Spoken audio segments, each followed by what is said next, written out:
Thank you for listening to this free audiobook created by Project Gutenberg and Microsoft AI.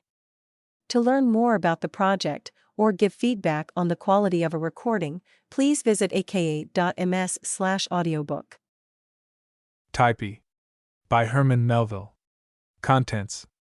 Chapter 1. A Land-Sick Ship. Chapter 1. A Land-Sick Ship. The sea, longings for shore, a land-sick ship, destination of the voyagers. Chapter 2. To the Marquesas. Chapter 2. To the Marquesas. Passage from the cruising ground to the Marquesas, sleepy times aboard ship, South Sea scenery, land ho, the French squadron discovered at anchor in the Bay of Nukuhiva, strange pilot, escort of canoes, a flotilla of coconuts, swimming visitors, the dolly boarded by them, state of affairs that ensue. Chapter 3. Affairs aboard. Chapter 3. Affairs aboard. State of affairs aboard the ship, contents of her larder, length of South Seaman's voyages, account of a flying whaleman, determination to leave the vessel, the Bay of Nukuhiva, the types. Chapter 4.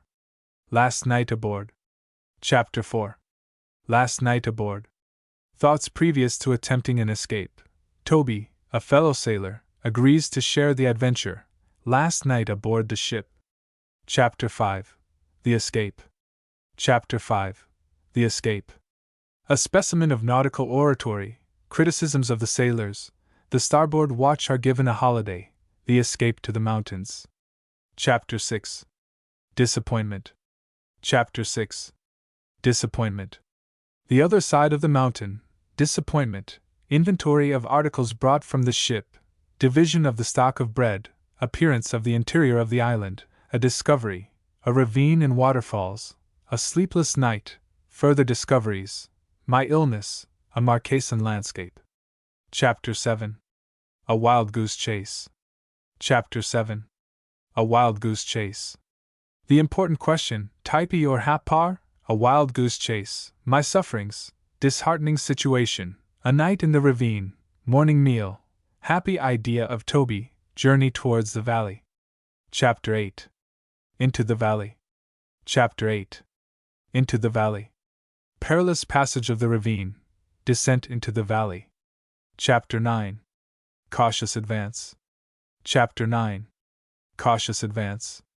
The head of the valley, cautious advance, a path, fruit, discovery of two of the natives, their singular conduct, approach towards the inhabited parts of the vale, sensation produced by our appearance, reception at the house of one of the natives. Chapter 10. Morning Visitors. Chapter 10. Morning Visitors. Midnight Reflections, Morning Visitors, a warrior in costume, a savage Aesculapius, practice of the healing art, body servant, a dwelling house of the valley described, portraits of its inmates. Chapter 11. Adventure in the Dark. Chapter 11. Adventure in the Dark.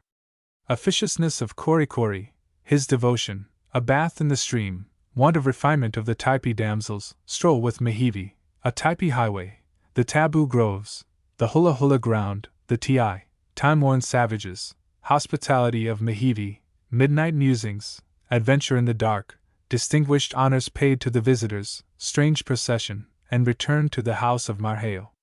Chapter 12. Adventure of Toby. Chapter 12. Adventure of Toby. Attempt to procure relief from Nukuhiva, perilous adventure of Toby in the Hapar Mountains, eloquence of Korikori. Chapter 13. A Great Event. Chapter 13. A Great Event. A great event happens in the valley. The island telegraph, something befalls Toby, Fayaway displays a tender heart, melancholy reflections, mysterious conduct of the islanders, devotion of Korikori, a rural couch, a luxury, Korikori strikes a light a la Typee. Chapter 14. Kindness of the Islanders. Chapter 14. Kindness of the Islanders.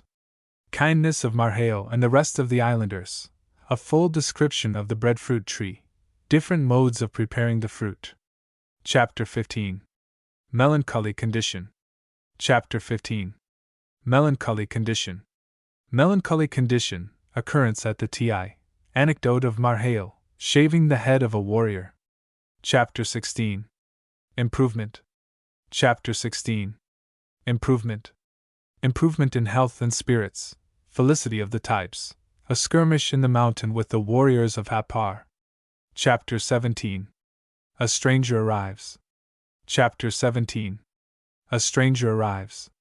Swimming in company with the girls of the valley, a canoe, effects of the taboo, a pleasure excursion on the pond, beautiful freak of Fayaway, mantua making, a stranger arrives in the valley, his mysterious conduct, native oratory, the interview, its results, departure of the stranger. Chapter 18. Battle of the Pop Guns. Chapter 18. Battle of the Pop Guns. Reflection after Marnu's departure, Battle of the Pop Guns, strange conceit of Marhale, process of making tuppa. Chapter 19. Dances. Chapter 19. Dances.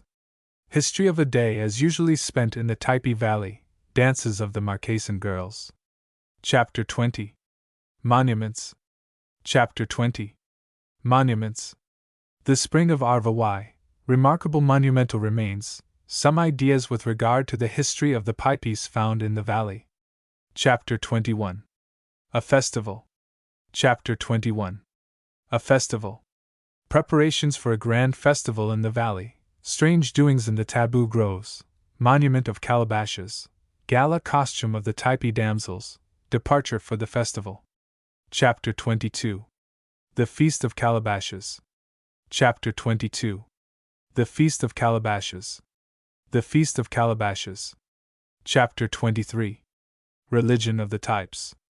Chapter 23. Religion of the Types.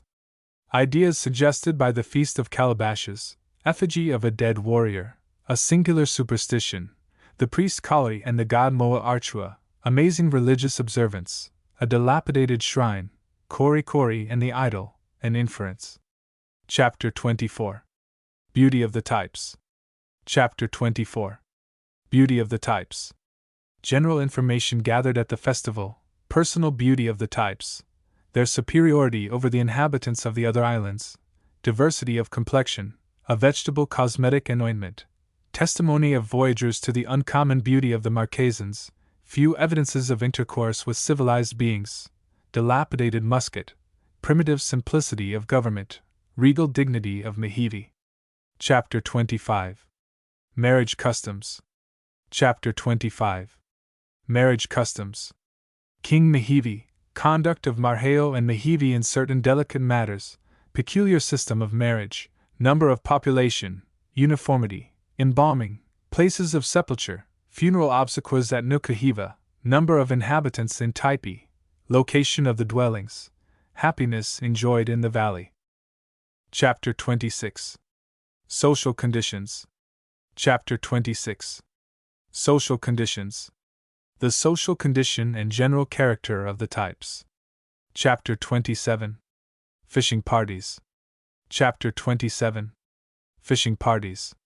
Fishing parties, mode of distributing the fish, midnight banquet, time-keeping tapers, unceremonious style of eating the fish. Chapter 28. Natural history. Chapter 28. Natural history. Natural history of the valley, golden lizards, tameness of the birds, mosquitoes, flies, dogs, a solitary cat, the climate, the coconut tree, singular modes of climbing it, an agile young chief, fearlessness of the children, Tutu and the coconut tree, the birds of the valley. Chapter 29. Tattooing. Chapter 29. Tattooing. A professor of the fine arts, his persecutions, something about tattooing and tabooing, two anecdotes in illustration of the latter, a few thoughts on the Typee dialect. Chapter 30. Music. Chapter 30. Music. Strange custom of the islanders, their chanting, and the peculiarity of their voice, rapture of the king at first hearing a song, a new dignity conferred on the author, musical instruments in the valley, admiration of the savages at beholding a pugilistic performance, swimming infant, beautiful tresses of the girls, ointment for the hair. Chapter 31. Cannibalism. Chapter 31. Cannibalism. apprehensions of evil, frightful discovery, some remarks on cannibalism, second battle with the Hap-Pars, savage spectacle, mysterious feast, subsequent disclosures. Chapter 32. Attempt to escape. Chapter 32. Attempt to escape. The stranger again arrives in the valley, singular interview with him, attempt to escape, failure, melancholy situation, sympathy of Marhale. Chapter 33. The escape. Chapter 33. The escape. The escape. Sequel. Sequel. No doubt, the author of Typee was more than 2 years in the South Seas, after escaping from the valley, as recounted in the last chapter. Some time after returning home the foregoing narrative was published, though it was little thought at the time that this would be the means of revealing the existence of Toby, who had long been given up for lost. But so it proved. The story of his escape supplies a natural sequel to the adventure, and as such it is now added to the volume. It was related to the author by Toby himself. Appendix. Appendix. Typee. Chapter 1. The sea, longings for shore, a land-sick ship, destination of the voyagers. 6 months at sea. Yes, reader, as I live, 6 months out of sight of land, cruising after the sperm whale beneath the scorching sun of the line, and tossed on the billows of the wide-rolling Pacific, the sky above, the sea around, and nothing else. Weeks and weeks ago our fresh provisions were all exhausted. There is not a sweet potato left, not a single yam. Those glorious bunches of bananas which once decorated our stern and quarterdeck have, alas, disappeared.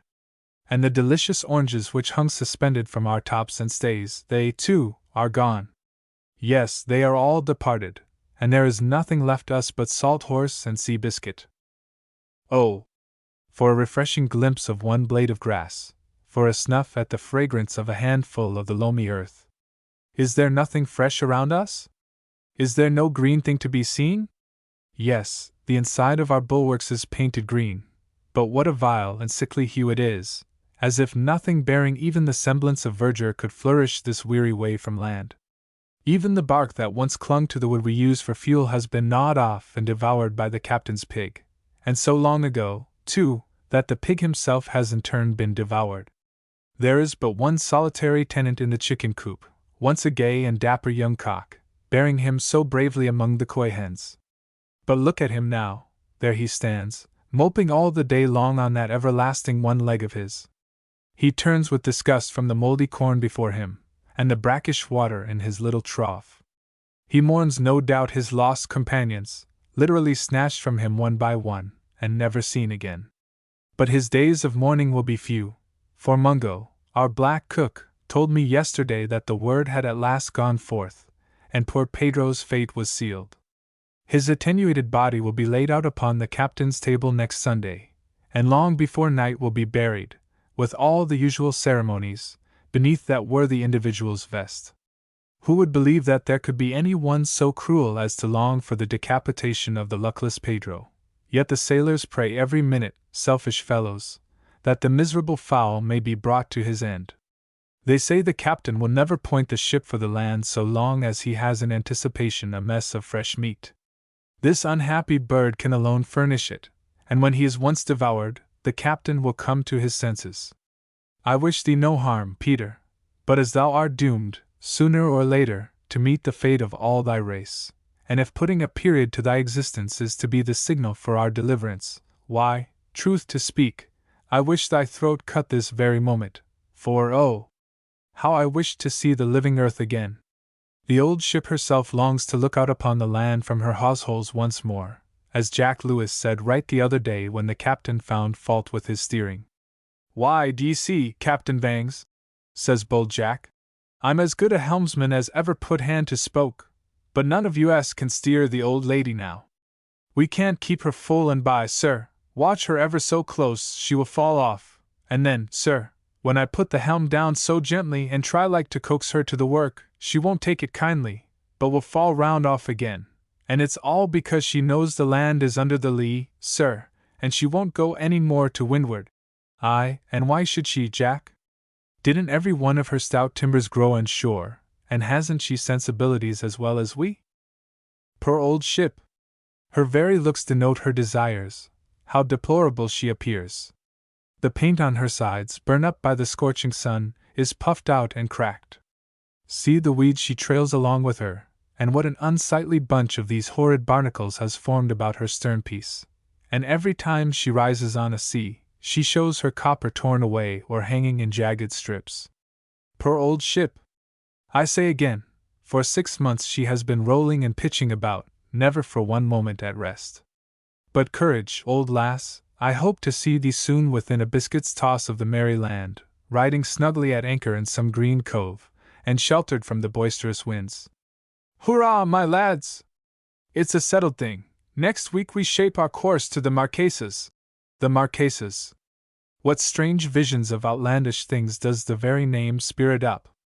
Lovely houris, cannibal banquets, groves of coconuts, coral reefs, tattooed chiefs, and bamboo temples, sunny valleys planted with breadfruit trees, carved canoes dancing on the flashing blue waters, savage woodlands guarded by horrible idols, heathenish rites and human sacrifices. Such were the strangely jumbled anticipations that haunted me during our passage from the cruising ground. I felt an irresistible curiosity to see those islands which the olden voyagers had so glowingly described. The group for which we were now steering, although among the earliest of European discoveries in the South Seas, having been first visited in the year 1595, still continues to be tenanted by beings as strange and barbarous as ever. The missionaries, sent on a heavenly errand, had sailed by their lovely shores, and had abandoned them to their idols of wood and stone. How interesting the circumstances under which they were discovered! In the watery path of Mendana, cruising in quest of some region of gold, these isles had sprung up like a scene of enchantment, and for a moment the Spaniard believed his bright dream was realized.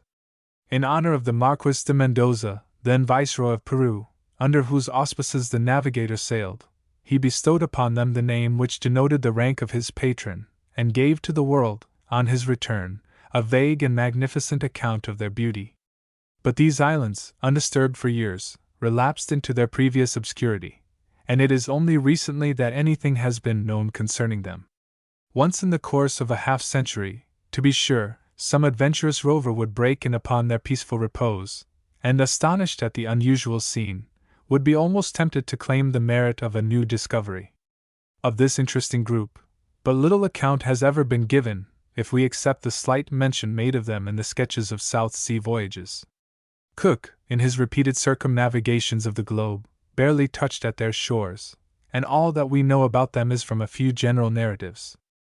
Within the last few years, American and English vessels engaged in the extensive whale fisheries of the Pacific have occasionally, when short of provisions, put into the commodious harbor which there is in one of the islands, but a fear of the natives, founded on the recollection of the dreadful fate which many white men have received at their hands, has deterred their crews from intermixing with the population sufficiently to gain any insight into their peculiar customs and manners. Indeed, there is no cluster of islands in the Pacific that has been any length of time discovered, of which so little has hitherto been known as the Marquesas, and it is a pleasing reflection that this narrative of mine will do something towards withdrawing the veil from regions so romantic and beautiful. Chapter 2. Passage from the cruising ground to the Marquesas, sleepy times aboard ship, South Sea scenery, land ho, the French squadron discovered at anchor in the Bay of Nukuhiva, strange pilot, escort of canoes, a flotilla of coconuts, swimming visitors, the dolly boarded by them, state of affairs that ensue. I can never forget the 18 or 20 days during which the light trade winds were silently sweeping us towards the islands. In pursuit of the sperm whale, we had been cruising on the line some 20 degrees to the westward of the Galapagos, and all that we had to do, when our course was determined on, was to square in the yards and keep the vessel before the breeze, and then the good ship and the steady gale did the rest between them. The man at the wheel never vexed the old lady with any superfluous steering, but comfortably adjusting his limbs at the tiller, would doze away by the hour. True to her work, the dolly headed to her course, and like one of those characters who always do best when let alone, she jogged on her way like a veteran old sea pacer as she was. What a delightful, lazy, languid time we had whilst we were thus gliding along. There was nothing to be done, a circumstance that happily suited our disinclination to do anything. We abandoned the forepeak altogether, and spreading an awning over the forecastle, slept, ate, and lounged under it the livelong day. Every one seemed to be under the influence of some narcotic. Even the officers aft, whose duty required them never to be seated while keeping a deck watch, vainly endeavored to keep on their pins, and were obliged invariably to compromise the matter by leaning up against the bulwarks, and gazing abstractedly over the side. Reading was out of the question. Take a book in your hand, and you were asleep in an instant. Although I could not avoid yielding in a great measure to the general languor, still at times I contrived to shake off the spell, and to appreciate the beauty of the scene around me. The sky presented a clear expanse of the most delicate blue, except along the skirts of the horizon, where you might see a thin drapery of pale clouds which never varied their form or color. The long, measured, dirge-like swell of the Pacific came rolling along, with its surface broken by little tiny waves, sparkling in the sunshine. Every now and then a shoal of flying fish, scared from the water under the bows, would leap into the air, and fall the next moment like a shower of silver into the sea. Then you would see the superb albacore with his glittering sides, sailing aloft, and after describing an arc in his descent, disappear on the surface of the water. Far off, the lofty jet of the whale might be seen, and nearer at hand the prowling shark, that villainous footpad of the seas, would come skulking along, and, at a wary distance, regard us with an evil eye. At times, some shapeless monster of the deep, floating on the surface, would, as we approach, sink slowly into the blue waters, and fade away from the sight. But the most impressive feature of the scene was the almost unbroken silence that reigned over sky and water. Scarcely a sound could be heard but the occasional breathing of the grampus, and the rippling at the cutwater. As we drew nearer the land, I hailed with delight the appearance of innumerable seafowl. Screaming and whirling in spiral tracks, they would accompany the vessel, and at times alight on our yards and stays. That piratical-looking fellow, appropriately named the man-of-war's hawk, with his blood-red bill and raven plumage, would come sweeping round us in gradually diminishing circles, till you could distinctly mark the strange flashings of his eye, and then, as if satisfied with his observation, would sail up into the air and disappear from the view. Soon, other evidences of our vicinity to the land were apparent, and it was not long before the glad announcement of it being in sight was heard from aloft, given with that peculiar prolongation of sound that a sailor loves. "Land ho!" The captain, darting on deck from the cabin, bawled lustily for his spyglass. The mate in still louder accents hailed the masthead with a tremendous "Where away?" The black cook thrust his woolly head from the galley, and Boatswain, the dog, leaped up between the knightheads, and barked most furiously. Land ho! Aye, there it was.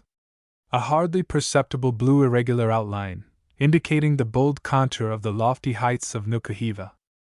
This island, although generally called one of the Marquesas, is by some navigators considered as forming one of a distinct cluster, comprising the islands of Ruka, Ropo, and Nukuhiva, upon which three the appellation of the Washington group has been bestowed. They form a triangle, and lie within the parallels of 8 degrees 38 minutes and 9 degrees 32 minutes south latitude, and 139 degrees 20 minutes and 140 degrees 10 minutes west longitude, from Greenwich. With how little propriety they are to be regarded as forming a separate group will be at once apparent, when it is considered that they lie in the immediate vicinity of the other islands, that is to say, less than a degree to the northwest of them, that their inhabitants speak the Marquesan dialect, and that their laws, religion, and general customs are identical. The only reason why they were ever thus arbitrarily distinguished may be attributed to the singular fact that their existence was altogether unknown to the world until the year 1791, when they were discovered by Captain Ingram, of Boston, Massachusetts, nearly 2 centuries after the discovery of the adjacent islands by the agent of the Spanish viceroy. Notwithstanding this, I shall follow the example of most voyagers, and treat of them as forming part and parcel of the Marquesas. Nukuhiva is the most important of these islands, being the only one at which ships are much in the habit of touching, and is celebrated as being the place where the adventurous Captain Porter refitted his ships during the late war between England and the United States, and whence he sallied out upon the large whaling fleet then sailing under the enemy's flag in the surrounding seas. This island is about 20 miles in length, and nearly as many in breadth. It has 3 good harbors on its coast, the largest and best of which is called by the people living in its vicinity Typee, and by Captain Porter was denominated Massachusetts Bay. Among the adverse tribes dwelling about the shores of the other bays, and by all voyagers, it is generally known by the name bestowed upon the island itself, Nukuhiva. Its inhabitants have become somewhat corrupted, owing to their recent commerce with Europeans, but so far as regards their peculiar customs and general mode of life, they retain their original primitive character, remaining very nearly in the same state of nature in which they were first beheld by white men. The hostile clans, residing in the more remote sections of the island, and very seldom holding any communication with foreigners, are in every respect unchanged from their earliest known condition. In the Bay of Nukuhiva was the anchorage we desired to reach. We had perceived the loom of the mountains about sunset, so that, after running all night with a very light breeze, we found ourselves close in with the island the next morning, but as the bay we sought lay on its farther side, we were obliged to sail some distance along the shore, catching, as we proceeded, short glimpses of blooming valleys, deep glens, waterfalls, and waving groves, hidden here and there by projecting and rocky headlands, every moment opening to the view some new and startling scene of beauty. Those who for the first time visit the South Seas generally are surprised at the appearance of the islands when beheld from the sea. From the vague accounts we sometimes have of their beauty, many people are apt to picture to themselves enameled and softly swelling plains, shaded over with delicious groves, and watered by purling brooks, and the entire country but little elevated above the surrounding ocean. The reality is very different.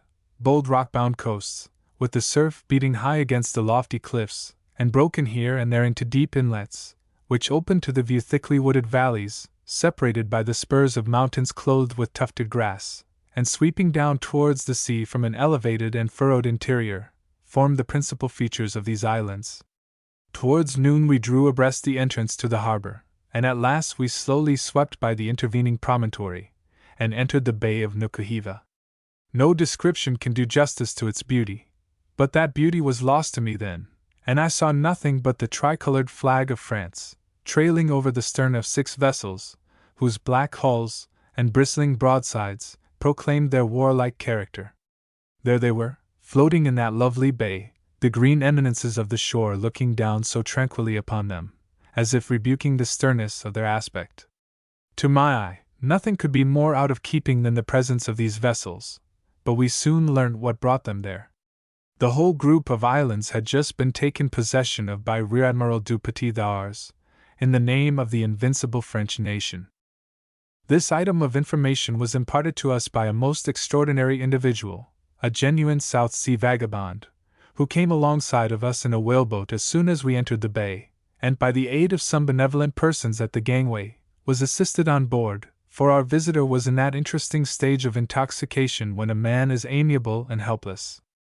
Although he was utterly unable to stand erect, or to navigate his body across the deck, he still magnanimously proffered his services to pilot the ship to a good and secure anchorage. Our captain, however, rather distrusted his ability in this respect, and refused to recognize his claim to the character he assumed, but our gentleman was determined to play his part, for, by dint of much scrambling, he succeeded in getting into the weather-quarter boat, where he steadied himself by holding on to a shroud, and then commenced issuing his commands with amazing volubility and very peculiar gestures. Of course, no one obeyed his orders, but as it was impossible to quiet him, we swept by the ships of the squadron with this strange fellow performing his antics in full view of all the French officers. We afterwards learned that our eccentric friend had been a lieutenant in the English Navy, but having disgraced his flag by some criminal conduct in one of the principal ports on the Main, he had deserted his ship, and spent many years wandering among the islands of the Pacific, until accidentally being at Nukuhiva when the French took possession of the place. He had been appointed pilot of the harbor by the newly constituted authorities. As we slowly advanced up the bay, numerous canoes pushed off from the surrounding shores, and we were soon in the midst of quite a flotilla of them, their savage occupants struggling to get aboard of us, and jostling one another in their ineffectual attempts.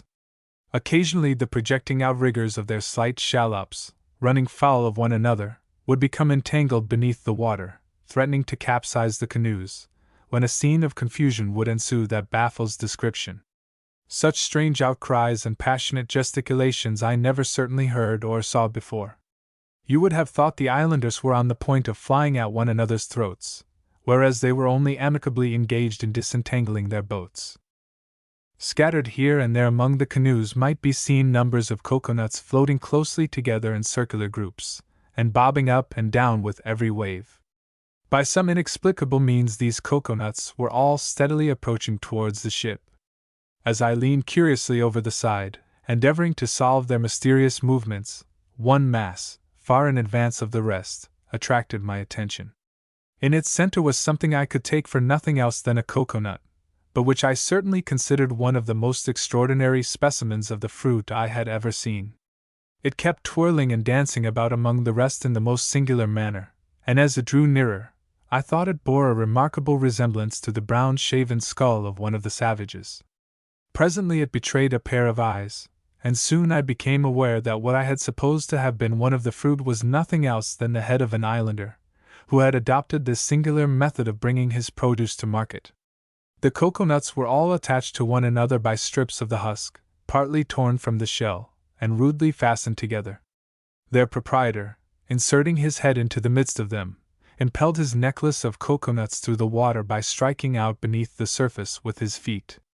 I was somewhat astonished to perceive that among the number of natives that surrounded us, not a single female was to be seen.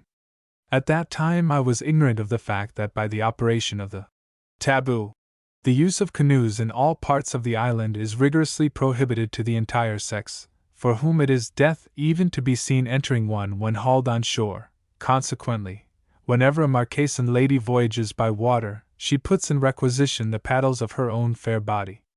We had approached within a mile and a half perhaps of the foot of the bay, when some of the islanders, who by this time had managed to scramble aboard of us at the risk of swamping their canoes, directed our attention to a singular commotion in the water ahead of the vessel.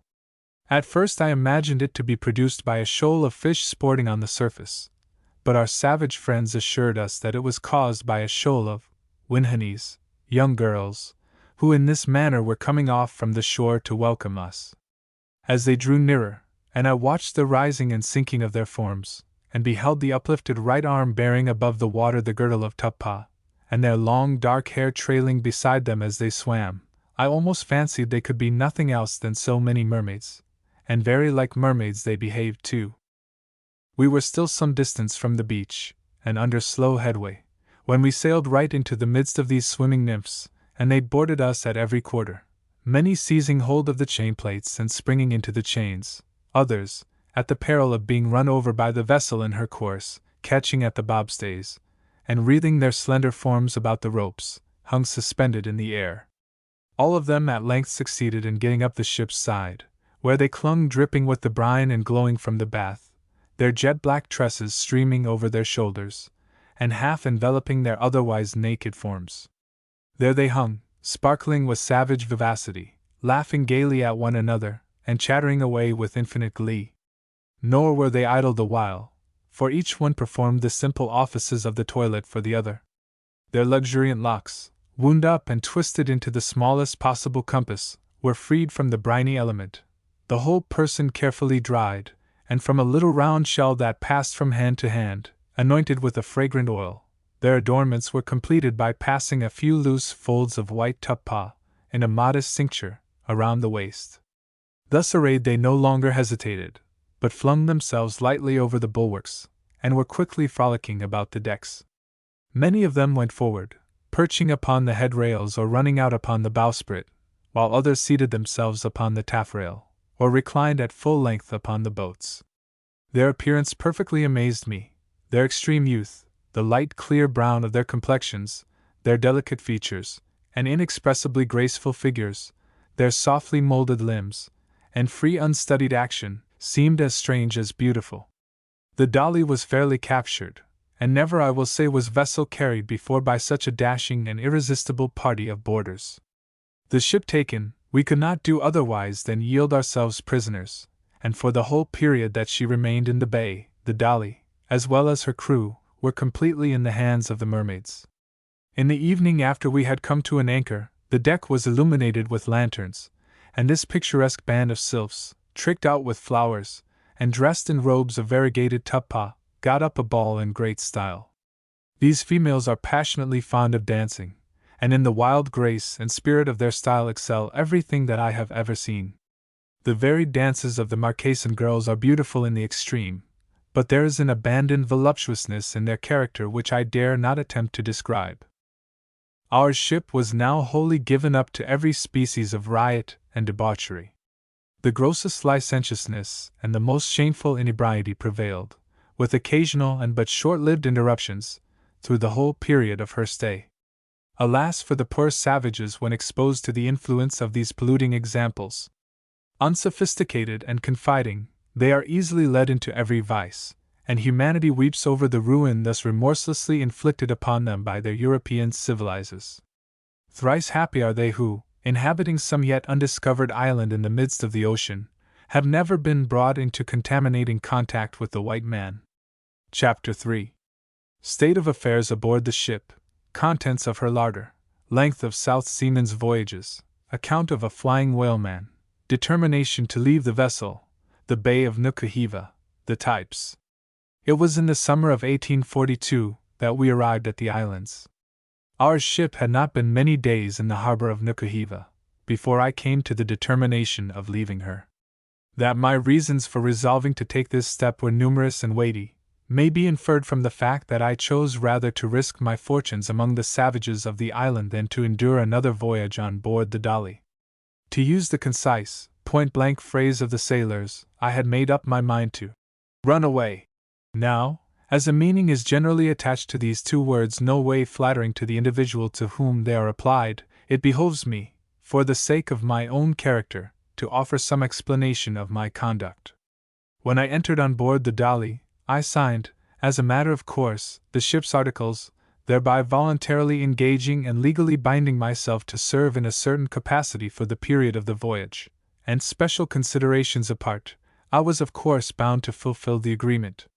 But in all contracts, if one party failed to perform his share of the compact, is not the other virtually absolved from his liability? Who is there who will not answer in the affirmative? Having settled the principle, then, let me apply it to the particular case in question. In numberless instances had not only the implied but the specified conditions of the articles been violated on the part of the ship in which I served. The usage on board of her was tyrannical, the sick had been inhumanly neglected, the provisions had been doled out in scanty allowance, and her cruises were unreasonably protracted. The captain was the author of these abuses. It was in vain to think that he would either remedy them, or alter his conduct, which was arbitrary and violent in the extreme. His prompt reply to all complaints and remonstrances was the butt end of a handspike, so convincingly administered as effectually to silence the aggrieved party. To whom could we apply for redress? We had left both law and equity on the other side of the Cape, and unfortunately, with a very few exceptions, our crew was composed of a parcel of dastardly and mean-spirited wretches, divided among themselves, and only united in enduring without resistance the unmitigated tyranny of the captain. It would have been mere madness for any 2 or 3 of the number, unassisted by the rest, to attempt making a stand against his ill usage. They would only have called down upon themselves the particular vengeance of this Lord of the Plank, and subjected their shipmates to additional hardships. But, after all, these things could have been endured a while, had we entertained the hope of being speedily delivered from them by the due completion of the terms of our servitude. But what a dismal prospect awaited us in this quarter! The longevity of Cape Horn whaling voyages is proverbial, frequently extending over a period of 4 or 5 years. Some long-haired, bare-necked youths, who, forced by the united influences of a roving spirit and hard times, embark at Nantucket for a pleasure excursion to the Pacific, and whose anxious mothers provide them with bottled milk for the occasion, oftentimes return very respectable middle-aged gentlemen. The very preparations made for one of these expeditions are enough to frighten one. As the vessel carries out no cargo, her hold is filled with provisions for her own consumption. The owners, who officiate as caterers for the voyage, supply the larder with an abundance of dainties. Delicate morsels of beef and pork, cut on scientific principles from every part of the animal, and of all conceivable shapes and sizes, are carefully packed in salt, and stored away in barrels, affording a never-ending variety in their different degrees of toughness, and in the peculiarities of their saline properties. Choice old water, too, decanted into stout 6-barrel casks, and 2 pints of which is allowed every day to each soul on board, together with ample store of sea bread, previously reduced to a state of petrifaction, with a view to preserve it either from decay or consumption in the ordinary mode, are likewise provided for the nourishment and gastronomic enjoyment of the crew. But not to speak of the quality of these articles of sailors' fare, the abundance in which they are put on board a whaling vessel is almost incredible.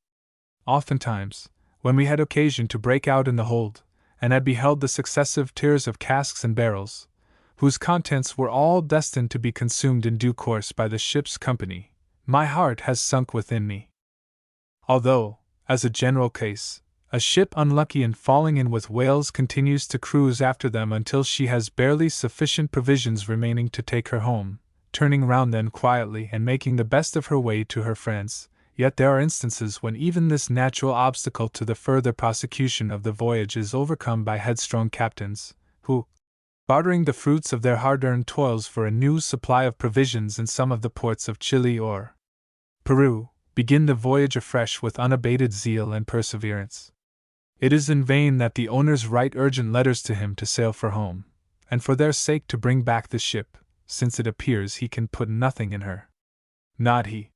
He has registered a vow, he will fill his vessel with good sperm oil, or failing to do so, never again strike Yankee soundings. I heard of one whaler, which after many years' absence was given up for lost.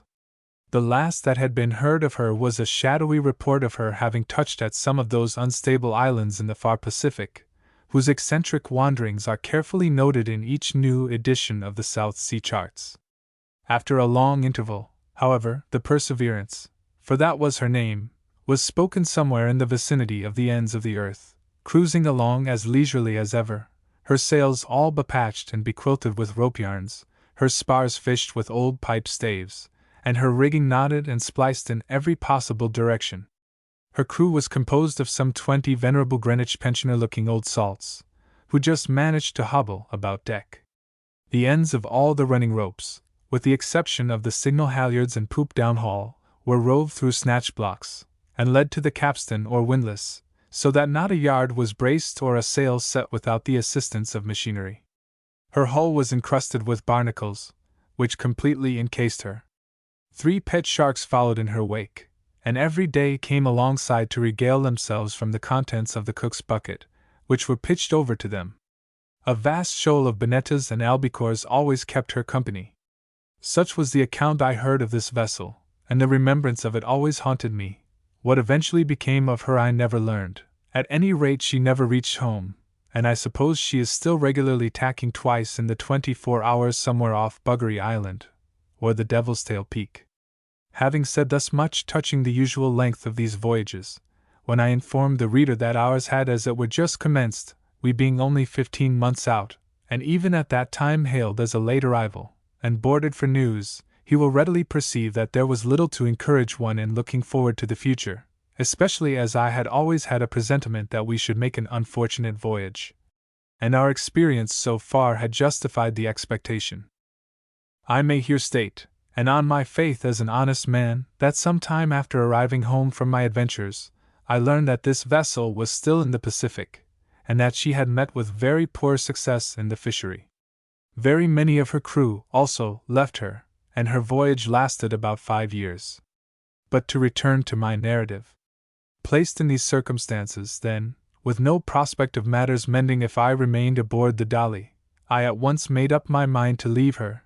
To be sure, it was rather an inglorious thing to steal away privately from those at whose hands I had received wrongs and outrages that I could not resent. But how was such a course to be avoided when it was the only alternative left me? Having made up my mind, I proceeded to acquire all the information I could obtain relating to the island and its inhabitants, with a view of shaping my plans of escape accordingly.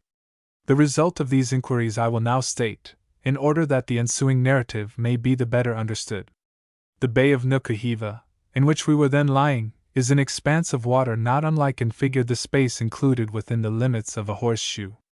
It is, perhaps, 9 miles in circumference. You approach it from the sea by a narrow entrance, flanked on either side by 2 small twin islets which soar conically to the height of some 500 feet. From these the shore recedes on both hands, and describes a deep semicircle. From the verge of the water the land rises uniformly on all sides, with green and sloping acclivities, until from gently rolling hillsides and moderate elevations it insensibly swells into lofty and majestic heights, whose blue outlines, ranged all around, close in the view. The beautiful aspect of the shore is heightened by deep and romantic glens, which come down to it at almost equal distances, all apparently radiating from a common center, and the upper extremities of which are lost to the eye beneath the shadow of the mountains.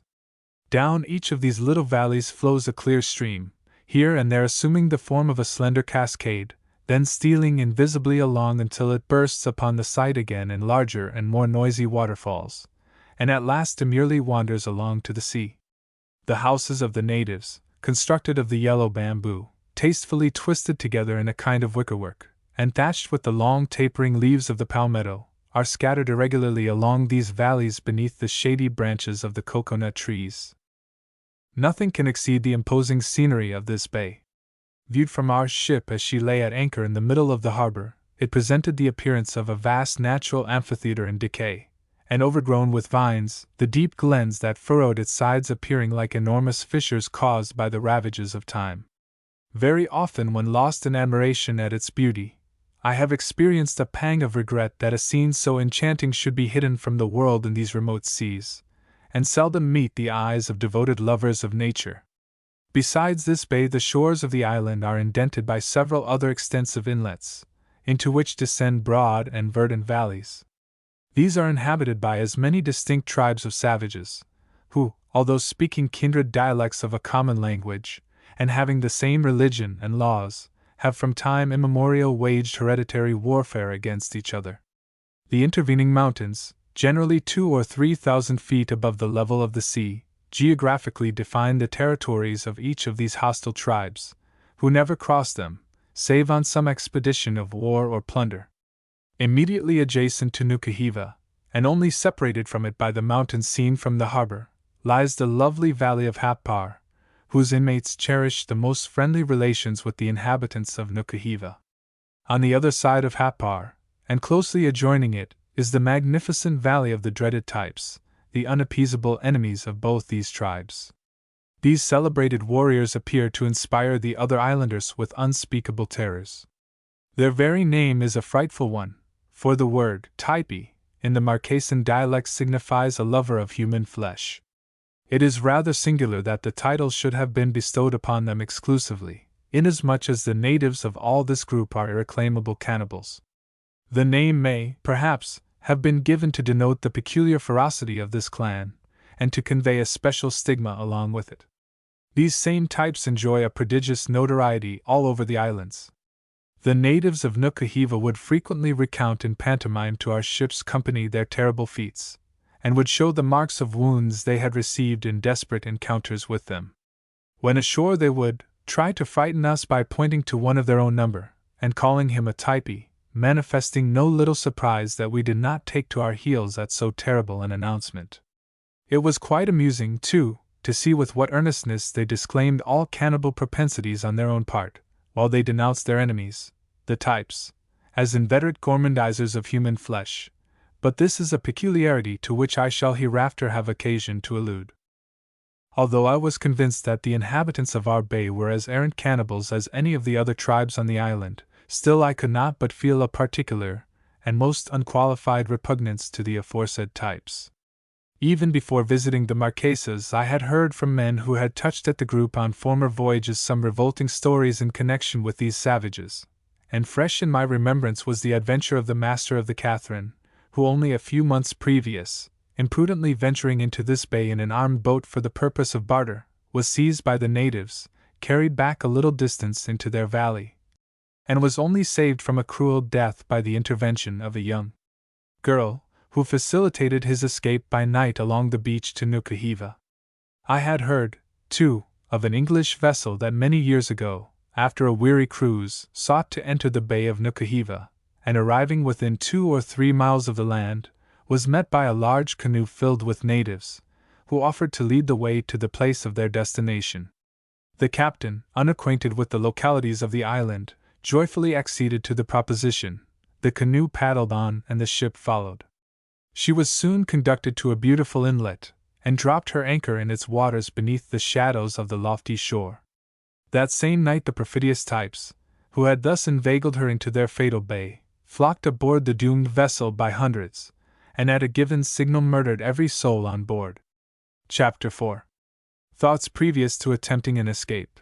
Toby, a fellow sailor, agrees to share the adventure, last night aboard the ship. Having fully resolved to leave the vessel clandestinely, and having acquired all the knowledge concerning the bay that I could obtain under the circumstances in which I was placed, I now deliberately turned over in my mind every plan of escape that suggested itself, being determined to act with all possible prudence in an attempt where failure would be attended with so many disagreeable consequences. The idea of being taken and brought back ignominiously to the ship was so inexpressibly repulsive to me, that I was determined by no hasty and imprudent measures to render such an event probable. I knew that our worthy captain, who felt such a paternal solicitude for the welfare of his crew, would not willingly consent that one of his best hands should encounter the perils of a sojourn among the natives of a barbarous island, and I was certain that in the event of my disappearance his fatherly anxiety would prompt him to offer, by way of a reward, yard upon yard of gaily printed calico for my apprehension. He might even have appreciated my services at the value of a musket, in which case I felt perfectly certain that the whole population of the bay would be immediately upon my track, incited by the prospect of so magnificent a bounty. Having ascertained the fact before alluded to, that the islanders, from motives of precaution, dwelt together in the depths of the valleys, and avoided wandering about the more elevated portions of the shore, unless bound on some expedition of war or plunder, I concluded that if I could effect unperceived a passage to the mountains, I might easily remain among them, supporting myself by such fruits as came in my way until the sailing of the ship, an event of which I could not fail to be immediately apprised, as from my lofty position I should command a view of the entire harbor. The idea pleased me greatly. It seemed to combine a great deal of practicability with no inconsiderable enjoyment in a quiet way, for how delightful it would be to look down upon the detested old vessel from the height of some 1,000 feet, and contrast the verdant scenery about me with the recollection of her narrow decks and gloomy forecastle.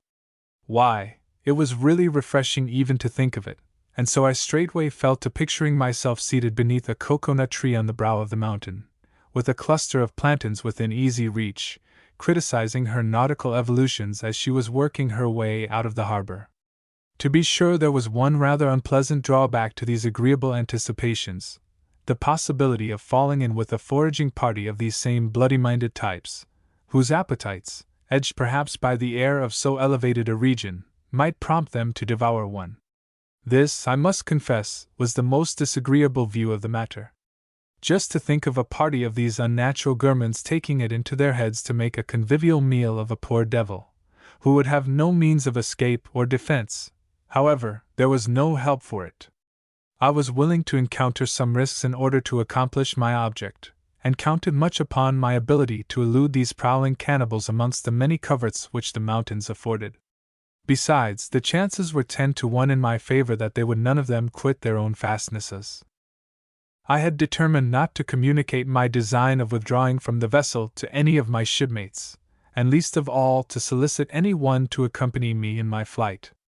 But it so happened one night, that being upon deck, revolving over in my mind various plans of escape, I perceived one of the ship's company leaning over the bulwarks, apparently plunged in a profound reverie.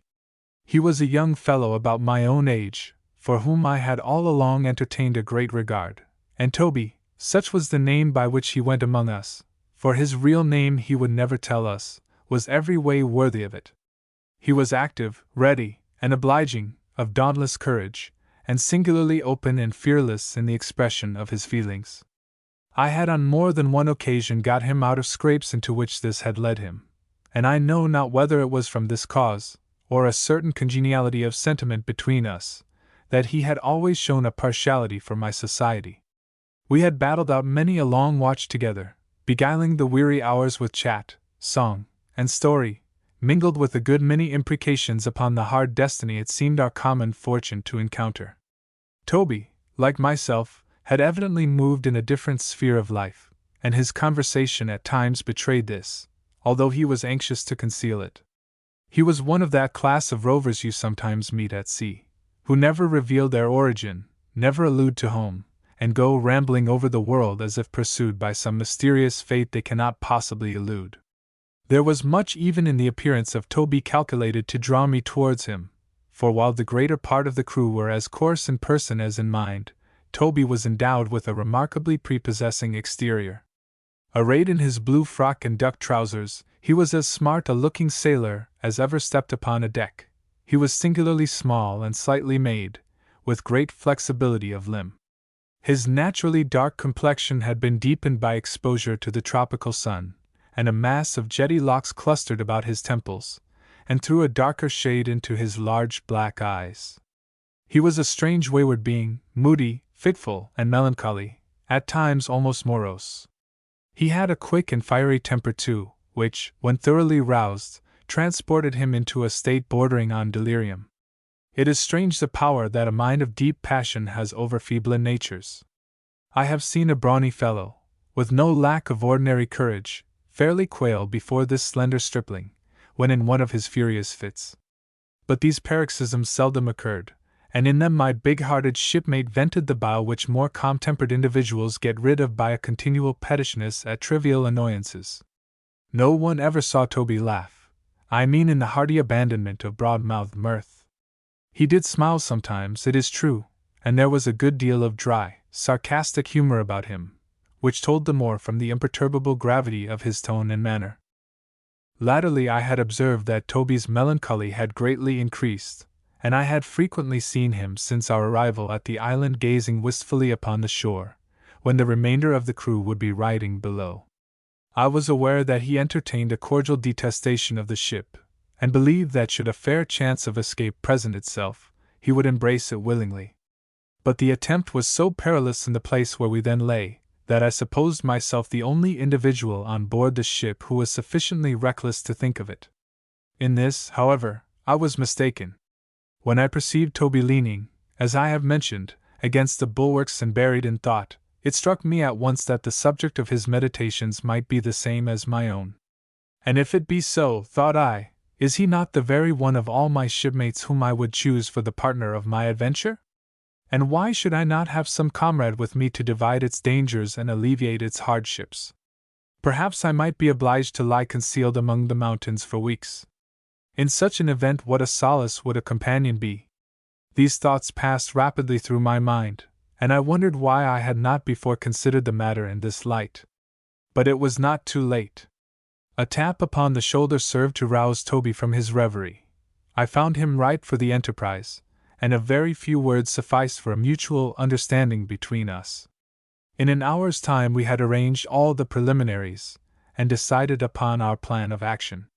We then ratified our engagement with an affectionate wedding of palms, and to elude suspicion repaired each to his hammock, to spend the last night on board the Dolly. The next day the starboard watch, to which we both belonged, was to be sent ashore on liberty, and availing ourselves of this opportunity we determined, as soon after landing as possible, to separate ourselves from the rest of the men without exciting their suspicions, and strike back at once for the mountains. Seen from the ship, the summits appeared inaccessible, but here and there sloping spurs extended from them almost into the sea, buttressing the lofty elevations with which they were connected, and forming those radiating valleys I have before described. One of these ridges, which appeared more practicable than the rest, we determined to climb, convinced that it would conduct us to the heights beyond. Accordingly, we carefully observed its bearings and locality from the ship, so that when ashore we should run no chance of missing it. In all this the leading object we had in view was to seclude ourselves from sight until the departure of the vessel, then to take our chance as to the reception the Nukuhiva natives might give us, and after remaining upon the island as long as we found our stay agreeable, to leave at the first favorable opportunity that offered. Chapter 5. A specimen of nautical oratory, criticisms of the sailors, the starboard watch are given a holiday, the escape to the mountains. Early the next morning the starboard watch were mustered upon the quarterdeck, and our worthy captain, standing in the cabin gangway, harangued us as follows. Now, men, as we are just off a 6 months' cruise, and have got through most all our work in port here, I suppose you want to go ashore. Well, I mean to give your watch liberty today, so you may get ready as soon as you please, and go, but understand this, I am going to give you liberty because I suppose you would growl like so many old quarter-gunners if I didn't. At the same time, if you'll take my advice, every mother's son of you will stay aboard, and keep out of the way of the bloody cannibals altogether. 10 to 1, men, if you go ashore, you will get into some infernal row, and that will be the end of you, for if these tattooed scoundrels get you a little ways back into their valleys, they'll nab you, that you may be certain of. Plenty of white men have gone ashore here and never been seen any more.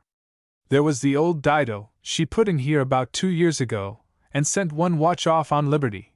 They never were heard of again for a week.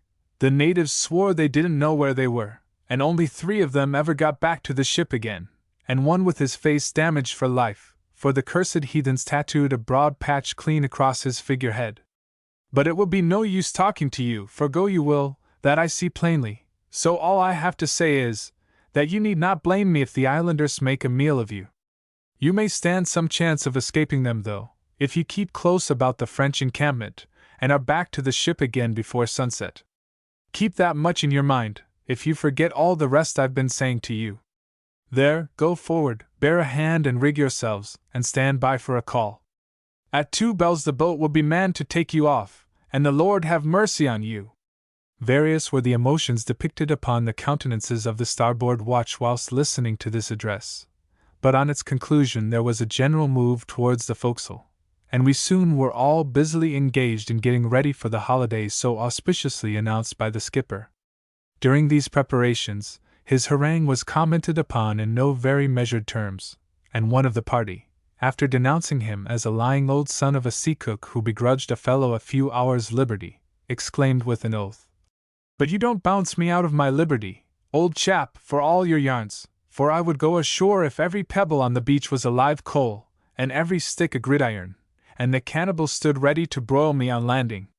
The spirit of this sentiment was responded to by all hands, and we resolved that in spite of the captain's croakings we would make a glorious day of it. But Toby and I had our own game to play, and we availed ourselves of the confusion which always reigns among a ship's company preparatory to going ashore, to confer together and complete our arrangements.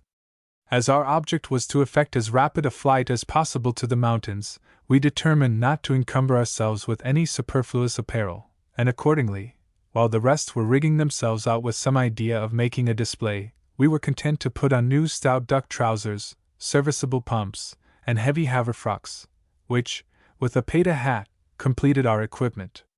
When our shipmates wondered at this, Toby exclaimed, in his odd grave way, that the rest might do as they liked, but that he for one preserved his go-ashore traps for the Spanish Main, where the tie of a sailor's neckerchief might make some difference. But as for a parcel of unbreeched heathen, he wouldn't go to the bottom of his chest for any of them, and was half disposed to appear among them and buff himself. The men laughed at what they thought was one of his strange conceits, and so we escaped suspicion. It may appear singular that we should have been thus on our guard with our own shipmates, but there were some among us who, had they possessed the least inkling of our project, would, for a paltry hope of reward, have immediately communicated it to the captain. As soon as 2 bells struck, the word was passed for the Liberty men to get into the boat.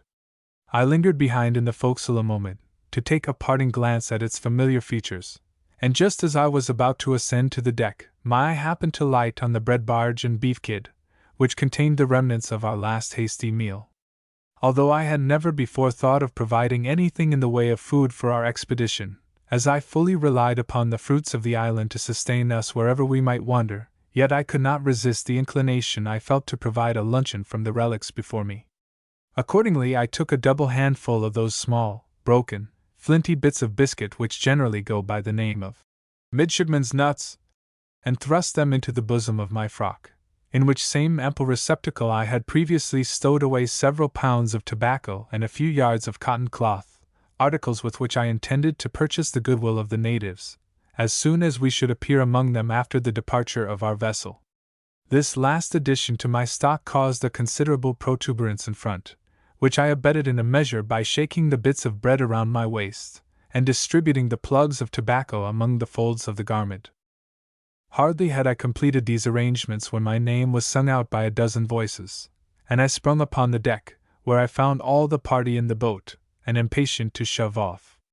I dropped over the side, and seated myself, with the rest of the watch, in the stern sheets, while the poor larboarders shipped their oars, and commenced pulling us ashore. This happened to be the rainy season at the islands, and the heavens had nearly the whole morning betokened one of those heavy showers which, during this period, so frequently occur. The large drops fell bubbling into the water shortly after our leaving the ship, and by the time we had effected a landing, it poured down in torrents. We fled for shelter under cover of an immense canoe house, which stood hard by the beach, and waited for the first fury of the storm to pass. It continued, however, without cessation, and the monotonous beating of the rain overhead began to exert a drowsy influence upon the men, who, throwing themselves here and there upon the large war canoes, after chatting a while, all fell asleep. This was the opportunity we desired, and Toby and I availed ourselves of it at once, by stealing out of the canoe house, and plunging into the depths of an extensive grove that was in its rear. After 10 minutes' rapid progress, we gained an open space, from which we could just descry the ridge we intended to mount looming dimly through the mists of the tropical shower, and distant from us, as we estimated, something more than a mile. Our direct course towards it lay through a rather populous part of the bay, but desirous as we were of evading the natives and securing an unmolested retreat to the mountains, we determined, by taking a circuit through some extensive thickets, to avoid their vicinity altogether. The heavy rain that still continued to fall without intermission favored our enterprise, as it drove the islanders into their houses, and prevented any casual meeting with them. Our heavy frocks soon became completely saturated with water, and by their weight, and that of the articles we had concealed beneath them, not a little impeded our progress. But it was no time to pause, when at any moment we might be surprised by a body of the savages, and forced at the very outset to relinquish our undertaking. Since leaving the canoe house we had scarcely exchanged a single syllable with one another, but when we entered a second narrow opening in the wood, and again caught sight of the ridge before us, I took Toby by the arm, and pointing along its sloping outline to the lofty heights at its extremity, said, in a low tone, "Now, Toby, not a word, nor a glance backward, till we stand on the summit of yonder mountain, so no more lingering, but let us shove ahead while we can, and in a few hours' time we may laugh aloud. You are the lightest and the nimblest, so lead on, and I will follow." "All right, brother," said Toby. "Quick's our play, only let's keep close together, that's all." And so saying, with a bound like a young roe, he cleared a brook which ran across our path, and rushed forward with a quick step. When we arrived within a short distance of the ridge, we were stopped by a mass of tall yellow reeds, growing together as thickly as they could stand, and as tough and stubborn as so many rods of steel, and we perceived, to our chagrin, that they extended midway up the elevation we proposed to ascend. For a moment we gazed about us in quest of a more practicable route. It was, however, at once apparent that there was no resource but to pierce this thicket of canes at all hazards. We now reversed our order of march, I, being the heaviest, taking the lead, with a view of breaking a path through the obstruction, while Toby fell into the rear. 2 or 3 times I endeavored to insinuate myself between the canes, and by dint of coaxing and bending them, to make some progress. But a bullfrog might as well have tried to work a passage through the teeth of a comb, and I gave up the attempt in despair. Half wild with meeting an obstacle we had so little anticipated, I threw myself desperately against it, crushing to the ground the canes with which I came in contact, and rising to my feet again, repeated the action with like effect. 20 minutes of this violent exercise almost exhausted me, but it carried us some way into the thicket, when Toby, who had been reaping the benefit of my labors by following close at my heels, proposed to become pioneer in turn, and accordingly passed ahead with a view of affording me a respite from my exertions. As, however, with his slight frame he made but bad work of it, I was soon obliged to resume my old place again. On we toiled, the perspiration starting from our bodies in floods, our limbs torn and lacerated with the splintered fragments of the broken canes, until we had proceeded perhaps as far as the middle of the break, when suddenly it ceased raining, and the atmosphere around us became close and sultry beyond expression. The elasticity of the reeds quickly recovering from the temporary pressure of our bodies, caused them to spring back to their original position, so that they closed in upon us as we advanced, and prevented the circulation of the little air which might otherwise have reached us. Besides this, their great height completely shut us out from the view of surrounding objects, and we were not certain but that we might have been going all the time in a wrong direction. Fatigued with my long-continued efforts, and panting for breath, I felt myself completely incapacitated for any further exertion. I rolled up the sleeve of my frock, and squeezed the moisture it contained into my parched mouth. But the few drops I managed to obtain gave me little relief, and I sank down for a moment with a sort of dogged apathy, from which I was aroused by Toby, who had devised a plan to free us from the net in which we had become entangled. He was laying about him lustily with his sheath knife, lopping the canes right and left, like a reaper, and soon made quite a clearing around us. This sight reanimated me, and seizing my own knife, I hacked and hewed away without mercy. But, alas! The farther we advanced the thicker and taller, and apparently the more interminable, the reeds became. I began to think we were fairly snared, and had almost made up my mind that without a pair of wings we should never be able to escape from the toils, when all at once I discerned a peep of daylight through the canes on my right, and communicating the joyful tidings to Toby, we both fell to with fresh spirit, and speedily opening a passage towards it, we found ourselves clear of perplexities, and in the near vicinity of the ridge. After resting for a few moments we began the ascent, and after a little vigorous climbing found ourselves close to its summit. Instead, however, of walking along its ridge, where we should have been in full view of the natives in the valleys beneath, and at a point where they could easily intercept us, were they so inclined, we cautiously advanced on one side, crawling on our hands and knees, and screened from observation by the grass through which we glided, much in the fashion of a couple of serpents. After an hour employed in this unpleasant kind of locomotion, we started to our feet again, and pursued our way boldly along the crest of the ridge. This salient spur of the lofty elevations that encompassed the bay rose with sharp angle from the valleys at its base, and presented, with the exception of a few steep acclivities, the appearance of a vast inclined plane, sweeping down towards the sea from the heights in the distance. We had ascended it near the place of its termination, and at its lowest point, and now saw our route to the mountains distinctly defined along its narrow crest, which was covered with a soft carpet of verdure, and was in many parts only a few feet wide. Elated with the success which had so far attended our enterprise, and invigorated by the refreshing atmosphere we now inhaled, Toby and I, in high spirits, were making our way rapidly along the ridge when suddenly from the valleys below, which lay on either side of us, we heard the distant shouts of the natives, who had just descried us, and to whom our figures, brought in bold relief against the sky, were plainly revealed. Glancing our eyes into these valleys, we perceived their savage inhabitants hurrying to and fro, seemingly under the influence of some sudden alarm, and appearing to the eye scarcely bigger than so many pygmies, while their white thatched dwellings, dwarfed by the distance, looked like baby houses.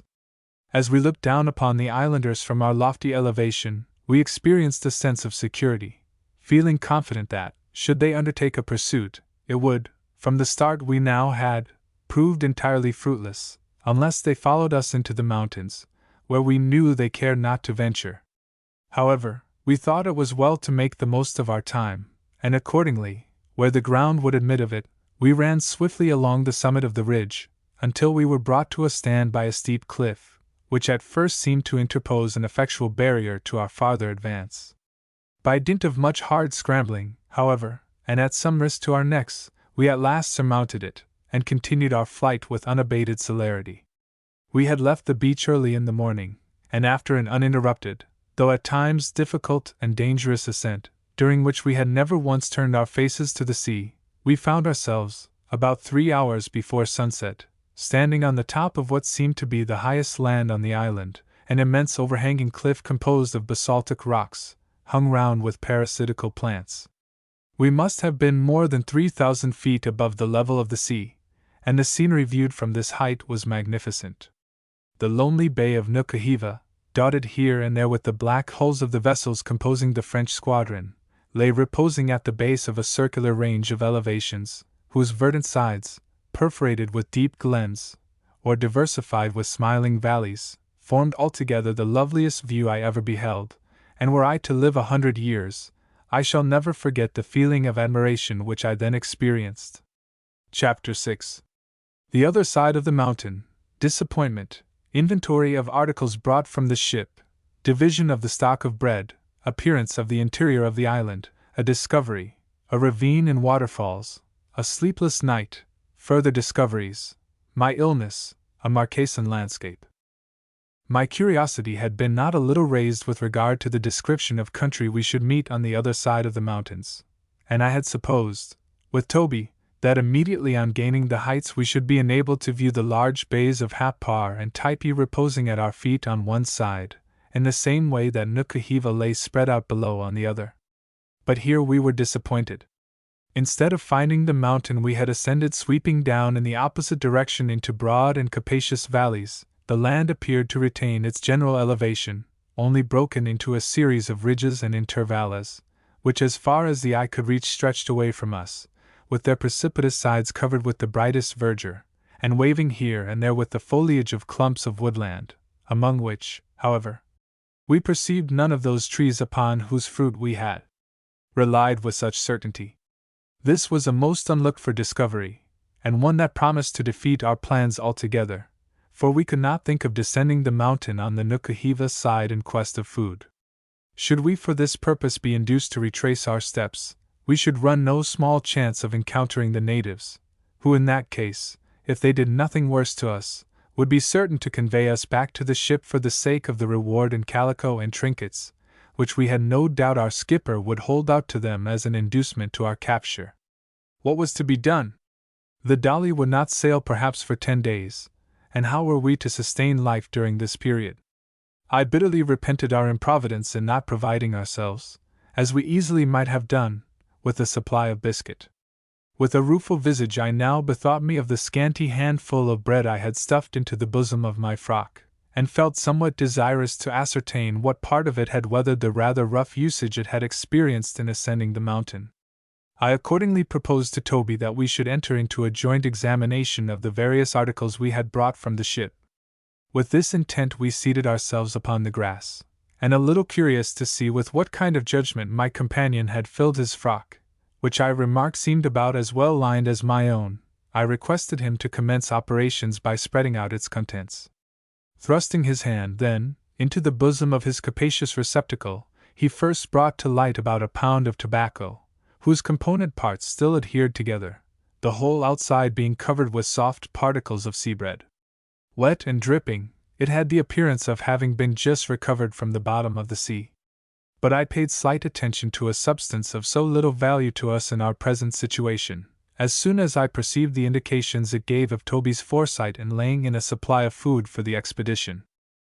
I eagerly inquired what quantity he had brought with him, when rummaging once more beneath his garment, he produced a small handful of something so soft, pulpy, and discolored, that for a few moments he was as much puzzled as myself to tell by what possible instrumentality such a villainous compound had become engendered in his bosom.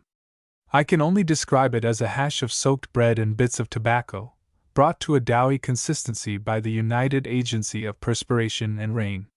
But repulsive as it might otherwise have been, I now regarded it as an invaluable treasure, and proceeded with great care to transfer this paste-like mass to a large leaf which I had plucked from a bush beside me. Toby informed me that in the morning he had placed 2 whole biscuits in his bosom, with a view of munching them, should he feel so inclined, during our flight. These were now reduced to the equivocal substance which I had just placed on the leaf. Another dive into the frock brought to view some 4 or 5 yards of calico print, whose tasteful pattern was rather disfigured by the yellow stains of the tobacco with which it had been brought in contact. In drawing this calico slowly from his bosom inch by inch, Toby reminded me of a juggler performing the feat of the endless ribbon. The next cast was a small one, being a sailor's little ditty bag, containing needles, thread, and other sewing utensils. Then came a razor case, followed by 2 or 3 separate plugs of negro head, which were fished up from the bottom of the now empty receptacle. These various matters being inspected, I produced a few things which I had myself brought. As might have been anticipated from the state of my companion's edible supplies, I found my own in a deplorable condition, and diminished to a quantity that would not have formed half a dozen mouthfuls for a hungry man who was partial enough to tobacco not to mind swallowing it. A few morsels of bread, with a fathom or 2 of white cotton cloth, and several pounds of choice pigtail, composed the extent of my possessions. Our joint stock of miscellaneous articles were now made up into a compact bundle, which it was agreed we should carry alternately. But the sorry remains of the biscuit were not to be disposed of so summarily. The precarious circumstances in which we were placed made us regard them as something on which very probably depended the fate of our adventure. After a brief discussion, in which we both of us expressed our resolution of not descending into the bay until the ship's departure, I suggested to my companion that little of it as there was, we should divide the bread into 6 equal portions, each of which should be a day's allowance for both of us. This proposition he assented to, so I took the silk kerchief from my neck, and cutting it with my knife into half a dozen equal pieces, proceeded to make an exact division. At first Toby, with a degree of fastidiousness that seemed to me ill-timed, was for picking out the minute particles of tobacco with which the spongy mass was mixed. But against this proceeding I protested, as by such an operation we must have greatly diminished its quantity. When the division was accomplished, we found that a day's allowance for the 2 was not a great deal more than what a tablespoon might hold. Each separate portion we immediately rolled up in the bit of silk prepared for it, and joining them all together into a small package, I committed them, with solemn injunctions of fidelity, to the custody of Toby. For the remainder of that day we resolved to fast, as we had been fortified by a breakfast in the morning, and now starting again to our feet, we looked about us for a shelter during the night, which, from the appearance of the heavens, promised to be a dark and tempestuous one.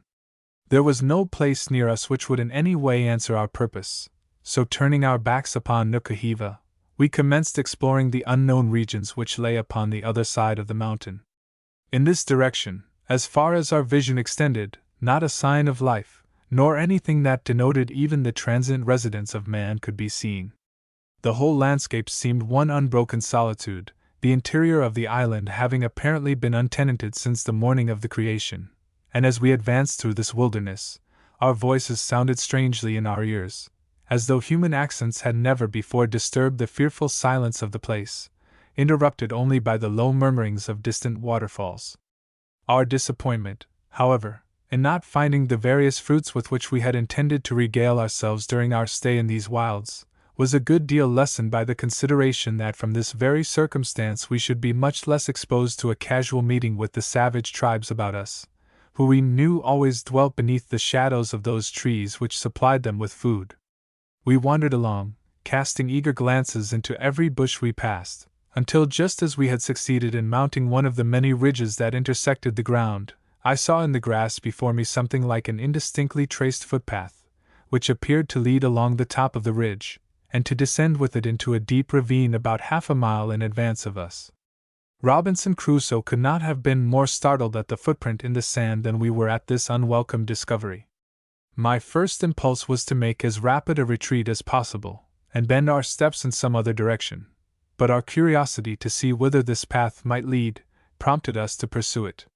So on we went, the track becoming more and more visible the farther we proceeded, until it conducted us to the verge of the ravine, where it abruptly terminated.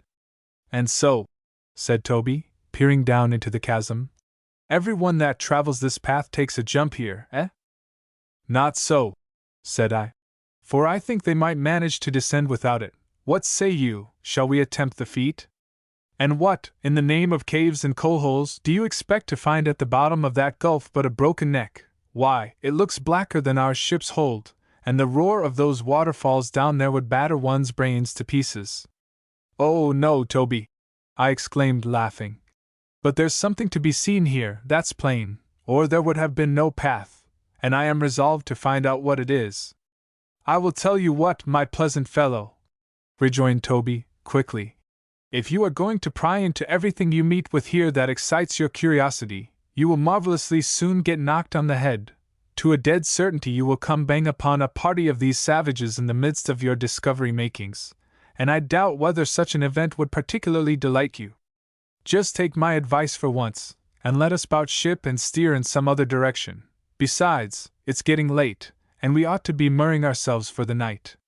That is just the thing I have been driving at, replied I. And I am thinking that this ravine will exactly answer our purpose, for it is roomy, secluded, well watered, and may shelter us from the weather.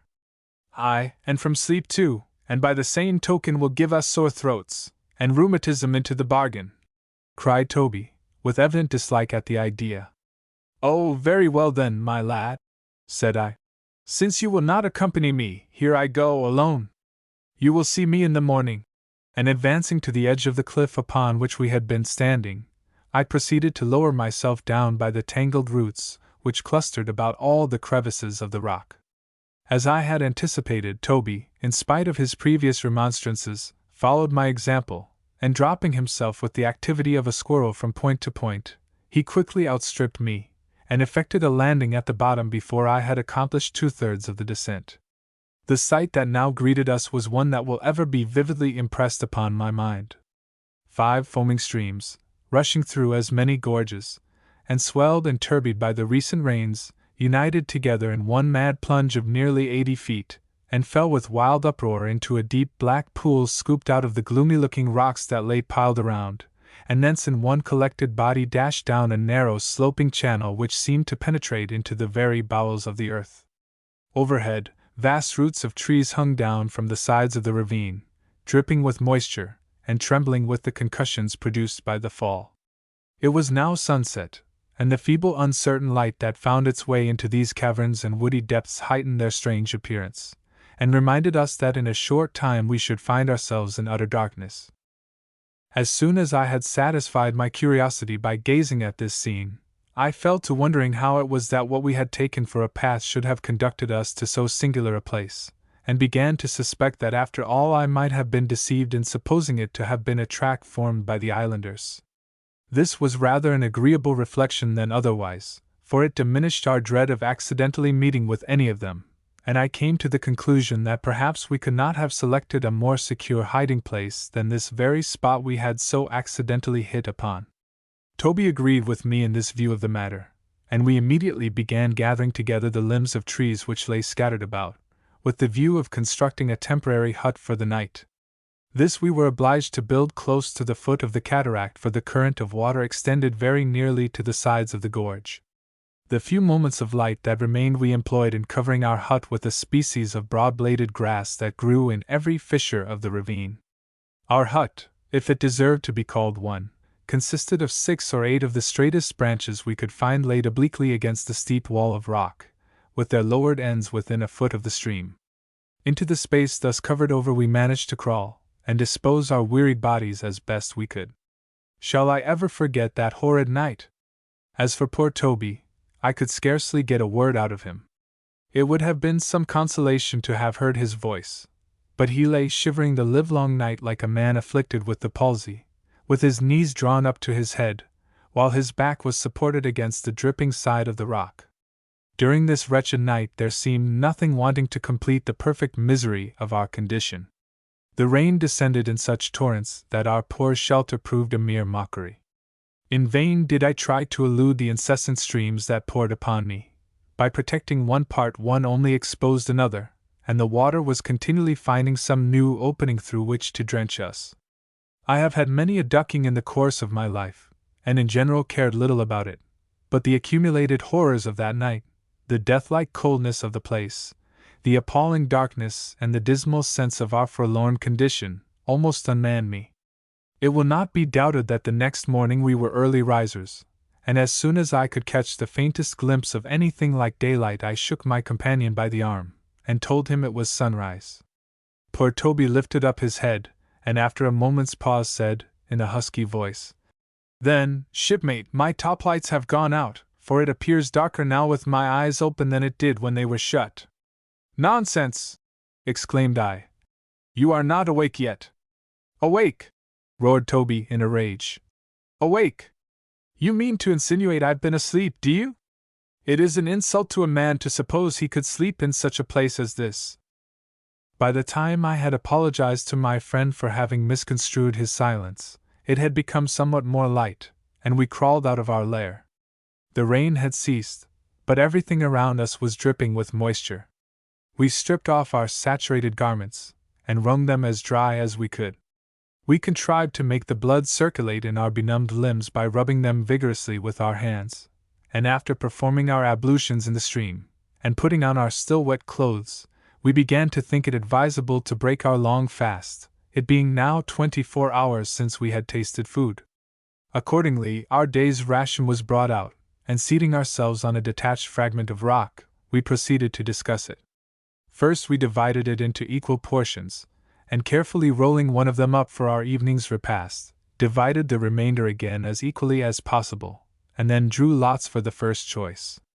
I could have placed the morsel that fell to my share upon the tip of my finger, but notwithstanding this, I took care that it should be full 10 minutes before I had swallowed the last crumb.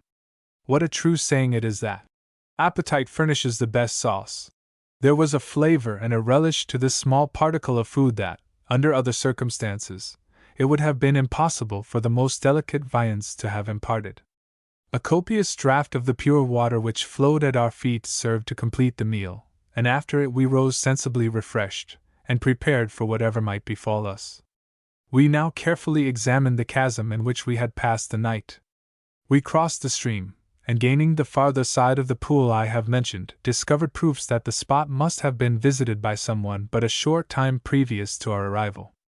Further observation convinced us that it had been regularly frequented, and, as we afterwards conjectured from particular indications, for the purpose of obtaining a certain root, from which the natives obtained a kind of ointment. These discoveries immediately determined us to abandon a place which had presented no inducement for us to remain, except the promise of security, and as we looked about us for the means of ascending again into the upper regions, we at last found a practicable part of the rock, and half an hour's toil carried us to the summit of the same cliff from which the preceding evening we had descended. I now proposed to Toby that instead of rambling about the island, exposing ourselves to discovery at every turn, we should select some place as our fixed abode for as long a period as our food should hold out, build ourselves a comfortable hut, and be as prudent and circumspect as possible. To all this my companion assented, and we at once set about carrying the plan into execution. With this view, after exploring without success a little glen near us, we crossed several of the ridges of which I have before spoken, and about noon found ourselves ascending a long and gradually rising slope, but still without having discovered any place adapted to our purpose. Low and heavy clouds betokened an approaching storm, and we hurried on to gain a covert in a clump of thick bushes, which appeared to terminate the long ascent. We threw ourselves under the lee of these bushes, and pulling up the long grass that grew around, covered ourselves completely with it, and awaited the shower. But it did not come as soon as we had expected, and before many minutes my companion was fast asleep, and I was rapidly falling into the same state of happy forgetfulness. Just at this juncture, however, down came the rain with a violence that put all thoughts of slumber to flight. Although in some measure sheltered, our clothes soon became as wet as ever. This, after all the trouble we had taken to dry them, was provoking enough, but there was no help for it, and I recommend all adventurous youths who abandon vessels in romantic islands during the rainy season to provide themselves with umbrellas. After an hour or so the shower passed away. My companion slept through it all, or at least appeared so to do, and now that it was over I had not the heart to awaken him. As I lay on my back completely shrouded with verdure, the leafy branches drooping over me, and my limbs buried in grass, I could not avoid comparing our situation with that of the interesting babes in the wood. Poor little sufferers! No wonder their constitutions broke down under the hardships to which they were exposed. During the hour or two spent under the shelter of these bushes, I began to feel symptoms which I at once attributed to the exposure of the preceding night. Cold shiverings and a burning fever succeeded one another at intervals, while one of my legs was swelled to such a degree, and pained me so acutely, that I half suspected I had been bitten by some venomous reptile, the congenial inhabitant of the chasm from which we had lately emerged. I may here remark, by the way, what I subsequently learned, that all the islands of Polynesia enjoy the reputation, in common with the Hibernian Isle, of being free from the presence of any vipers, though whether St. Patrick ever visited them is a question I shall not attempt to decide. As the feverish sensation increased upon me, I tossed about, still unwilling to disturb my slumbering companion, from whose side I removed 2 or 3 yards. I chanced to push aside a branch, and by so doing suddenly disclosed to my view a scene which even now I can recall with all the vividness of the first impression. Had a glimpse of the gardens of paradise been revealed to me, I could scarcely have been more ravished with the sight. From the spot where I lay transfixed with surprise and delight, I looked straight down into the bosom of a valley, which swept away in long wavy undulations to the blue waters in the distance. Midway towards the sea, and peering here and there amidst the foliage, might be seen the palmetto-thatched houses of its inhabitants, glistening in the sun that had bleached them to a dazzling whiteness. The vale was more than 3 leagues in length, and about a mile across at its greatest width. On either side it appeared hemmed in by steep and green acclivities, which, uniting near the spot where I lay, formed an abrupt and semicircular termination of grassy cliffs and precipices hundreds of feet in height, over which flowed numberless small cascades. But the crowning beauty of the prospect was its universal verdure, and in this indeed consists, I believe, the peculiar charm of every Polynesian landscape. Everywhere below me, from the base of the precipice upon whose very verge I had been unconsciously reposing, the surface of the vale presented a mass of foliage, spread with such rich profusion that it was impossible to determine of what description of trees it consisted. But perhaps there was nothing about the scenery I beheld more impressive than those silent cascades, whose slender threads of water, after leaping down the steep cliffs, were lost amidst the rich herbage of the valley. Over all the landscape there reigned the most hushed repose, which I almost feared to break, lest, like the enchanted gardens in the fairy tale, a single syllable might dissolve the spell. For a long time, forgetful alike of my own situation, and the vicinity of my still slumbering companion, I remained gazing around me, hardly able to comprehend by what means I had thus suddenly been made a spectator of such a scene. Chapter 7. The important question, Typee or Happar? A wild goose chase, my sufferings, disheartening situation, a night in the ravine, morning meal, happy idea of Toby, journey towards the valley. Recovering from my astonishment at the beautiful scene before me, I quickly awakened Toby, and informed him of the discovery I had made. Together we now repaired to the border of the precipice, and my companion's admiration was equal to my own. A little reflection, however, abetted our surprise at coming so unexpectedly upon this valley, since the large valleys of Happar and Typee, lying upon this side of Nukuhiva, and extending a considerable distance from the sea towards the interior, must necessarily terminate somewhere about this point. The question now was as to which of those 2 places we were looking down upon. Toby insisted that it was the abode of the Happars, and I that it was tenanted by their enemies, the ferocious types. To be sure, I was not entirely convinced by my own arguments, but Toby's proposition to descend at once into the valley, and partake of the hospitality of its inmates, seemed to me to be risking so much upon the strength of a mere supposition, that I resolved to oppose it until we had more evidence to proceed upon. The point was one of vital importance, as the natives of Happar were not only at peace with Nukuhiva, but cultivated with its inhabitants the most friendly relations, and enjoyed beside a reputation for gentleness and humanity which led us to expect from them, if not a cordial reception, at least a shelter during the short period we should remain in their territory. On the other hand, the very name of Typee struck a panic into my heart which I did not attempt to disguise. The thought of voluntarily throwing ourselves into the hands of these cruel savages seemed to me an act of mere madness, and almost equally so the idea of venturing into the valley, uncertain by which of these 2 tribes it was inhabited. That the vale at our feet was tenanted by one of them, was a point that appeared to us past all doubt, since we knew that they resided in this quarter, although our information did not enlighten us further. My companion, however, incapable of resisting the tempting prospect which the place held out of an abundant supply of food and other means of enjoyment, still clung to his own inconsiderate view of the subject, nor could all my reasoning shake it. When I reminded him that it was impossible for either of us to know anything with certainty, and when I dealt upon the horrible fate we should encounter were we rashly to descend into the valley, and discover too late the error we had committed, he replied by detailing all the evils of our present condition, and the sufferings we must undergo should we continue to remain where we then were. Anxious to draw him away from the subject, if possible, for I saw that it would be in vain to attempt changing his mind, I directed his attention to a long, bright, unwooded tract of land which, sweeping down from the elevations in the interior, descended into the valley before us. I then suggested to him that beyond this ridge might lie a capacious and untenanted valley, abounding with all manner of delicious fruits, for I had heard that there were several such upon the island, and proposed that we should endeavor to reach it, and if we found our expectations realized we should at once take refuge in it, and remain there as long as we pleased. He acquiesced in the suggestion, and we immediately, therefore, began surveying the country lying before us, with a view of determining upon the best route for us to pursue.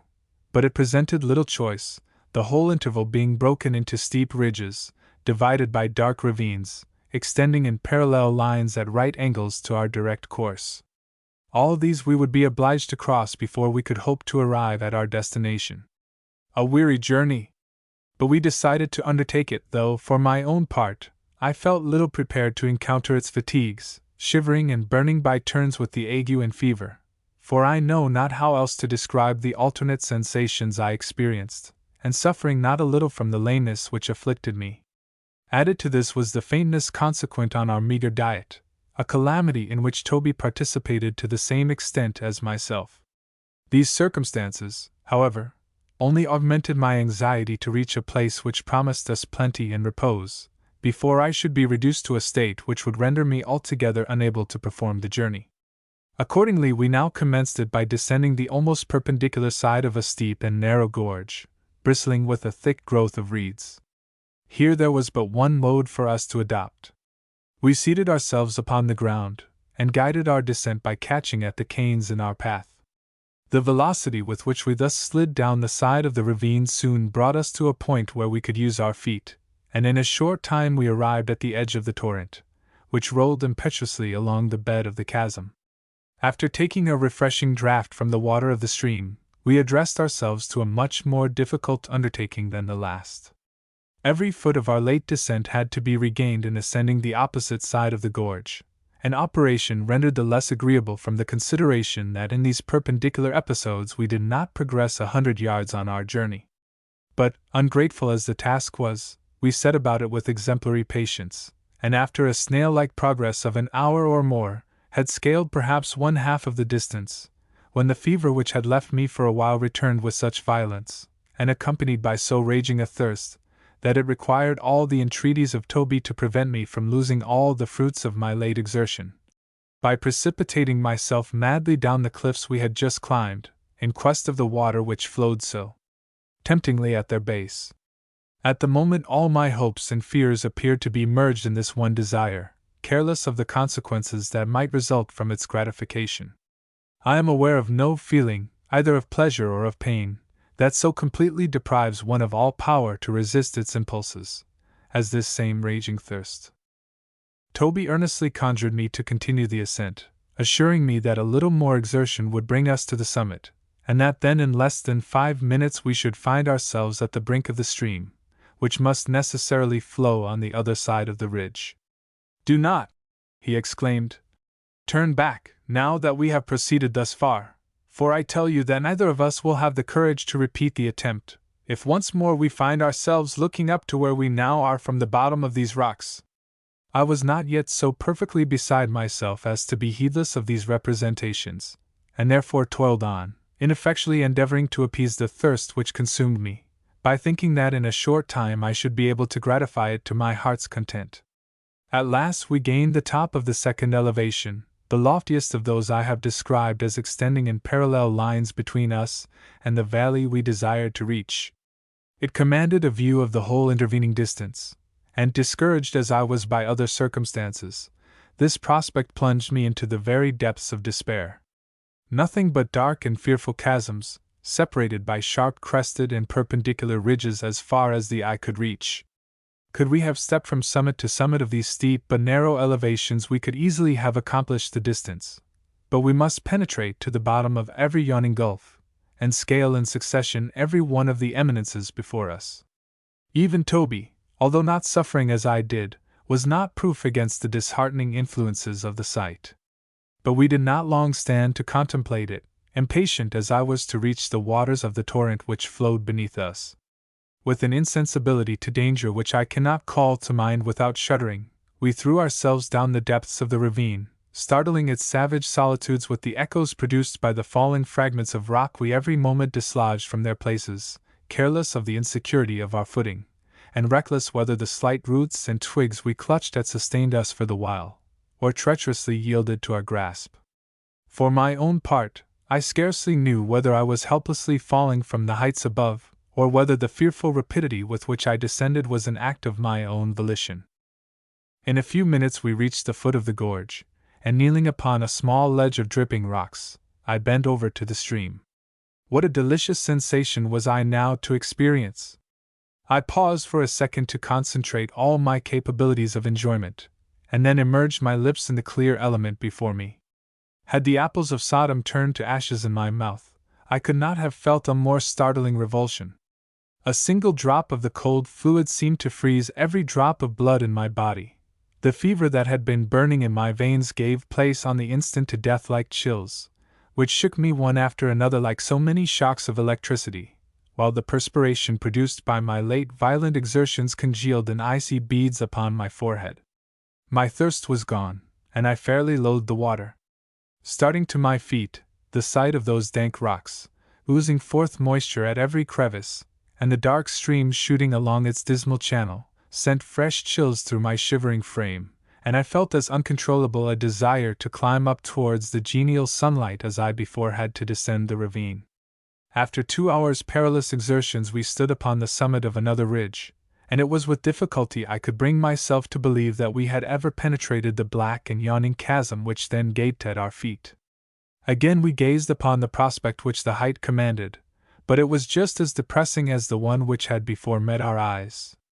I now felt that in our present situation it was in vain for us to think of ever overcoming the obstacles in our way, and I gave up all thoughts of reaching the vale which lay beyond this series of impediments, while at the same time I could not devise any scheme to extricate ourselves from the difficulties in which we were involved. The remotest idea of returning to Nukahiva unless assured of our vessel's departure never once entered my mind, and indeed it was questionable whether we could have succeeded in reaching it, divided as we were from the bay by a distance we could not compute, and perplexed too in our remembrance of localities by our recent wanderings. Besides, it was unendurable the thought of retracing our steps and rendering all our painful exertions of no avail. There is scarcely anything when a man is in difficulties that he is more disposed to look upon with abhorrence than a right-about retrograde movement, a systematic going over of the already trodden ground, and especially if he has a love of adventure. Such a course appears indescribably repulsive, so long as there remains the least hope to be derived from braving untried difficulties. It was this feeling that prompted us to descend the opposite side of the elevation we had just scaled, although with what definite object in view it would have been impossible for either of us to tell. Without exchanging a syllable upon the subject, Toby and myself simultaneously renounced the design which had lured us thus far, perceiving in each other's countenances that desponding expression which speaks more eloquently than words. Together we stood towards the close of this weary day in the cavity of the third gorge we had entered, wholly incapacitated for any further exertion, until restored to some degree of strength by food and repose. We seated ourselves upon the least uncomfortable spot we could select, and Toby produced from the bosom of his frock the sacred package. In silence we partook of the small morsel of refreshment that had been left from the morning's repast, and without once proposing to violate the sanctity of our engagement with respect to the remainder, we rose to our feet, and proceeded to construct some sort of shelter under which we might obtain the sleep we so greatly needed. Fortunately, the spot was better adapted to our purpose than the one in which we had passed the last wretched night. We cleared away the tall reeds from a small but almost level bit of ground, and twisted them into a low basket-like hut, which we covered with a profusion of long thick leaves, gathered from a tree near at hand. We disposed them thickly all around, reserving only a slight opening that barely permitted us to crawl under the shelter we had thus obtained. These deep recesses, though protected from the winds that assailed the summits of their lofty sides, are damp and chill to a degree that one would hardly anticipate in such a climate, and being unprovided with anything but our woolen frocks and thin duck trousers to resist the cold of the place, we were the more solicitous to render our habitation for the night as comfortable as we could. Accordingly, in addition to what we had already done, we plucked down all the leaves within our reach and threw them in a heap over our little hut, into which we now crept, raking after us a reserved supply to form our couch. That night nothing but the pain I suffered prevented me from sleeping most refreshingly. As it was, I caught 2 or 3 naps, while Toby slept away at my side as soundly as though he had been sandwiched between 2 Holland sheets. Luckily it did not rain, and we were preserved from the misery which a heavy shower would have occasioned us. In the morning I was awakened by the sonorous voice of my companion ringing in my ears and bidding me rise. I crawled out from our heap of leaves, and was astonished at the change which a good night's rest had wrought in his appearance. He was as blithe and joyous as a young bird, and was staying the keenness of his morning's appetite by chewing the soft bark of a delicate branch he held in his hand, and he recommended the like to me, as an admirable antidote against the gnawings of hunger. For my own part, though feeling materially better than I had done the preceding evening, I could not look at the limb that had pained me so violently at intervals during the last 24 hours, without experiencing a sense of alarm that I strove in vain to shake off. Unwilling to disturb the flow of my comrade's spirits, I managed to stifle the complaints to which I might otherwise have given vent, and calling upon him good-humoredly to speed our banquet, I prepared myself for it by washing in the stream. This operation concluded, we swallowed, or rather absorbed, by a peculiar kind of slow-sucking process, our respective morsels of nourishment, and then entered into a discussion as to the steps it was necessary for us to pursue. "What's to be done now?" inquired I, rather dolefully. "Descend into that same valley we described yesterday," rejoined Toby, with a rapidity and loudness of utterance that almost led me to suspect he had been slyly devouring the broadside of an ox in some of the adjoining thickets. "What else," he continued, "remains for us to do but that, to be sure? Why, we shall both starve, to a certainty, if we remain here, and as to your fears of those types, depend upon it, it is all nonsense. It is impossible that the inhabitants of such a lovely place as we saw can be anything else but good fellows, and if you choose rather to perish with hunger in one of these soppy caverns, I for one prefer to chance a bold descent into the valley, and risk the consequences." "And who is to pilot us thither?" I asked. "Even if we should decide upon the measure you propose? Are we to go again up and down those precipices that we crossed yesterday, until we reach the place we started from, and then take a flying leap from the cliffs to the valley?" "Faith, I didn't think of that," said Toby. "Sure enough, both sides of the valley appeared to be hemmed in by precipices, didn't they?" "Yes," answered I. "As steep as the sides of a line of battleship, and about 100 times as high." My companion sank his head upon his breast, and remained for a while in deep thought. Suddenly he sprang to his feet, while his eyes lighted up with that gleam of intelligence that marks the presence of some bright idea. "Yes, yes," he exclaimed. "The streams all run in the same direction, and must necessarily flow into the valley before they reach the sea. All we have to do is just to follow this stream, and sooner or later, it will lead us into the vale." "You are right, Toby," I exclaimed. "You are right. It must conduct us thither, and quickly too, for see with what a steep inclination the water descends." "It does, indeed," burst forth my companion, overjoyed at my verification of his theory.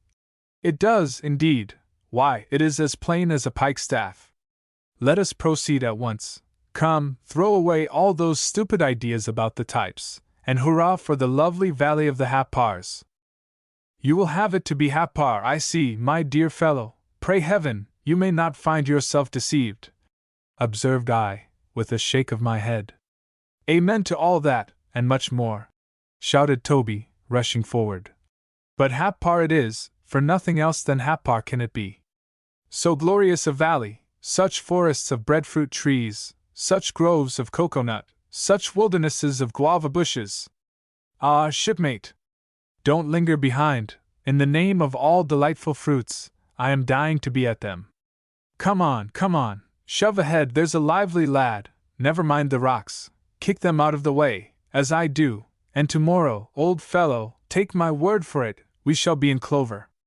Come on, and so saying, he dashed along the ravine like a madman, forgetting my inability to keep up with him. In a few minutes, however, the exuberance of his spirits abated, and pausing for a while, he permitted me to overtake him. Chapter 8. Perilous passage of the ravine. Descent into the valley. The fearless confidence of Toby was contagious, and I began to adopt the Hapar side of the question. I could not, however, overcome a certain feeling of trepidation as we made our way along these gloomy solitudes. Our progress, at first comparatively easy, became more and more difficult. The bed of the watercourse was covered with fragments of broken rocks, which had fallen from above, offering so many obstructions to the course of the rapid stream, which vexed and fretted about them, forming at intervals small waterfalls, pouring over into deep basins, or splashing wildly upon heaps of stones. From the narrowness of the gorge, and the steepness of its sides, there was no mode of advancing but by wading through the water, stumbling every moment over the impediments which lay hidden under its surface, or tripping against the huge roots of trees. But the most annoying hindrance we encountered was from a multitude of crooked boughs, which, shooting out almost horizontally from the sides of the chasm, twisted themselves together in fantastic masses almost to the surface of the stream, affording us no passage except under the low arches which they formed. Under these we were obliged to crawl on our hands and feet, sliding along the oozy surface of the rocks, or slipping into the deep pools, and with scarce light enough to guide us. Occasionally we would strike our heads against some projecting limb of a tree, and while imprudently engaged in rubbing the injured part, would fall sprawling amongst flinty fragments, cutting and bruising ourselves, whilst the unpitying waters flowed over our prostrate bodies. Belzoni, worming himself through the subterranean passages of the Egyptian catacombs, could not have met with greater impediments than those we here encountered. But we struggled against them manfully, well knowing our only hope lay in advancing. Towards sunset we halted at a spot where we made preparations for passing the night. Here we constructed a hut, in much the same way as before, and crawling into it, endeavored to forget our sufferings. My companion, I believe, slept pretty soundly, but at daybreak, when we rolled out of our dwelling, I felt nearly disqualified for any further efforts. Toby prescribed as a remedy for my illness the contents of one of our little silk packages, to be taken at once in a single dose. To this species of medical treatment, however, I would by no means accede, much as he insisted upon it, and so we partook of our usual morsel, and silently resumed our journey. It was the 4th day since we left Nukuhiva, and the gnawings of hunger became painfully acute. We were fain to pacify them by chewing the tender bark of roots and twigs, which, if they did not afford us nourishment, were at least sweet and pleasant to the taste. Our progress along the steep watercourse was necessarily slow, and by noon we had not advanced more than a mile. It was somewhere near this part of the day that the noise of falling waters, which we had faintly caught in the early morning, became more distinct, and it was not long before we were arrested by a rocky precipice of nearly 100 feet in depth, that extended all across the channel, and over which the wild stream poured in an unbroken leap. On either hand the walls of the ravine presented their overhanging sides both above and below the fall, affording no means whatever of avoiding the cataract by taking a circuit round it. "What's to be done now, Toby?" said I. "Why," rejoined he, "as we cannot retreat, I suppose we must keep shoving along." "Very true, my dear Toby, but how do you purpose accomplishing that desirable object?" "By jumping from the top of the fall, if there be no other way," unhesitatingly replied my companion. "It will be much the quickest way of descent, But as you are not quite as active as I am, we will try some other way." And so saying, he crept cautiously along and peered over into the abyss, while I remained wondering by what possible means we could overcome this apparently insuperable obstruction. As soon as my companion had completed his survey, I eagerly inquired the result. "The result of my observations you wish to know, do you?" began Toby, deliberately, with one of his odd looks. "Well, my lad, the result of my observation is very quickly imparted. It is at present uncertain which of our two necks will have the honor to be broken first, but about 100 to 1 would be a fair bet in favor of the man who takes the first jump." "Then it is an impossible thing, is it?" inquired I gloomily. "No, shipmate, on the contrary, it is the easiest thing in life. The only awkward point is the sort of usage which our unhappy limbs may receive when we arrive at the bottom, and what sort of traveling trim we shall be in afterwards. But follow me now, and I will show you the only chance we have." With this he conducted me to the verge of the cataract, and pointed along the side of the ravine to a number of curious-looking roots, some 3 or 4 inches in thickness, and several feet long, which, after twisting among the fissures of the rock, shot perpendicularly from it, and ran tapering to a point in the air, hanging over the gulf like so many dark icicles. They covered nearly the entire surface of one side of the gorge, the lowest of them reaching even to the water. Many were moss-grown and decayed, with their extremities snapped short off, and those in the immediate vicinity of the fall were slippery with moisture. Toby's scheme, and it was a desperate one, was to entrust ourselves to these treacherous-looking roots, and by slipping down from one to another to gain the bottom. "Are you ready to venture it?" asked Toby, looking at me earnestly, but without saying a word as to the practicability of the plan. "I am," was my reply, for I saw it was our only resource if we wished to advance, and as for retreating, all thoughts of that sort had been long abandoned. After I had signified my assent, Toby, without uttering a single word, crawled along the dripping ledge until he gained a point from whence he could just reach one of the largest of the pendant roots. He shook it, it quivered in his grasp, and when he let it go, it twanged in the air like a strong wire sharply struck. Satisfied by his scrutiny, my light-limbed companion swung himself nimbly upon it, and twisting his legs round it in sailor fashion, slipped down 8 or 10 feet, where his weight gave it a motion not unlike that of a pendulum. He could not venture to descend any farther, so holding on with one hand, he with the other shook one by one all the slender roots around him, and at last, finding one which he thought trustworthy, shifted himself to it, and continued his downward progress. So far so well, but I could not avoid comparing my heavier frame and disabled condition with his light figure and remarkable activity. But there was no help for it, and in less than a minute's time I was swinging directly over his head. As soon as his upturned eyes caught a glimpse of me, he exclaimed in his usual dry tone, for the danger did not seem to daunt him in the least, "Mate, do me the kindness not to fall until I get out of your way." And then swinging himself more on one side, he continued his descent. In the meantime, I cautiously transferred myself from the limb down which I had been slipping to a couple of others that were near it, deeming 2 strings to my bow better than 1, and taking care to test their strength before I trusted my weight to them. On arriving towards the end of the second stage in this vertical journey, and shaking the long roots which were round me, to my consternation they snapped off one after another like so many pipe stems, and fell in fragments against the side of the gulf, splashing at last into the waters beneath. As one after another the treacherous roots yielded to my grasp, and fell into the torrent, my heart sunk within me. The branches on which I was suspended over the yawning chasm swung to and fro in the air, and I expected them every moment to snap in twain. Appalled at the dreadful fate that menaced me, I clutched frantically at the only large root which remained near me, but in vain. I could not reach it, though my fingers were within a few inches of it.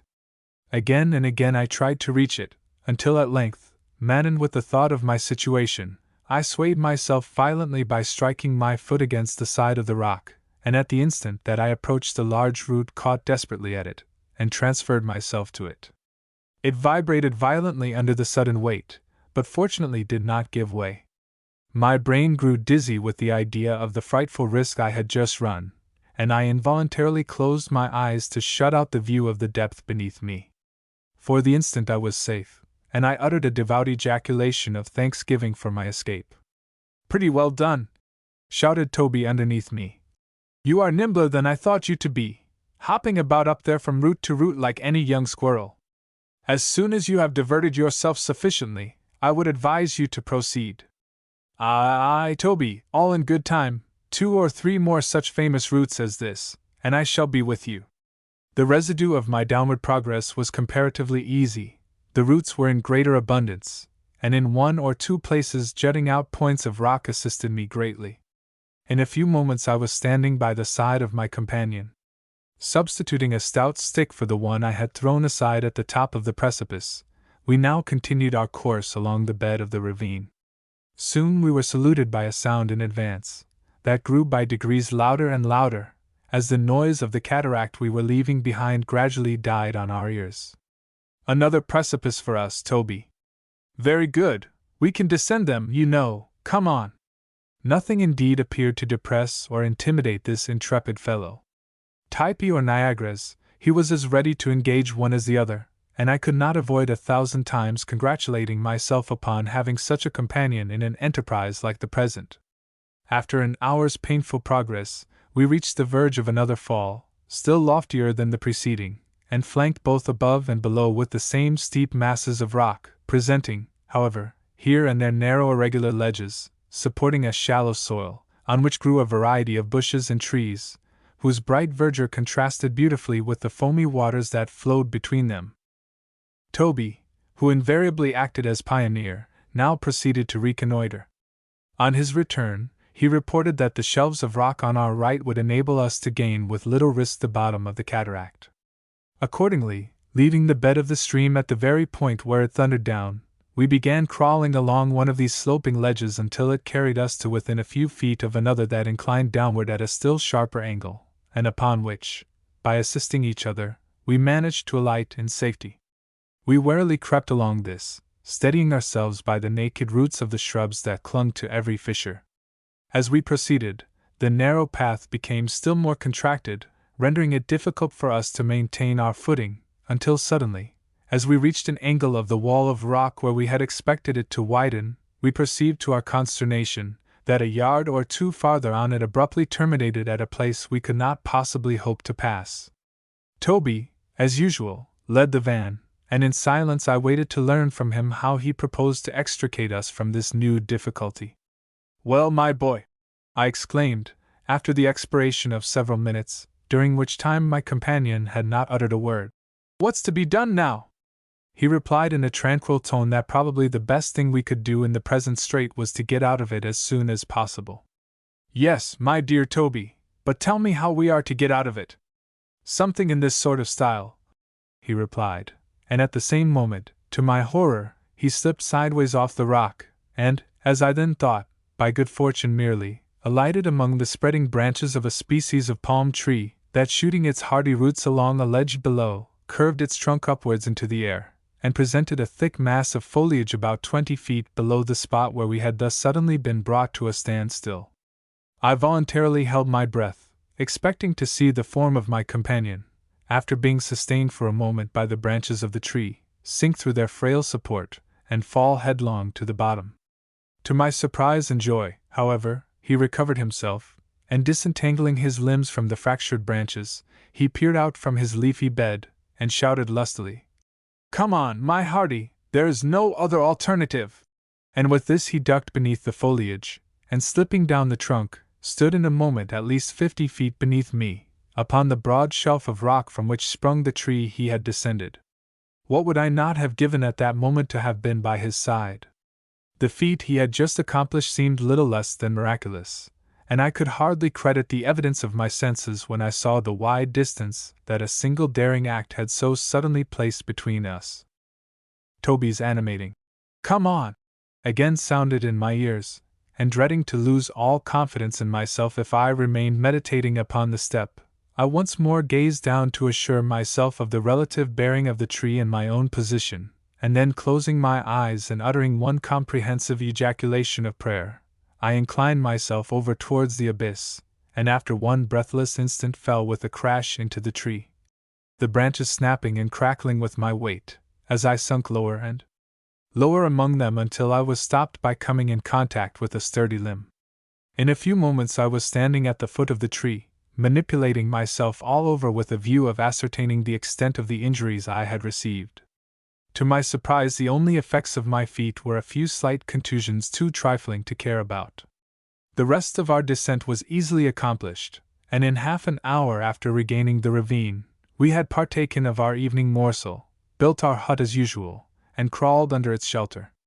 The next morning, in spite of our debility and the agony of hunger under which we were now suffering, though either of us confessed to the fact, we struggled along our dismal and still difficult and dangerous path, cheered by the hope of soon catching a glimpse of the valley before us, and towards evening the voice of a cataract which had for some time sounded like a low deep bass to the music of the smaller waterfalls, broke upon our ears in still louder tones, and assured us that we were approaching its vicinity. That evening we stood on the brink of a precipice, over which the dark stream bounded in one final leap of full 300 feet. The sheer descent terminated in the region we so long had sought. On either side of the fall, two lofty and perpendicular bluffs buttressed the sides of the enormous cliff, and projected into the sea of verdure with which the valley waved, and a range of similar projecting eminences stood disposed in a half-circle about the head of the vale. A thick canopy of trees hung over the very verge of the fall, leaving an arched aperture for the passage of the waters, which imparted a strange picturesqueness to the scene. The valley was now before us, but instead of being conducted into its smiling bosom by the gradual descent of the deep watercourse we had thus far pursued, all our labors now appeared to have been rendered futile by its abrupt termination. But bitterly disappointed, we did not entirely despair. As it was now near sunset, we determined to pass the night where we were, and on the morrow, refreshed by sleep, and by eating at one meal all our stock of food, to accomplish a descent into the valley, or perish in the attempt. We laid ourselves down that night on a spot, the recollection of which still makes me shudder. A small table of rock which projected over the precipice on one side of the stream, and was drenched by the spray of the fall, sustained a huge trunk of a tree which must have been deposited there by some heavy freshet. It lay obliquely, with one end resting on the rock and the other supported by the side of the ravine. Against it we placed in a sloping direction a number of the half-decayed boughs that were strewn about, and covering the whole with twigs and leaves, awaited the morning's light beneath such shelter as it afforded. During the whole of this night the continual roaring of the cataract, the dismal moaning of the gale through the trees, the pattering of the rain, and the profound darkness, affected my spirits to a degree which nothing had ever before produced.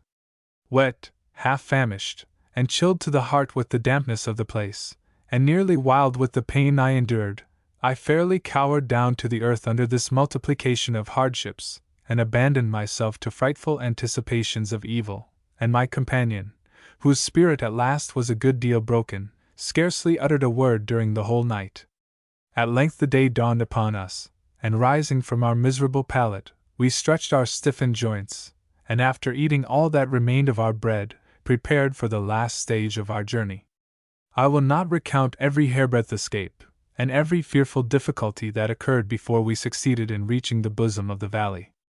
As I have already described similar scenes, it will be sufficient to say that at length, after great toil and great dangers, we both stood with no limbs broken at the head of that magnificent vale which 5 days before had so suddenly burst upon my sight, and almost beneath the shadow of those very cliffs from whose summits we had gazed upon the prospect.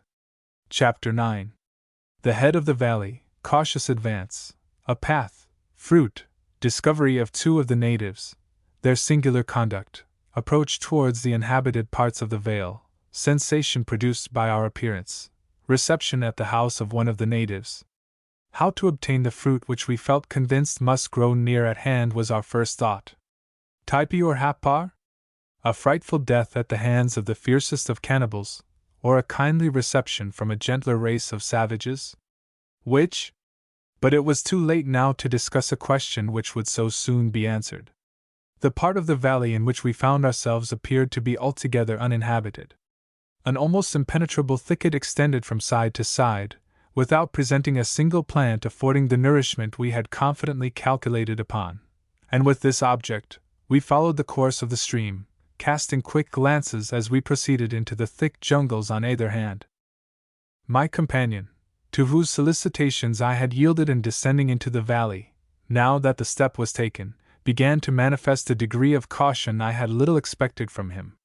He proposed that in the event of our finding an adequate supply of fruit, we should remain in this unfrequented portion of the valley, where we should run little chance of being surprised by its occupants, whoever they might be, until sufficiently recruited to resume our journey, when laying in a store of food equal to our wants, we might easily regain the Bay of Nukuhiva, after the lapse of a sufficient interval to ensure the departure of our vessel. I objected strongly to this proposition, plausible as it was, as the difficulties of the route would almost be insurmountable, unacquainted as we were with the general bearings of the country, and I reminded my companion of the hardships which we had already encountered in our uncertain wanderings. In a word, I said that since we had deemed it advisable to enter the valley, we ought manfully to face the consequences, whatever they might be, the more especially as I was convinced there was no alternative left us but to fall in with the natives at once, and boldly risk the reception they might give us, and that as to myself, I felt the necessity of rest and shelter, and that until I had obtained them, I should be wholly unable to encounter such sufferings as we had lately passed through. To the justice of these observations Toby somewhat reluctantly assented. We were surprised that, after moving as far as we had along the valley, we would still meet with the same impervious thickets, and thinking that although the borders of the stream might be lined for some distance with them, yet beyond there might be more open ground, I requested Toby to keep a bright lookout upon one side, while I did the same on the other, in order to discover some opening in the bushes, and especially to watch for the slightest appearance of a path or anything else that might indicate the vicinity of the islanders. What furtive and anxious glances we cast into those dim-looking shades! With what apprehensions we proceeded, ignorant at what moment we might be greeted by the javelin of some ambushed savage. At last my companion paused, and directed my attention to a narrow opening in the foliage. We struck into it, and it soon brought us by an indistinctly traced path to a comparatively clear space, at the farther end of which we descried a number of the trees, the native name of which is anui, and which bear a most delicious fruit. What a race! I hobbling over the ground like some decrepit wretch, and Toby leaping forward like a greyhound. He quickly cleared one of the trees on which there were 2 or 3 of the fruit, but to our chagrin they proved to be much decayed, the rinds partly opened by the birds, and their hearts half devoured. However, we quickly dispatched them, and no ambrosia could have been more delicious. We looked about us uncertain whither to direct our steps, since the path we had so far followed appeared to be lost in the open space around us. At last we resolved to enter a grove near at hand, and had advanced a few rods, when, just upon its skirts, I picked up a slender breadfruit shoot perfectly green, and with the tender bark freshly stripped from it. It was slippery with moisture, and appeared as if it had been but that moment thrown aside. I said nothing, but merely held it up to Toby, who started at this undeniable evidence of the vicinity of the savages. The plot was now thickening. A short distance farther lay a little faggot of the same shoots bound together with a strip of bark. Could it have been thrown down by some solitary native, who, alarmed at seeing us, had hurried forward to carry the tidings of our approach to his countrymen, Typee or Hapar? But it was too late to recede, so we moved on slowly, my companion in advance casting eager glances under the trees on either side, until all at once I saw him recoil as if stung by an adder. Sinking on his knee, he waved me off with one hand, while with the other he held aside some intervening leaves, and gazed intently at some object. Disregarding his injunction, I quickly approached him and caught a glimpse of 2 figures partly hidden by the dense foliage. They were standing close together, and were perfectly motionless. They must have previously perceived us, and withdrawn into the depths of the wood to elude our observation. My mind was at once made up. Dropping my staff, and tearing open the package of things we had brought from the ship, I unrolled the cotton cloth, and holding it in one hand, plucked with the other a twig from the bushes beside me, and telling Toby to follow my example, I broke through the covert and advanced, waving the branch in token of peace towards the shrinking forms before me. They were a boy and a girl, slender and graceful, and completely naked, with the exception of a slight girdle of bark, from which depended at opposite points two of the russet leaves of the breadfruit tree. An arm of the boy, half screened from sight by her wild tresses, was thrown about the neck of the girl, while with the other he held one of her hands in his, and thus they stood together, their heads inclined forward, catching the faint noise we made in our progress, and with one foot in advance, as if half inclined to fly from our presence. As we drew near, their alarm evidently increased. Apprehensive that they might fly from us altogether, I stopped short and motioned them to advance and receive the gift I extended towards them, but they would not. I then uttered a few words of their language with which I was acquainted, scarcely expecting that they would understand me, but to show that we had not dropped from the clouds upon them. This appeared to give them a little confidence, so I approached nearer, presenting the cloth with one hand, and holding the bough with the other, while they slowly retreated.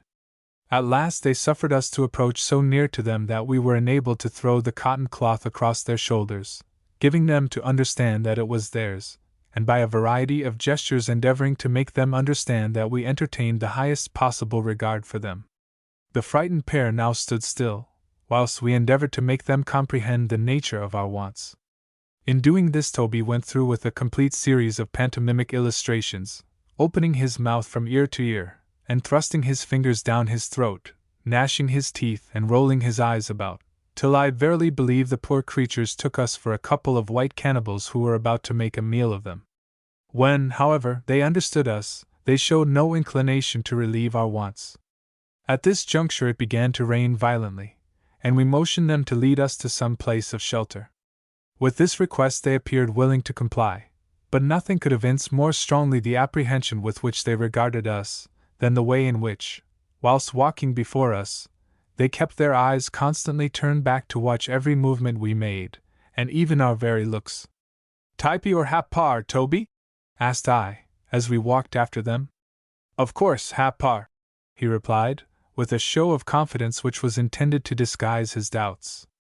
"We shall soon know," I exclaimed, and at the same moment I stepped forward towards our guides, and pronouncing the two names interrogatively, and pointing to the lowest part of the valley, endeavored to come to the point at once. They repeated the words after me again and again, but without giving any peculiar emphasis thither, so that I was completely at a loss to understand them, for a couple of wilier young things than we afterwards found them to have been on this particular occasion never probably fell in any traveller's way. More and more curious to ascertain our fate, I now threw together in the form of a question the words, Hap-par, and Mortar-key, the latter being equivalent to the word good. The two natives interchanged glances of peculiar meaning with one another at this, and manifested no little surprise. But on the repetition of the question, after some consultation together, to the great joy of Toby, they answered in the affirmative.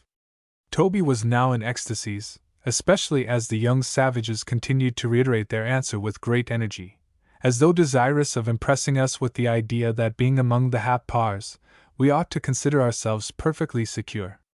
Although I had some lingering doubts, I feigned great delight with Toby at this announcement, while my companion broke out into a pantomimic abhorrence of Typee, and immeasurable love for the particular valley in which we were, our guides all the while gazing uneasily at one another, as if at a loss to account for our conduct.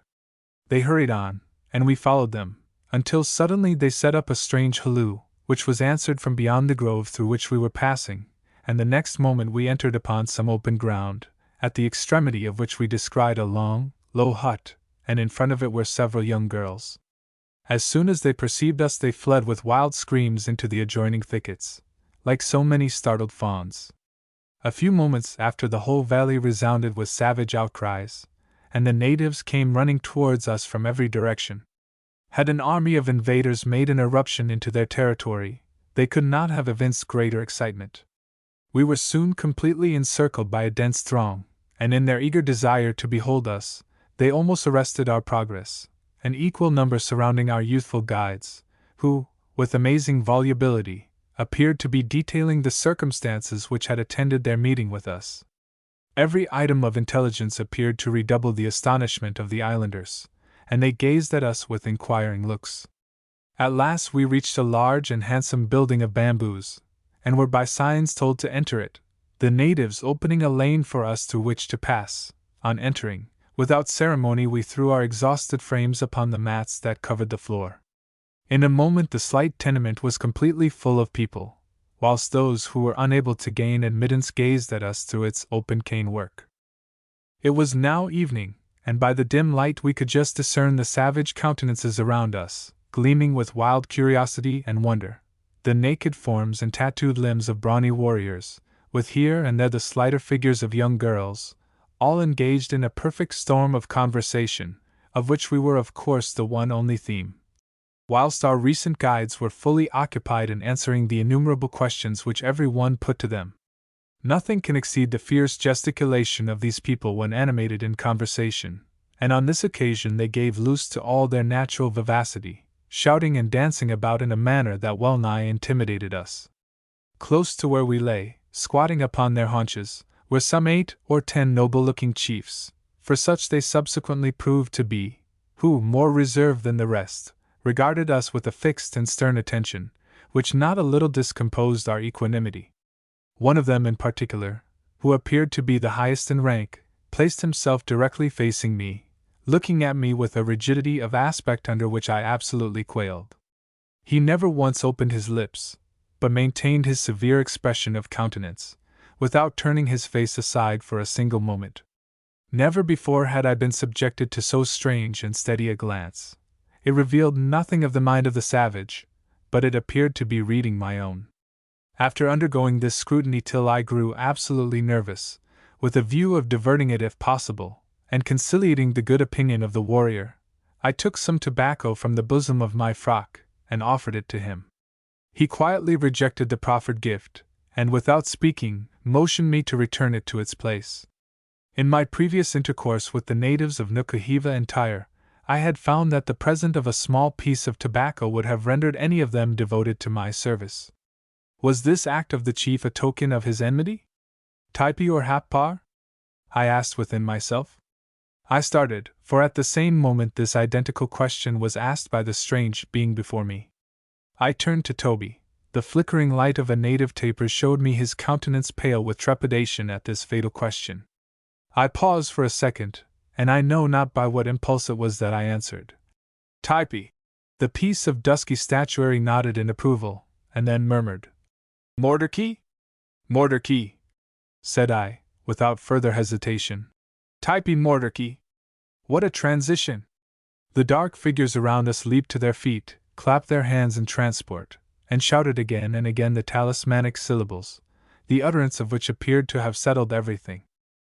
When this commotion had a little subsided, the principal chief squatted once more before me, and throwing himself into a sudden rage, poured forth a string of philippics, which I was at no loss to understand, from the frequent recurrence of the word Hapar, as being directed against the natives of the adjoining valley. In all these denunciations my companion and I acquiesced, while we extolled the character of the warlike types. To be sure our panegyrics were somewhat laconic, consisting in the repetition of that name, united with the potent adjective, Mordecai. But this was sufficient, and served to conciliate the goodwill of the natives, with whom our congeniality of sentiment on this point did more towards inspiring a friendly feeling than anything else that could have happened. At last the wrath of the chief evaporated, and in a few moments he was as placid as ever. Laying his hand upon his breast, he gave me to understand that his name was Mehivi, and that, in return, he wished me to communicate my appellation. I hesitated for an instant, thinking that it might be difficult for him to pronounce my real name, and then, with the most praiseworthy intentions, intimated that I was known as Tom. But I could not have made a worse selection, the chief could not master it.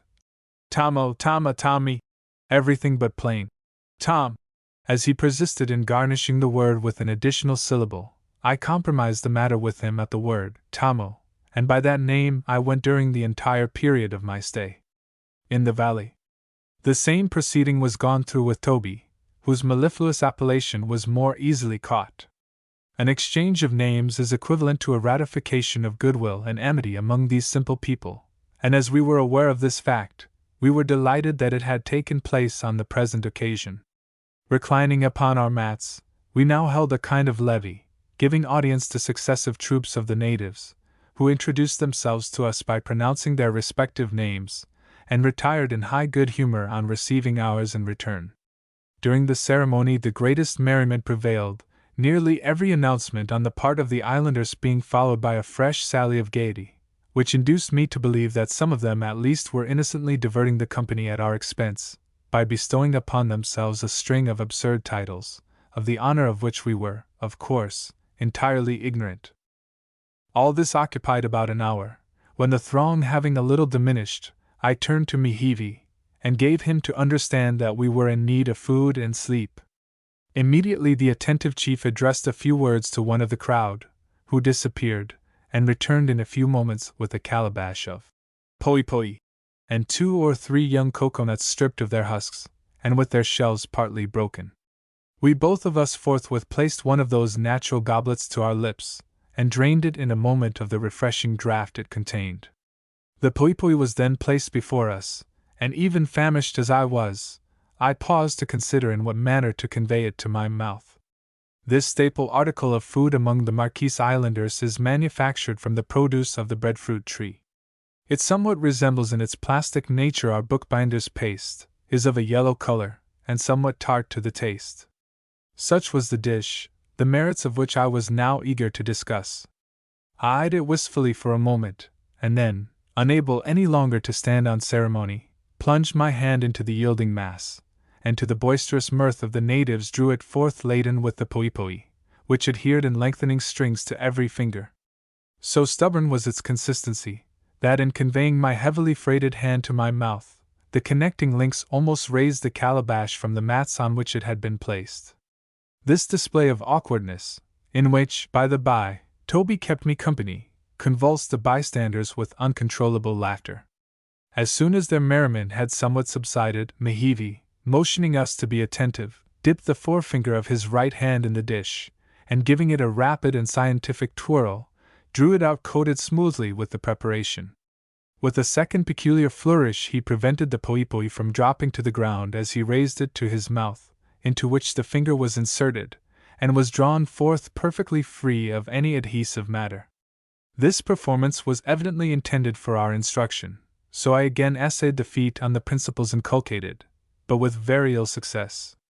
A starving man, however, little heeds conventional proprieties, especially on a South Sea island, and accordingly Toby and I partook of the dish after our own clumsy fashion, but plastering our faces all over with the glutinous compound, and daubing our hands nearly to the wrist. This kind of food is by no means disagreeable to the palate of a European, though at first the mode of eating it may be. For my own part, after the lapse of a few days I became accustomed to its singular flavor, and grew remarkably fond of it. So much for the first course. Several other dishes followed it, some of which were positively delicious. We concluded our banquet by tossing off the contents of 2 more young coconuts, after which we regaled ourselves with the soothing fumes of tobacco, inhaled from a quaintly carved pipe which passed round the circle. During the repast, the natives eyed us with intense curiosity, observing our minutest motions, and appearing to discover abundant matter for comment in the most trifling occurrence. Their surprise mounted the highest, when we began to remove our uncomfortable garments, which were saturated with rain. They scanned the whiteness of our limbs, and seemed utterly unable to account for the contrast they presented to the swarthy hue of our faces, embrowned from a 6 months' exposure to the scorching sun of the line. They felt our skin, much in the same way that a silk mercer would handle a remarkably fine piece of satin, and some of them went so far in their investigation as to apply the olfactory organ. Their singular behavior almost led me to imagine that they never before had beheld a white man, but a few moments' reflection convinced me that this could not have been the case, and a more satisfactory reason for their conduct has since suggested itself to my mind. Deterred by the frightful stories related of its inhabitants, ships never enter this bay, while their hostile relations with the tribes in the adjoining valleys prevent the types from visiting that section of the island where vessels occasionally lie. At long intervals, however, some intrepid captain will touch on the skirts of the bay, with 2 or 3 armed boats' crews, and accompanied by an interpreter. The natives who live near the sea descry the strangers long before they reach their waters, and aware of the purpose for which they come, proclaim loudly the news of their approach. By a species of vocal telegraph, the intelligence reaches the inmost recesses of the vale in an inconceivably short space of time, drawing nearly its whole population down to the beach laden with every variety of fruit. The interpreter, who is invariably a tabooed Kanaka, leaps ashore with the goods intended for barter, while the boats, with their oars shipped, and every man on his thwart, lie just outside the surf, heading off from the shore, in readiness at the first untoward event to escape to the open sea. As soon as the traffic is concluded, one of the boats pulls in under cover of the muskets of the others, the fruit is quickly thrown into her, and the transient visitors precipitately retire from what they justly consider so dangerous a vicinity. The intercourse occurring with Europeans being so restricted, no wonder that the inhabitants of the valley manifested so much curiosity with regard to us, appearing as we did among them under such singular circumstances. I have no doubt that we were the first white men who ever penetrated thus far back into their territories, or at least the first who had ever descended from the head of the vale. What had brought us thither must have appeared a complete mystery to them, and from our ignorance of the language it was impossible for us to enlighten them. In answer to inquiries which the eloquence of their gestures enabled us to comprehend, all that we could reply was, that we had come from Nukahiva, a place, be it remembered, with which they were at open war. This intelligence appeared to affect them with the most lively emotions. "Nukahiva Morderki?" they asked. Of course we replied most energetically in the negative. They then plied us with 1,000 questions, of which we could understand nothing more than that they had reference to the recent movements of the French, against whom they seemed to cherish the most fierce hatred. So eager were they to obtain information on this point, that they still continued to propound their queries long after we had shown that we were utterly unable to answer them. Occasionally we caught some indistinct idea of their meaning, when we would endeavor by every method in our power to communicate the desired intelligence. At such times their gratification was boundless, and they would redouble their efforts to make us comprehend them more perfectly. But all in vain, and in the end they looked at us despairingly, as if we were the receptacles of invaluable information, but how to come at it they knew not. After a while the group around us gradually dispersed, and we were left about midnight, as we conjectured, with those who appeared to be permanent residents of the house. These individuals now provided us with fresh mats to lie upon, covered us with several folds of tapa, and then extinguishing the tapers that had been burning, threw themselves down beside us, and after a little desultory conversation were soon sound asleep. Chapter 10. Midnight Reflections, Morning Visitors, a Warrior in Costume, a Savage Aesculapius, Practice of the Healing Art, Body Servant, a Dwelling House of the Valley described, Portraits of its Inmates. Various and conflicting were the thoughts which oppressed me during the silent hours that followed the events related in the preceding chapter. Toby, wearied with the fatigues of the day, slumbered heavily by my side, but the pain under which I was suffering effectually prevented my sleeping, and I remained distressingly alive to all the fearful circumstances of our present situation. Was it possible that, after all our vicissitudes, we were really in the terrible valley of Typee, and at the mercy of its inmates, a fierce and unrelenting tribe of savages? Typee or Hapar? I shuddered when I reflected that there was no longer any room for doubt, and that, beyond all hope of escape, we were now placed in those very circumstances from the bare thought of which I had recoiled with such abhorrence but a few days before. What might not be our fearful destiny? To be sure, as yet, we had been treated with no violence, nay, had been even kindly and hospitably entertained. But what dependence could be placed upon the fickle passions which sway the bosom of a savage? His inconstancy and treachery are proverbial. Might it not be that, beneath these fair appearances, the islanders covered some perfidious design, and that their friendly reception of us might only precede some horrible catastrophe? How strongly did these forebodings spring up in my mind, as I lay restlessly upon a couch of mats, surrounded by the dimly revealed forms of those whom I so greatly dreaded. From the excitement of these fearful thoughts, I sank, towards morning, into an uneasy slumber, and on awaking, with a start, in the midst of an appalling dream, looked up into the eager countenances of a number of the natives, who were bending over me. It was broad day, and the house was nearly filled with young females, fancifully decorated with flowers, who gazed upon me as I rose with faces in which childish delight and curiosity were vividly portrayed. After waking Toby, they seated themselves round us on the mats, and gave full play to that prying inquisitiveness which, time out of mind, has been attributed to the adorable sex. As these unsophisticated young creatures were attended by no jealous duennas, their proceedings were altogether informal, and void of artificial restraint. Long and minute was the investigation with which they honored us, and so uproarious their mirth, that I felt infinitely sheepish, and Toby was immeasurably outraged at their familiarity. These lively young ladies were at the same time wonderfully polite and humane, fanning aside the insects that occasionally lighted on our brows, presenting us with food, and compassionately regarding me in the midst of my afflictions. But in spite of all their blandishments, my feelings of propriety were exceedingly shocked, for I could not but consider them as having overstepped the due limits of female decorum. Having diverted themselves to their heart's content, our young visitants now withdrew, and gave place to successive troops of the other sex, who continued flocking towards the house until near noon, by which time I have no doubt that the greater part of the inhabitants of the valley had bathed themselves in the light of our benignant countenances. As last, when their numbers began to diminish, a superb-looking warrior stooped the towering plumes of his headdress beneath the low portal, and entered the house. I saw at once that he was some distinguished personage, the natives regarding him with the utmost deference, and making room for him as he approached. His aspect was imposing. The splendid long drooping tail feathers of the tropical bird, thickly interspersed with the gaudy plumage of the cock, were disposed in an immense upright semicircle upon his head, their lower extremities being fixed in a crescent of guinea beads which spanned the forehead. Around his neck were several enormous necklaces of boar's tusks, polished like ivory, and disposed in such a manner as that the longest and largest were upon his capacious chest.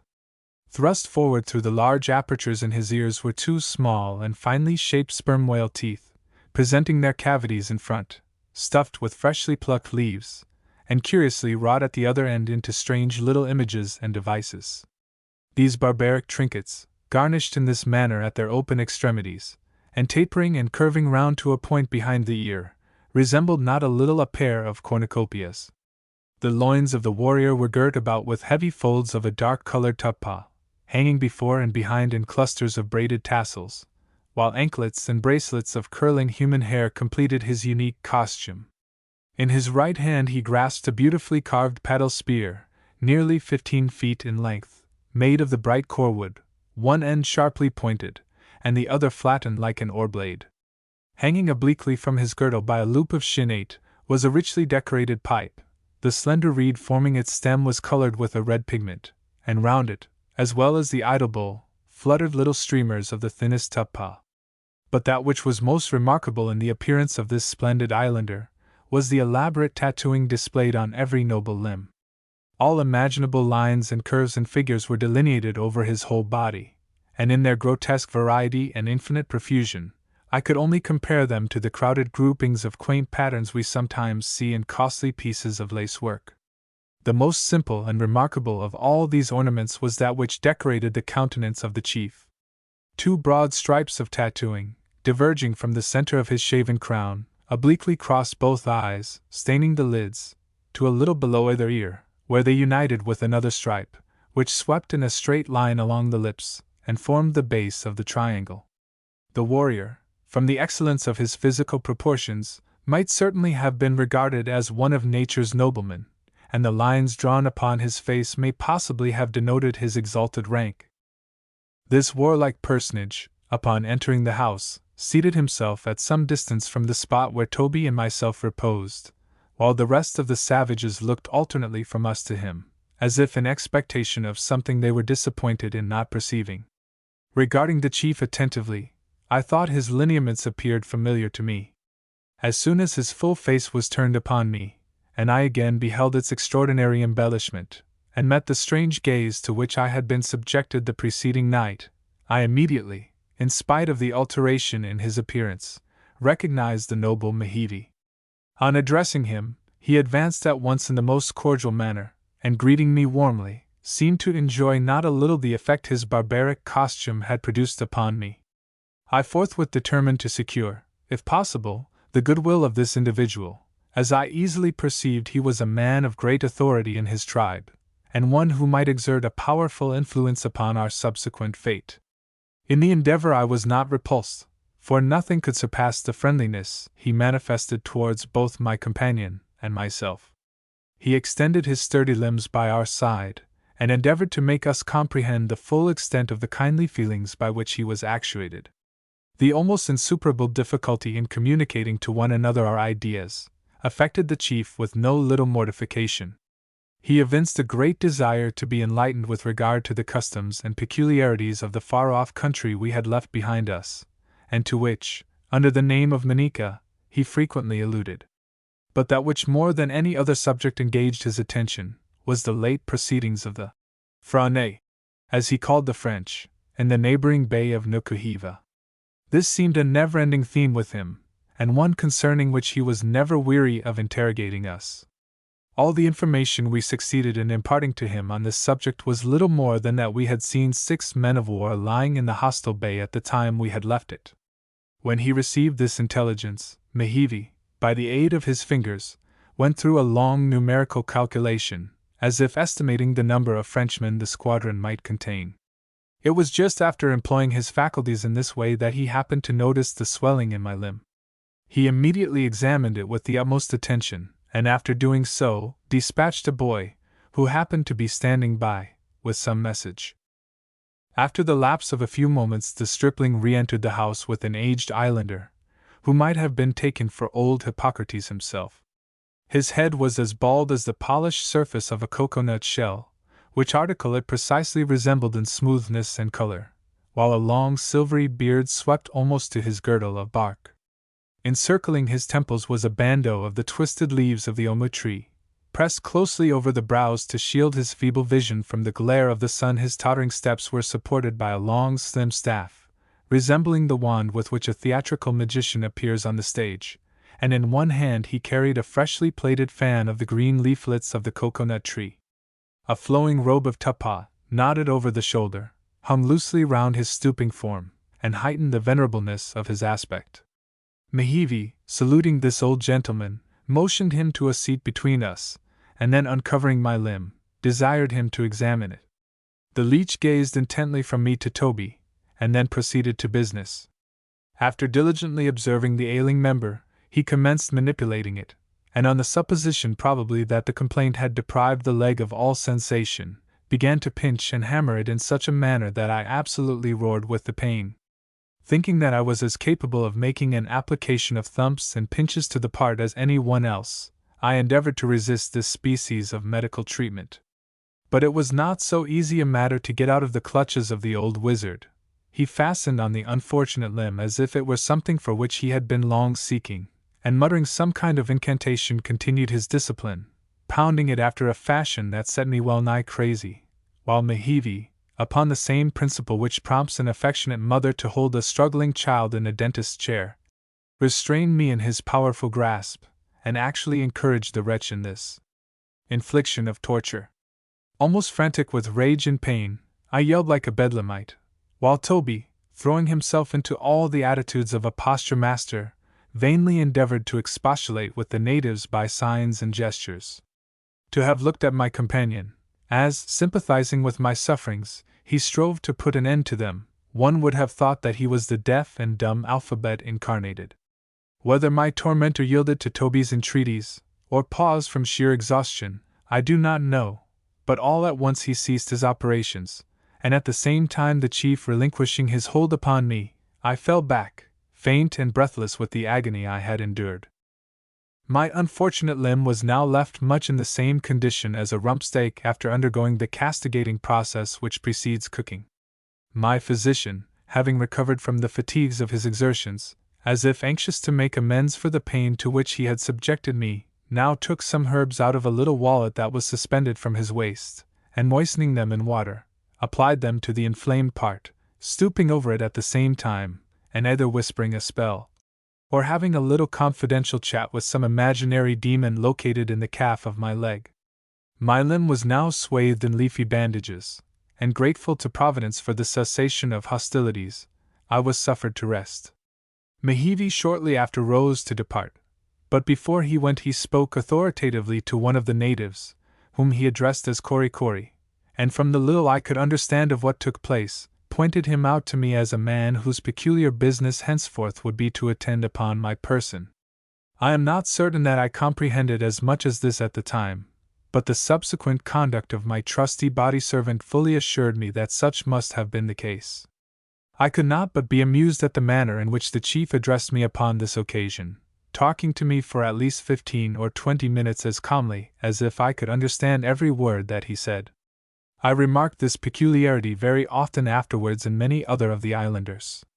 Mehivi having now departed, and the family physician having likewise made his exit, we were left about sunset with the 10 or 12 natives, who by this time I had ascertained composed the household of which Toby and I were members. As the dwelling to which we had been first introduced was the place of my permanent abode while I remained in the valley, and as I was necessarily placed upon the most intimate footing with its occupants, I may as well here enter into a little description of it and its inhabitants. This description will apply also to nearly all the other dwelling places in the vale, and will furnish some idea of the generality of the natives. Near one side of the valley, and about midway up the ascent of a rather abrupt rise of ground waving with the richest verdure, a number of large stones were laid in successive courses, to the height of nearly 8 feet, and disposed in such a manner that their level surface corresponded in shape with the habitation which was perched upon it. A narrow space, however, was reserved in front of the dwelling, upon the summit of this pile of stones, called by the natives a Typee, which, being enclosed by a little picket of canes, gave it somewhat the appearance of a veranda. The frame of the house was constructed of large bamboos planted uprightly, and secured together at intervals by transverse stalks of the light wood of the hibiscus, lashed with thongs of bark. The rear of the tenement, built up with successive ranges of cocoanut boughs bound one upon another, with their leaflets cunningly woven together, inclined a little from the vertical, and extended from the extreme edge of the Typee to about 20 feet from its surface, whence the shelving roof, thatched with the long tapering leaves of the palmetto, sloped steeply off to within about 5 feet of the floor, leaving the eaves drooping with tassel-like appendages over the front of the habitation. This was constructed of light and elegant canes, in a kind of open screenwork, tastefully adorned with bindings of variegated shinnate, which served to hold together its various parts. The sides of the house were similarly built, thus presenting 3/4 for the circulation of the air, while the whole was impervious to the rain. In length this picturesque building was perhaps 12 yards, while in breadth it could not have exceeded as many feet. So much for the exterior, which, with its wire-like reed-twisted sides, not a little reminded me of an immense aviary. Stooping a little, you passed through a narrow aperture in its front, and facing you, on entering, lay 2 long, perfectly straight, and well-polished trunks of the cocoanut tree, extending the full length of the dwelling, one of them placed closely against the rear, and the other lying parallel with it some 2 yards distant, the interval between them being spread with a multitude of gaily worked mats, nearly all of a different pattern. This space formed the common couch and lounging place of the natives, answering the purpose of a divan in Oriental countries. Here would they slumber through the hours of the night, and recline luxuriously during the greater part of the day. The remainder of the floor presented only the cool, shining surfaces of the large stones of which the Typee was composed.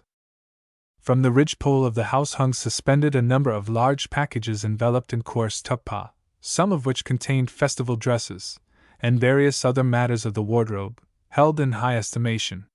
These were easily accessible by means of a line, which, passing over the ridgepole, had one end attached to a bundle, while with the other, which led to the side of the dwelling and was there secured, the package could be lowered or elevated at pleasure. Against the farther wall of the house were arranged in tasteful figures a variety of spears and javelins, and other implements of savage warfare. Outside of the habitation, and built upon the piazza-like area in its front, was a little shed used as a sort of larder or pantry, and in which were stored various articles of domestic use and convenience. A few yards from the Typee was a large shed built of cocoanut boughs, where the process of preparing the poi was carried on, and all culinary operations attended to. Thus much for the house, and its appurtenances, and it will be readily acknowledged that a more commodious and appropriate dwelling for the climate and the people could not possibly be devised. It was cool, free to admit the air, scrupulously clean, and elevated above the dampness and impurities of the ground. But now to sketch the inmates, and here I claimed for my tried servitor and faithful valet Korikori the precedence of a first description. As his character will be gradually unfolded in the course of my narrative, I shall for the present content myself with delineating his personal appearance. Korikori, though the most devoted and best-natured serving man in the world, was, alas, a hideous object to look upon. He was some 25 years of age, and about 6 feet in height, robust and well-made, and of the most extraordinary aspect. His head was carefully shaven with the exception of 2 circular spots, about the size of $1, near the top of the cranium, where the hair, permitted to grow of an amazing length, was twisted up in 2 prominent knots, that gave him the appearance of being decorated with a pair of horns. His beard, plucked out by the root from every other part of his face, was suffered to droop in hairy pendants, 2 of which garnished his upper lip, and an equal number hung from the extremity of his chin. Korikori, with the view of improving the handiwork of nature, and perhaps prompted by a desire to add to the engaging expression of his countenance, had seen fit to embellish his face with 3 broad longitudinal stripes of tattooing, which, like those country roads that go straight forward in defiance of all obstacles, crossed his nasal organ, descended into the hollow of his eyes, and even skirted the borders of his mouth. Each completely spanned his physiognomy, one extending in a line with his eyes, another crossing the face in the vicinity of the nose, and the third sweeping along his lips from ear to ear. His countenance, thus triply hooped, as it were, with tattooing, always reminded me of those unhappy wretches whom I have sometimes observed gazing out sentimentally from behind the grated bars of a prison window, whilst the entire body of my savage valet, covered all over with representations of birds and fishes, and a variety of most unaccountable-looking creatures, suggested to me the idea of a pictorial museum of natural history, or an illustrated copy of Goldsmith's Animated Nature. But it seems really heartless in me to write thus of the poor islander, when I owe perhaps to his unremitting attentions the very existence I now enjoy. Korikori, I mean thee no harm in what I say in regard to thy outward adornings, but they were a little curious to my unaccustomed sight, and therefore I dilate upon them. But to underrate or forget thy faithful services is something I could never be guilty of, even in the giddiest moment of my life. The father of my attached follower was a native of gigantic frame, and had once possessed prodigious physical powers, but the lofty form was now yielding to the inroads of time, though the hand of disease seemed never to have been laid upon the aged warrior. Marhale, for such was his name, appeared to have retired from all active participation in the affairs of the valley, seldom or never accompanying the natives in their various expeditions, and employing the greater part of his time in throwing up a little shed just outside the house, upon which he was engaged to my certain knowledge for 4 months, without appearing to make any sensible advance. I suppose the old gentleman was in his dotage, for he manifested in various ways the characteristics which mark this particular stage of life. I remember in particular his having a choice pair of ear ornaments, fabricated from the teeth of some sea monster. These he would alternately wear and take off at least 50 times in the course of the day, going and coming from his little hut on each occasion with all the tranquillity imaginable. Sometimes slipping them through the slits in his ears, he would seize his spear, which in length and slightness resembled a fishing pole, and go stalking beneath the shadows of the neighboring groves, as if about to give a hostile meeting to some cannibal knight. But he would soon return again, and hiding his weapon under the protecting eaves of the house, and rolling his clumsy trinkets carefully in a piece of tapa, would resume his more pacific operations as quietly as if he had never interrupted them. But despite his eccentricities, Marhale was a most paternal and warm-hearted old fellow, and in this particular not a little resembled his son Korikori. The mother of the latter was the mistress of the family, and a notable housewife, and a most industrious old lady she was. If she did not understand the art of making jellies, jams, custards, tea cakes, and such like trashy affairs, she was profoundly skilled in the mysteries of preparing amar poi poi, and Koku, with other substantial matters. She was a genuine busybody, bustling about the house like a country landlady at an unexpected arrival, forever giving the young girls tasks to perform, which the little hussies as often neglected, poking into every corner, and rummaging over bundles of old Typee, or making a prodigious clatter among the calabashes. Sometimes she might have been seen squatting upon her haunches in front of a huge wooden basin, and kneading poi with terrific vehemence, dashing the stone pestle about as if she would shiver the vessel into fragments. On other occasions, galloping about the valley in search of a particular kind of leaf, used in some of her recondite operations, and returning home, toiling and sweating, with a bundle, under which most women would have sunk. To tell the truth, Korikori's mother was the only industrious person in all the valley of Typee, and she could not have employed herself more actively had she been left an exceedingly muscular and destitute widow, with an inordinate supply of young children, in the bleakest part of the civilized world. There was not the slightest necessity for the greater portion of the labor performed by the old lady, but she deemed to work from some irresistible impulse, her limbs continually swaying to and fro, as if there were some indefatigable engine concealed within her body which kept her in perpetual motion. Never suppose that she was a termagant or a shrew for all this. She had the kindliest heart in the world, and acted towards me in particular in a truly maternal manner, occasionally putting some little morsel of choice food into my hand, some outlandish kind of savage sweetmeat or pastry, like a doting mother petting a sickly urchin with tarts and sugar plums. Warm indeed are my remembrances of the dear, good, affectionate old Tyner.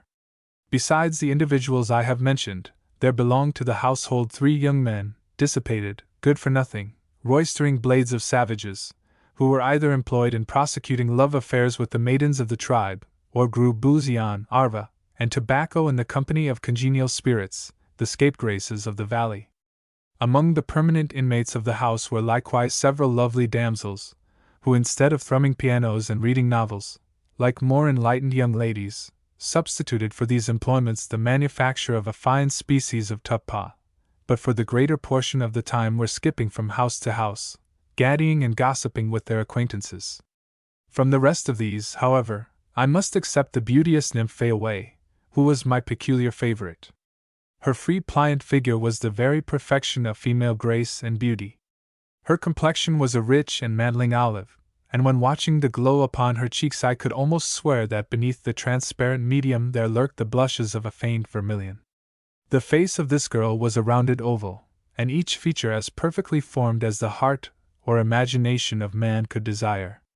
Her full lips, when parted with a smile, disclosed teeth of a dazzling whiteness, and when her rosy mouth opened with a burst of merriment, they looked like the milk-white seeds of the arta, a fruit of the valley, which, when cleft in twain, shows them reposing in rows on either side, embedded in the red and juicy pulp. Her hair of the deepest brown, parted irregularly in the middle, flowed in natural ringlets over her shoulders, and whenever she chanced to stoop, fell over and hid from view her lovely bosom. Gazing into the depths of her strange blue eyes, when she was in a contemplative mood, they seemed most placid yet unfathomable, but when illuminated by some lively emotion, they beamed upon the beholder like stars. The hands of Fayaway were as soft and delicate as those of any countess, for an entire exemption from rude labor marks the girlhood and even prime of a Typee woman's life. Her feet, though wholly exposed, were as diminutive and fairly shaped as those which peeped from beneath the skirts of a Lima lady's dress. The skin of this young creature, from continual ablutions and the use of mollifying ointments, was inconceivably smooth and soft. I may succeed, perhaps, in particularizing some of the individual features of Fayaway's beauty, but that general loveliness of appearance which they all contributed to produce I will not attempt to describe. The easy, unstudied graces of a child of nature like this, breathing from infancy an atmosphere of perpetual summer, and nurtured by the simple fruits of the earth, enjoying a perfect freedom from care and anxiety, and removed effectually from all injurious tendencies, strike the eye in a manner which cannot be portrayed. This picture is no fancy sketch, it is drawn from the most vivid recollections of the person delineated. Were I asked if the beauteous form of Fayaway was altogether free from the hideous blemish of tattooing, I should be constrained to answer that it was not.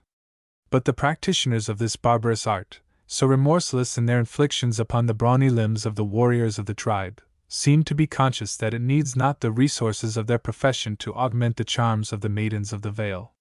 The females are very little embellished in this way, and Fei Wei, and all the other young girls of her age, were even less so than those of their sex more advanced in years. The reason of this peculiarity will be alluded to hereafter. All the tattooing that the nymph in question exhibited upon her person may be easily described. 3-minute dots, no bigger than pinheads, decorated either lip, and at a little distance were not at all discernible. Just upon the fall of the shoulder were drawn 2 parallel lines half an inch apart, and perhaps 3 inches in length, the interval being filled with delicately executed figures. These narrow bands of tattooing, thus placed, always reminded me of those stripes of gold lace worn by officers in undress, and which are in lieu of epaulets to denote their rank. Thus much was Fei Wei tattooed. The audacious hand which had gone so far in its desecrating work stopping short, apparently wanting the heart to proceed. But I have neglected to describe the dress worn by this nymph of the valley. Fei Wei, I must avow the fact, for the most part clung to the primitive and summer garb of Eden. But how becoming the costume! It showed her fine figure to the best possible advantage, and nothing could have been better adapted to her peculiar style of beauty. On ordinary occasions she was habited precisely as I have described the 2 youthful savages whom we had met on first entering the valley. At other times, when rambling among the groves, or visiting at the houses of her acquaintances, she wore a tunic of white tuppa, reaching from her waist to a little below the knees, and when exposed for any length of time to the sun, she invariably protected herself from its rays by a floating mantle of the same material, loosely gathered about the person. Her gala dress will be described hereafter. As the beauties of our own land delight in bedecking themselves with fanciful articles of jewelry, suspending them from their ears, hanging them about their necks, and clasping them around their wrists, so Fei Wei and her companions were in the habit of ornamenting themselves with similar appendages. Flora was their jeweler. Sometimes they wore necklaces of small carnation flowers, strung like rubies upon a fiber of tuppa, or displayed in their ears a single white bud, the stem thrust backward through the aperture, and showing in front the delicate petals folded together in a beautiful sphere, and looking like a drop of the purest pearl. Chaplets, too, resembling in their arrangement the strawberry corona worn by an English peeress, and composed of intertwined leaves and blossoms, often crowned their temples, and bracelets and anklets of the same tasteful pattern were frequently to be seen. Indeed, the maidens of the island were passionately fond of flowers, and never wearied of decorating their persons with them, a lovely trait of character, and one that ere long will be more fully alluded to. Though in my eyes, at least, Fei Wei was indisputably the loveliest female I saw in Typee, yet the description I have given of her will in some measure apply to nearly all the youthful portion of her sex in the valley. Judge ye then, reader, what beautiful creatures they must have been. Chapter 11. Officiousness of Korikori, his devotion, a bath in the stream, want of refinement of the Typee damsels, stroll with Mehivi, a Typee highway, the taboo groves, the hula hula ground, the time-worn savages, hospitality of Mehivi, midnight musings, adventure in the dark, distinguished honors paid to the visitors, strange procession, and return to the house of Marheo. When Mehivi had departed from the house, as related in the preceding chapter, Korikori commenced the functions of the post assigned him. He brought us various kinds of food, and, as if I were an infant, insisted upon feeding me with his own hands. To this procedure I, of course, most earnestly objected, but in vain, and having laid a calabash of cocoa before me, he washed his fingers in a vessel of water, and then putting his hand into the dish, and rolling the food into little balls, put them one after another into my mouth. All my remonstrances against this measure only provoked so great a clamor on his part, that I was obliged to acquiesce, and the operation of feeding being thus facilitated, the meal was quickly dispatched. As for Toby, he was allowed to help himself after his own fashion. The repast over, my attendant arranged the mats for repose, and bidding me lie down, covered me with a large robe of tuppa, at the same time looking approvingly upon me, and exclaiming, "Kiki, mi ah! Moi mortaki! Eat plenty ah! Sleep very good. The philosophy of this sentiment I did not pretend to question, for deprived of sleep for several preceding nights, and the pain in my limb having much abated, I now felt inclined to avail myself of the opportunity afforded me. The next morning, on waking, I found Korikori stretched out on one side of me, while my companion lay upon the other.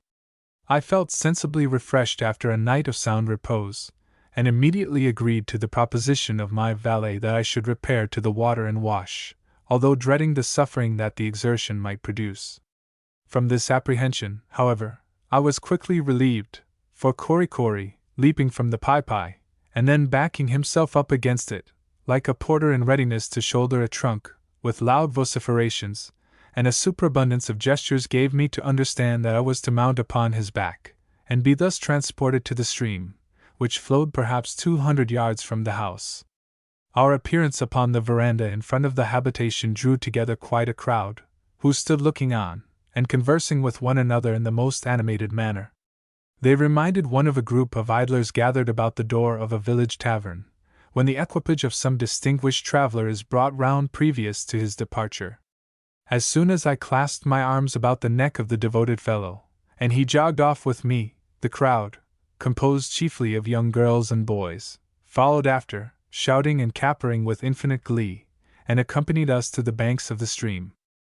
On gaining it, Korikori, wading up to his hips in the water, carried me halfway across, and deposited me on a smooth black stone, which rose a few inches above the surface.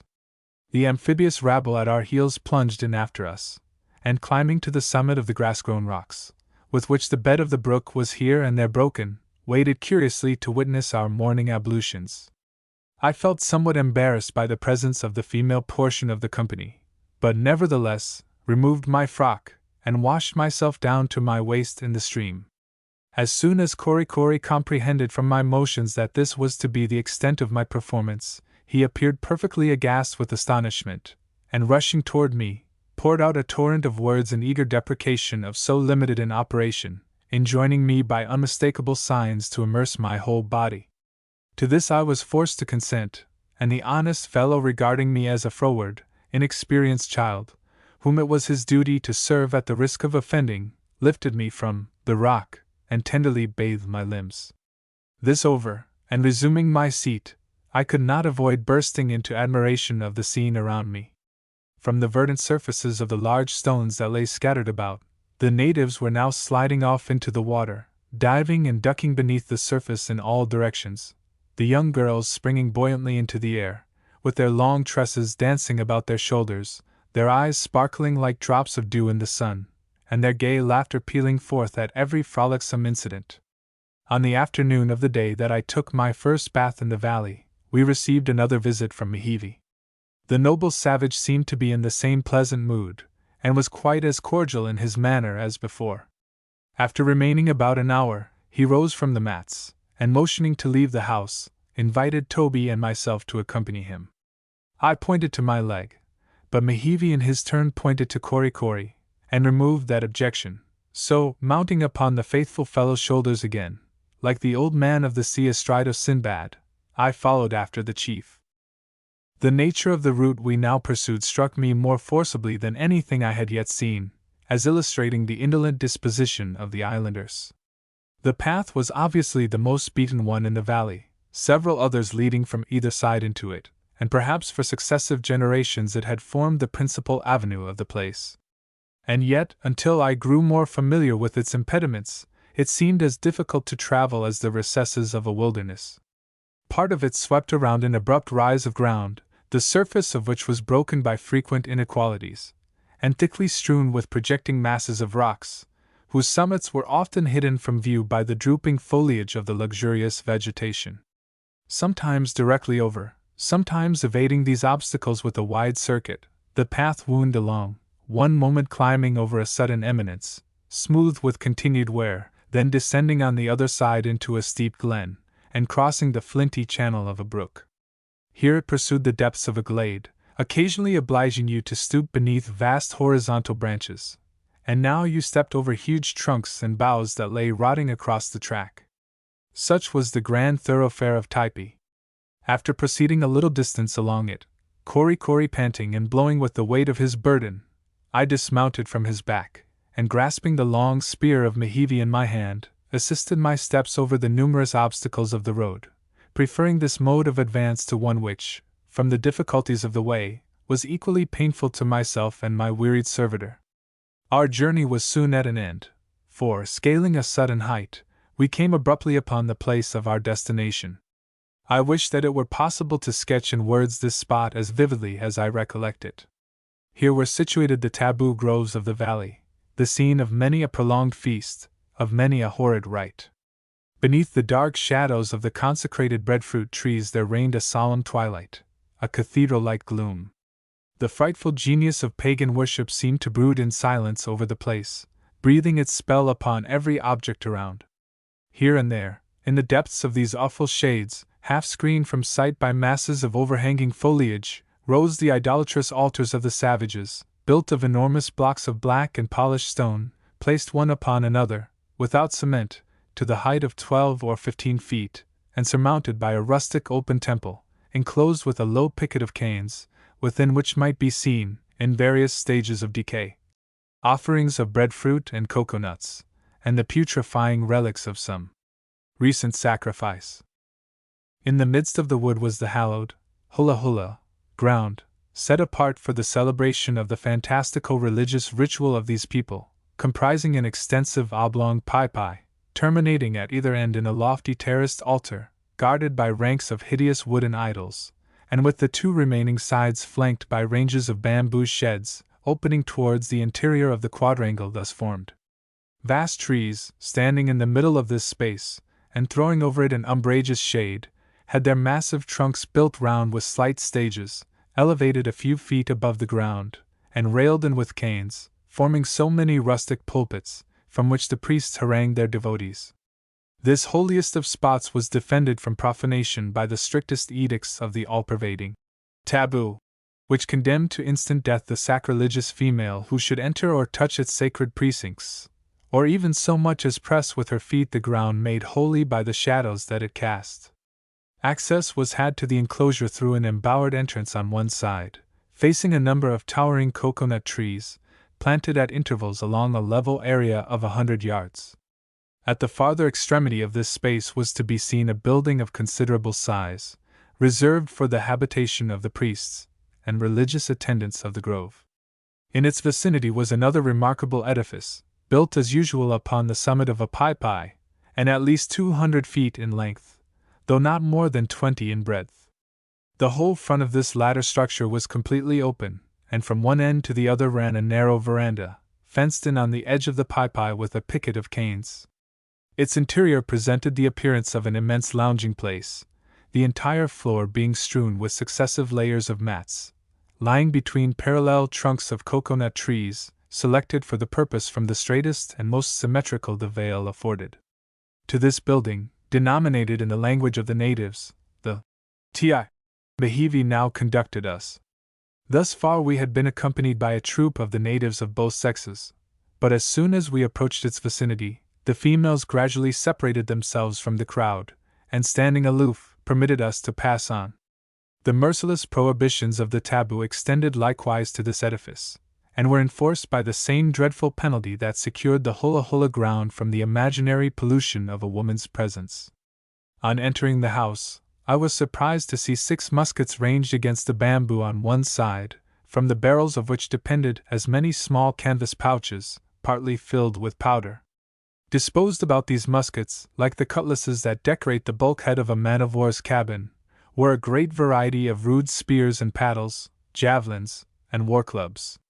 This, then, said I to Toby, must be the armory of the tribe. As we advanced farther along the building, we were struck with the aspect of 4 or 5 hideous old wretches, on whose decrepit forms time and tattooing seemed to have obliterated every trace of humanity. Owing to the continued operation of this latter process, which only terminates among the warriors of the island after all the figures stretched upon their limbs in youth have been blended together, an effect, however, produced only in cases of extreme longevity. The bodies of these men were of a uniform dull green color, the hue which the tattooing gradually assumes as the individual advances in age. Their skin had a frightful scaly appearance, which, united with its singular color, made their limbs not a little resemble dusty specimens of verde antique. Their flesh, in parts, hung upon them in huge folds, like the overlapping plates on the flank of a rhinoceros. Their heads were completely bald, whilst their faces were puckered into 1,000 wrinkles, and they presented no vestige of a beard. But the most remarkable peculiarity about them was the appearance of their feet. The toes, like the radiating lines of the mariner's compass, pointed to every quarter of the horizon. This was doubtless attributable to the fact that during nearly 100 years of existence the said toes never had been subjected to any artificial confinement, and in their old age, being averse to close neighborhood, bid one another keep open order. These repulsive-looking creatures appeared to have lost the use of their lower limbs altogether, sitting upon the floor cross-legged, in a state of torpor. They never heeded us in the least, scarcely looking conscious of our presence, while Mihivi seated us upon the mats, and Korikori gave utterance to some unintelligible gibberish. In a few moments, a boy entered with a wooden trencher of poipoi, and in regaling myself with its contents, I was obliged again to submit to the officious intervention of my indefatigable servitor. Various other dishes followed, the chief manifesting the most hospitable importunity in pressing us to partake, and to remove all bashfulness on our part, set us no despicable example in his own person. The repast concluded, a pipe was lighted, which passed from mouth to mouth, and yielding to its soporific influence, the quiet of the place, and the deepening shadows of approaching night, my companion and I sank into a kind of drowsy repose, while the chief and Korikori seemed to be slumbering beside us. I awoke from an uneasy nap, about midnight, as I supposed, and raising myself partly from the mat, became sensible that we were enveloped in utter darkness. Toby lay still asleep, but our late companions had disappeared.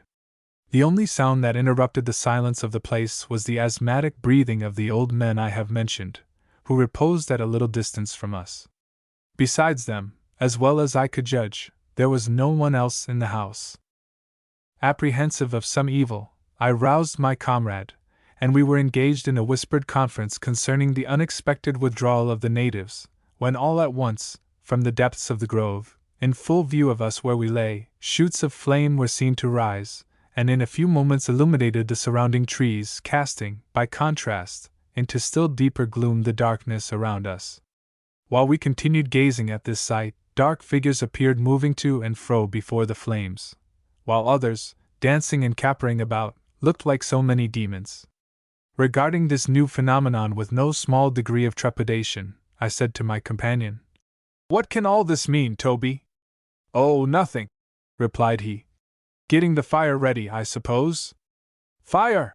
exclaimed I, while my heart took to beating like a trip hammer. "What fire?" "Why, the fire to cook us, to be sure. What else would the cannibals be kicking up such a row about, if it were not for that?" "Oh, Toby! Have done with your jokes. This is no time for them. Something is about to happen, I feel confident." "Jokes, indeed!" exclaimed Toby, indignantly. "Did you ever hear me joke? Why, for what do you suppose the devils have been feeding us up in this kind of style for during the last 3 days, unless it were for something that you are too much frightened at to talk about? Look at that Korikori there. Has he not been stuffing you with his confounded mushes, just in the way they treat swine before they kill them? Depend upon it, we will be eaten this blessed night, and there's the fire we shall be roasted by." This view of the matter was not at all calculated to allay my apprehensions, and I shuddered when I reflected that we were indeed at the mercy of a tribe of cannibals, and that the dreadful contingency to which Toby had alluded was by no means removed beyond the bounds of possibility. "There! I told you so! They are coming for us!" exclaimed my companion the next moment, as the forms of 4 of the islanders were seen in bold relief against the illuminated background, mounting the Typee, and approaching us. They came on noiselessly, nay, stealthily, and glided along through the gloom that surrounded us, as if about to spring upon some object they were fearful of disturbing before they should make sure of it. Gracious heaven! The horrible reflections which crowded upon me that moment! A cold sweat stood upon my brow, and spellbound with terror, I awaited my fate. Suddenly the silence was broken by the well-remembered tones of Mihivi, and at the kindly accents of his voice, my fears were immediately dissipated. Tomo, Toby, Kiki! Eat. He had waited to address us, until he had assured himself that we were both awake, at which he seemed somewhat surprised. Kiki! Is it? Said Toby in his gruff tones. Well, cook us first, will you? But what's this? He added, as another savage appeared bearing before him a large trencher of wood, containing some kind of steaming meat, as appeared from the odors it diffused, and which he deposited at the feet of Mehivi. A baked baby, I dare say. But I will have none of it, never mind what it is. A pretty fool I should make of myself, indeed, waked up here in the middle of the night, stuffing and guzzling, and all to make a fat meal for a parcel of bloody-minded cannibals one of these mornings. No, I see what they are very plainly, so I am resolved to starve myself into a bunch of bones and gristle, and then, if they serve me up, they are welcome. But I say, Tomo, you are not going to eat any of that mess there, in the dark, are you? Why, how can you tell what it is? By tasting it, to be sure, said I, masticating a morsel that Korikori had just put in my mouth. And excellently good it is, too, very much like veal. A baked baby, by the soul of Captain Cook! Burst forth Toby, with amazing vehemence. Veal? Why, there never was a calf on the island till you landed.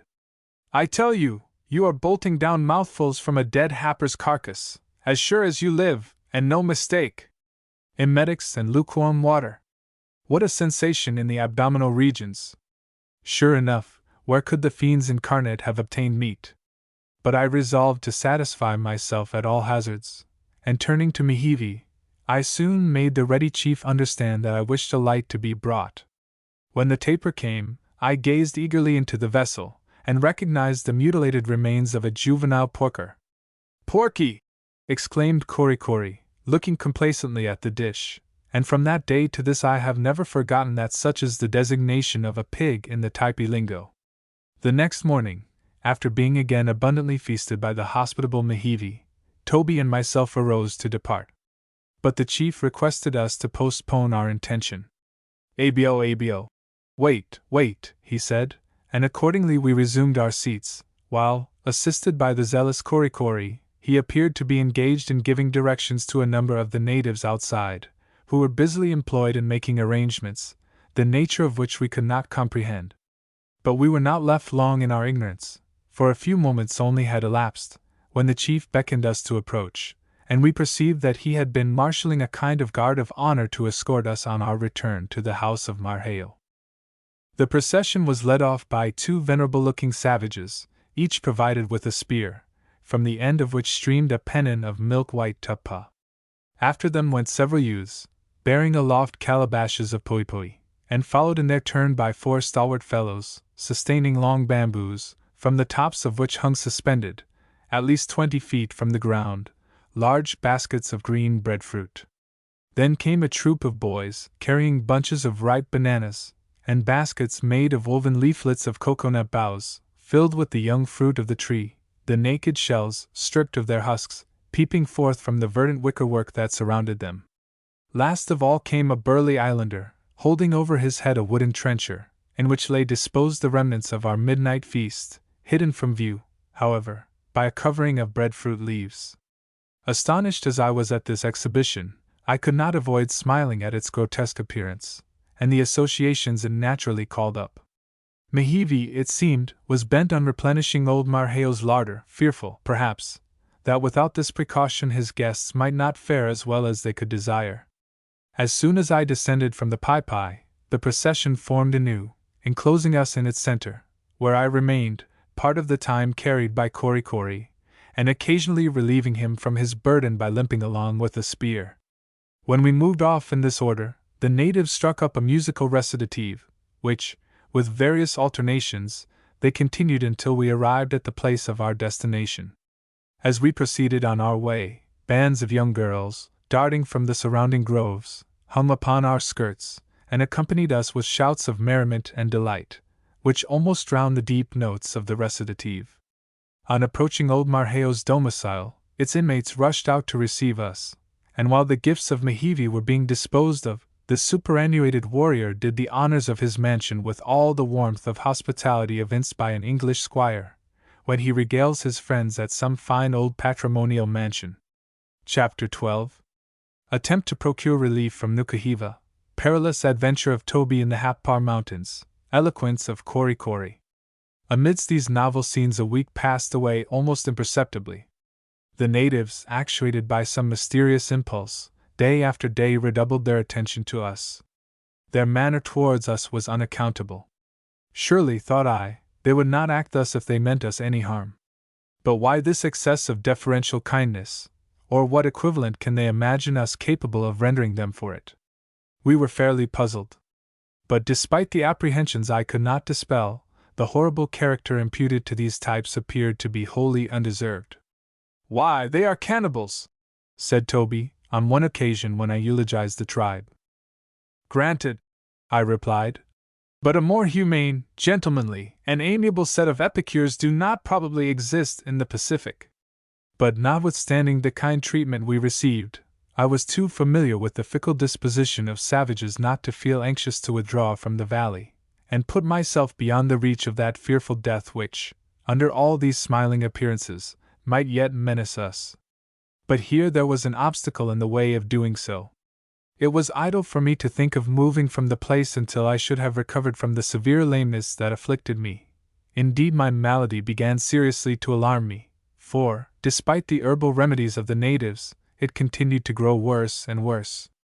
Their mild applications, though they soothed the pain, did not remove the disorder, and I felt convinced that, without better aid, I might anticipate long and acute suffering. But how was this aid to be procured? From the surgeons of the French fleet, which probably still lay in the Bay of Nukuhiva, it might easily have been obtained, could I have made my case known to them. But how could that be effected? At last, in the exigency to which I was reduced, I proposed to Toby that he should endeavor to go round to Nukuhiva, and if he could not succeed in returning to the valley by water in one of the boats of the squadron, and taking me off, he might at least procure me some proper medicines, and effect his return overland. My companion listened to me in silence, and at first did not appear to relish the idea. The truth was, he felt impatient to escape from the place, and wished to avail himself of our present high favor with the natives to make good our retreat, before we should experience some sudden alterations in their behavior. As he could not think of leaving me in my helpless condition, he implored me to be of good cheer, assured me that I should soon be better, and enabled in a few days to return with him to Nukuhiva. Added to this, he could not bear the idea of again returning to this dangerous place, and as for the expectation of persuading the Frenchmen to detach a boat's crew for the purpose of rescuing me from the types, he looked upon it as idle, and with arguments that I could not answer, urged the improbability of their provoking the hostilities of the clan by any such measure, especially as, for the purpose of quieting its apprehensions, they had as yet refrained from making any visit to the bay. "And even should they consent," said Toby, "they would only produce a commotion in the valley, in which we might both be sacrificed by these ferocious islanders." This was unanswerable, but still I clung to the belief that he might succeed in accomplishing the other part of my plan, and at last I overcame his scruples, and he agreed to make the attempt. As soon as we succeeded in making the natives understand our intention, they broke out into the most vehement opposition to the measure, and for a while, I almost despaired of obtaining their consent. At the bare thought of one of us leaving them, they manifested the most lively concern. The grief and consternation of Kori Kori, in particular, was unbounded. He threw himself into a perfect paroxysm of gestures, which were intended to convey to us, not only his abhorrence of Nukuhiva and its uncivilized inhabitants, but also his astonishment that, after becoming acquainted with the enlightened types, we should evince the least desire to withdraw, even for a time, from their agreeable society. However, I overbore his objections by appealing to my lameness, from which I assured the natives I should speedily recover, if Toby were permitted to obtain the supplies I needed. It was agreed that on the following morning my companion should depart, accompanied by some one or two of the household, who should point out to him an easy route, by which the bay might be reached before sunset. At early dawn of the next day, our habitation was astir. One of the young men mounted into an adjoining coconut tree, and threw down a number of the young fruit, which old Marheo quickly stripped of the green husks, and strung together upon a short pole. These were intended to refresh Toby on his route. The preparations being completed, with no little emotion I bade my companion adieu. He promised to return in 3 days at farthest, and bidding me keep up my spirits in the interval, turned around the corner of the Typee, and under the guidance of the venerable Marheo, was soon out of sight. His departure oppressed me with melancholy, and re-entering the dwelling, I threw myself almost in despair upon the matting of the floor. In 2 hours' time the old warrior returned, and gave me to understand that after accompanying my companion a little distance, and showing him the route, he had left him journeying on his way. It was about noon of this same day, a season which these people are wont to pass in sleep, that I lay in the house, surrounded by its slumbering inmates, and painfully affected by the strange silence which prevailed. All at once I thought I heard a faint shout, as if proceeding from some persons in the depth of the grove which extended in front of our habitation. The sounds grew louder and nearer, and gradually the whole valley rang with wild outcries. The sleepers around me started to their feet in alarm, and hurried outside to discover the cause of the commotion. Corey, who had been the first to spring up, soon returned almost breathless, and nearly frantic with the excitement under which he seemed to be laboring. All that I could understand from him was that some accident had happened to Toby. Apprehensive of some dreadful calamity, I rushed out of the house, and caught sight of a tumultuous crowd, who, with shrieks and lamentations, were just emerging from the grove, bearing in their arms some object, the sight of which produced all this transport of sorrow. As they drew near, the men redoubled their cries, while the girls, tossing their bare arms in the air, exclaimed plaintively, "Awa! Awa! Toby mucky moi! Alas! Alas! Toby is killed!" In a moment the crowd opened, and disclosed the apparently lifeless body of my companion borne between 2 men, the head hanging heavily against the breast of the foremost. The whole face, neck, and bosom were covered with blood, which still trickled slowly from a wound behind the temple. In the midst of the greatest uproar and confusion, the body was carried into the house and laid on a mat. Waving the natives off to give room and air, I bent eagerly over Toby, and laying my hand upon the breast, ascertained that the heart still beat. Overjoyed at this, I seized a calabash of water, and dashed its contents upon his face, then, wiping away the blood, anxiously examined the wound. It was about 3 inches long, and on removing the clotted hair from about it, showed the skull laid completely bare. Immediately with my knife I cut away the heavy locks, and bathed the part repeatedly in water. In a few moments Toby revived, and opening his eyes for a second, closed them again, without speaking. Corey, who had been kneeling beside me, now chafed his limbs gently with the palms of his hands, while a young girl at his head kept fanning him, and I still continued to moisten his lips and brow. Soon my poor comrade showed signs of animation, and I succeeded in making him swallow from a coconut shell a few mouthfuls of water. Old Tina now appeared, holding in her hand some simples she had gathered, the juice of which she by signs besought me to squeeze into the wound. Having done so, I thought it best to leave Toby undisturbed until he should have had time to rally his faculties. Several times he opened his lips, but fearful for his safety, I enjoined silence. In the course of 2 or 3 hours, however, he sat up, and was sufficiently recovered to tell me what had occurred. "After leaving the house with Marheo," said Toby, "we struck across the valley, and ascended the opposite heights. Just beyond them, my guide informed me, lay the valley of Hapar, while along their summits, and skirting the head of the vale, was my route to Nukuhiva. After mounting a little way up the elevation my guide paused, and gave me to understand that he could not accompany me any farther, and by various signs intimated that he was afraid to approach any nearer the territories of the enemies of his tribe. He, however, pointed out my path, which now lay clearly before me, and bidding me farewell, hastily descended the mountain. Quite elated at being so near the Hapars, I pushed up the acclivity, and soon gained its summit. It tapered up to a sharp ridge, from whence I beheld both the hostile valleys. Here I sat down and rested for a moment, refreshing myself with my coconuts. I was soon again pursuing my way along the height, when suddenly I saw 3 of the islanders, who must have just come out of Happar Valley, standing in the path ahead of me. They were each armed with a heavy spear, and one, from his appearance, I took to be a chief. They sung out something, I could not understand what, and beckoned me to come on. Without the least hesitation I advanced towards them, and had approached within about a yard of the foremost, when, pointing angrily into the Typee Valley, and uttering some savage exclamation, he wheeled round his weapon like lightning, and struck me in a moment to the ground. The blow inflicted this wound, and took away my senses. As soon as I came to myself, I perceived the 3 islanders standing a little distance off, and apparently engaged in some violent altercation respecting me. My first impulse was to run for it, but, in endeavoring to rise, I fell back, and rolled down a little grassy precipice. The shock seemed to rally my faculties, so, starting to my feet, I fled down the path I had just ascended. I had no need to look behind me, for, from the yells I heard, I knew that my enemies were in full pursuit.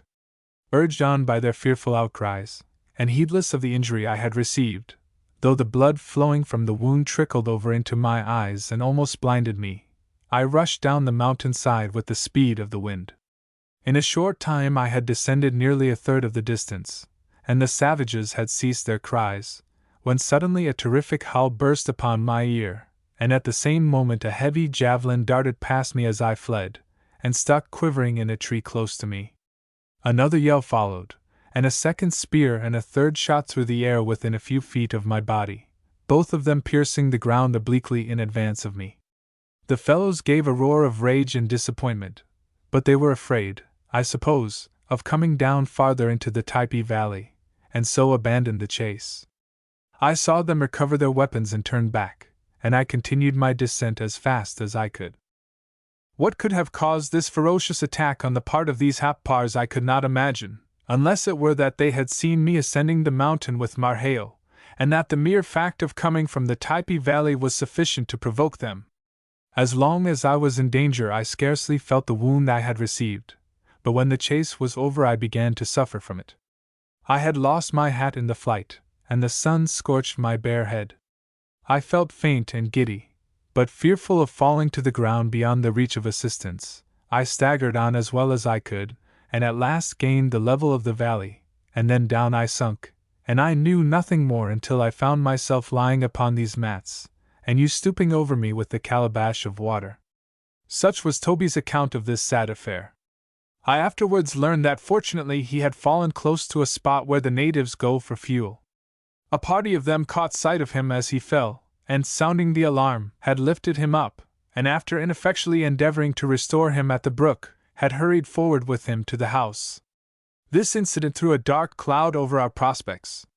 It reminded us that we were hemmed in by hostile tribes, whose territories we could not hope to pass, on our route to Nukahiva, without encountering the effects of their savage resentment.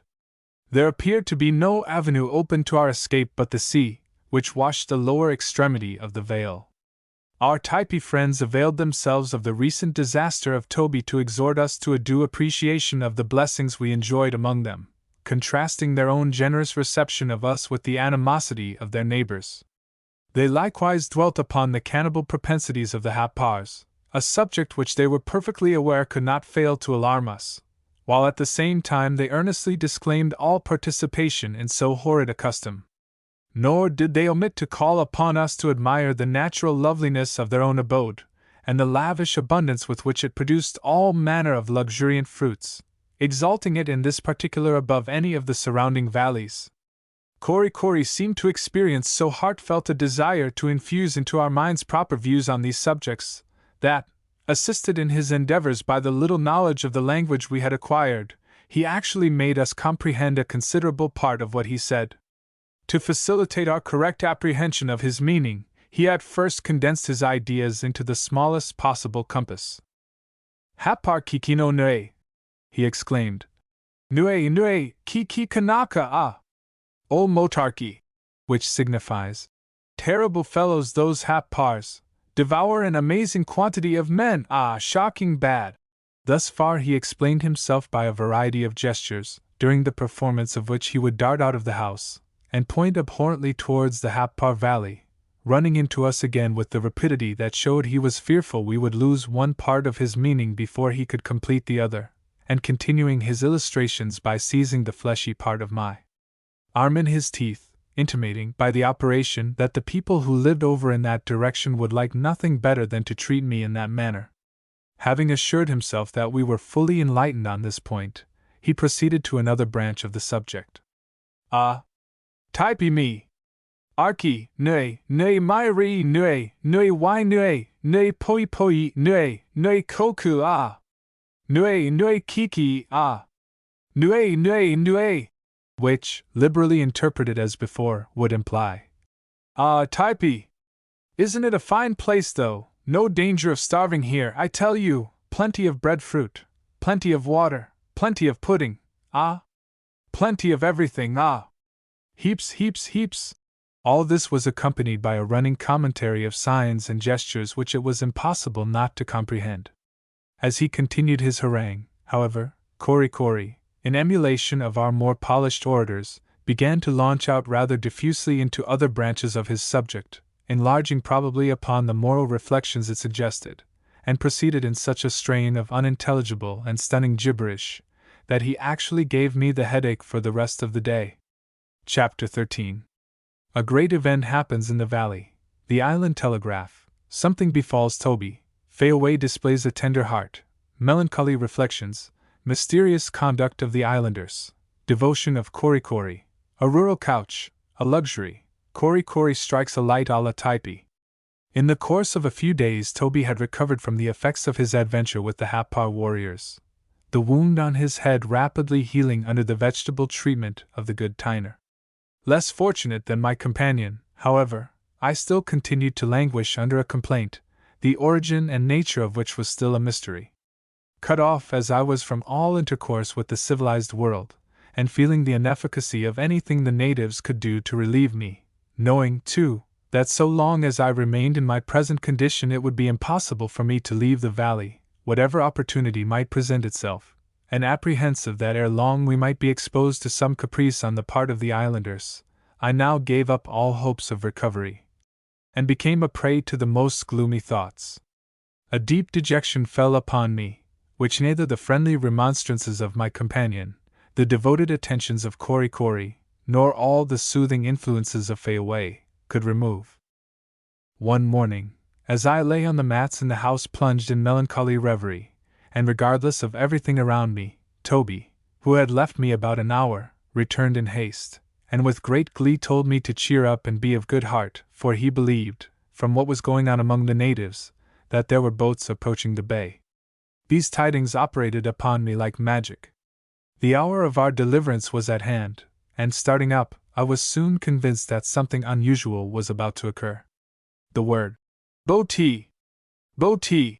was vociferated in all directions, and shouts were heard in the distance, at first feebly and faintly, but growing louder and nearer at each successive repetition, until they were caught up by a fellow in a coconut tree a few yards off, who, sounding them in turn, they were reiterated from a neighboring grove, and so died away gradually from point to point, as the intelligence penetrated into the farthest recesses of the valley. This was the vocal telegraph of the islanders, by means of which, condensed items of information could be carried in a very few minutes from the sea to their remotest habitation, a distance of at least 8 or 9 miles. On the present occasion it was an active operation, one piece of information following another with inconceivable rapidity. The greatest commotion now appeared to prevail. At every fresh item of intelligence the natives betrayed the liveliest interest, and redoubled the energy with which they employed themselves in collecting fruit to sell to the expected visitors.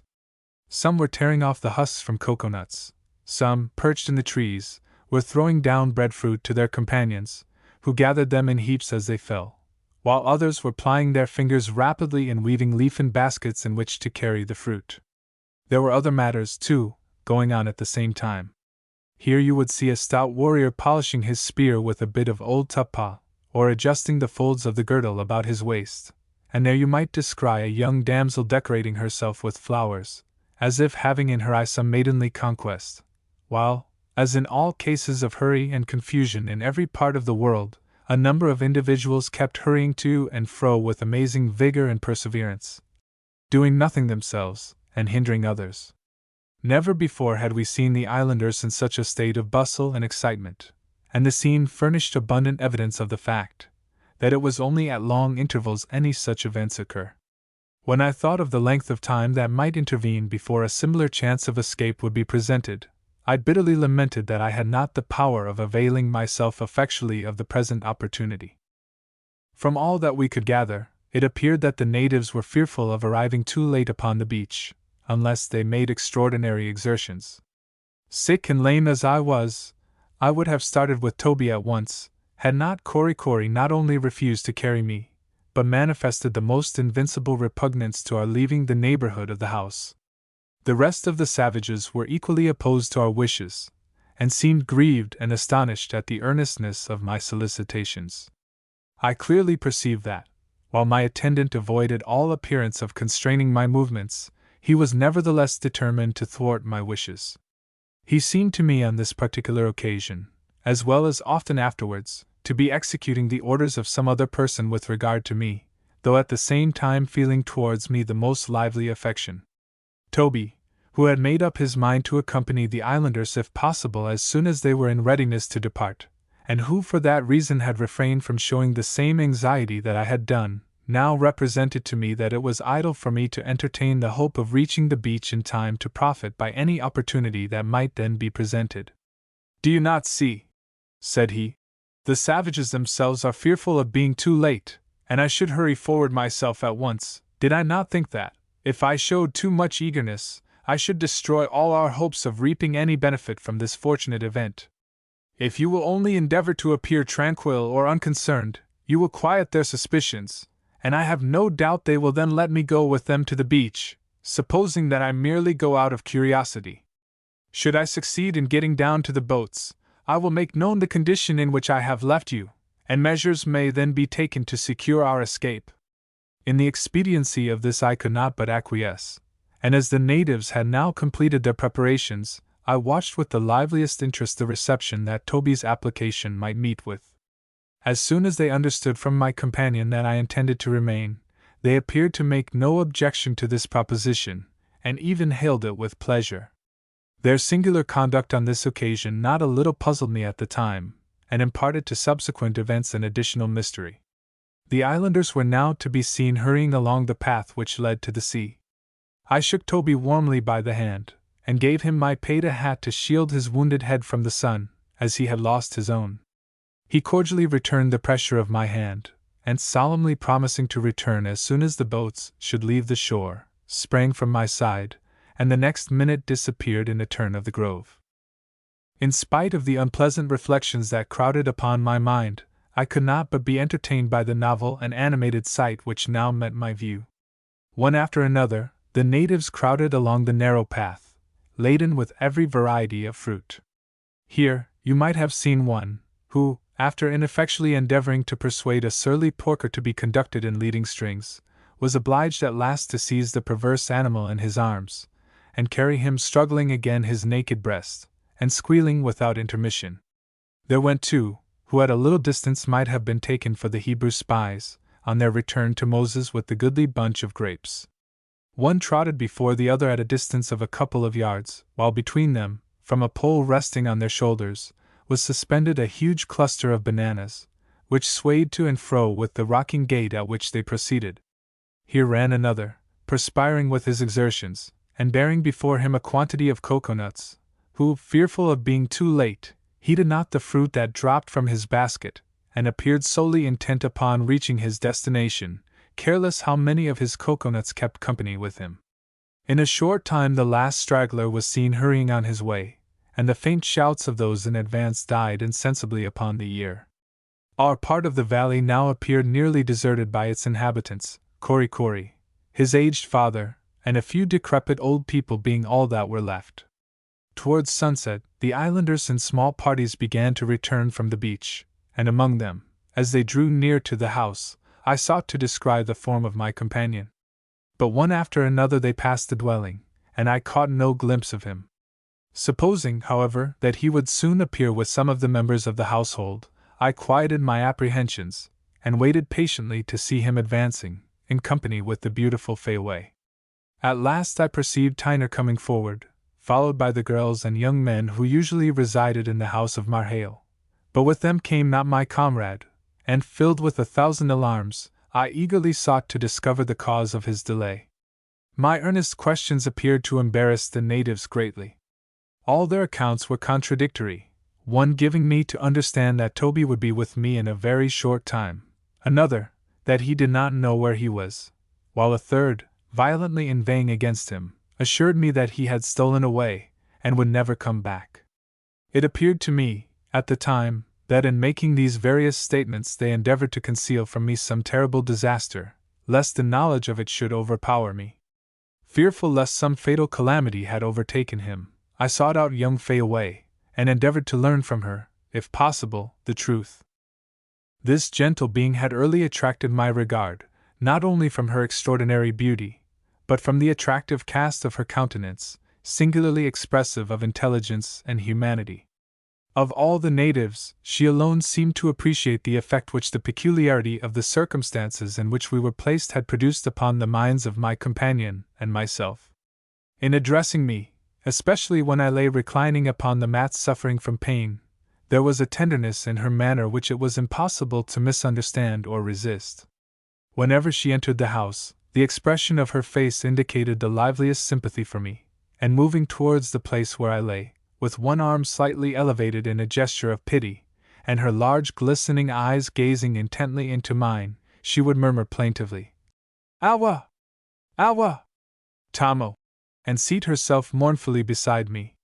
Her manner convinced me that she deeply compassionated my situation, as being removed from my country and friends, and placed beyond the reach of all relief. Indeed, at times I was almost led to believe that her mind was swayed by gentle impulses hardly to be anticipated from one in her condition, that she appeared to be conscious there were ties rudely severed, which had once bound us to our homes, that there were sisters and brothers anxiously looking forward to our return, who were perhaps never more to behold us. In this amiable light did Fei Wei appear in my eyes, and reposing full confidence in her candor and intelligence, I now had recourse to her, in the midst of my alarm with regard to my companion. My questions evidently distressed her.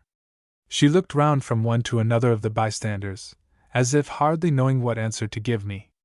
At last, yielding to my importunities, she overcame her scruples, and gave me to understand that Toby had gone away with the boats which had visited the bay, but had promised to return at the expiration of 3 days. At first I accused him of perfidiously deserting me, but as I grew more composed, I upbraided myself for imputing so cowardly an action to him, and tranquilized myself with the belief that he had availed himself of the opportunity to go round to Nukahiva, in order to make some arrangement by which I could be removed from the valley.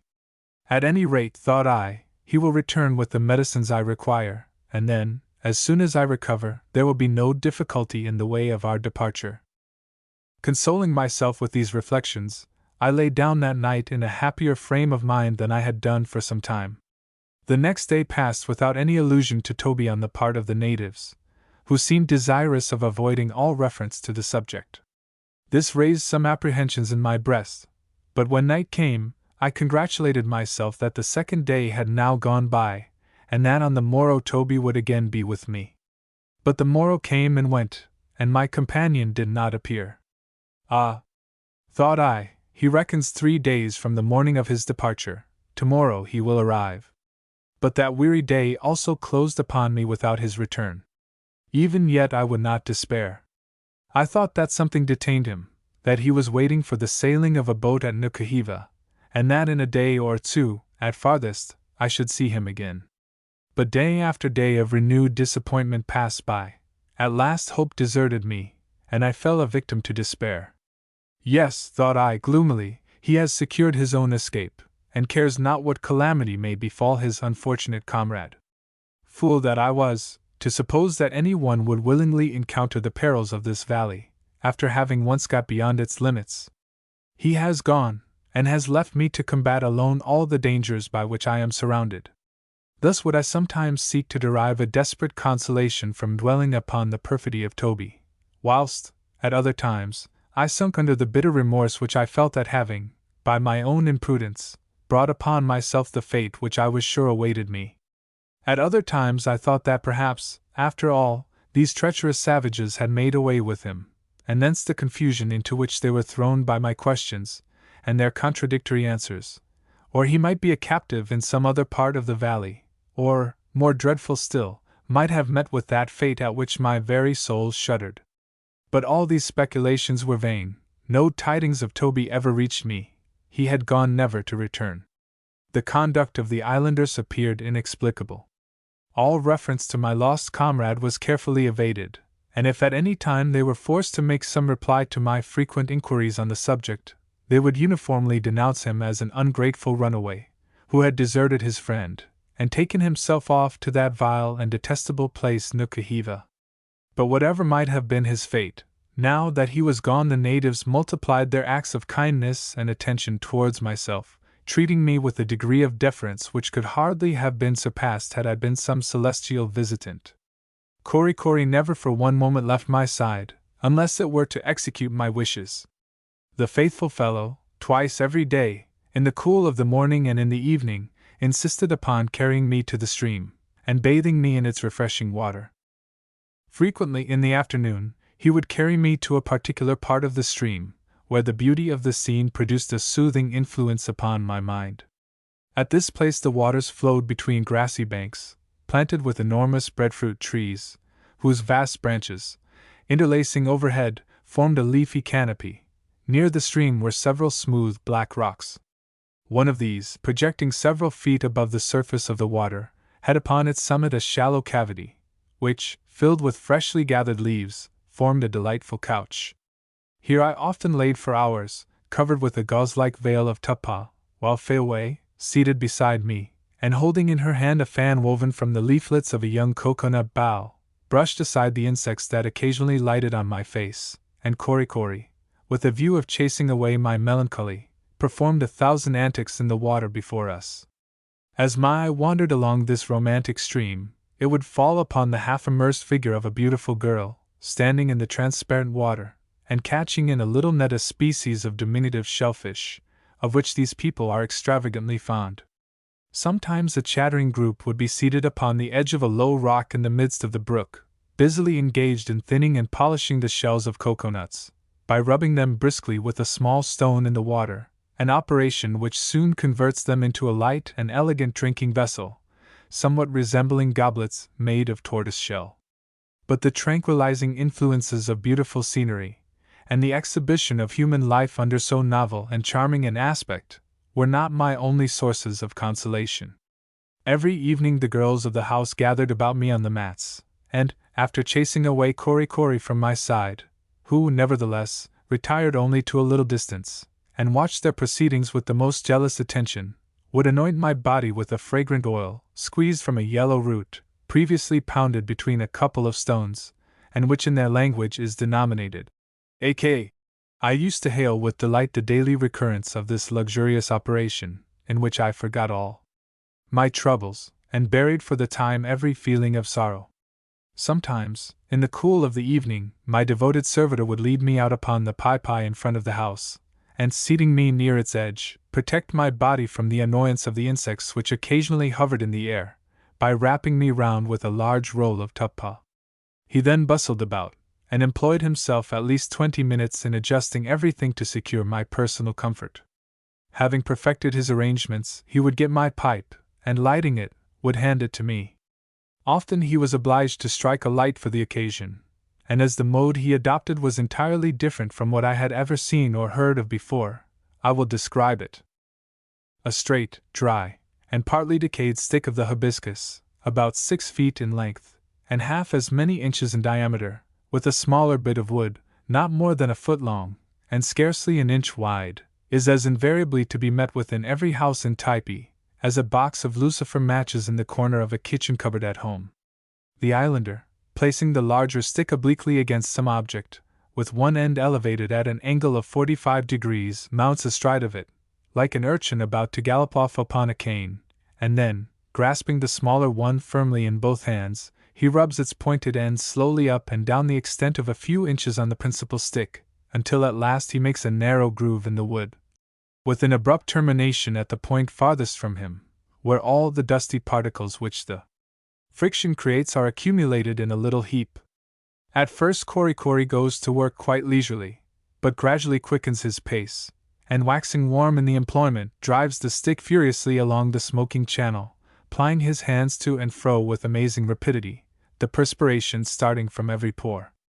As he approaches the climax of his effort, he pants and gasps for breath, and his eyes almost start from their sockets with the violence of his exertions. This is the critical stage of the operation. All his previous labors are vain if he cannot sustain the rapidity of the movement until the reluctant spark is produced. Suddenly he stops, becomes perfectly motionless. His hands still retain their hold of the smaller stick, which is pressed convulsively against the farther end of the channel, among the fine powder there accumulated, as if he had just pierced through and through some little viper that was wriggling and struggling to escape from his clutches. The next moment a delicate wreath of smoke curls spirally into the air, the heap of dusty particles glows with fire, and Korikori, almost breathless, dismounts from his steed. This operation appeared to me to be the most laborious species of work performed in Typee, and had I possessed a sufficient intimacy with the language to have conveyed my ideas upon the subject, I should certainly have suggested to the most influential of the natives the expediency of establishing in a college of Vestals, to be centrally located in the valley, for the purpose of keeping alive the indispensable article of fire, so as to supersede the necessity of such a vast outlay of strength and good temper as were usually squandered on these occasions. There might, however, be special difficulties in carrying this plan into execution. What a striking evidence does this operation furnish of the wide difference between the extreme of savage and civilized life! A gentleman of Typee can bring up a numerous family of children, and give them all a highly respectable cannibal education, with infinitely less toil and anxiety than he expends in the simple process of striking a light, whilst a poor European artisan, who through the instrumentality of a lucifer performs the same operation in 1 second, is put to his wits' end to provide for his starving offspring that food which the children of a Polynesian father, without troubling their parents, pluck from the branches of every tree around them. Chapter 14. Kindness of Marheo and the rest of the islanders. A full description of the breadfruit tree. Different modes of preparing the fruit. All the inhabitants of the valley treated me with great kindness, but as to the household of Marheo, with whom I was now permanently domiciled, nothing could surpass their efforts to minister to my comfort. To the gratification of my palate they paid the most unwearied attention. They continually invited me to partake of food, and when after eating heartily I declined the viands they continued to offer me, they seemed to think that my appetite stood in need of some piquant stimulant to excite its activity. In pursuance of this idea, old Marheo himself would hie him away to the seashore by the break of day, for the purpose of collecting various species of rare seaweed, some of which, among these people, are considered a great luxury. After a whole day spent in this employment, he would return about nightfall with several coconut shells filled with different descriptions of kelp. In preparing these for use, he manifested all the ostentation of a professed cook, although the chief mystery of the affair appeared to consist in pouring water in judicious quantities upon the slimy contents of his coconut shells. The first time he submitted one of these saline salads to my critical attention, I naturally thought that anything collected at such pains must possess peculiar merits. But one mouthful was a complete dose, and great was the consternation of the old warrior at the rapidity with which I ejected his Epicurean treat. How true it is, that the rarity of any particular article enhances its value amazingly. In some part of the valley, I know not where, but probably in the neighborhood of the sea, the girls were sometimes in the habit of procuring small quantities of salt, a thimbleful or so being the result of the united labors of a party of 5 or 6 employed for the greater part of the day. This precious commodity they brought to the house, enveloped in multitudinous folds of leaves, and as a special mark of the esteem in which they held me, would spread an immense leaf on the ground, and dropping one by one a few minute particles of the salt upon it, invite me to taste them. From the extravagant value placed upon the article, I verily believe that with a bushel of common Liverpool salt, all the real estate in Typee might have been purchased. With a small pinch of it in one hand, and a quarter section of a breadfruit in the other, the greatest chief in the valley would have laughed at all the luxuries of a Parisian table. The celebrity of the breadfruit tree, and the conspicuous place it occupies in a Typee bill of fare, induces me to give at some length a general description of the tree, and the various modes in which the fruit is prepared. The breadfruit tree, in its glorious prime, is a grand and towering object, forming the same feature in a Marquesan landscape that the patriarchal elm does in New England scenery. The latter tree it not a little resembles in height, in the wide spread of its stalwart branches, and in its venerable and imposing aspect. The leaves of the breadfruit are of great size, and their edges are cut and scalloped as fantastically as those of a lady's lace collar. As they annually tend towards decay, they almost rival, in the brilliant variety of their gradually changing hues, the fleeting shades of the expiring dolphin. The autumnal tints of our American forests, glorious as they are, sink into nothing in comparison with this tree. The leaf, in one particular stage, when nearly all the prismatic colors are blended on its surface, is often converted by the natives into a superb and striking headdress. The principal fiber traversing its length being split open a convenient distance, and the elastic sides of the aperture pressed apart, the head is inserted between them, the leaf drooping on one side, with its forward half turned jauntily up on the brows, and the remaining part spreading laterally behind the ears.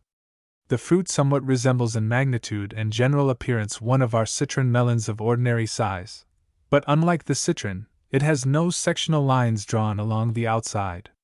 Its surface is dotted all over with little conical prominences, looking not unlike the knobs on an antiquated church door.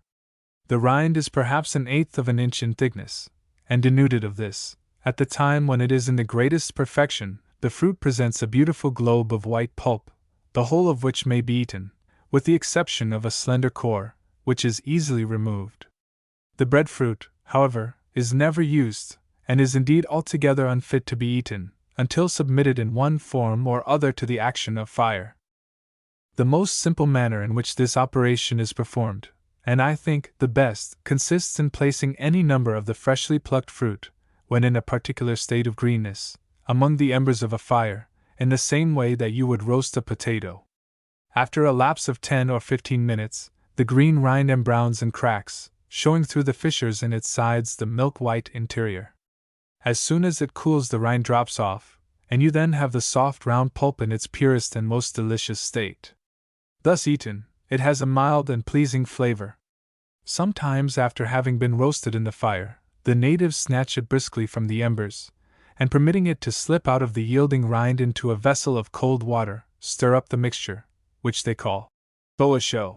I never could endure this compound, and indeed the preparation is not greatly in vogue among the more polite types. There is one form, however, in which the fruit is occasionally served, that renders it a dish fit for a king. As soon as it is taken from the fire, the exterior is removed, the core extracted, and the remaining part is placed in a sort of shallow stone mortar, and briskly worked with a pestle of the same substance.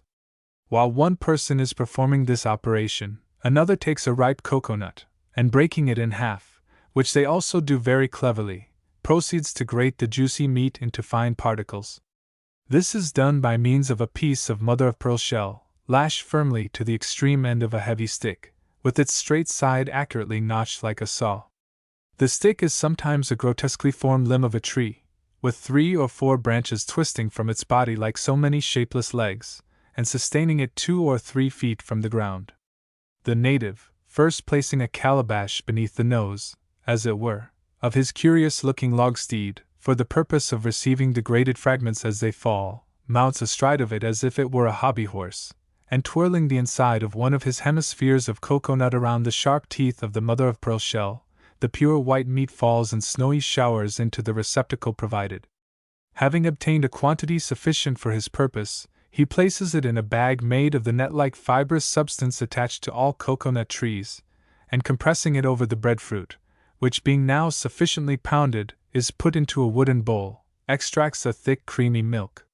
The delicious liquid soon bubbles round the fruit, and leaves it at last just peeping above its surface. This preparation is called koku, and a most luscious preparation it is. The hobby horse and the pestle and mortar were in great requisition during the time I remained in the house of Marhale, and Cori had frequent occasion to show his skill in their use. But the great staple articles of food into which the breadfruit is converted by these natives are known respectively by the names of amar and poipoi. At a certain season of the year, when the fruit of the 100 groves of the valley has reached its maturity, and hangs in golden spheres from every branch, the islanders assemble in harvest groups, and garner in the abundance which surrounds them. The trees are stripped of their nodding burdens, which, easily freed from the rind and core, are gathered together in capacious wooden vessels, where the pulpy fruit is soon worked by a stone pestle, vigorously applied, into a blended mass of a doughy consistency called by the natives tutau. This is then divided into separate parcels, which, after being made up into stout packages, enveloped in successive folds of leaves, and bound round with thongs of bark, are stored away in large receptacles hollowed in the earth, from whence they are drawn as occasion may require. In this condition the tutau sometimes remains for years, and even is thought to improve by age. Before it is fit to be eaten, however, it has to undergo an additional process. A primitive oven is scooped in the ground, and its bottom being loosely covered with stones, a large fire is kindled within it. As soon as the requisite degree of heat is attained, the embers are removed, and the surface of the stones being covered with thick layers of leaves, one of the large packages of tutau is deposited upon them, and overspread with another layer of leaves. The whole is then quickly heaped up with earth, and forms a sloping mound. The tutau thus baked is called amar, the action of the oven having converted it into an amber-colored cakey substance, a little tart, but not at all disagreeable to the taste. By another and final process the amar is changed into poipoi. This transition is rapidly effected. The amar is placed in a vessel, and mixed with water until it gains a proper pudding-like consistency, when, without further preparation, it is in readiness for use. This is the form in which the tutau is generally consumed. The singular mode of eating it I have already described. Were it not that the breadfruit is thus capable of being preserved for a length of time, the natives might be reduced to a state of starvation, for, owing to some unknown cause, the trees sometimes fail to bear fruit, and on such occasions the islanders chiefly depend upon the supplies they have been enabled to store away.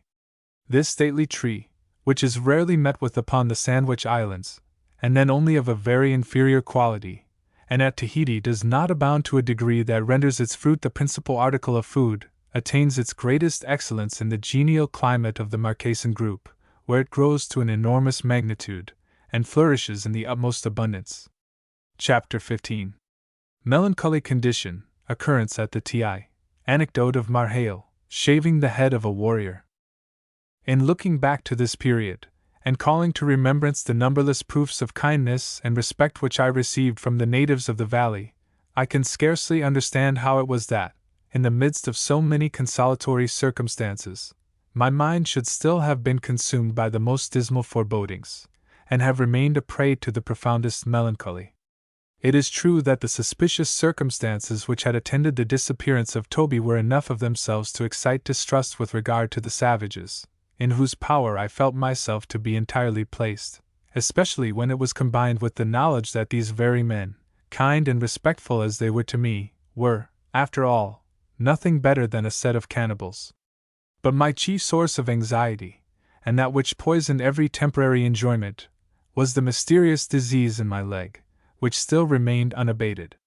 All the herbal applications of Tyner, united with the severe discipline of the old leech, and the affectionate nursing of Cori, had failed to relieve me. I was almost a cripple, and the pain I endured at intervals was agonizing.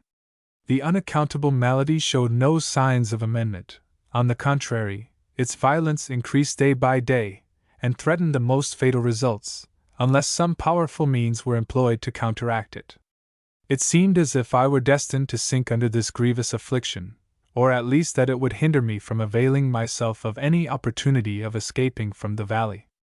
An incident which occurred as nearly as I can estimate about 3 weeks after the disappearance of Toby, convinced me that the natives, from some reason or other, would interpose every possible obstacle to my leaving them.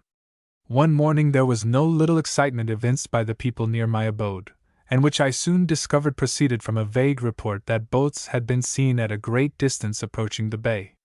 Immediately all was bustle and animation. It so happened that day that the pain I suffered having somewhat abated, and feeling in much better spirits than usual, I had complied with Korikori's invitation to visit the chief Mihivi at the place called the Typee, which I have before described as being situated within the precincts of the taboo groves. These sacred recesses were at no great distance from Marheo's habitation, and lay between it and the sea, the path that conducted to the beach passing directly in front of the Typee, and thence skirting along the border of the groves. I was reposing upon the mats, within the sacred building, in company with Mihivi and several other chiefs, when the announcement was first made. It sent a thrill of joy through my whole frame. Perhaps Toby was about to return. I rose at once to my feet, and my instinctive impulse was to hurry down to the beach, equally regardless of the distance that separated me from it, and of my disabled condition. As soon as Mihivi noticed the effect the intelligence had produced upon me, and the impatience I betrayed to reach the sea, his countenance assumed that inflexible rigidity of expression which had so awed me on the afternoon of our arrival at the house of Marheo. As I was proceeding to leave the Typee, he laid his hand upon my shoulder, and said gravely, "Abo. Wait.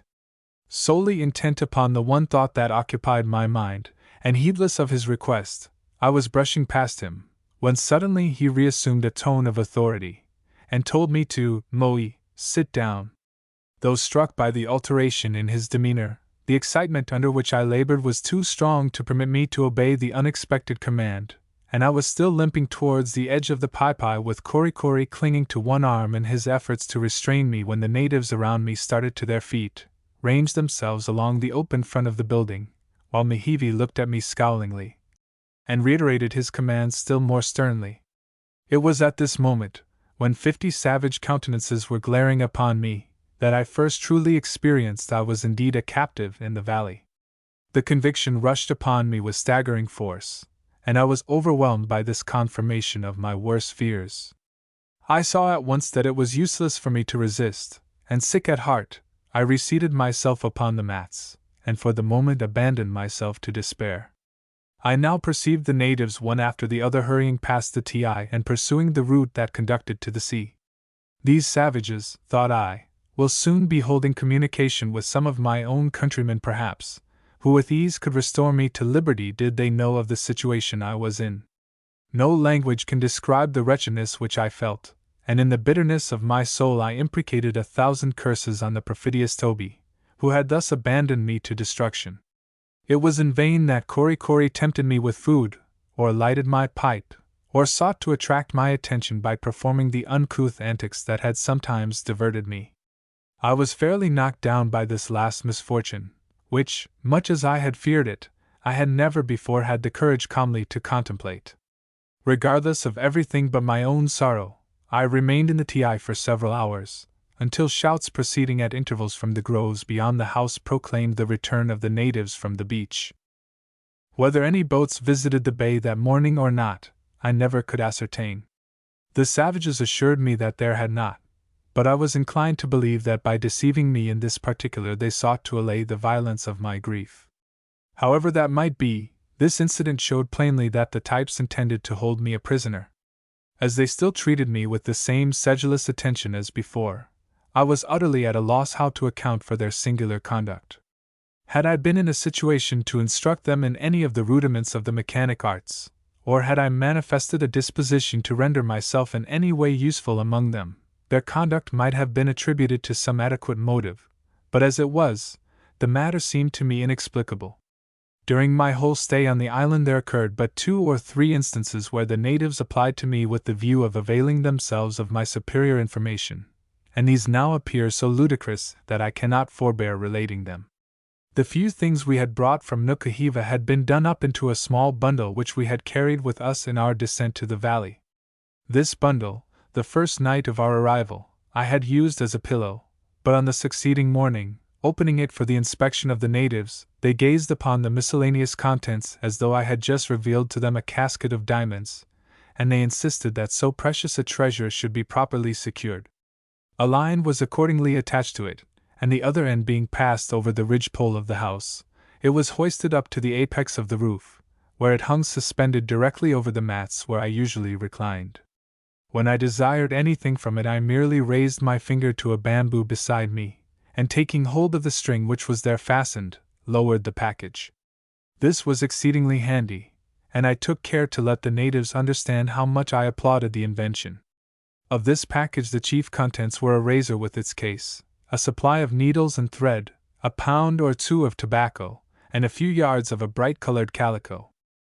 I should have mentioned that shortly after Toby's disappearance, perceiving the uncertainty of the time I might be obliged to remain in the valley, if, indeed, I ever should escape from it, and considering that my whole wardrobe consisted of a shirt and a pair of trousers, I resolved to doff these garments at once, in order to preserve them in a suitable condition for wear, should I again appear among civilized beings. I was consequently obliged to assume the Typee costume, a little altered, however, to suit my own views of propriety, and in which I have no doubt I appeared to as much advantage as a senator of Rome enveloped in the folds of his toga. A few folds of yellow tuppah, tucked about my waist, descended to my feet in the style of a lady's petticoat, only I did not have recourse to those voluminous paddings in the rear with which our gentle dames are in the habit of augmenting the sublime rotundity of their figures. This usually comprised my indoor dress. Whenever I walked out, I superadded to it an ample robe of the same material, which completely enveloped my person and screened it from the rays of the sun. One morning I made a rent in this mantle, and to show the islanders with what facility it could be repaired, I lowered my bundle, and taking from it a needle and thread, proceeded to stitch up the opening. They regarded this wonderful application of science with intense admiration, and whilst I was stitching away, old Marhale, who was one of the lookers-on, suddenly clapped his hand to his forehead, and rushing to a corner of the house, drew forth a soiled and tattered strip of faded calico, which he must have procured some time or other in traffic on the beach, and besought me eagerly to exercise a little of my art upon it. I willingly complied, though certainly so stumpy a needle as mine never took such gigantic strides over calico before.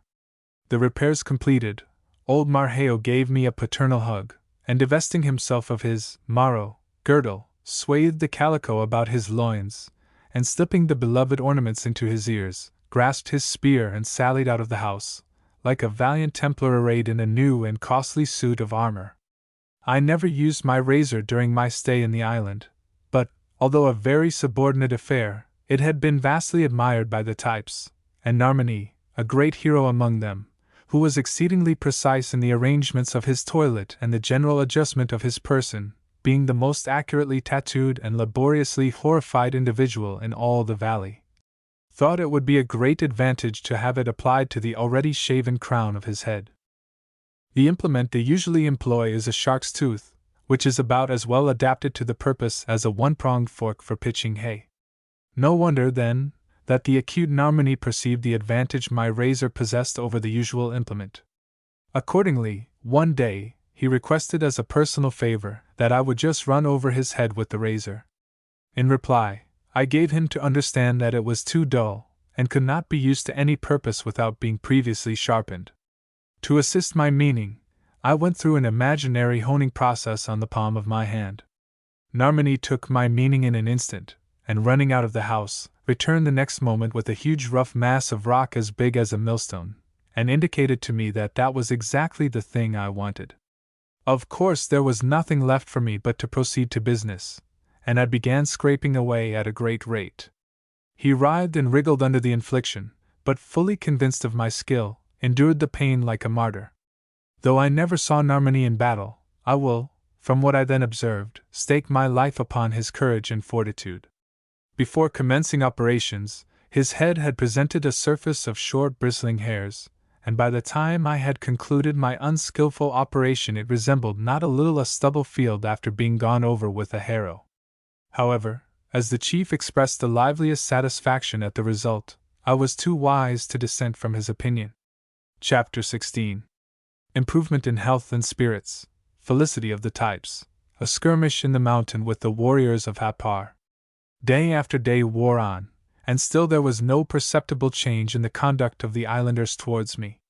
Gradually I lost all knowledge of the regular recurrence of the days of the week, and sunk insensibly into that kind of apathy which ensues after some violent outbreak of despair. My limbs suddenly healed, the swelling went down, the pain subsided, and I had every reason to suppose I should soon completely recover from the affliction that had so long tormented me. As soon as I was enabled to ramble about the valley in company with the natives, troops of whom followed me whenever I sallied out of the house, I began to experience an elasticity of mind which placed me beyond the reach of those dismal forebodings to which I had so lately been a prey. Received wherever I went with the most deferential kindness, regaled perpetually with the most delightful fruits, ministered to by dark-eyed nymphs, and enjoying besides all the services of the devoted Korikori, I thought that, for a sojourn among cannibals, no man could have well made a more agreeable one. To be sure, there were limits set to my wanderings. Toward the sea, my progress was barred by an express prohibition of the savages, and after having made 2 or 3 ineffectual attempts to reach it, as much to gratify my curiosity as anything else, I gave up the idea. It was in vain to think of reaching it by stealth, since the natives escorted me in numbers wherever I went, and not for one single moment, that I can recall to mind, was I ever permitted to be alone. The green and precipitous elevations that stood ranged around the head of the vale where Marheo's habitation was situated, effectually precluded all hope of escape in that quarter, even if I could have stolen away from the 1,000 eyes of the savages. But these reflections now seldom obtruded upon me. I gave myself up to the passing hour, and if ever disagreeable thoughts arose in my mind, I drove them away. When I looked around the verdant recess in which I was buried, and gazed up to the summits of the lofty eminence that hemmed me in, I was well disposed to think that I was in the happy valley, and that beyond those heights there was not but a world of care and anxiety.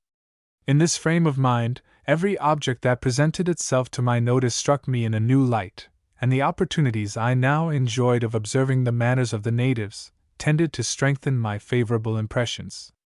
One peculiarity that fixed my admiration was the perpetual hilarity reigning through the whole extent of the vale. There seemed to be no cares, griefs, troubles, or vexations in all Typee. The hours tripped along as gaily as the laughing couples down a country dance. There were none of those 1,000 sources of irritation that the ingenuity of civilized man has created to mar his own felicity. There were no foreclosures of mortgages, no protested notes, no bills payable, no debts of honor, in Typee, no unreasonable tailors and shoemakers, perversely bent on being paid, no duns of any description, no assault and battery attorneys, to foment discord, backing their clients up to a quarrel, and then knocking their heads together, no poor relations everlastingly occupying the spare bedchamber, and diminishing the elbow-room at the family table, no destitute widows with their children, starving on the cold charities of the world, no beggars, no debtors' prisons, no proud and hard-hearted nabobs in Typee, or, to sum up all in one word, no money. That root of all evil was not to be found in the valley.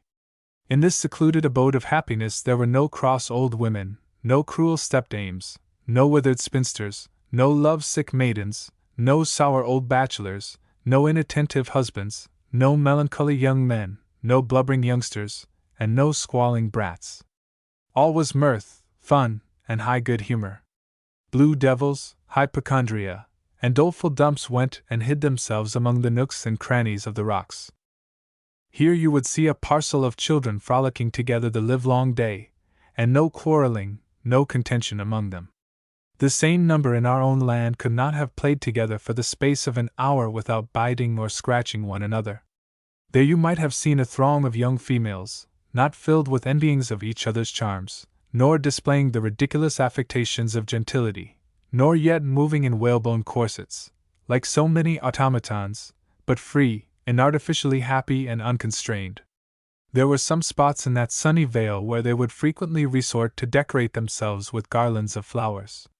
To have seen them reclining beneath the shadows of one of the beautiful groves, the ground about them strewn with freshly gathered buds and blossoms, employed in weaving chaplets and necklaces, one would have thought that all the train of Flora had gathered together to keep a festival in honor of their mistress. With the young men there seemed almost always some matter of diversion or business on hand, that afforded a constant variety of enjoyment. But whether fishing, or carving canoes, or polishing their ornaments, never was there exhibited the least sign of strife or contention among them. As for the warriors, they maintained a tranquil dignity of demeanor, journeying occasionally from house to house, where they were always sure to be received with the attention bestowed upon distinguished guests. The old men, of whom there were many in the vale, seldom stirred from their mats, where they would recline for hours and hours, smoking and talking to one another with all the garrulity of age. But the continual happiness which, so far as I was able to judge, appeared to prevail in the valley, sprung principally from that all-pervading sensation which Rousseau has told us he at one time experienced, the mere buoyant sense of a healthful physical existence. And indeed, in this particular the types had ample reason to felicitate themselves, for sickness was almost unknown. During the whole period of my stay, I saw but one invalid among them, and on their smooth, clear skins you observed no blemish or mark of disease. The general repose, however, upon which I have just been descanting, was broken in upon about this time by an event, which proved that the islanders were not entirely exempt from those occurrences which disturb the quiet of more civilized communities. Having now been a considerable time in the valley, I began to feel surprised at the violent hostility subsisting between its inhabitants, and those of the adjoining bay of Hap Par should never have manifested itself in any warlike encounter. Although the valiant types would often, by gesticulations, declare their undying hatred against their enemies, and the disgust they felt at their cannibal propensities, although they dilated upon the manifold injuries they had received at their hands, yet, with a forbearance truly commendable, they appeared patiently to sit down under their grievances, and to refrain from making any reprisals. The Hap Pars, entrenched behind their mountains, and never even showing themselves on their summits, did not appear to me to furnish adequate cause for that excess of animosity evinced towards them by the heroic tenants of our vale, and I was inclined to believe that the deeds of blood attributed to them had been greatly exaggerated.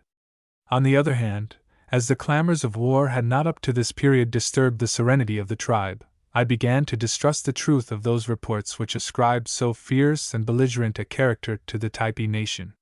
Surely, thought I, all these terrible stories I have heard about the inveteracy with which they carried on the feud, their deadly intensity of hatred, and the diabolical malice with which they glutted their revenge upon the inanimate forms of the slain, are nothing more than fables, and I must confess that I experienced something like a sense of regret at having my hideous anticipations thus disappointed. I felt in some sort like a prentice boy who, going to the play in the expectation of being delighted with a cut-and-thrust tragedy, is almost moved to tears of disappointment at the exhibition of a genteel comedy. I could not avoid thinking that I had fallen in with a greatly traduced people, and I moralized not a little upon the disadvantage of having a bad name, which in this instance had given a tribe of savages, who were as pacific as so many lambkins, the reputation of a confederacy of giant killers. But subsequent events proved that I had been a little too premature in coming to this conclusion. One day, about noon, happening to be at the Typee, I had lain down on the mats with several of the chiefs, and had gradually sunk into a most luxurious siesta, when I was awakened by a tremendous outcry, and starting up, beheld the natives, seizing their spears and hurrying out, while the most puissant of the chiefs, grasping the 6 muskets which were ranged against the bamboos, followed after, and soon disappeared in the groves. These movements were accompanied by wild shouts, in which "Hap Par," greatly predominated. The islanders were now to be seen running past the Typee, and striking across the valley to the Hap Par side. Presently I heard the sharp report of a musket from the adjoining hills, and then a burst of voices in the same direction. At this the women, who had congregated in the groves, set up the most violent clamors, as they invariably do here as elsewhere on every occasion of excitement and alarm, with a view of tranquilizing their own minds and disturbing other people. On this particular occasion they made such an outrageous noise, and continued it with such perseverance, that for a while, had entire volleys of musketry been fired off in the neighboring mountains, I should not have been able to have heard them. When this female commotion had a little subsided, I listened eagerly for further information.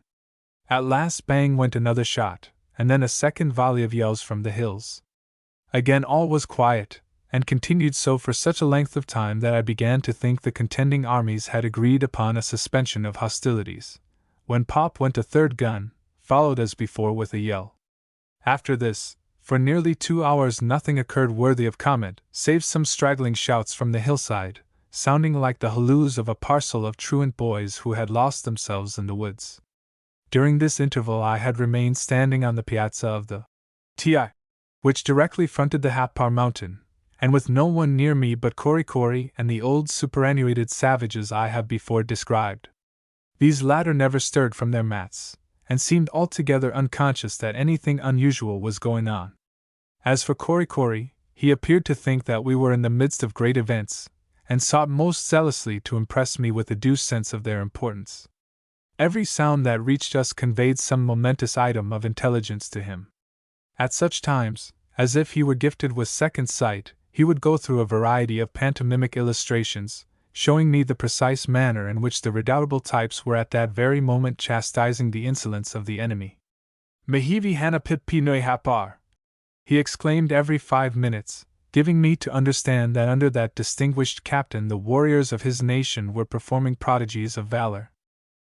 Having heard only 4 reports from the muskets, I was led to believe that they were worked by the islanders in the same manner as the Sultan Solomon's ponderous artillery at the siege of Byzantium, one of them taking an hour or 2 to load and train. At last, no sound whatever proceeding from the mountains, I concluded that the contest had been determined one way or the other. Such appeared, indeed, to be the case, for in a little while a courier arrived at the Typee, almost breathless with his exertions, and communicated the news of a great victory having been achieved by his countrymen. Happar Puarva! Happar Puarva! The cowards had fled. Korikori was in ecstasies, and commenced a vehement harangue, which, so far as I understood it, implied that the result exactly agreed with his expectations, and which, moreover, was intended to convince me that it would be a perfectly useless undertaking, even for an army of fire-eaters, to offer battle to the irresistible heroes of our valley. In all this I of course acquiesced, and looked forward with no little interest to the return of the conquerors, whose victory I feared might not have been purchased without cost to themselves. But here I was again mistaken, for Mehivi, in conducting his warlike operations, rather inclined to the Fabian than to the Bonapartian tactics, husbanding his resources and exposing his troops to no unnecessary hazards. The total loss of the victors in this obstinately contested affair was, in killed, wounded, and missing, 1 forefinger and part of a thumbnail, which the late proprietor brought along with him in his hand, a severely contused arm, and a considerable effusion of blood flowing from the thigh of a chief who had received an ugly thrust from a Happar spear. What the enemy had suffered I could not discover, but I presume they had succeeded in taking off with them the bodies of their slain. Such was the issue of the battle, as far as its results came under my observation, and as it appeared to be considered an event of prodigious importance, I reasonably concluded that the wars of the natives were marked by no very sanguinary traits. I afterwards learned how the skirmish had originated. A number of the Happars had been discovered prowling for no good purpose on the Typee side of the mountain. The alarms sounded, and the invaders, after a protracted resistance, had been chased over the frontier. But why had not the intrepid Mehivi carried the war into Happar? Why had not he made a descent into the hostile vale, and brought away some trophy of his victory, some materials for the cannibal entertainment which I had heard usually terminated every engagement? After all, I was much inclined to believe that these shocking festivals must occur very rarely among the islanders, if, indeed, they ever take place. For 2 or 3 days the late event was the theme of general comment, after which the excitement gradually wore away, and the valley resumed its accustomed tranquility. Chapter 17. Swimming in company with the girls of the valley, a canoe, effects of the taboo, a pleasure excursion on the pond, beautiful freak of fairway, mantua making, a stranger arrives in the valley, his mysterious conduct, native oratory, the interview, its results, departure of the stranger. Returning health and peace of mind gave a new interest to everything around me. I sought to diversify my time by as many enjoyments as lay within my reach. Bathing in company with troops of girls formed one of my chief amusements. We sometimes enjoyed the recreation in the waters of a miniature lake, into which the central stream of the valley expanded. This lovely sheet of water was almost circular in figure, and about 300 yards across. Its beauty was indescribable. All around its banks waved luxuriant masses of tropical foliage, soaring high above which were seen, here and there, the symmetrical shaft of the coconut tree, surmounted by its tuft of graceful branches, drooping in the air like so many waving ostrich plumes. The ease and grace with which the maidens of the valley propelled themselves through the water, and their familiarity with the element, were truly astonishing. Sometimes they might be seen gliding along just under the surface, without apparently moving hand or foot, then throwing themselves on their sides, they darted through the water, revealing glimpses of their forms, as, in the course of their rapid progress, they shot for an instant partly into the air. At one moment they dived deep down into the water, and the next they rose bounding to the surface. I remember upon one occasion plunging in among a parcel of these river nymphs, and counting vainly on my superior strength, sought to drag some of them under the water, but I quickly repented my temerity. The amphibious young creatures swarmed about me like a shoal of dolphins, and seizing hold of my devoted limbs, tumbled me about and ducked me under the surface, until from the strange noises which rang in my ears, and the supernatural visions dancing before my eyes, I thought I was in the land of spirits. I stood indeed as little chance among them as a cumbrous whale attacked on all sides by a legion of swordfish. When at length they relinquished their hold of me, they swam away in every direction, laughing at my clumsy endeavors to reach them. There was no boat on the lake, but at my solicitation, and for my special use, some of the young men attached to Marheo's household, under the direction of the indefatigable Korikori, brought up a light and tastefully carved canoe from the sea. It was launched upon the sheet of water, and floated there as gracefully as a swan. But, melancholy to relate, it produced an effect I had not anticipated. The sweet nymphs, who had sported with me before in the lake, now all fled its vicinity. The prohibited craft, guarded by the edicts of the taboo, extended the prohibition to the waters in which it lay. For a few days, Korikori, with one or two other youths, accompanied me in my excursions to the lake, and, while I paddled about in my light canoe, would swim after me shouting and gambolling in pursuit. But this was far from contenting me. Indeed, I soon began to weary of it, and longed more than ever for the pleasant society of the mermaids, in whose absence the amusement was dull and insipid. One morning I expressed to my faithful servitor my desire for the return of the nymphs.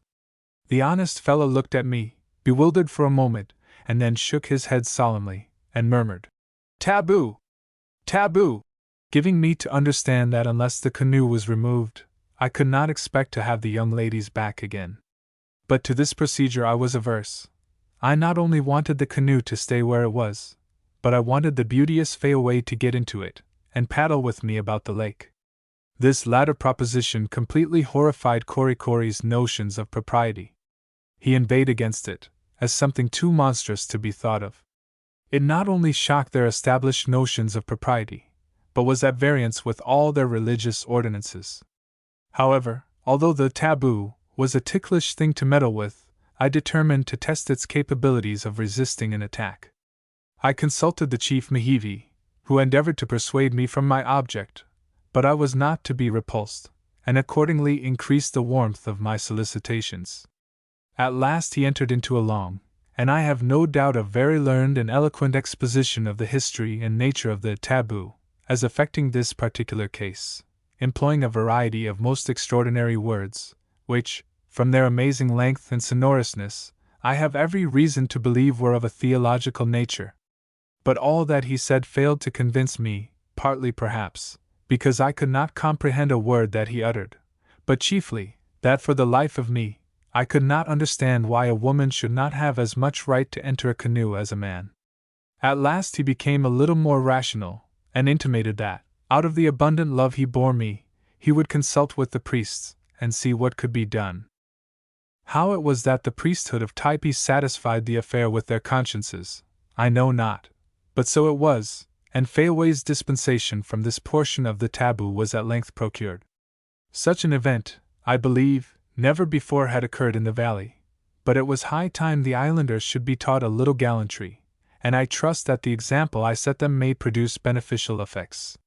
Ridiculous, indeed, that the lovely creatures should be obliged to paddle about in the water, like so many ducks, while a parcel of great strapping fellows skimmed over its surface in their canoes. The first day after Fayaway's emancipation, I had a delightful little party on the lake, the damsel, Cori, and myself. My zealous body servant brought from the house a calabash of poi, half a dozen young coconuts, stripped of their husks, 3 pipes, as many yams, and me on his back a part of the way. Something of a load, but Cori was a very strong man for his size, and by no means brittle in the spine. We had a very pleasant day. My trusty valet plied the paddle and swept us gently along the margin of the water, beneath the shades of the overhanging thickets.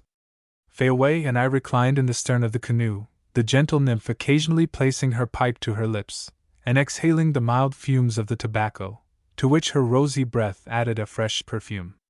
Strange as it may seem, there is nothing in which a young and beautiful female appears to more advantage than in the act of smoking. How captivating is a Peruvian lady, swinging in her gaily woven hammock of grass, extended between 2 orange trees, and inhaling the fragrance of a choice cigarro. But Fayaway, holding in her delicately formed olive hand the long yellow reed of her pipe, with its quaintly carved bowl, and every few moments languishingly giving forth light wreaths of vapor from her mouth and nostrils, looked still more engaging. We boated about thus for several hours, when I looked up to the warm, glowing, tropical sky, and then down into the transparent depths below, and when my eye, wandering from the bewitching scenery around, fell upon the grotesquely tattooed form of Cori, and finally encountered the pensive gaze of Fayaway, I thought I had been transported to some fairy region, so unreal did everything appear. This lovely piece of water was the coolest spot in all the valley, and I now made it a place of continual resort during the hottest period of the day. One side of it lay near the termination of a long, gradually expanding gorge, which mounted to the heights that environed the vale. The strong trade wind, met in its course by these elevations, circled and eddied about their summits, and was sometimes driven down the steep ravine and swept across the valley, ruffling in its passage the otherwise tranquil surface of the lake. One day, after we had been paddling about for some time, I disembarked Cori, and paddled the canoe to the windward side of the lake. As I turned the canoe, Fayaway, who was with me, seemed all at once to be struck with some happy idea.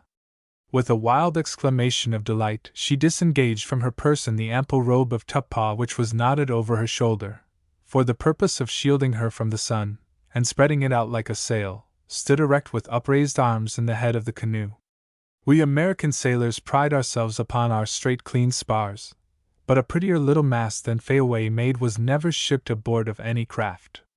In a moment the tupaw was distended by the breeze, the long brown tresses of Fayaway streamed in the air, and the canoe glided rapidly through the water, and shot towards the shore. Seated in the stern, I directed its course with my paddle until it dashed up the soft sloping bank, and Fayaway, with a light spring, alighted on the ground, whilst Cori, who had watched our maneuvers with admiration, now clapped his hands in transport, and shouted like a madman. Many a time afterwards was this feat repeated. If the reader has not observed ere this that I was the declared admirer of Miss Fayaway, all I can say is, that he is little conversant with affairs of the heart, and I certainly shall not trouble myself to enlighten him any farther. Out of the calico I had brought from the ship a dress was made for this lovely girl. In it she looked, I must confess, something like an opera dancer. The drapery of the latter damsel generally commences a little above the elbows, but my island beauty's began at the waist, and terminated sufficiently far above the ground to reveal the most bewitching ankle in the universe. The day that Fayaway first wore this robe was rendered memorable by a new acquaintance being introduced to me. In the afternoon I was lying in the house, when I heard a great uproar outside, but being by this time pretty well accustomed to the wild halloos which were almost continually ringing through the valley, I paid little attention to it, until old Marhale, under the influence of some strange excitement, rushed into my presence and communicated the astounding tidings. Marno Pemi! Which being interpreted, implied that an individual by the name of Marno was approaching. My worthy old friend evidently expected that this intelligence would produce a great effect upon me, and for a time he stood earnestly regarding me, as if curious to see how I should conduct myself, but as I remained perfectly unmoved, the old gentleman darted out of the house again, in as great a hurry as he had entered it. Marnu, cogitated I. I have never heard that name before. Some distinguished character, I presume, from the prodigious riot the natives are making, the tumultuous noise drawing nearer and nearer every moment, while Marnu was shouted by every tongue. I made up my mind that some savage warrior of consequence, who had not yet enjoyed the honor of an audience, was desirous of paying his respects on the present occasion. So vain had I become by the lavish attention to which I had been accustomed, that I felt half inclined, as a punishment for such neglect, to give this Marnu a cold reception, when the excited throng came within view, convoying one of the most striking specimens of humanity that I ever beheld. The stranger could not have been more than 25 years of age, and was a little above the ordinary height. Had he been a single hair's breadth taller, the matchless symmetry of his form would have been destroyed. His unclad limbs were beautifully formed, whilst the elegant outline of his figure, together with his beardless cheeks, might have entitled him to the distinction of standing for the statue of the Polynesian Apollo, and indeed the oval of his countenance and the regularity of every feature reminded me of an antique bust. But the marble repose of art was supplied by a warmth and liveliness of expression only to be seen in the South Sea Islander under the most favorable developments of nature. The hair of Marnu was a rich curling brown, and twined about his temples and neck in little close curling ringlets, which danced up and down continually when he was animated in conversation. His cheek was of a feminine softness, and his face was free from the least blemish of tattooing, although the rest of his body was drawn all over with fanciful figures, which, unlike the unconnected sketching usual among these natives, appeared to have been executed in conformity with some general design. The tattooing on his back in particular attracted my attention. The artist employed must indeed have excelled in his profession. Traced along the course of the spine was accurately delineated the slender, tapering, and diamond-checkered shaft of the beautiful R2 tree. Branching from the stem on either side, and disposed alternately, were the graceful branches drooping with leaves all correctly drawn and elaborately finished. Indeed, this piece of tattooing was the best specimen of the fine arts I had yet seen in Typee. A rear view of the stranger might have suggested the idea of a spreading vine tacked against a garden wall. Upon his breast, arms, and legs were exhibited an infinite variety of figures, every one of which, however, appeared to have reference to the general effect sought to be produced. The tattooing I have described was of the brightest blue, and when contrasted with the light olive color of the skin, produced an unique and even elegant effect. A slight girdle of white tuppa, scarcely 2 inches in width, but hanging before and behind in spreading tassels, composed the entire costume of the stranger. He advanced surrounded by the islanders, carrying under one arm a small roll of the native cloth, and grasping in his other hand a long and richly decorated spear. His manner was that of a traveler conscious that he is approaching a comfortable stage in his journey. Every moment he turned good-humoredly to the throng around him, and gave some dashing sort of reply to their incessant queries, which appeared to convulse them with uncontrollable mirth. Struck by his demeanor, and the peculiarity of his appearance, so unlike that of the shaven-crowned and face-tattooed natives in general, I involuntarily rose as he entered the house, and proffered him a seat on the mats beside me. But without deigning to notice the civility, or even the more incontrovertible fact of my existence, the stranger passed on, utterly regardless of me, and flung himself upon the farther end of the long couch that traversed the sole apartment of Marheyo's habitation. Had the belle of the season, in the pride of her beauty and power, been cut in a place of public resort by some supercilious exquisite, she could not have felt greater indignation than I did at this unexpected slight. I was thrown into utter astonishment.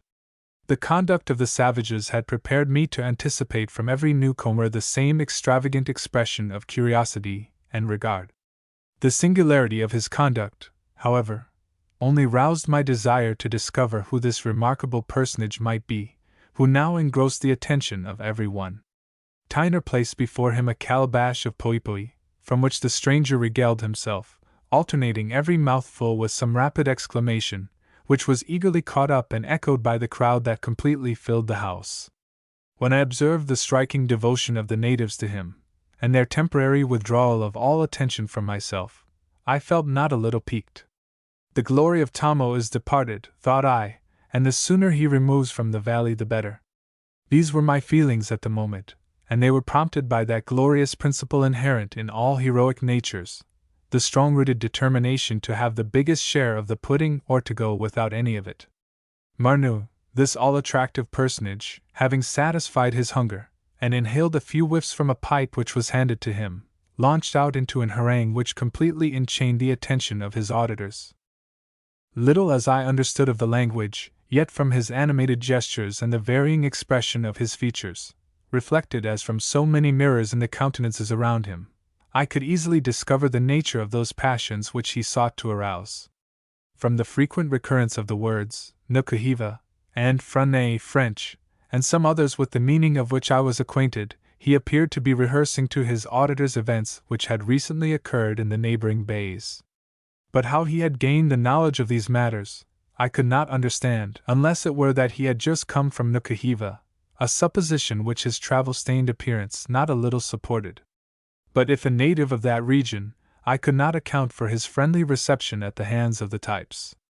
Never, certainly, had I beheld so powerful an exhibition of natural eloquence as Marnu displayed during the course of his oration. The grace of the attitudes into which he threw his flexible figure, the striking gestures of his naked arms, and above all, the fire which shot from his brilliant eyes, imparted an effect to the continually changing accents of his voice, of which the most accomplished orator might have been proud. At one moment reclining sideways upon the mat, and leaning calmly upon his bended arm, he related circumstantially the aggressions of the French, their hostile visit to the surrounding bays, enumerating each one in succession, Hapar, Porka, Nukahiva, Tyre, and then starting to his feet, and precipitating himself forward with clenched hands and a countenance distorted with passion, he poured out a tide of invectives.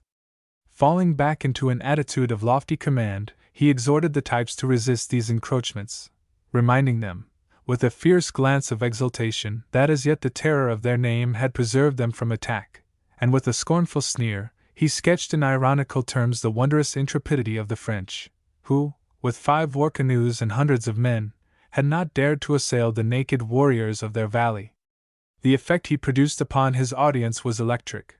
One and all they stood regarding him with sparkling eyes and trembling limbs, as though they were listening to the inspired voice of a prophet. But it soon appeared that Marnu's powers were as versatile as they were extraordinary.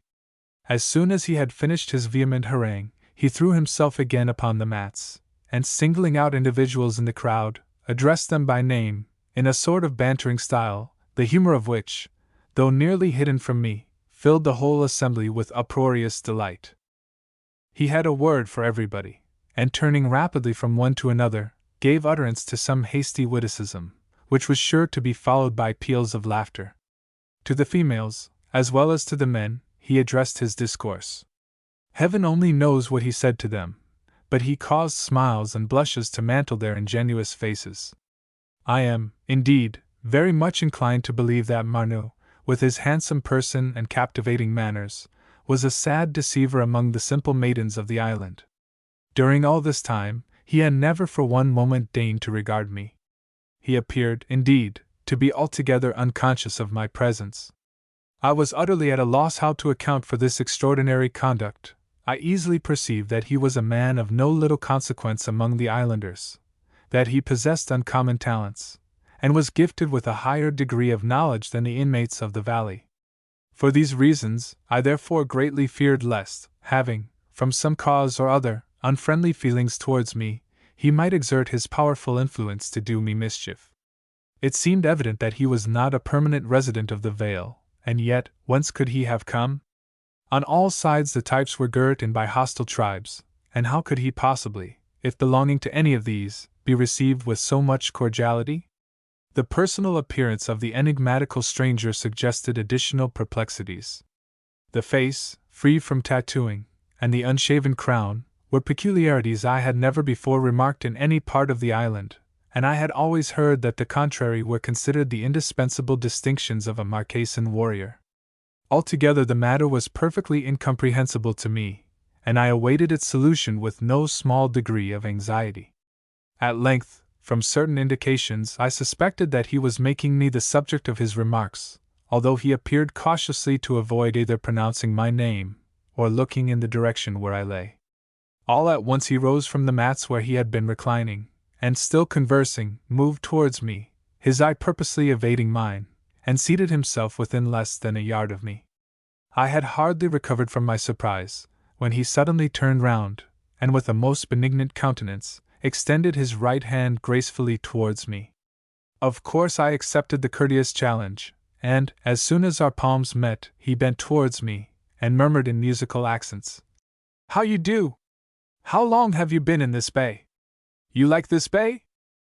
Had I been pierced simultaneously by 3 Happar spears, I could not have started more than I did at hearing these simple questions. For a moment I was overwhelmed with astonishment, and then answered something, I know not what. But as soon as I regained my self-possession, the thought darted through my mind that from this individual I might obtain that information regarding Toby which I suspected the natives had purposely withheld from me. Accordingly, I questioned him concerning the disappearance of my companion, but he denied all knowledge of the matter. I then inquired from whence he had come? He replied, from Nukuhiva. When I expressed my surprise, he looked at me for a moment, as if enjoying my perplexity, and then, with his strange vivacity, exclaimed, "Ah! Me taboo, me go Nukuhiva, me go Tyre, me go Typee, me go everywhere, nobody harm me, taboo." This explanation would have been altogether unintelligible to me, had it not recalled to my mind something I had previously heard concerning a singular custom among these islanders.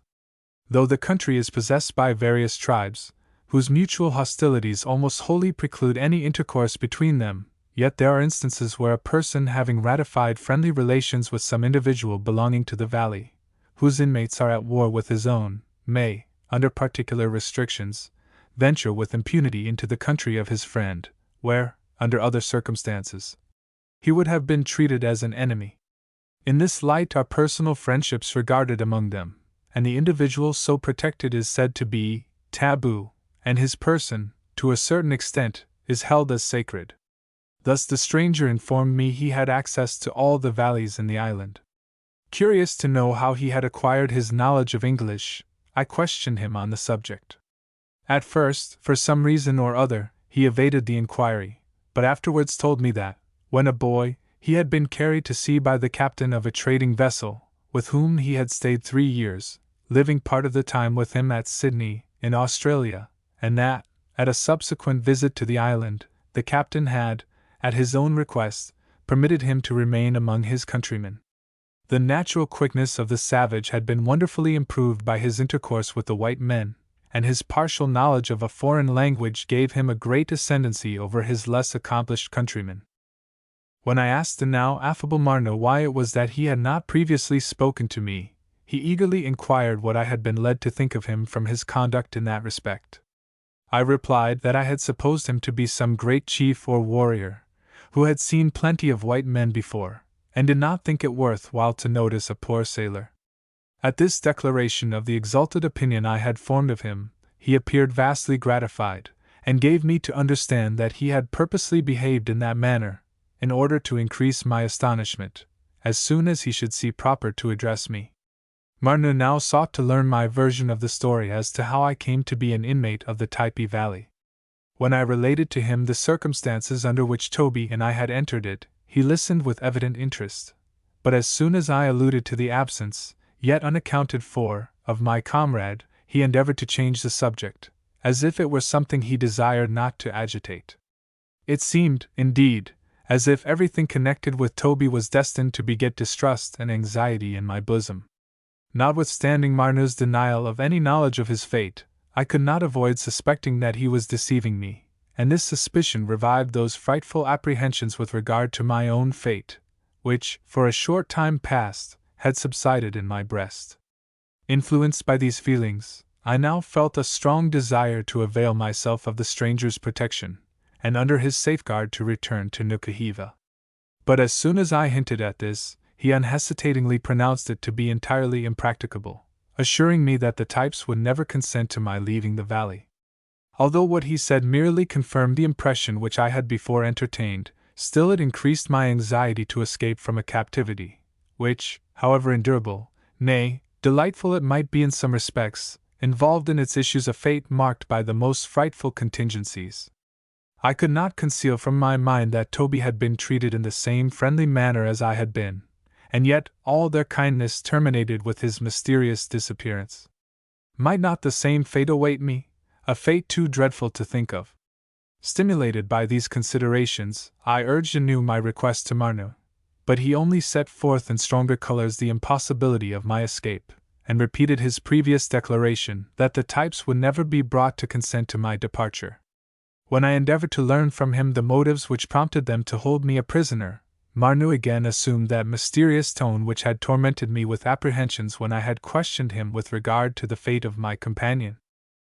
Thus repulsed, in a manner which only served, by arousing the most dreadful forebodings, to excite me to renewed attempts, I conjured him to intercede for me with the natives, and endeavored to procure their consent to my leaving them. To this he appeared strongly averse, but yielding at last to my importunities, he addressed several of the chiefs, who with the rest had been eyeing us intently during the whole of our conversation. His petition, however, was at once met with the most violent disapprobation, manifesting itself in angry glances and gestures, and a perfect torrent of passionate words, directed to both him and myself. Marnu, evidently repenting the step he had taken, earnestly deprecated the resentment of the crowd, and in a few moments succeeded in pacifying, to some extent, the clamors which had broken out as soon as his proposition had been understood. With the most intense interest had I watched the reception his intercession might receive, and a bitter pang shot through my heart at the additional evidence, now furnished, of the unchangeable determination of the islanders. Marnu told me, with evident alarm in his countenance, that although admitted into the bay on a friendly footing with its inhabitants, he could not presume to meddle with their concerns, as such a procedure, if persisted in, would at once absolve the types from the restraints of the taboo. Although so long as he refrained from any such conduct, it screened him effectually from the consequences of the enmity they bore his tribe. At this moment, Mehivi, who was present, angrily interrupted him, and the words which he uttered, in a commanding tone, evidently meant that he must at once cease talking to me, and withdraw to the other part of the house. Marnu immediately started up, hurriedly enjoining me not to address him again, and, as I valued my safety, to refrain from all further allusion to the subject of my departure, and then, in compliance with the order of the determined chief, but not before it had again been angrily repeated, he withdrew to a distance. I now perceived, with no small degree of apprehension, the same savage expression in the countenances of the natives which had startled me during the scene at the Ti. They glanced their eyes suspiciously from Marnu to me, as if distrusting the nature of an intercourse carried on, as it was, in a language they could not understand, and they seemed to harbor the belief that already we had concerted measures calculated to elude their vigilance. The lively countenances of these people are wonderfully indicative of the emotions of the soul, and the imperfections of their oral language are more than compensated for by the nervous eloquence of their looks and gestures. I could plainly trace, in every varying expression of their faces, all those passions which had been thus unexpectedly aroused in their bosoms. It required no reflection to convince me, from what was going on, that the injunction of Marnu was not to be rashly slighted, and accordingly, great as was the effort to suppress my feelings, I accosted Mehivi in a good-humored tone, with a view of dissipating any ill impression he might have received. But the ireful, angry chief was not so easily mollified. He rejected my advances with that peculiarly stern expression I have before described, and took care by the whole of his behavior towards me to show the displeasure and resentment which he felt. Marnu, at the other extremity of the house, apparently desirous of making a diversion in my favor, exerted himself to amuse with his pleasantries the crowd about him, but his lively attempts were not so successful as they had previously been, and, foiled in his efforts, he rose gravely to depart. No one expressed any regret at this movement, so seizing his roll of tuppa, and grasping his spear, he advanced to the front of the Typee, and waving his hand in adieu to the now silent throng, cast upon me a glance of mingled pity and reproach, and flung himself into the path which led from the house. I watched his receding figure until it was lost in the obscurity of the grove, and then gave myself up to the most desponding reflections. Chapter 18. Reflection after Marnou's departure, Battle of the Pop Guns, Strange Conceit of Marhale, Process of making Tuppa. The knowledge I had now obtained as to the intention of the savages deeply affected me. Marnou, I perceived, was a man who, by reason of his superior acquirements, and the knowledge he possessed of the events which were taking place in the different bays of the island, was held in no little estimation by the inhabitants of the valley. He had been received with the most cordial welcome and respect. The natives had hung upon the accents of his voice, and had manifested the highest gratification at being individually noticed by him.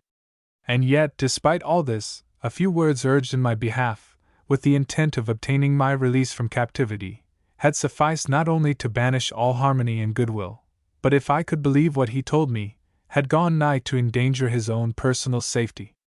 How strongly rooted, then, must be the determination of the types with regard to me, and how suddenly could they display the strangest passions.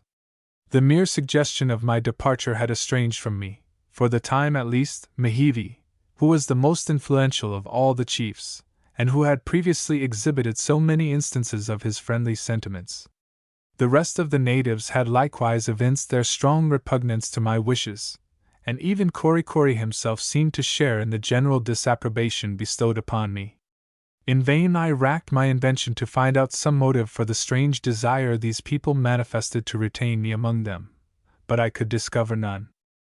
But however this might be, the scene which had just occurred admonished me of the danger of trifling with the wayward and passionate spirits against whom it was vain to struggle, and might even be fatal to do so. My only hope was to induce the natives to believe that I was reconciled to my detention in the valley, and by assuming a tranquil and cheerful demeanor, to allay the suspicions which I had so unfortunately aroused. Their confidence revived, they might in a short time remit in some degree their watchfulness over my movements, and I should then be the better enabled to avail myself of any opportunity which presented itself for escape. I determined, therefore, to make the best of a bad bargain, and to bear up manfully against whatever might betide. In this endeavor I succeeded beyond my own expectations. At the period of Marnou's visit, I had been in the valley, as nearly as I could conjecture, some 2 months. Although not completely recovered from my strange illness, which still lingered about me, I was free from pain and able to take exercise. In short, I had every reason to anticipate a perfect recovery. Freed from apprehensions on this point, and resolved to regard the future without flinching, I flung myself anew into all the social pleasures of the valley, and sought to bury all regrets, and all remembrances of my previous existence, in the wild enjoyments it afforded. In my various wanderings through the vale, and as I became better acquainted with the character of its inhabitants, I was more and more struck with the light-hearted joyousness that everywhere prevailed. The minds of these simple savages, unoccupied by matters of graver moment, were capable of deriving the utmost delight from circumstances which would have passed unnoticed in more intelligent communities. All their enjoyment, indeed, seemed to be made up of the little trifling incidents of the passing hour, but these diminutive items swelled altogether to an amount of happiness seldom experienced by more enlightened individuals, whose pleasures are drawn from more elevated but rarer sources. What community, for instance, of refined and intellectual mortals would derive the least satisfaction from shooting pop-guns? The mere supposition of such a thing being possible would excite their indignation, and yet the whole population of Typee did little else for 10 days but occupy themselves with that childish amusement, fairly screaming, too, with the delight it afforded them. One day I was frolicking with a little spirited urchin, some 6 years old, who chased me with a piece of bamboo about 3 feet long, with which he occasionally belabored me. Seizing the stick from him, the idea happened to suggest itself, that I might make for the youngster, out of the slender tube, one of those nursery muskets with which I had sometimes seen children playing. Accordingly, with my knife, I made 2 parallel slits in the cane several inches in length, and cutting loose at one end the elastic strip between them, bent it back and slipped the point into a little notch made for the purpose. Any small substance placed against this would be projected with considerable force through the tube by merely springing the bent strip out of the notch. Had I possessed the remotest idea of the sensation this piece of ordnance was destined to produce, I should certainly have taken out a patent for the invention. The boy scampered away with it, half delirious with ecstasy, and 20 minutes afterwards I might have been seen surrounded by a noisy crowd, venerable old graybeards, responsible fathers of families, valiant warriors, matrons, young men, girls and children, all holding in their hands bits of bamboo, and each clamoring to be served first. For 3 or 4 hours I was engaged in manufacturing popguns, but at last made over my goodwill and interest in the concern to a lad of remarkably quick parts, whom I soon initiated into the art and mystery. Pop, pop, pop, pop now resounded all over the valley. Duels, skirmishes, pitched battles, and general engagements were to be seen on every side. Here, as you walked along a path which led through a thicket, you fell into a cunningly laid ambush, and became a target for a body of musketeers, whose tattooed limbs you could just see peeping into view through the foliage. There you were assailed by the intrepid garrison of a house, who leveled their bamboo rifles at you from between the upright canes which composed its sides. Farther on, you were fired upon by a detachment of sharpshooters, mounted upon the top of a typee. Pop, pop, pop, pop! Green guavas, seeds, and berries were flying about in every direction, and during this dangerous state of affairs I was half afraid that, like the man and his brazen bull, I should fall a victim to my own ingenuity. Like everything else, however, the excitement gradually wore away, though ever after occasionally popguns might be heard at all hours of the day. It was towards the close of the popgun war that I was infinitely diverted with a strange freak of Marheo's. I had worn, when I quitted the ship, a pair of thick pumps, which, from the rough usage they had received in scaling precipices and sliding down gorges, were so dilapidated as to be altogether unfit for use. So, at least, would have thought the generality of people, and so they most certainly were, when considered in the light of shoes. But things unserviceable in one way may with advantage be applied in another, that is, if one has genius enough for the purpose. This genius Marheo possessed in a superlative degree, as he abundantly evinced by the use to which he put these sorely bruised and battered old shoes. Every article, however trivial, which belonged to me, the natives appeared to regard as sacred, and I observed that for several days after becoming an inmate of the house, my pumps were suffered to remain, untouched, where I had first happened to throw them.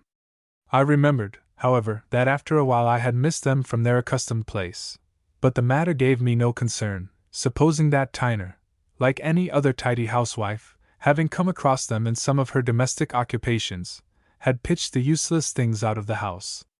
But I was soon undeceived. One day I observed old Marheo bustling about me with unusual activity, and to such a degree as almost to supersede Korikori in the functions of his office. One moment he volunteered to trot off with me on his back to the stream, and when I refused, always daunted by the repulse, he continued to frisk about me like a superannuated house dog. I could not for the life of me conjecture what possessed the old gentleman, until all at once, availing himself of the temporary absence of the household, he went through a variety of uncouth gestures, pointing eagerly down to my feet, and then up to a little bundle which swung from the ridge-pole overhead. At last I caught a faint idea of his meaning, and motioned him to lower the package. He executed the order in the twinkling of an eye, and unrolling a piece of tapa, displayed to my astonished gaze the identical pumps which I thought had been destroyed long before. I immediately comprehended his desire, and very generously gave him the shoes, which had become quite mouldy, wondering for what earthly purpose he could want them. The same afternoon I descried the venerable warrior approaching the house, with a slow, stately gait, earrings in ears, and spear in hand, with this highly ornamental pair of shoes suspended from his neck by a strip of bark, and swinging backwards and forwards on his capacious chest. In the gala costume of the tasteful Marheo, these calfskin pendants ever after formed the most striking feature.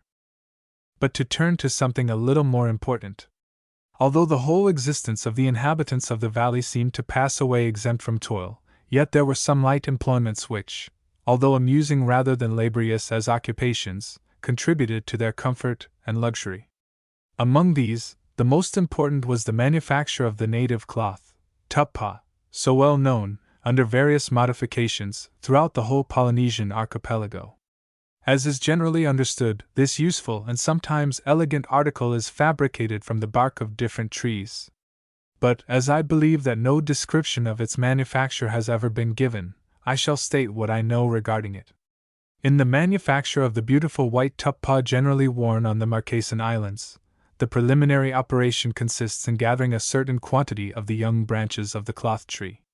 The exterior green bark being pulled off as worthless, there remains a slender fibrous substance, which is carefully stripped from the stick, to which it closely adheres. When a sufficient quantity of it has been collected, the various strips are enveloped in a covering of large leaves, which the natives use precisely as we do wrapping paper, and which are secured by a few turns of a line passed round them. The package is then laid in the bed of some running stream, with a heavy stone placed over it, to prevent its being swept away. After it has remained for 2 or 3 days in this state, it is drawn out, and exposed for a short time to the action of the air, every distinct piece being attentively inspected, with a view of ascertaining whether it has yet been sufficiently affected by the operation. This is repeated again and again, until the desired result is obtained. When the substance is in a proper state for the next process, it betrays evidences of incipient decomposition. The fibers are relaxed and softened, and rendered perfectly malleable. The different strips are now extended, one by one, in successive layers, upon some smooth surface, generally the prostrate trunk of a coconut tree, and the heap thus formed is subjected, at every new increase, to a moderate beating, with a sort of wooden mallet, leisurely applied. The mallet is made of a hard heavy wood resembling ebony, is about 12 inches in length, and perhaps 2 in breadth, with a rounded handle at one end, and in shape is the exact counterpart of one of our 4-sided razor strops. The flat surfaces of the implement are marked with shallow parallel indentations, varying in depth on the different sides, so as to be adapted to the several stages of the operation. These marks produce the quarter or sort of stripes discernible in the Typee in its finished state. After being beaten in the manner I have described, the material soon becomes blended in one mass, which, moistened occasionally with water, is at intervals hammered out, by a kind of gold beating process, to any degree of thinness required. In this way the cloth is easily made to vary in strength and thickness, so as to suit the numerous purposes to which it is applied. When the operation last described has been concluded, the new-made Typee is spread out on the grass to bleach and dry, and soon becomes of a dazzling whiteness. Sometimes, in the first stages of the manufacture, the substance is impregnated with a vegetable juice, which gives it a permanent color. A rich brown and a bright yellow are occasionally seen, but the simple taste of the Typee people inclines them to prefer the natural tint. The notable wife of Kamehameha, the renowned conqueror and king of the Sandwich Islands, used to pride herself in the skill she displayed in dyeing her Typee with contrasting colors disposed in regular figures, and, in the midst of the innovations of the times, was regarded, towards the decline of her life, as a lady of the old school, clinging as she did to the national cloth, in preference to the frippery of the European calicos. But the art of printing the Typee is unknown upon the Marquesan Islands. In passing along the valley, I was often attracted by the noise of the mallet, which, when employed in the manufacture of the cloth, produces at every stroke of its hard, heavy wood, a clear, ringing, and musical sound capable of being heard at a great distance. When several of these implements happen to be in operation at the same time, and near one another, the effect upon the ear of a person, at a little distance, is really charming. Chapter 19. History of a day as usually spent in the Typee Valley. Dances of the Marquesan girls. Nothing can be more uniform and undiversified than the life of the Types. One tranquil day of ease and happiness follows another in quiet succession, and with these unsophisticated savages the history of a day is the history of a life. I will therefore, as briefly as I can, describe one of our days in the valley. To begin with the morning. We were not very early risers. The sun would be shooting his golden spikes above the Hapar mountain, ere I threw aside my Typee robe, and girding my long tunic about my waist, sallied out with Fayaway and Kori, and the rest of the household, and bent my steps towards the stream. Here we found congregated all those who dwelt in our section of the valley, and here we bathed with them. The fresh morning air and the cool flowing waters put both soul and body in a glow, and after a half-hour employed in this recreation, we sauntered back to the house, Tyner and Marheo gathering dry sticks by the way for firewood, some of the young men laying the coconut trees under contribution as they passed beneath them, while Korikori played his outlandish pranks for my particular diversion, and Fayaway and I, not arm in arm to be sure, but sometimes hand in hand, strolled along, with feelings of perfect charity for all the world, and especial goodwill towards each other. Our morning meal was soon prepared.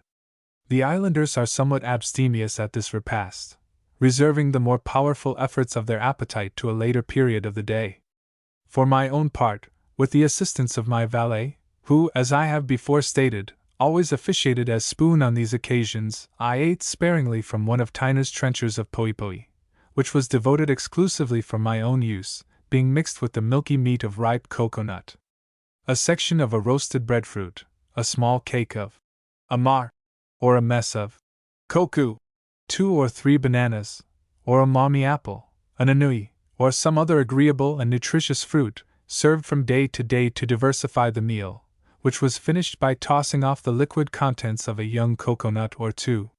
While partaking of this simple repast, the inmates of Marheo's house, after the style of the ancient Romans, reclined in sociable groups upon the divan of mats, and digestion was promoted by cheerful conversation. After the morning meal was concluded, pipes were lighted, and among them my own special pipe, a present from the noble Mahivi. The islanders, who only smoke a whiff or two at a time, and at long intervals, and who keep their pipes going from hand to hand continually, regarded my systematic smoking of 4 or 5 pipefuls of tobacco in succession as something quite wonderful. When 2 or 3 pipes had circulated freely, the company gradually broke up. Marheo went to the little hut he was forever building. Tyner began to inspect her rolls of tuppa, or employed her busy fingers in plaiting grass mats. The girls anointed themselves with their fragrant oils, dressed their hair, or looked over their curious finery, and compared together their ivory trinkets, fashioned out of boar's tusks or whale's teeth. The young men and warriors produced their spears, paddles, canoe gear, battle clubs, and war conchs, and occupied themselves in carving all sorts of figures upon them with pointed bits of shell or flint, and adorning them, especially the war conchs, with tassels of braided bark and tufts of human hair. Some, immediately after eating, threw themselves once more upon the inviting mats, and resumed the employment of the previous night, sleeping as soundly as if they had not closed their eyes for a week. Others sallied out into the groves for the purpose of gathering fruit or fibers of bark and leaves, the last 2 being in constant requisition, and applied to 100 uses. A few, perhaps, among the girls, would slip into the woods after flowers, or repair to the stream with small calabashes and coconut shells, in order to polish them by friction with a smooth stone in the water. In truth, these innocent people seemed to be at no loss for something to occupy their time, and it would be no light task to enumerate all their employments, or rather pleasures. My own mornings I spent in a variety of ways. Sometimes I rambled about from house to house, sure of receiving a cordial welcome wherever I went, or, from grove to grove, and from one shady place to another, in company with Korikori and Fayaway, and a rabble-rout of merry young idlers. Sometimes I was too indolent for exercise, and accepting one of the many invitations I was continually receiving, stretched myself out on the mats of some hospitable dwelling, and occupied myself pleasantly either in watching the proceedings of those around me, or taking part in them myself. Whenever I chose to do the latter, the delight of the islanders was boundless, and there was always a throng of competitors for the honor of instructing me in any particular craft. I soon became quite an accomplished hand at making tuppa, could braid a grass sling as well as the best of them, and once, with my knife, carved the handle of a javelin so exquisitely that I have no doubt, to this day, Karnenu, its owner, preserves it as a surprising specimen of my skill. As noon approached, all those who had wandered forth from our habitation began to return, and when midday was fairly come, scarcely a sound was to be heard in the valley. A deep sleep fell upon all. The luxurious siesta was hardly ever omitted, except by old Marheo, who was so eccentric a character that he seemed to be governed by no fixed principles whatever, but acting just according to the humor of the moment, slept, eat, or tinkered away at his little hut, without regard to the proprieties of time or place. Frequently he might have been seen taking a nap in the sun at noonday, or a bath in the stream at midnight. Once I beheld him perched 80 feet from the ground, in the tuft of a coconut tree, smoking, and often I saw him standing up to the waist in water, engaged in plucking out the stray hairs of his beard, using a piece of mussel shell for tweezers. The noontide slumber lasted generally an hour and a half, very often longer, and after the sleepers had arisen from their mats they again had recourse to their pipes, and then made preparations for the most important meal of the day. I, however, like those gentlemen of leisure who breakfast at home and dine at their club, almost invariably, during my intervals of health, enjoyed the afternoon repast with the bachelor chiefs of the T.I., who were always rejoiced to see me, and lavishly spread before me all the good things which their larder afforded. Mehevi generally produced, among other dainties, a baked pig, an article which, I have every reason to suppose, was provided for my sole gratification. The T.I. was a right jovial place. It did my heart, as well as my body, good to visit it. Secure from female intrusion, there was no restraint upon the hilarity of the warriors, who, like the gentlemen of Europe after the cloth is drawn, and the ladies retire, freely indulged their mirth. After spending a considerable portion of the afternoon at the T.I., I usually found myself, as the cool of the evening came on, either sailing on the little lake with Fayaway, or bathing in the waters of the stream with a number of the savages, who, at this hour, always repaired thither. As the shadows of night approached, Marheo's household were once more assembled under his roof. Tapers were lit, long and curious chants were raised, interminable stories were told, for which one present was little the wiser, and all sorts of social festivities served to while away the time. The young girls very often danced by moonlight in front of their dwellings. There are a great variety of these dances, in which, however, I never saw the men take part. They all consist of active, romping, mischievous evolutions, in which every limb is brought into requisition. Indeed, the Marquesan girls dance all over, as it were. Not only do their feet dance, but their arms, hands, fingers, their very eyes seem to dance in their heads. The damsels wear nothing but flowers and their compendious gala tunics, and when they plume themselves for the dance, one would almost think that they were about to take wing.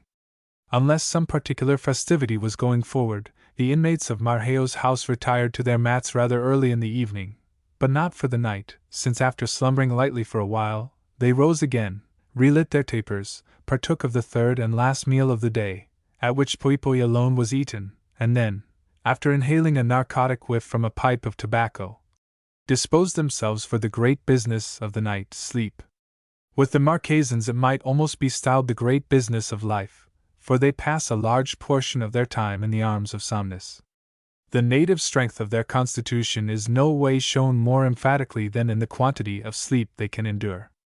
To many of them, indeed, life is little else than an often interrupted and luxurious nap. Chapter 20. The Spring of Arva. Remarkable monumental remains, some ideas with regard to the history of the Typees found in the valley. Almost every country has its medicinal springs famed for their healing virtues. The Cheltenham of Typee is embosomed in the deepest solitude, and but seldom receives a visitor. It is situated remote from any dwelling, a little way up the mountain, near the head of the valley, and you approach it by a pathway shaded by the most beautiful foliage, and adorned with 1,000 fragrant plants. The mineral waters of Arva ooze forth from the crevices of a rock, and gliding down its mossy side, fall at last, in many clustering drops, into a natural basin of stone, fringed round with grass and dewy-looking little violet-colored flowers, as fresh and beautiful as the perpetual moisture they enjoy can make them. The water is held in high estimation by the islanders, some of whom consider it an agreeable as well as a medicinal beverage. They bring it from the mountain in their calabashes, and store it away beneath heaps of leaves in some shady nook near the house. Old Marheo had a great love for the waters of the spring. Every now and then he lugged off to the mountain a great round demijohn of a calabash, and panting with his exertions, brought it back filled with his darling fluid.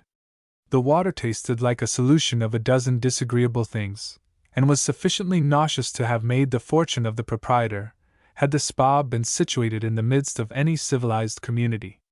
As I am no chemist, I cannot give a scientific analysis of the water.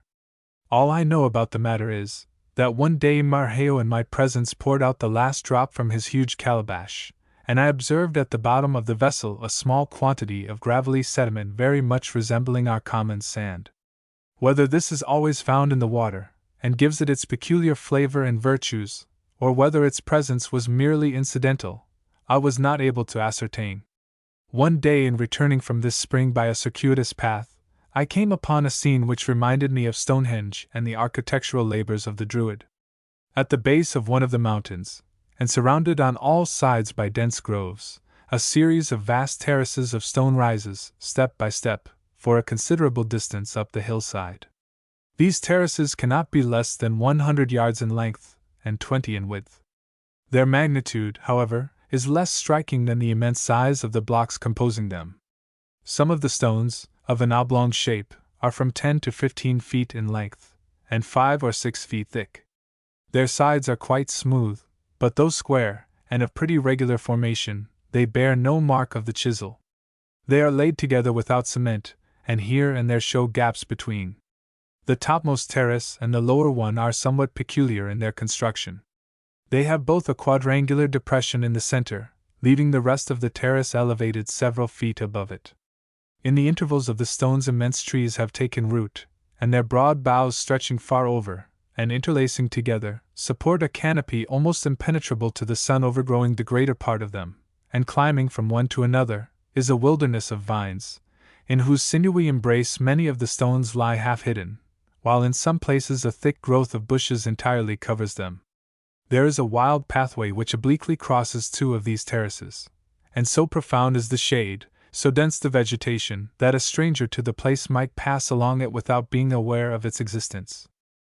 These structures bear every indication of a very high antiquity, and Korikori, who is my authority in all matters of scientific research, gave me to understand that they were coeval with the creation of the world, that the great gods themselves were the builders, and that they would endure until time shall be no more. Korikori's prompt explanation, and his attributing the work to a divine origin, at once convinced me that neither he nor the rest of his countrymen knew anything about them. As I gazed upon this monument, doubtless the work of an extinct and forgotten race, thus buried in the green nook of an island at the end of the earth, the existence of which was yesterday unknown, a stronger feeling of awe came over me than if I had stood musing at the mighty base of the Pyramid of Cheops. There are no inscriptions, no sculpture, no clue, by which to conjecture its history, nothing but the dumb stones. How many generations of those majestic trees which overshadow them have grown and flourished and decayed since first they were erected! These remains naturally suggest many interesting reflections. They established the great age of the island, an opinion which the builders of theories concerning the creation of the various groups in the South Seas are not always inclined to admit. For my own part, one think it just as probable that human beings were living in the valleys of the Marquesas 3,000 years ago as that they were inhabiting the land of Egypt. The origin of the island of Nukuhiva cannot be imputed to the coral insect, for indefatigable as that wonderful creature is, it would be hardly muscular enough to pile rocks one upon the other more than 3,000 feet above the level of the sea. That the land may have been thrown up by a submarine volcano is as possible as anything else. No one can make an affidavit to the contrary, and therefore I will say nothing against the supposition. Indeed, were geologists to assert that the whole continent of America had in like manner been formed by the simultaneous explosion of a train of Etnas, laid under the water all the way from the North Pole to the parallel of Cape Horn, I am the last man in the world to contradict them. I have already mentioned that the dwellings of the islanders were almost invariably built upon massive stone foundations, which they call Typees. The dimensions of these, however, as well as of the stones composing them, are comparatively small, but there are other and larger erections of a similar description comprising the morae, or burying grounds, and festival places, in nearly all the valleys of the island. Some of these piles are so extensive, and so great a degree of labor and skill must have been requisite in constructing them, that I can scarcely believe they were built by the ancestors of the present inhabitants. If indeed they were, the race has sadly deteriorated in their knowledge of the mechanic arts. To say nothing of their habitual indolence, by what contrivance within the reach of so simple a people could such enormous masses have been moved or fixed in their places? And how could they with their rude implements have chiseled and hammered them into shape? All of these larger pipes, like that of the Hula Hula ground in the Typee Valley, bore incontestable marks of great age, and I am disposed to believe that their erection may be ascribed to the same race of men who were the builders of the still more ancient remains I have just described. According to Korikori's account, the Typee, upon which stands the Hula Hula ground, was built a great many moons ago, under the direction of Manu, a great chief and warrior, and, as it would appear, master mason among the types. It was erected for the express purpose to which it is at present devoted, in the incredibly short period of one sun, and was dedicated to the immortal wooden idols by a grand festival, which lasted 10 days and nights. Among the smaller pipes, upon which stand the dwelling houses of the natives, I never observed any which intimated a recent erection. There are in every part of the valley a great many of these massive stone foundations which have no houses upon them. This is vastly convenient, for whenever an enterprising islander chooses to emigrate a few hundred yards from the place where he was born, all he has to do in order to establish himself in some new locality is to select one of the many unappropriated pipes, and without further ceremony pitch his bamboo tent upon it. Chapter 21. Preparations for a grand festival in the valley. Strange doings in the taboo groves, monument of calabashes, gala costume of the Typee damsels, departure for the festival. From the time that my lameness had decreased I had made a daily practice of visiting Mihivi at the Ti, who invariably gave me a most cordial reception. I was always accompanied in these excursions by Fayaway and the ever-present Korikori. The former, as soon as we reached the vicinity of the Ti, which was rigorously tabooed to the whole female sex, withdrew to a neighboring hut, as if her feminine delicacy restrained her from approaching a habitation which might be regarded as a sort of bachelor's hall. And in good truth it might well have been so considered. Although it was the permanent residence of several distinguished chiefs, and of the noble Mihivi in particular, it was still at certain seasons the favorite haunt of all the jolly, talkative, and elderly savages of the Vale, who resorted thither in the same way that similar characters frequent a tavern in civilized countries. There they would remain hour after hour, chatting, smoking, eating poi, or busily engaged in sleeping for the good of their constitutions. This building appeared to be the headquarters of the valley, where all flying rumors concentrated, and to have seen it filled with a crowd of the natives, all males, conversing in animated clusters, while multitudes were continually coming and going, one would have thought it a kind of savage exchange, where the rise and fall of Polynesian stock was discussed. Mihivi acted as supreme lord over the place, spending the greater portion of his time there, and often when, at particular hours of the day, it was deserted by nearly every one else except the verd antique-looking centenarians, who were fixtures in the building, the chief himself was sure to be found enjoying his odium cum dignitate upon the luxurious mats which covered the floor. Whenever I made my appearance he invariably rose, and like a gentleman doing the honors of his mansion, invited me to repose myself wherever I pleased, and calling out, "Tamari! Boy," a little fellow would appear, and then retiring for an instant, return with some savory mess, from which the chief would press me to regale myself. To tell the truth, Mihivi was indebted to the excellence of his viands for the honor of my repeated visits, a matter which cannot appear singular, when it is borne in mind that bachelors, all the world over, are famous for serving up unexceptional repasts. One day, on drawing near to the Ti, I observed that extensive preparations were going forward, plainly betokening some approaching festival. Some of the symptoms reminded me of the stir produced among the scullions of a large hotel, where a grand jubilee dinner is about to be given. The natives were hurrying about hither and thither, engaged in various duties, some lugging off to the stream enormous hollow bamboos, for the purpose of filling them with water, others chasing furious-looking hogs through the bushes, in their endeavors to capture them, and numbers employed in kneading great mountains of poi heaped up in huge wooden vessels. After observing these lively indications for a while, I was attracted to a neighboring grove by a prodigious squeaking which I heard there. On reaching the spot, I found it proceeded from a large hog which a number of natives were forcibly holding to the earth, while a muscular fellow, armed with a bludgeon, was ineffectually aiming murderous blows at the skull of the unfortunate porker. Again and again he missed his writhing and struggling victim, but though puffing and panting with his exertions, he still continued them, and after striking a sufficient number of blows to have demolished an entire drove of oxen, with one crashing stroke he laid him dead at his feet.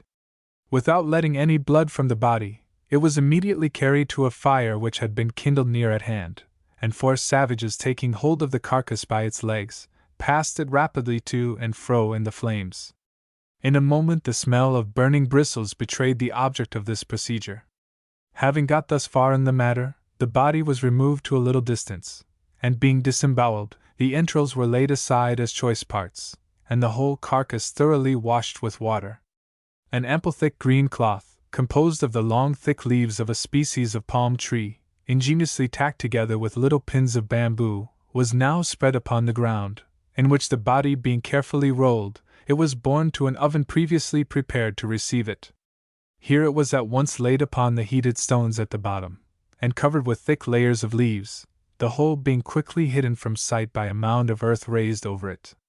Such is the summary style in which the types convert perverse-minded and rebellious hogs into the most docile and amiable pork, a morsel of which placed on the tongue melts like a soft smile from the lips of beauty.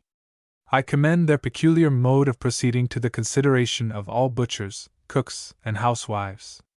The hapless porker whose fate I have just rehearsed was not the only one who suffered on that memorable day. Many a dismal grunt, many an imploring squeak, proclaimed what was going on throughout the whole extent of the valley, and I verily believe the firstborn of every litter perished before the setting of that fatal sun. The scene around the Typee was now most animated. Hogs and poipoi were baking in numerous ovens, which, heaped up with fresh earth into slight elevations, looked like so many ant hills. Scores of the savages were vigorously plying their stone pestles and preparing masses of poipoi, and numbers were gathering green breadfruit and young coconuts in the surrounding groves, while an exceeding great multitude, with a view of encouraging the rest in their labors, stood still, and kept shouting most lustily without intermission. It is a peculiarity among these people, that when engaged in any employment they always make a prodigious fuss about it. So seldom do they ever exert themselves, that when they do work they seem determined that so meritorious an action shall not escape the observation of those around. If, for example, they have occasion to remove a stone to a little distance, which perhaps might be carried by 2 able-bodied men, a whole swarm gather about it, and, after a vast deal of palavering, lift it up among them, every one struggling to get hold of it, and bear it off yelling and panting as if accomplishing some mighty achievement. Seeing them on these occasions, one is reminded of an infinity of black ants clustering about, and dragging away to some hole the leg of a deceased fly.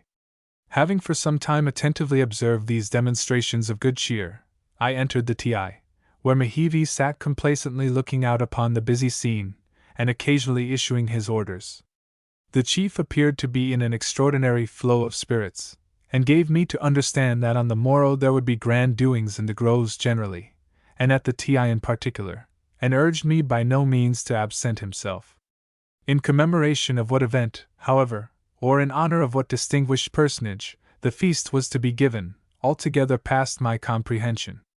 Mehevi sought to enlighten my ignorance, but he failed as signally as when he had endeavored to initiate me into the perplexing arcana of the taboo.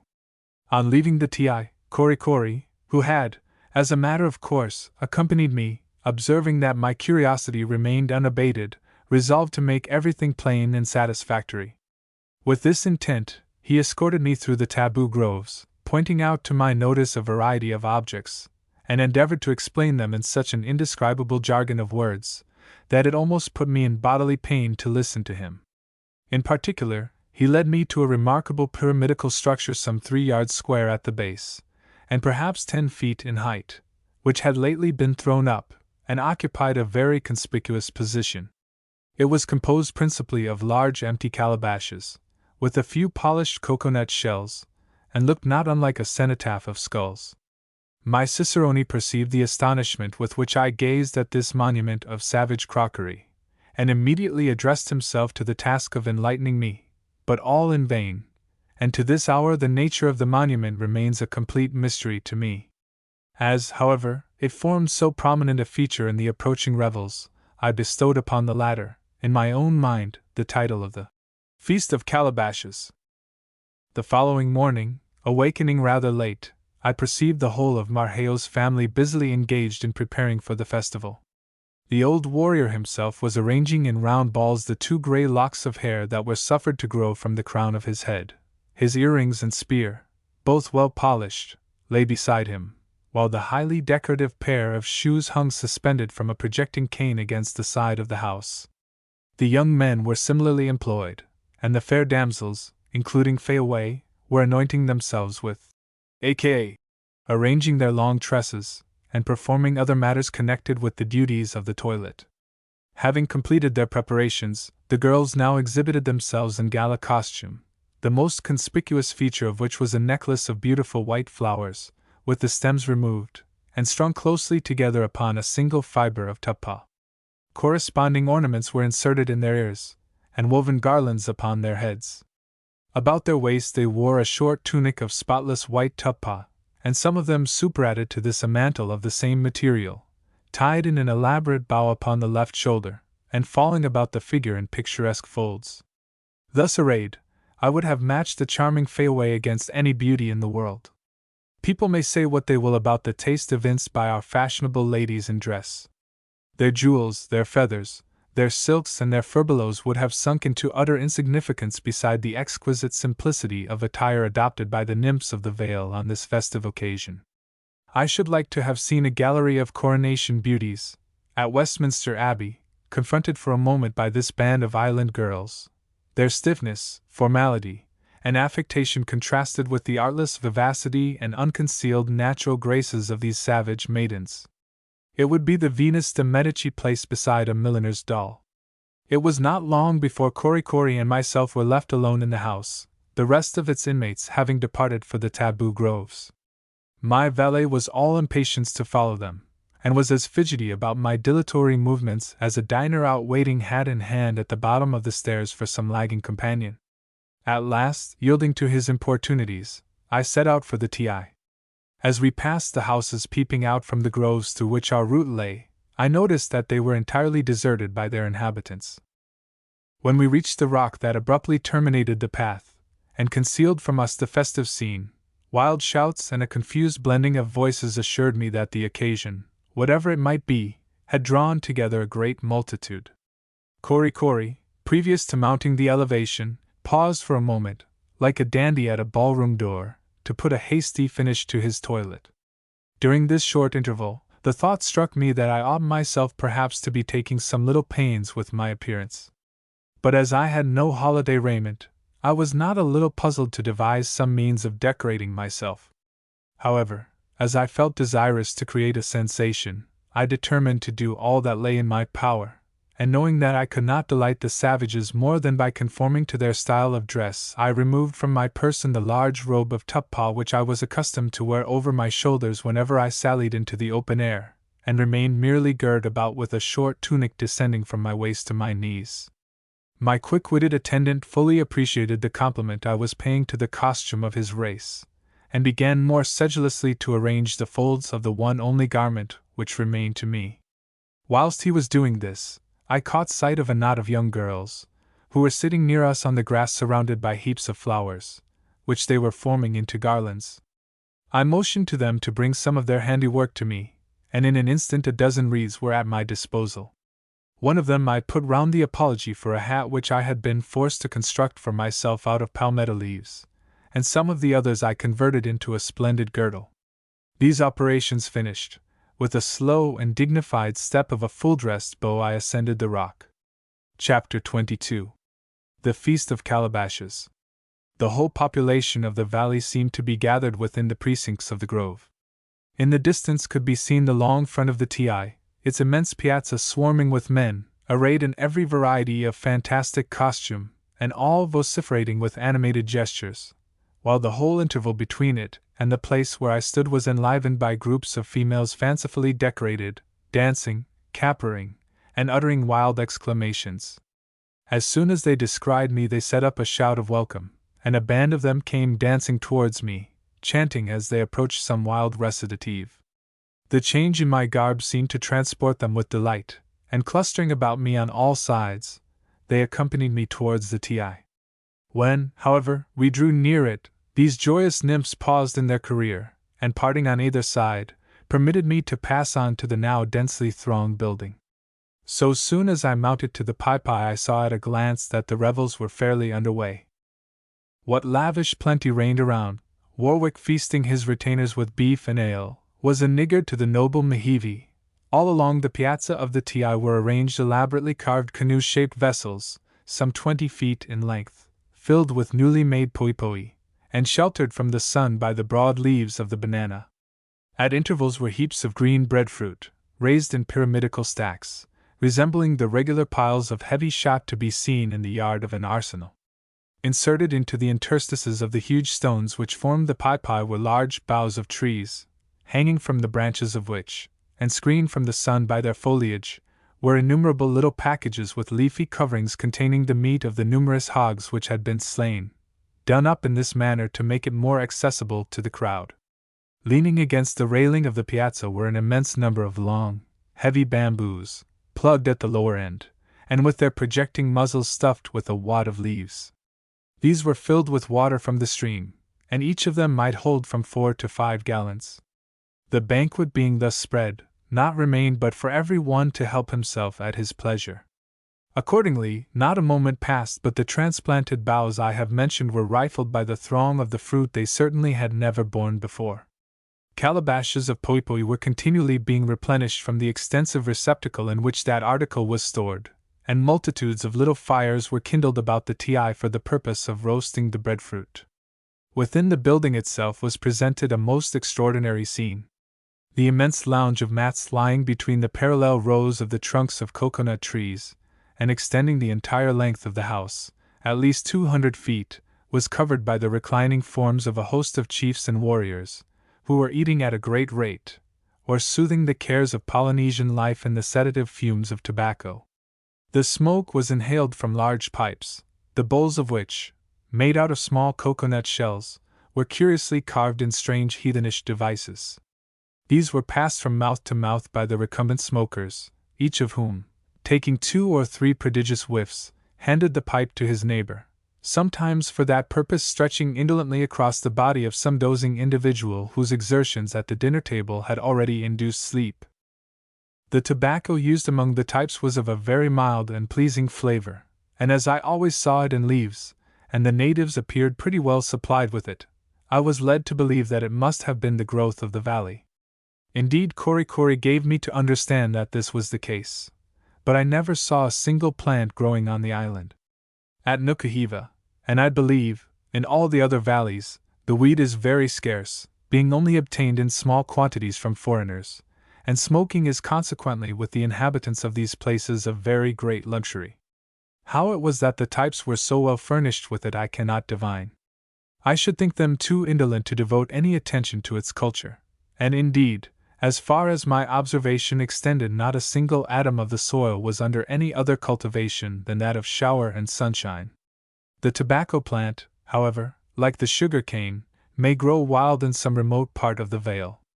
There were many in the Typee for whom the tobacco did not furnish a sufficient stimulus, and who accordingly had recourse to arva as a more powerful agent in producing the desired effect. Arva is a root very generally dispersed over the South Seas, and from it is extracted a juice, the effects of which upon the system are at first stimulating in a moderate degree, but it soon relaxes the muscles, and exerting a narcotic influence, produces a luxurious sleep. In the valley this beverage was universally prepared in the following way. Some half-dozen young boys seated themselves in a circle around an empty wooden vessel, each one of them being supplied with a certain quantity of the roots of the arva, broken into small bits and laid by his side. A coconut goblet of water was passed around the juvenile company, who, rinsing their mouth with its contents, proceeded to the business before them. This merely consisted in thoroughly masticating the arva, and throwing it mouthful after mouthful into the receptacle provided. When a sufficient quantity had been thus obtained, water was poured upon the mass, and being stirred about with the forefinger of the right hand, the preparation was soon in readiness for use. The arva has medicinal qualities.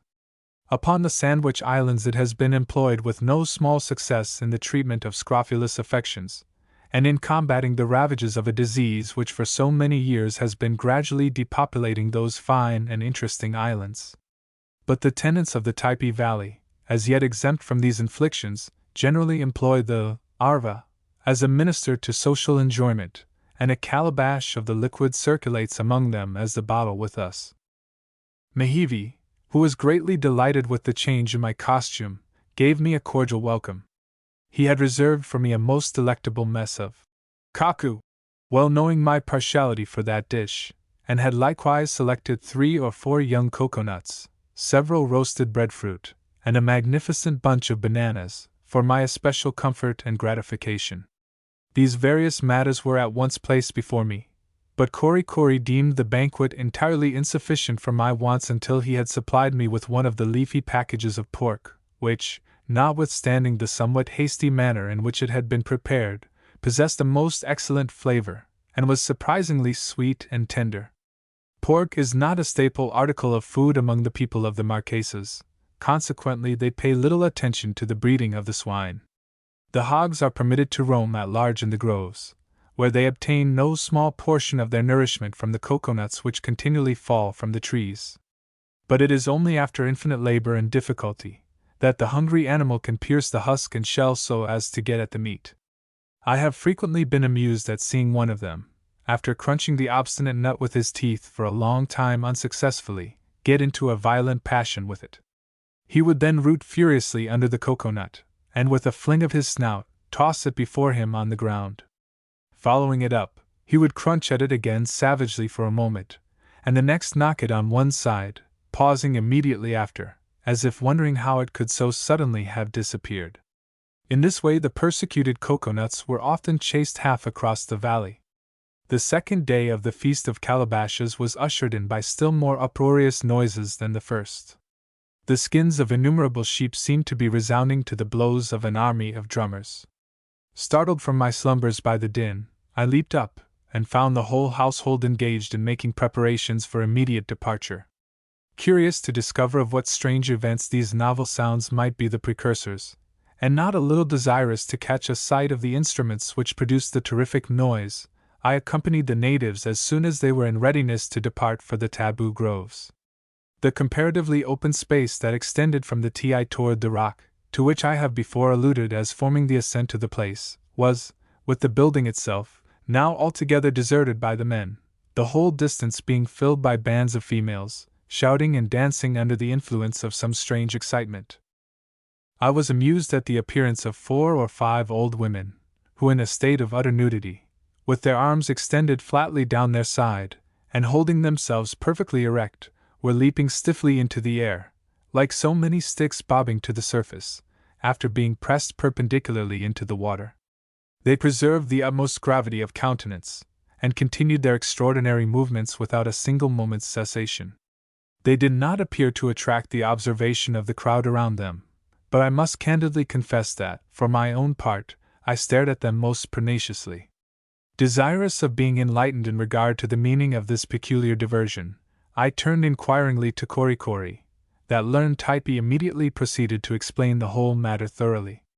But all that I could comprehend from what he said was, that the leaping figures before me were bereaved widows, whose partners had been slain in battle many moons previously, and who, at every festival, gave public evidence in this manner of their calamities. It was evident that Kori considered this an all-sufficient reason for so indecorous a custom, but I must say that it did not satisfy me as to its propriety. Leaving these afflicted females, we passed on to the hula ground. Within the spacious quadrangle, the whole population of the valley seemed to be assembled, and the sight presented was truly remarkable. Beneath the sheds of bamboo which opened towards the interior of the square, reclined the principal chiefs and warriors, while a miscellaneous throng lay at their ease under the enormous trees, which spread a majestic canopy overhead. Upon the terraces of the gigantic altars, at either end, were deposited green breadfruit in baskets of coconut leaves, large rolls of Typee, bunches of white bananas, clusters of mammy apples, the golden-hued fruit of the artu tree, and baked hogs, laid out in large wooden trenchers, fancifully decorated with freshly plucked leaves, whilst a variety of rude implements of war were piled in confused heaps before the ranks of hideous idols. Fruits of various kinds were likewise suspended in leafen baskets, from the tops of poles planted uprightly, and at regular intervals, along the lower terraces of both altars. At their base were arranged 2 parallel rows of cumbersome drums, standing at least 15 feet in height, and formed from the hollow trunks of large trees. Their heads were covered with shark skins, and their barrels were elaborately carved with various quaint figures and devices. At regular intervals, they were bound round by a species of shinate of various colors, and strips of native cloth flattened upon them here and there. Behind these instruments were built slight platforms, upon which stood a number of young men, who, beating violently with the palms of their hands upon the drumheads, produced those outrageous sounds which had awakened me in the morning. Every few minutes these musical performers hopped down from their elevation into the crowd below, and their places were immediately supplied by fresh recruits. Thus an incessant din was kept up that might have startled pandemonium. Precisely in the middle of the quadrangle were placed perpendicularly in the ground 100 or more slender, fresh-cut poles, stripped of their bark, and decorated at the end with a floating pennon of white Typee, the whole being fenced about with a little picket of canes. For what purpose these singular ornaments were intended, I in vain endeavored to discover. Another most striking feature of the performance was exhibited by a score of old men, who sat cross-legged in the little pulpits, which encircled the trunks of the immense trees growing in the middle of the enclosure. These venerable gentlemen, who I presume were the priests, kept up an uninterrupted monotonous chant, which was nearly drowned in the roar of drums. In the right hand they held a finely woven grass fan, with a heavy black wooden handle, curiously chased. These fans they kept in continual motion. But no attention whatever seemed to be paid to the drummers or to the old priests, the individuals who composed the vast crowd present being entirely taken up in chatting and laughing with one another, smoking, drinking arva, and eating. For all the observation it attracted, or the good it achieved, the whole savage orchestra might, with great advantage to its own members and the company in general, have ceased the prodigious uproar they were making.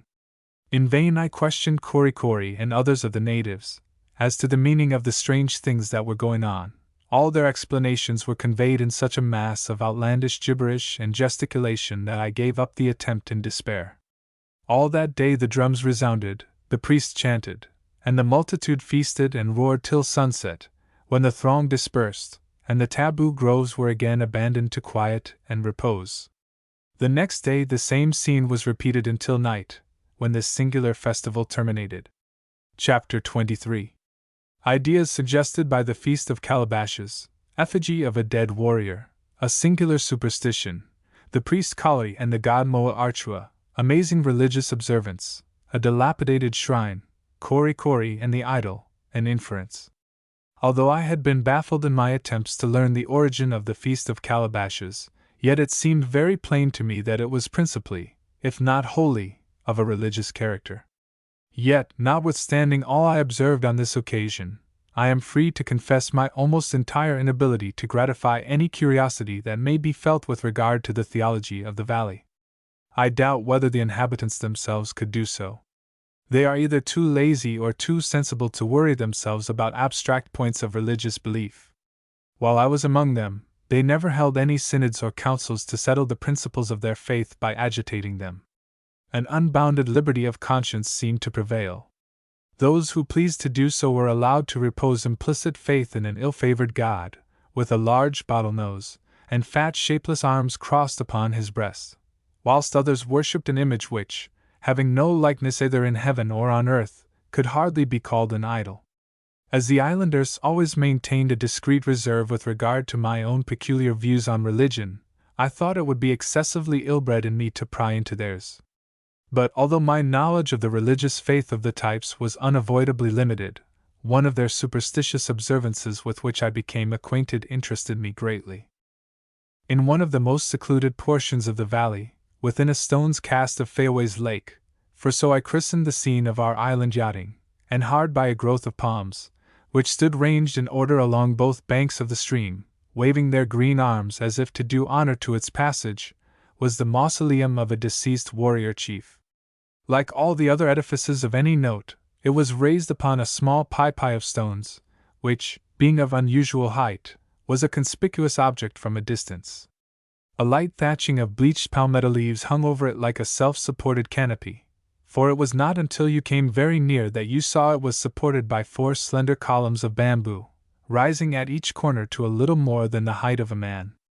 A clear area of a few yards surrounded the pypie, and was enclosed by 4 trunks of coconut trees, resting at the angles on massive blocks of stone. The place was sacred. The sign of the inscrutable taboo was seen, in the shape of a mystic roll of white tuppah, suspended by a twisted cord of the same material from the top of a slight pole planted within the enclosure. The sanctity of the spot appeared never to have been violated. The stillness of the grave was there, and the calm solitude around was beautiful and touching. The soft shadows of those lofty palm trees, I can see them now, hanging over the little temple, as if to keep out the intrusive sun. On all sides, as you approached this silent spot, you caught sight of the dead chief's effigy, seated in the stern of a canoe, which was raised on a light frame a few inches above the level of the pypie. The canoe was about 7 feet in length, of a rich, dark-colored wood, handsomely carved, and adorned in many places with variegated bindings of stained shinate, into which were ingeniously wrought a number of sparkling seashells, and a belt of the same shells ran all round it. The body of the figure, of whatever material it might have been made, was effectually concealed in a heavy robe of brown tuppah, revealing only the hands and head, the latter skillfully carved in wood, and surmounted by a superb arch of plumes. These plumes, in the subdued and gentle gales which found access to this sequestered spot, were never for one moment at rest, but kept nodding and waving over the chief's brow. The long leaves of the palmetto dropped over the eaves, and through them you saw the warrior, holding his paddle with both hands in the act of rowing, leaning forward and inclining his head, as if eager to hurry on his voyage. Glaring at him forever, and face to face, was a polished human skull, which crowned the prow of the canoe. The spectral figurehead, reversed in its position, glancing backwards, seemed to mock the impatient attitude of the warrior. When I first visited this singular place with Korikori, he told me, or, at least, I so understood him, that the chief was paddling his way to the realms of bliss and breadfruit, the Polynesian heaven, where every moment the breadfruit trees dropped their ripened spheres to the ground, and where there was no end to the coconuts and bananas. There they reposed through the livelong eternity upon mats much finer than those of Typee, and every day bathed their glowing limbs in rivers of coconut oil. In that happy land there were plenty of plumes and feathers, and boar's tusks and sperm whale teeth, far preferable to all the shining trinkets and gay tuppah of the white men, and best of all, women, far lovelier than the daughters of earth, were there in abundance. A very pleasant place, Korikori said it was. But, after all, not much pleasanter, he thought, than Typee. Did he not, then, I asked him, wish to accompany the warrior? Oh, no, he was very happy where he was, but supposed that some time or other he would go in his own canoe. Thus far, I think, I clearly comprehended Korikori. But there was a singular expression he made use of at the time, enforced by as singular a gesture, the meaning of which I would have given much to penetrate. I am inclined to believe it must have been a proverb he uttered, for I afterwards heard him repeat the same words several times, and in what appeared to me to be a somewhat similar sense. Indeed, Korikori had a great variety of short, smart-sounding sentences, with which he frequently enlivened his discourse, and he introduced them with an air which plainly intimated that, in his opinion, they settled the matter in question, whatever it might be. Could it have been, then, that when I asked him whether he desired to go to this heaven of breadfruit, coconuts, and young ladies, which he had been describing, he answered by saying something equivalent to our old adage, "A bird in the hand is worth 2 in the bush"? If he did, Korikori was a discreet and sensible fellow, and I cannot sufficiently admire his shrewdness. Whenever, in the course of my rambles through the valley, I happened to be near the chief's mausoleum, I always turned aside to visit it. The place had a peculiar charm for me. I hardly know why, but so it was. As I leaned over the railing and gazed upon the strange effigy, and watched the play of the feathery headdress, stirred by the same breeze which in low tones breathed amidst the lofty palm trees, I loved to yield myself up to the fanciful superstition of the islanders, and could almost believe that the grim warrior was bound heavenward. In this mood, when I turned to depart, I bade him Godspeed, and a pleasant voyage. I paddle away, brave chieftain, to the land of spirits. To the material eye thou makest but little progress, but with the eye of faith, I see thy canoe cleaving the bright waves, which die away on those dimly looming shores of paradise. This strange superstition affords another evidence of the fact that, however ignorant man may be, he still feels within him his immortal spirit yearning after the unknown future. Although the religious theories of the islands were a complete mystery to me, their practical everyday operation could not be concealed. I frequently passed the little temples reposing in the shadows of the taboo groves, and beheld the offerings, moldy fruit spread out upon a rude altar, or hanging in half-decayed baskets around some uncouth, jolly-looking images. I was present during the continuance of the festival. I daily beheld the grinning idols marshaled rank and file in the hula-hula ground, and was often in the habit of meeting those whom I supposed to be the priests. But the temples seemed to be abandoned to solitude. The festival had been nothing more than a jovial mingling of the tribe. The idols were quite as harmless as any other logs of wood, and the priests were the merriest dogs in the valley. In fact, religious affairs in Typee were at a very low ebb. All such matters sat very lightly upon the thoughtless inhabitants, and in the celebration of many of their strange rites, they appeared merely to seek a sort of childish amusement. A curious evidence of this was given in a remarkable ceremony, in which I frequently saw Mehevi and several other chiefs and warriors of note take part, but never a single female. Among those whom I looked upon as forming the priesthood of the valley, there was one in particular who often attracted my notice, and whom I could not help regarding as the head of the order. He was a noble-looking man, in the prime of his life, and of a most benignant aspect. The authority this man, whose name was Kali, seemed to exercise over the rest, the episcopal part he took in the Feast of Calabashes, his sleek and complacent appearance, the mystic characters which were tattooed upon his chest, and above all, the mitre he frequently wore, in the shape of a towering headdress, consisting of part of a cocoanut branch, the stalk planted uprightly on his brow, and the leaflets gathered together and passed round the temples and behind the ears. All these pointed him out as Lord Primate of Typee. Kali was a sort of Knight Templar, a soldier priest, for he often wore the dress of a Marquesan warrior, and always carried a long spear, which, instead of terminating in a paddle at the lower end, after the general fashion of these weapons, was curved into a heathenish-looking little image. This instrument, however, might perhaps have been emblematic of his double functions. With one end, in carnal combat he transfixed the enemies of his tribe, and with the other, as a pastoral crook, he kept in order his spiritual flock. But this is not all I have to about Kali. His martial grace very often carried about with him what seemed to me the half of a broken war-club. It was swathed round with ragged bits of white tupah, and the upper part, which was intended to represent a human head, was embellished with a strip of scarlet cloth of European manufacture. It required little observation to discover that this strange object was revered as a god. By the side of the big and lusty images standing sentinel over the altars of the hula-hula ground, it seemed a mere pygmy in tatters. But appearances all the world over are deceptive. Little men are sometimes very potent, and rags sometimes cover very extensive pretensions. In fact, this funny little image was the crack god of the island, lording it over all the wooden lubbers who looked so grim and dreadful. Its name was Moa Archua, and it was in honor of Moa Archua, and for the entertainment of those who believe in him, that the curious ceremony I am about to describe was observed. Mehevi and the chieftains of the Ti have just risen from their noontide slumbers. There are no affairs of state to dispose of, and having eaten 2 or 3 breakfasts in the course of the morning, the magnates of the valley feel no appetite as yet for dinner. How are their leisure moments to be occupied? They smoke, they chat, and at last one of their number makes a proposition to the rest, who joyfully acquiescing, he darts out of the house, leaps from the Typee, and disappears in the grove. Soon you see him returning with Kali, who bears the god Moa Archua in his arms, and carries in one hand a small trough, hollowed out in the likeness of a canoe. The priest comes along dangling his charge as if it were a lachrymose infant he was endeavoring to put into a good humor.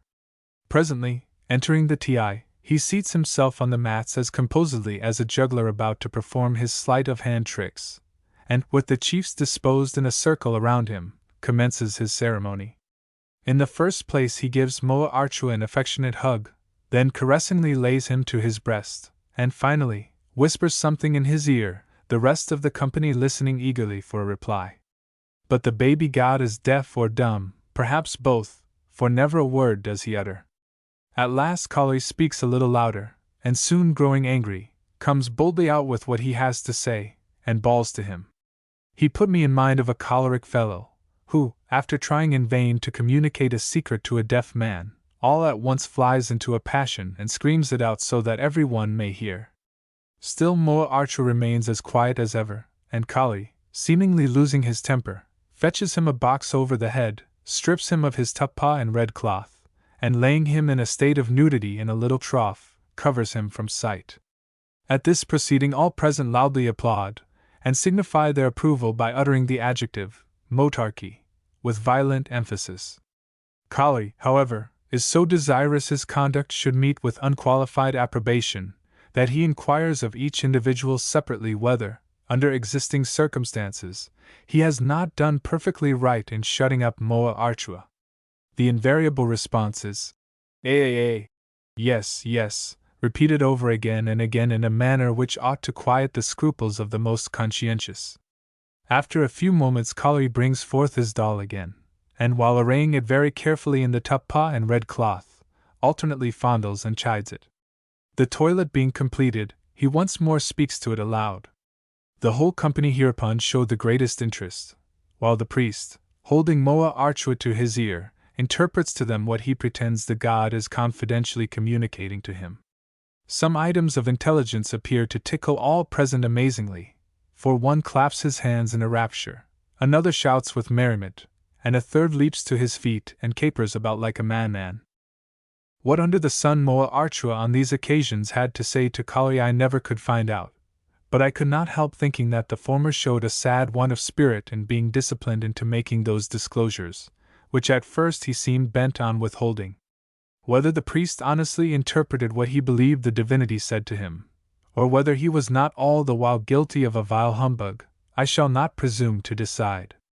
At any rate, whatever, as coming from the god, was imparted to those present, seemed to be generally of a complimentary nature, a fact which illustrates the sagacity of Kali, or else the time-serving disposition of this hardly used deity. Moa Archua having nothing more to say, his bearer goes to nursing him again, in which occupation, however, he is soon interrupted by a question put by one of the warriors to the god. Kali hereupon snatches it up to his ear again, and after listening attentively, once more officiates as the organ of communication. A multitude of questions and answers having passed between the parties, much to the satisfaction of those who proposed them, the god is put tenderly to bed in the trough, and the whole company unite in a long chant, led off by Kali. This ended, the ceremony is over, the chiefs rise to their feet in high good humor, and my lord Archbishop, after chatting a while, and regaling himself with a whiff or two from a pipe of tobacco, tucks the canoe under his arm and marches off with it. The whole of these proceedings were like those of a parcel of children playing with dolls and baby houses. For a youngster scarcely 10 inches high, and with so few early advantages as he doubtless had had, Moa Archua was certainly a precocious little fellow, if he really said all that was imputed to him. But for what reason this poor devil of a deity, thus cuffed about, cajoled, and shut up in a box, was held in greater estimation than the full-grown and dignified personages of the taboo groves, I cannot divine. And yet Mahivi, and other chiefs of unquestionable veracity, to say nothing of the primate himself, assured me over and over again that Moa Archua was the tutelary deity of Typee, and was more to be held in honor than a whole battalion of the clumsy idols in the hula-hula grounds. Kori, who seemed to have devoted considerable attention to the study of theology, as he knew the names of all the graven images in the valley, and often repeated them over to me, likewise entertained some rather enlarged ideas with regard to the character and pretensions of Moa Archua. He once gave me to understand, with a gesture there was no misconceiving, that if he, Moa Archua, were so minded, he could cause a coconut tree to sprout out of his, Korikori's, head, and that it would be the easiest thing in life for him, Moa Archua, to take the whole island of Nukahiva in his mouth, and dive down to the bottom of the sea with it. But in sober seriousness, I hardly knew what to make of the religion of the valley. There was nothing that so much perplexed the illustrious Cook, in his intercourse with the South Sea Islanders, as their sacred rites. Although this prince of navigators was in many instances assisted by interpreters in the prosecution of his researches, he still frankly acknowledges that he was at a loss to obtain anything like a clear insight into the puzzling arcana of their faith.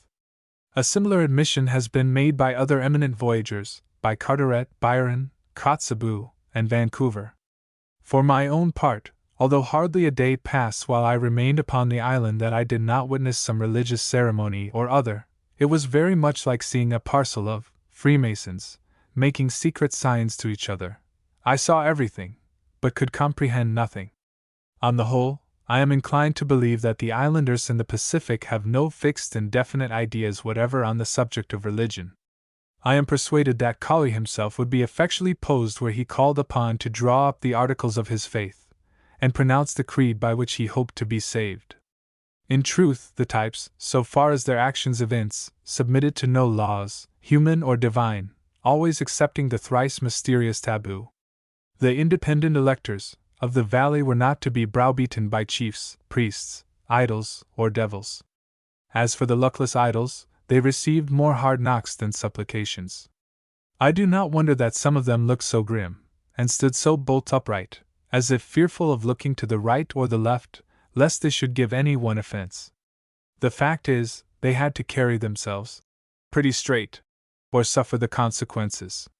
Their worshippers were such a precious set of fickle-minded and irreverent heathens, that there was no telling when they might topple one of them over, break it to pieces, and making a fire with it on the very altar itself, fall to roasting the offerings of breadfruit, and eat them in spite of its teeth. In how little reverence these unfortunate deities were held by the natives, was on one occasion most convincingly proved to me.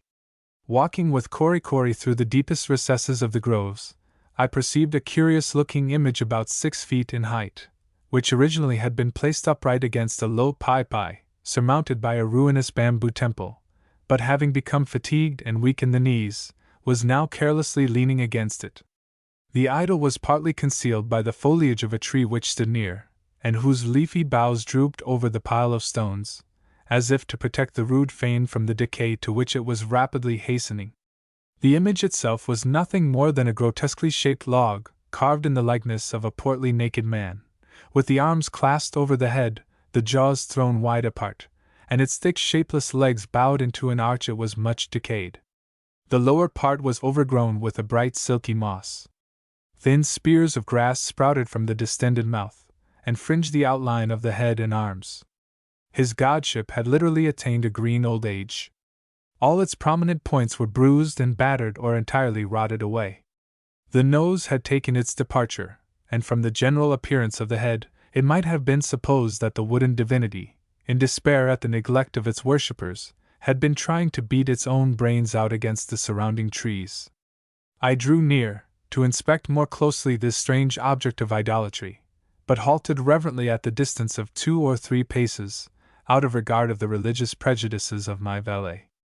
As soon, however, as Korikori perceived that I was in one of my inquiring, scientific moods, to my astonishment he sprang to the side of the idol, and pushing it away from the stones against which it rested, endeavored to make it stand upon its legs. But the divinity had lost the use of them altogether, and while Korikori was trying to prop it up, by placing a stick between it and Typee, the monster fell clumsily to the ground, and would infallibly have broken its neck had not Korikori providentially broken its fall, by receiving its whole weight on his own half-crushed back. I never saw the honest fellow in such a rage before. He leaped furiously to his feet, and seizing the stick, began beating the poor image, every moment or two pausing and talking to it in the most violent manner, as if upbraiding it for the accident. When his indignation had subsided a little, he whirled the idol about most profanely, so as to give me an opportunity of examining it on all sides. I am quite sure I never should have presumed to have taken such liberties with the god myself, and I was not a little shocked at Korikori's impiety. Chapter 24. General information gathered at the festival, personal beauty of the types, their superiority over the inhabitants of the other islands, diversity of complexion, a vegetable cosmetic and ointment, testimony of voyagers to the uncommon beauty of the Marquesans, few evidences of intercourse with civilized beings, dilapidated musket, primitive simplicity of government, regal dignity of Mehivi. Although I had been unable during the late festival to obtain information on many interesting subjects which had much excited my curiosity, still that important event had not passed by without adding materially to my general knowledge of the islanders.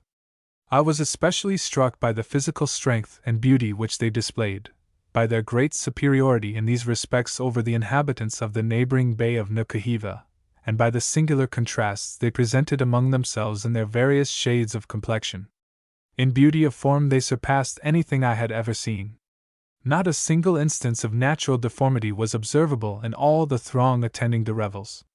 Occasionally I noticed among the men the scars of wounds they had received in battle, and sometimes, though very seldom, the loss of a finger, an eye, or an arm, attributable to the same cause. With these exceptions, every individual appeared free from those blemishes which sometimes mar the effect of an otherwise perfect form. But their physical excellence did not merely consist in an exemption from these evils. Nearly every individual of their number might have been taken for a sculptor's model.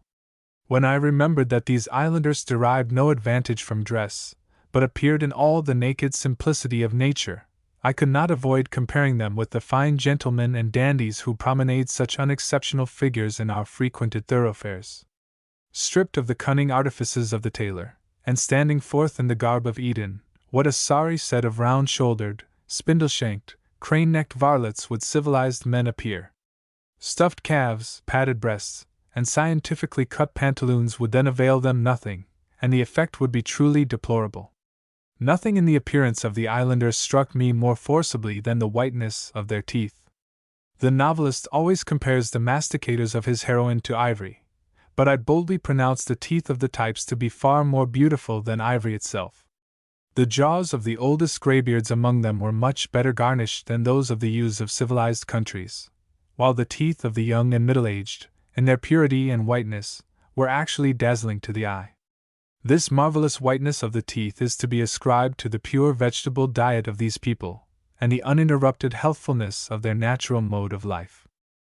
The men, in almost every instance, are of lofty stature, scarcely ever less than 6 feet in height, while the other sex are uncommonly diminutive. The early period of life at which the human form arrives at maturity in this generous tropical climate likewise deserves to be mentioned. A little creature, not more than 13 years of age, who in other particulars might be regarded as a mere child, is often seen nursing her own baby, whilst lads who, under less ripening skies, would be still at school, are here responsible fathers of families.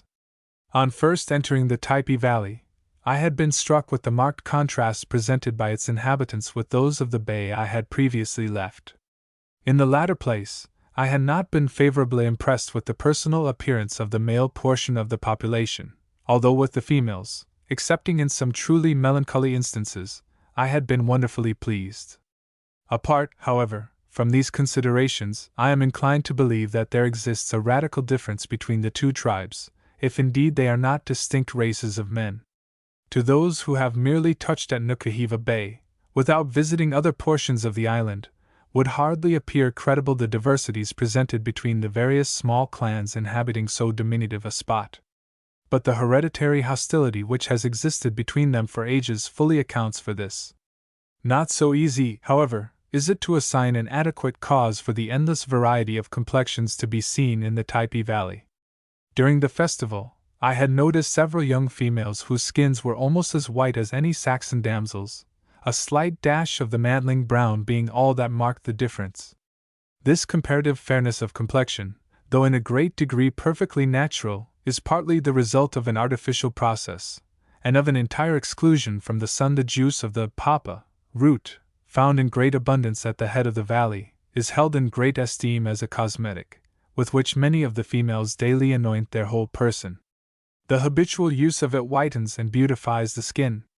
Those of the young girls who resort to this method of heightening their charms never expose themselves to the rays of the sun, an observance, however, that produces little or no inconvenience, since there are but few of the inhabited portions of the vale which are not shaded over with a spreading canopy of boughs, so that one may journey from house to house, scarcely deviating from the direct course, and yet never once see his shadow cast upon the ground. The papa, when used, is suffered to remain upon the skin for several hours. Being of a light green color, it consequently imparts for the time a similar hue to the complexion. Nothing, therefore, can be imagined more singular than the appearance of these nearly naked damsels immediately after the application of the cosmetic.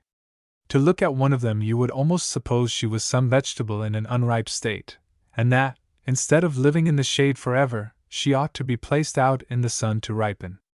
All the islanders are more or less in the habit of anointing themselves, the women preferring the acre, or papa, and the men using the oil of the cocoa-nut. Mehevi was remarkably fond of mollifying his entire cuticle with this ointment. Sometimes he might be seen with his whole body fairly reeking with the perfumed oil of the nut, looking as if he had just emerged from a soap boiler's vat, or had undergone the process of dipping in a tallow chandlery. To this cause, perhaps, united to their frequent bathing, and extreme cleanliness, is ascribable, in a great measure, the marvelous purity and smoothness of skin exhibited by the natives in general. The prevailing tint among the women of the valley was a light olive, and of this style of complexion Fayaway afforded the most beautiful example. Others were still darker, while not a few were of a genuine golden color, and some of a swarthy hue. As agreeing with much previously mentioned in this narrative, I may here observe that Mendana, their discoverer, in his account of the Marquesas, described the natives as wondrously beautiful to behold, and as nearly resembling the people of southern Europe. The first of these islands seen by Mendana was La Maddalena, which is not far distant from Nukuhiva, and its inhabitants in every respect resemble those dwelling on that and the other islands of the group. Figueroa, the chronicler of Mendana's voyage, says that on the morning the land was descried, when the Spaniards drew near the shore, there sallied forth, in rude procession, about 70 canoes, and at the same time many of the inhabitants, females, I presume, made towards the ships by swimming. He adds that, in complexion they were nearly white, of good stature, and finely formed, and on their faces and bodies were delineated representations of fishes and other devices. The old Don then goes on to say, there came, among others, 2 lads paddling their canoe, whose eyes were fixed on the ship. They had beautiful faces, and the most promising animation of countenance, and were in all things so becoming, that the pilot Mayor, Quiros, affirmed, nothing in his life ever caused him so much regret as the leaving such fine creatures to be lost in that country. Some of the natives present at the Feast of Calabashes had displayed a few articles of European dress, disposed, however, about their persons after their own peculiar fashion. Among these I perceived the 2 pieces of cotton cloth which Toby and myself had bestowed upon our youthful guides the afternoon we entered the valley. They were evidently reserved for gala days, and during those of the festival they rendered the young islanders who wore them very distinguished characters. The small number who were similarly adorned, and the great value they appeared to place upon the most common and most trivial articles, furnished ample evidence of the very restricted intercourse they held with vessels touching at the island. A few cotton handkerchiefs of a gay pattern, tied about the neck, and suffered to fall over the shoulders, strips of fanciful calico, swathed about the loins, were nearly all I saw. Indeed, throughout the valley, there were few things of any kind to be seen of European origin. All I ever saw, besides the articles just alluded to, were the 6 muskets preserved in the Typee, and 3 or 4 similar implements of warfare hung up in other houses, some small canvas bags, partly filled with bullets and powder, and half a dozen old hatchet heads, with the edges blunted and battered to such a degree as to render them utterly worthless. These last seemed to be regarded as nearly worthless by the natives, and several times they held up one of them before me, and throwing it aside with a gesture of disgust, manifested their contempt for anything that could so soon become unserviceable. But the muskets, the powder, and the bullets were held in most extravagant esteem. The former, from their great age and the peculiarities they exhibited, were well worthy a place in any antiquarian's armory. I remember, in particular, one that hung in the Typee, and which Mehevi, supposing as a matter of course that I was able to repair it, had put into my hands for that purpose. It was one of those clumsy, old-fashioned English pieces known generally as Tower Hill muskets, and for aught I know, might have been left on the island by Wallace, Carteret, Cook, or Vancouver. The stock was half-rotten and worm-eaten. The lock was as rusty and about as well adapted to its ostensible purpose as an old door hinge. The threading of the screws about the trigger was completely worn away, while the barrel shook in the wood. Such was the weapon the chief desired me to restore to its original condition. As I did not possess the accomplishments of a gunsmith, and was likewise destitute of the necessary tools, I was reluctantly obliged to signify my inability to perform the task. At this unexpected communication Mehevi regarded me, for a moment, as if he half suspected I was some inferior sort of white man, who after all did not know much more than a Typee. However, after a most labored explanation of the matter, I succeeded in making him understand the extreme difficulty of the task. Scarcely satisfied with my apologies, however, he marched off with the superannuated musket in something of a huff, as if he would no longer expose it to the indignity of being manipulated by such unskillful fingers. During the festival, I had not failed to remark the simplicity of manner, the freedom from all restraint, and to a certain degree, the equality of condition manifested by the natives in general. No one appeared to assume any arrogant pretensions. There was little more than a slight difference in costume to distinguish the chiefs from the other natives. All appeared to mix together freely, and without any reserve, although I noticed that the wishes of a chief, even when delivered in the mildest tone, received the same immediate obedience which elsewhere would have been only accorded to a peremptory command. What may be the extent of the authority of the chiefs over the rest of the tribe, I will not venture to assert, but from all I saw during my stay in the valley, I was induced to believe that in matters concerning the general welfare it was very limited. The required degree of deference towards them, however, was willingly and cheerfully yielded, and as all authority is transmitted from father to son, I have no doubt that one of the effects here, as elsewhere, of high birth, is to induce respect and obedience. The particular grades of rank existing among the chiefs of Typee, I could not in all cases determine. Previous to the Feast of Calabashes, I had been puzzled what particular station to assign to Mehevi. But the important part he took upon that occasion convinced me that he had no superior among the inhabitants of the valley.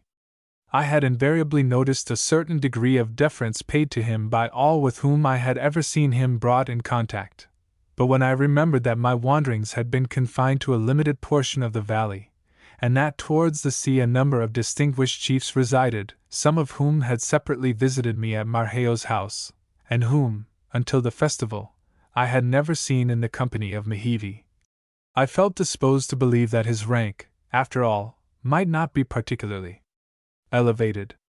The revels, however, had brought together all the warriors whom I had seen individually and in groups at different times and places. Among them Mehevi moved with an easy air of superiority which was not to be mistaken, and he whom I had only looked at as the hospitable host of the Typee, and one of the military leaders of the tribe, now assumed in my eyes the dignity of royal station. His striking costume, no less than his naturally commanding figure, seemed indeed to give him preeminence over the rest. The towering helmet of feathers that he wore raised him in height above all who surrounded him, and though some others were similarly adorned, the length and luxuriance of their plumes were far inferior to his. Mehevi was in fact the greatest of the chiefs, the head of his clan, the sovereign of the valley, and the simplicity of the social institutions of the people could not have been more completely proved than by the fact that after having been several weeks in the valley, and almost in daily intercourse with Mehevi, I should have remained until the time of the festival ignorant of his regal character. But a new light had now broken in upon me. The Typee was the palace, and Mehevi the king. both the one and the other of a most simple and patriarchal nature, it must be allowed, and wholly unattended by the ceremonious pomp which usually surrounds the purple. After having made this discovery, I could not avoid congratulating myself that Mehevi had from the first taken me as it were under his royal protection, and that he still continued to entertain for me the warmest regard, as far at least as I was enabled to judge from appearances. For the future I determined to pay most assiduous court to him, hoping that eventually through his kindness I might obtain my liberty. Chapter 25. King Mehevi, Conduct of Marheo and Mehevi in certain delicate matters, Peculiar system of marriage, Number of population, Uniformity, Embalming, Places of sepulture, Funeral obsequies at Nukahiva, Number of inhabitants in Typee, Location of the dwellings, Happiness enjoyed in the valley. King Mehevi, a goodly sounding title, and why should I not bestow it upon the foremost man in the valley? All hail, therefore, Mehevi, king over all the types. And long life and prosperity to his tropical majesty. But to be sober again after this loyal burst. Previously to seeing the dancing widows, I had little idea that there were any matrimonial relations subsisting in Typee, and I should as soon have thought of a platonic affection being cultivated between the sexes, as of the solemn connection of man and wife. To be sure, there were old Marheo and Tyner, who seemed to live together quite sociably, but for all that, I had sometimes observed a comical-looking old gentleman, dressed in a suit of shabby tattooing, who appeared to be equally at home. This behavior, until subsequent discoveries enlightened me, puzzled me more than anything else I witnessed in Typee. As for Mehevi, I had supposed him a confirmed bachelor, as well as most of the principal chiefs. At any rate, if they had wives and families, they ought to have been ashamed of themselves, for sure I am, they never troubled themselves about any domestic affairs. In truth, Mehevi seemed to be the president of a club of hardy fellows who kept bachelor's hall in fine style at the Ti. I had no doubt but that they regarded children as odious encumbrances, and their ideas of domestic felicity were sufficiently shown in the fact that they allowed no meddlesome housekeepers to turn topsy-turvy those snug little arrangements they had made in their comfortable dwelling. I strongly suspected, however, that some of those jolly bachelors were carrying on love intrigues with the maidens of the tribe, although they did not appear publicly to acknowledge them. I happened to pop upon Mehevi 3 or 4 times when he was romping, in a most undignified manner for a warrior king, with one of the prettiest little witches in the valley. She lived with an old woman and a young man, in a house near Marheo's, and although in appearance a mere child herself, had a noble boy about a year old, who bore a marvelous resemblance to Mehevi, whom I should certainly have believed to have been the father, were it not that the little fellow had no triangle on his face. Mehevi, however, was not the only person upon whom the damsel Manuni smiled. The young fellow of 15, who permanently resided in the house with her, was decidedly in her good graces. This too was a mystery which, with others of the same kind, was afterwards satisfactorily explained. During the second day of the Feast of Calabashes, Korikori, being determined that I should have some understanding on these matters, had, in the course of his explanations, directed my attention to a peculiarity I had frequently marked among many of the females, principally those of a mature age and rather matronly appearance.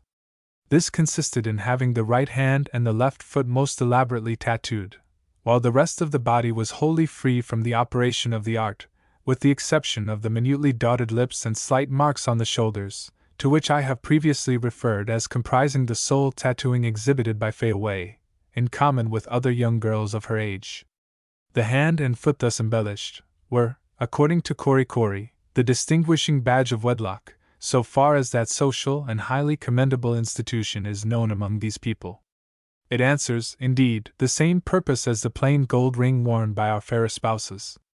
After Korikori's explanation of the subject, I was for some time studiously respectful in the presence of all females thus distinguished, and never ventured to indulge in the slightest approach to flirtation with any of their number. A further insight, however, into the peculiar domestic customs of the inmates of the valley did away in a measure with the severity of my scruples, and convinced me that I was deceived in some at least of my conclusions. A regular system of polygamy exists among the islanders, but of a most extraordinary nature, a plurality of husbands, instead of wives, and this solitary fact speaks volumes for the gentle disposition of the male population. I was not able to learn what particular ceremony was observed in forming the marriage contract, but am inclined to think that it must have been of a very simple nature. Perhaps the mere popping the question, as it is termed with us, might have been followed by an immediate nuptial alliance. At any rate, tedious courtships are unknown in the valley of Typee. The males considerably outnumber the females. This holds true of many of the islands of Polynesia, although the reverse of what is the case in most civilized countries. The girls are first wooed and won, at a very tender age, by some stripling in the household in which they reside. This, however, is a mere frolic of the affections, and no formal engagement is contracted. By the time this first love has a little subsided, a second suitor presents himself, of graver years, and carries both boy and girl away to his own habitation. This disinterested and generous-hearted fellow now weds the young couple, marrying damsel and lover at the same time, and all three thenceforth live together as harmoniously as so many turtles. I have heard of some men who in civilized countries rashly marry large families with their wives, but had no idea that there was any place where people married supplementary husbands with them. Infidelity on either side is very rare. No man has more than one wife, and no wife of mature years has less than 2 husbands. Sometimes she has 3, but such instances are not frequent. The marriage tie, whatever it may be, does not appear to be indissoluble, for separations occasionally happen. These, however, when they do take place, produce no unhappiness, and are preceded by no bickerings, for the simple reason that an ill-used wife or a henpecked husband is not obliged to file a bill in chancery to obtain a divorce. As nothing stands in the way of a separation, the matrimonial yoke sits easily and lightly, and a Typee wife lives on very pleasant and sociable terms with her husbands. On the whole, wedlock, as known among these types, seems to be of a more distinct and enduring nature than is usually the case with barbarous people. But notwithstanding its existence among them, the scriptural injunction to increase and multiply seems to be but indifferently attended to. I never saw any of those large families, in arithmetical or step-ladder progression, which one often meets with at home. I never knew of more than 2 youngsters living together in the same home, and but seldom even that number. As for the women, it was very plain that the anxieties of the nursery but seldom disturbed the serenity of their souls, and they were never seen going about the valley with half a score of little ones tagging at their apron strings, or rather at the breadfruit leaf they usually wore in the rear. I have before had occasion to remark that I never saw any of the ordinary signs of a place of sepulture in the valley, a circumstance which I attributed, at the time, to my living in a particular part of it, and being forbidden to extend my ramble to any considerable distance towards the sea. I have since thought it probable, however, that the types, either desirous of removing from their sight the evidences of mortality, or prompted by a taste for rural beauty, may have some charming cemetery situated in the shadowy recesses along the base of the mountains. At Nukuhiva, 2 or 3 large quadrangular pie-piece, heavily flagged, enclosed with regular stone walls, and shaded over and almost hidden from view by the interlacing branches of enormous trees, were pointed out to me as burial places. The bodies, I understood, were deposited in rude vaults beneath the flagging, and were suffered to remain there without being disinterred. Although nothing could be more strange and gloomy than the aspect of these places, where the lofty trees threw their dark shadows over rude blocks of stone, a stranger looking at them would have discerned none of the ordinary evidences of a place of sepulture.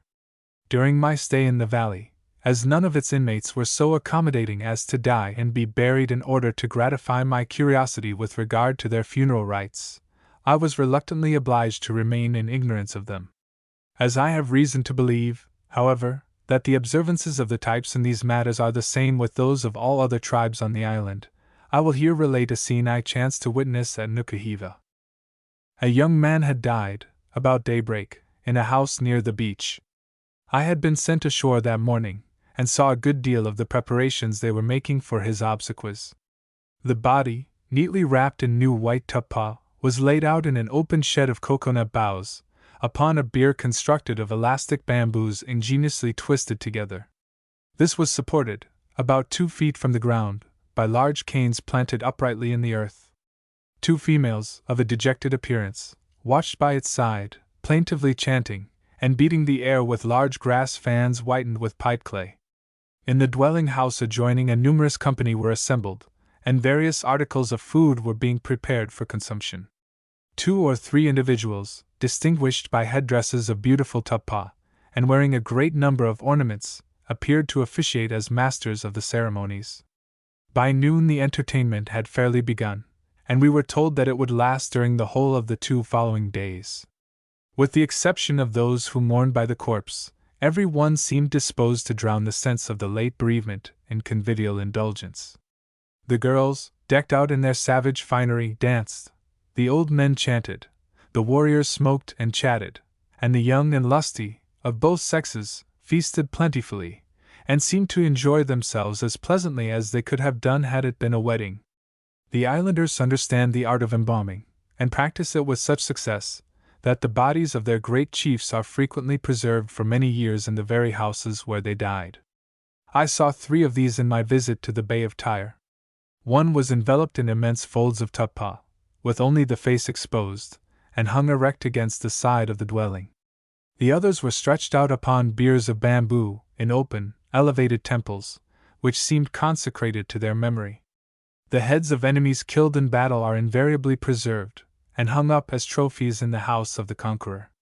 I am not acquainted with the process which is in use, but believe that fumigation is the principal agency employed.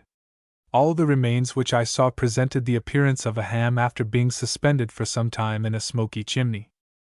But to return from the dead to the living. The late festival had drawn together, as I had every reason to believe, the whole population of the Vale, and consequently I was enabled to make some estimate with regard to its numbers. I should imagine that there were about 2,000 inhabitants in Typee, and no number could have been better adapted to the extent of the valley. The valley is some 9 miles in length, and may average 1 in breadth, the houses being distributed at wide intervals throughout its whole extent, principally, however, towards the head of the vale. There are no villages. The houses stand here and there in the shadow of the groves, or are scattered along the banks of the winding stream, their golden-hued bamboo sides and gleaming white thatch, forming a beautiful contrast to the perpetual verdure in which they are embowered. There are no roads of any kind in the valley. Nothing but a labyrinth of footpaths, twisting and turning among the thickets without end. Chapter 26. The social condition and general character of the types. There seemed to be no rogues of any kind in Typee. In the darkest nights the natives slept securely, with all their worldly wealth around them, in houses the doors of which were never fastened. The disquieting ideas of theft or assassination never disturbed them. Each islander reposed beneath his own palmetto thatching, or sat under his own breadfruit, with none to molest or alarm him. There was not a padlock in the valley, nor anything that answered the purpose of one, still there was no community of goods. This long spear, so elegantly carved and highly polished, belongs to Wormanu. It is far handsomer than the one which old Marheos so greatly prizes. It is the most valuable article belonging to its owner. And yet I have seen it leaning against a cocoanut tree in the grove, and there it was found when sought for. Here is a sperm whale tooth, graven all over with cunning devices. It is the property of Curlina. It is the most precious of the damsel's ornaments. In her estimation, its price is far above rubies, and yet there hangs the dental jewel, by its cord of braided bark, in the girl's house, which is far back in the valley. The door is left open, and all the inmates have gone off to bathe in the stream. So much for the respect in which such matters are held in Typee. As to the land of the valley, whether it was the joint property of its inhabitants, or whether it was parceled out among a certain number of landed proprietors, who allowed everybody to roam over it as much as they pleased, I never could ascertain. At any rate, musty parchments and title deeds there were none in the island, and I am half inclined to believe that its inhabitants hold their broad valleys in fee simple from nature herself. Yesterday I saw Korikori hie him away, armed with a long pole, with which, standing on the ground, he knocked down the fruit from the topmost boughs of the trees, and brought them home in his basket of cocoanut leaves. Today I see an islander, whom I know to reside in a distant part of the valley, doing the self-same thing. On the sloping bank of the stream were a number of banana trees. I have often seen a score or two of young people making a merry foray on the great golden clusters, and bearing them off, one after another, to different parts of the vale, shouting and tramping as they went. No churlish old curmudgeon could have been the owner of that grove of breadfruit trees, or of these gloriously yellow bunches of bananas. From what I have said, it will be perceived that there is a vast difference between personal property and real estate in the valley of Typee. Some individuals, of course, are more wealthy than others. For example, the ridgepole of Marheo's house bends under the weight of many a huge packet of tuppa. His long couch is laid with mats placed one upon the other 7 deep. Outside, Tyner has ranged along in her bamboo cupboard, or whatever the place may be called, a goodly array of calabashes and wooden trenchers. Now, the house just beyond the grove, and next to Marheo's, occupied by Ruruga, is not quite so well furnished. There are only 3 moderate-sized packages swinging overhead, there are only 2 layers of mats beneath, and the calabashes and trenchers are not so numerous, nor so tastefully stained and carved.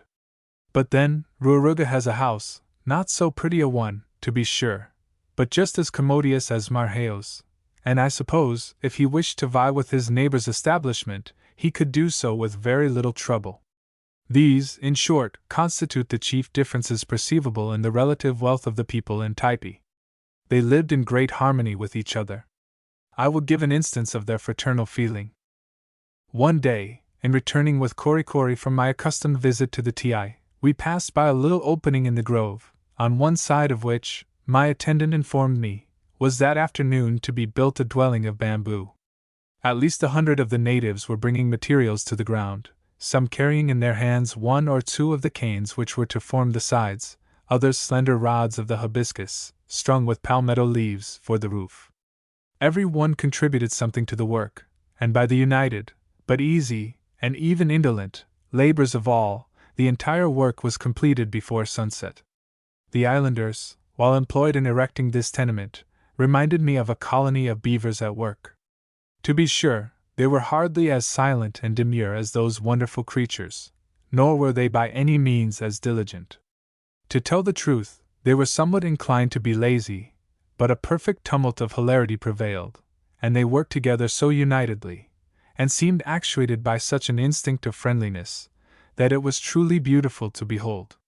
Not a single female took part in this employment, and if the degree of consideration in which the ever-adorable sex is held by the men be, as the philosophers affirm, a just criterion of the degree of refinement among a people, then I may truly pronounce the types to be as polished a community as ever the sun shone upon. The religious restrictions of the taboo alone excepted, the women of the valley were allowed every possible indulgence.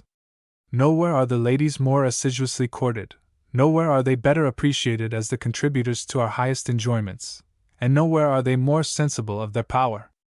Far different from their condition among many rude nations, where the women are made to perform all the work, while their ungallant lords and masters lie buried in sloth, the gentle sex in the valley of Typee were exempt from toil, if toil it might be called, that, even in that tropical climate, never distilled 1 drop of perspiration. Their light household occupations, together with the manufacture of tuppa, the plaiting of mats, and the polishing of drinking vessels, were the only employments pertaining to the women. And even these resembled those pleasant avocations which fill up the elegant morning leisure of our fashionable ladies at home. But in these occupations, slight and agreeable though they were, the giddy young girls very seldom engaged. Indeed, these wilful, care-killing damsels were averse to all useful employment. Like so many spoiled beauties, they ranged through the groves, bathed in the stream, danced, flirted, played all manner of mischievous pranks, and passed their days in one merry round of thoughtless happiness. During my whole stay on the island I never witnessed a single quarrel, nor anything that in the slightest degree approached even to a dispute. The natives appeared to form one household, whose members were bound together by the ties of strong affection. The love of kindred I did not so much perceive, for it seemed blended in the general love, and where all were treated as brothers and sisters, it was hard to tell who were actually related to each other by blood. Let it not be supposed that I have overdrawn this picture. I have not done so. Nor let it be urged that the hostility of this tribe to foreigners, and the hereditary feuds they carry on against their fellow islanders beyond the mountains, are facts which contradict me. Not so, these apparent discrepancies are easily reconciled by many a legendary tale of violence and wrong, as well as by events which have passed before their eyes. These people have been taught to look upon white men with abhorrence. The cruel invasion of their country by Porter has alone furnished them with ample provocation, and I can sympathize in the spirit which prompts the Typee warrior to guard all the passes to his valley with the point of his leveled spear, and standing upon the beach, with his back turned upon his green home, to hold at bay the intruding European. As to the origin of the enmity of this particular clan towards the neighboring tribes, I cannot so confidently speak. I will not say that their foes are the aggressors, nor will I endeavor to palliate their conduct. But surely, if our evil passions must find vent, it is far better to expend them on strangers and aliens, than in the bosom of the community in which we dwell. In many polished countries civil contentions, as well as domestic enmities, are prevalent, at the same time that the most atrocious foreign wars are waged. How much less guilty, then, are our islanders, who of these three sins are only chargeable with one, and that the least criminal? The reader will, ere long, have reason to suspect that the types are not free from the guilt of cannibalism, and he will then, perhaps, charge me with admiring a people against whom so odious a crime is chargeable. But this only enormity in their character is not half so horrible as it is usually described. According to the popular fictions, the crews of vessels shipwrecked on some barbarous coast are eaten alive like so many dainty joints by the uncivil inhabitants, and unfortunate voyagers are lured into smiling and treacherous bays, knocked on the head with outlandish war clubs, and served up without any preliminary dressing. In truth, so horrific and improbable are these accounts, that many sensible and well-informed people will not believe that any cannibals exist, and place every book of voyages which purports to give any account of them on the same shelf with Blue Beard and Jack the Giant Killer. While others, implicitly crediting the most extravagant fictions, firmly believe that there are people in the world with tastes so depraved that they would infinitely prefer a single mouthful of material humanity to a good dinner of roast beef and plum pudding. But here, truth, who loves to be centrally located, is again found between the two extremes, for cannibalism to a certain moderate extent is practiced among several of the primitive tribes in the Pacific, but it is upon the bodies of slain enemies alone, and horrible and fearful as the custom is, immeasurably as it is to be abhorred and condemned. Still I assert that those who indulge in it are in other respects humane and virtuous. Chapter 27. Fishing Parties, Mode of Distributing the Fish, Midnight Banquet, Time-Keeping Tapers, Unceremonious Style of Eating the Fish. There was no instance in which the social and kindly dispositions of the types were more forcibly evinced than in the manner they conducted their great fishing parties. 4 times during my stay in the valley the young men assembled near the full of the moon, and went together on these excursions.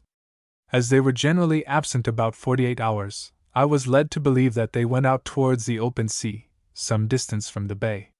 The Polynesians seldom use a hook and line, almost always employing large, well-made nets, most ingeniously fabricated from the twisted fibers of a certain bark.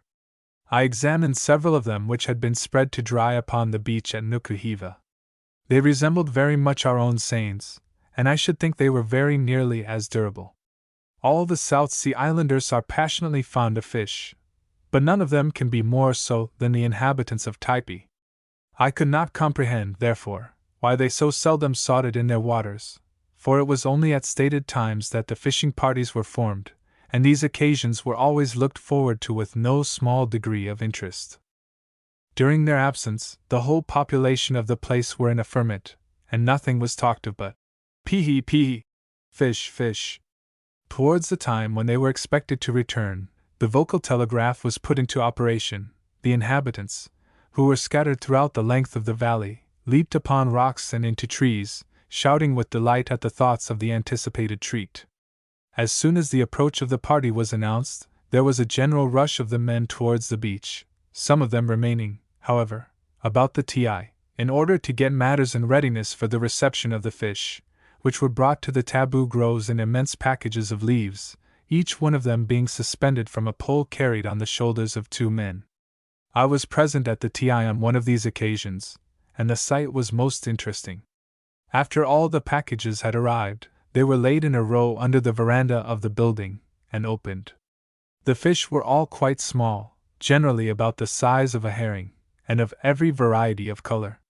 About 1/8 of the whole being reserved for the use of the TI itself, the remainder was divided into numerous smaller packages, which were immediately dispatched in every direction to the remotest part of the valley. Arrived at their destination, these were in turn portioned out, and equally distributed among the various houses of each particular district. The fish were under a strict taboo, until the distribution was completed, which seemed to be effected in the most impartial manner.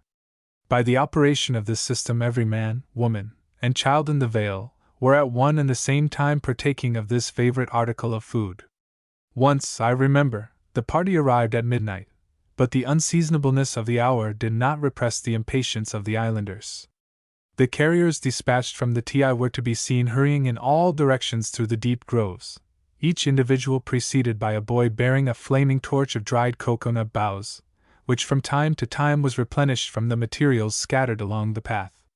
The wild glare of these enormous flambeaux, lighting up with a startling brilliancy the innermost recesses of the vale, and seen moving rapidly along beneath the canopy of leaves, the savage shout of the excited messengers sounding the news of their approach, which was answered on all sides, and the strange appearance of their naked bodies, seen against the gloomy background, produced altogether an effect upon my mind that I shall long remember. It was on this same occasion that Korikori awakened me at the dead hour of night, and in a sort of transport communicated the intelligence contained in the words, "Pihi perni, fish come." As I happened to have been in a remarkably sound and refreshing slumber, I could not imagine why the information had not been deferred until morning. Indeed, I felt very much inclined to fly into a passion and box my valet's ears. But on second thoughts I got quietly up, and on going outside the house was not a little interested by the moving illumination which I beheld. When old Marheo received his share of the spoils, immediate preparations were made for a midnight banquet. Calabashes of poipoi were filled to the brim, green breadfruit were roasted, and a huge cake of amar was cut up with a sliver of bamboo, and laid out on an immense banana leaf. At this supper we were lighted by several of the native tapers, held in the hands of young girls. These tapers are most ingeniously made. There is a nut abounding in the valley, called by the types armor, closely resembling our common horse chestnut. The shell is broken, and the contents extracted whole. Any number of these are strung at pleasure upon the long elastic fiber that traverses the branches of the coconut tree. Some of these tapers are 8 or 10 feet in length, but being perfectly flexible, one end is held in a coil, while the other is lighted. The nut burns with a fitful bluish flame, and the oil that it contains is exhausted in about 10 minutes. As one burns down, the next becomes ignited, and the ashes of the former are knocked into a coconut shell kept for the purpose. This primitive candle requires continual attention, and must be constantly held in the hand. The person so employed marks the lapse of time by the number of nuts consumed, which is easily learned by counting the bits of tuppa distributed at regular intervals along the string. I grieve to state so distressing a fact, but the inhabitants of Typee were in the habit of devouring fish much in the same way that a civilized being would eat a radish, and without any more previous preparation. They eat it raw, scales, bones, gills, and all the inside. The fish is held by the tail, and the head being introduced into the mouth, the animal disappears with a rapidity that would at first nearly lead one to imagine it had been launched bodily down the throat. Raw fish! Shall I ever forget my sensation when I first saw my island beauty devour one? Oh heavens! Fayaway, how could you ever have contracted so vile a habit? However, after the first shock had subsided, the custom grew less odious in my eyes, and I soon accustomed myself to the sight. Let no one imagine, however, that the lovely Fayaway was in the habit of swallowing great vulgar-looking fishes. Oh, no! With her beautiful small hand she would clasp a delicate, little, golden-hued love of a fish, and eat it as elegantly and as innocently as though it were a Naples biscuit. But, alas! It was after all a raw fish, and all I can say is, that Fayaway ate it in a more ladylike manner than any other girl of the valley. When at Rome do as the Romans do, I held to be so good a proverb, that being in Typee, I made a point of doing as the types did. Thus I ate poi as they did. I walked about in a garb striking for its simplicity, and I reposed on a community of couches, besides doing many other things in conformity with their peculiar habits. But the farthest I ever went in the way of conformity was on several occasions to regale myself with raw fish. These being remarkably tender, and quite small, the undertaking was not so disagreeable in the main, and after a few trials I positively began to relish them. However, I subjected them to a slight operation with my knife previously to making my repast. Chapter 28. Natural History of the Valley, Golden Lizards, Tameness of the Birds, Mosquitoes, Flies, Dogs, a Solitary Cat, the Climate, the Coconut Tree, Singular Modes of Climbing it, an Agile Young Chief, Fearlessness of the Children, Tutu and the Coconut Tree, the Birds of the Valley. There were some curious-looking dogs in the valley. Dogs, big, hairless rats rather, all with smooth, shining, speckled hides, fat sides, and very disagreeable faces. Whence could they have come? That they were not the indigenous production of the region, I am firmly convinced. Indeed, they seemed aware of their being interlopers, looking fairly ashamed, and always trying to hide themselves in some dark corner. It was plain enough they did not feel at home in the vale, that they wished themselves well out of it, and back to the ugly country from which they must have come. Scurvy curs! They were my abhorrence. I should have liked nothing better than to have been the death of every one of them. In fact, on one occasion, I intimated the propriety of a canine crusade to Mehevi, but the benevolent king would not consent to it. He heard me very patiently, but when I had finished, shook his head, and told me in confidence that they were taboo. As for the animal that made the fortune of my Lord Mayor Whittington, I shall never forget the day that I was lying in the house about noon, everybody else being fast asleep, and happening to raise my eyes, met those of a big black spectral cat, which sat erect in the doorway, looking at me with its frightful goggling green orbs, like one of those monstrous imps that tormented some of the olden saints. I am one of those unfortunate persons, to whom the sight of these animals is at any time an insufferable annoyance. Thus constitutionally averse to cats in general, the unexpected apparition of this one in particular utterly confounded me. When I had a little recovered from the fascination of its glance, I started up, the cat fled, and emboldened by this, I rushed out of the house in pursuit, but it had disappeared. It was the only time I ever saw one in the valley, and how it got there I cannot imagine. It is just possible that it might have escaped from one of the ships at Nukuhiva. It was in vain to seek information on the subject from the natives, since none of them had seen the animal, the appearance of which remains a mystery to me to this day. Among the few animals which are to be met with in Typee, there was none which I looked upon with more interest than a beautiful golden-hued species of lizard. It measured perhaps 5 inches from head to tail, and was most gracefully proportioned. Numbers of those creatures were to be seen basking in the sunshine upon the thatching of the houses, and multitudes at all hours of the day showed their glittering sides as they ran frolicking between the spears of grass, or raced in troops up and down the tall shafts of the coconut trees. But the remarkable beauty of these little animals and their lively ways were not their only claims upon my admiration. They were perfectly tame and insensible to fear. Frequently, after seating myself upon the ground in some shady place during the heat of the day, I would be completely overrun with them. If I brushed one off my arm, it would leap perhaps into my hair. When I tried to frighten it away by gently pinching its leg, it would turn for protection to the very hand that attacked it. The birds are also remarkably tame. If you happened to see one perched upon a branch within reach of your arm, and advanced towards it, it did not fly away immediately, but waited quietly looking at you, until you could almost touch it, and then took wing slowly, less alarmed at your presence, it would seem, than desirous of removing itself from your path. Had salt been less scarce in the valley than it was, this was the very place to have gone birding with it. I remember that once, on an uninhabited island of the Galapagos, a bird alighted on my outstretched arm, while its mate chirped from an adjoining tree. Its tameness, far from shocking me, as a similar occurrence did Selkirk, imparted to me the most exquisite thrill of delight I ever experienced, and with somewhat of the same pleasure did I afterwards behold the birds and lizards of the valley show their confidence in the kindliness of man. Among the numerous afflictions which the Europeans have entailed upon some of the natives of the South Seas, is the accidental introduction among them of that enemy of all repose and ruffler of even tempers, the mosquito. At the Sandwich Islands, and at 2 or 3 of the Society group, there are now thriving colonies of these insects, who promise ere long to supplant altogether the aboriginal sandflies. They sting, buzz, and torment from one end of the year to the other, and by incessantly exasperating the natives, materially obstruct the benevolent labors of the missionaries. From this grievous visitation, however, the types are as yet wholly exempt, but its place is unfortunately in some degree supplied by the occasional presence of a minute species of fly, which, without stinging, is nevertheless productive of no little annoyance.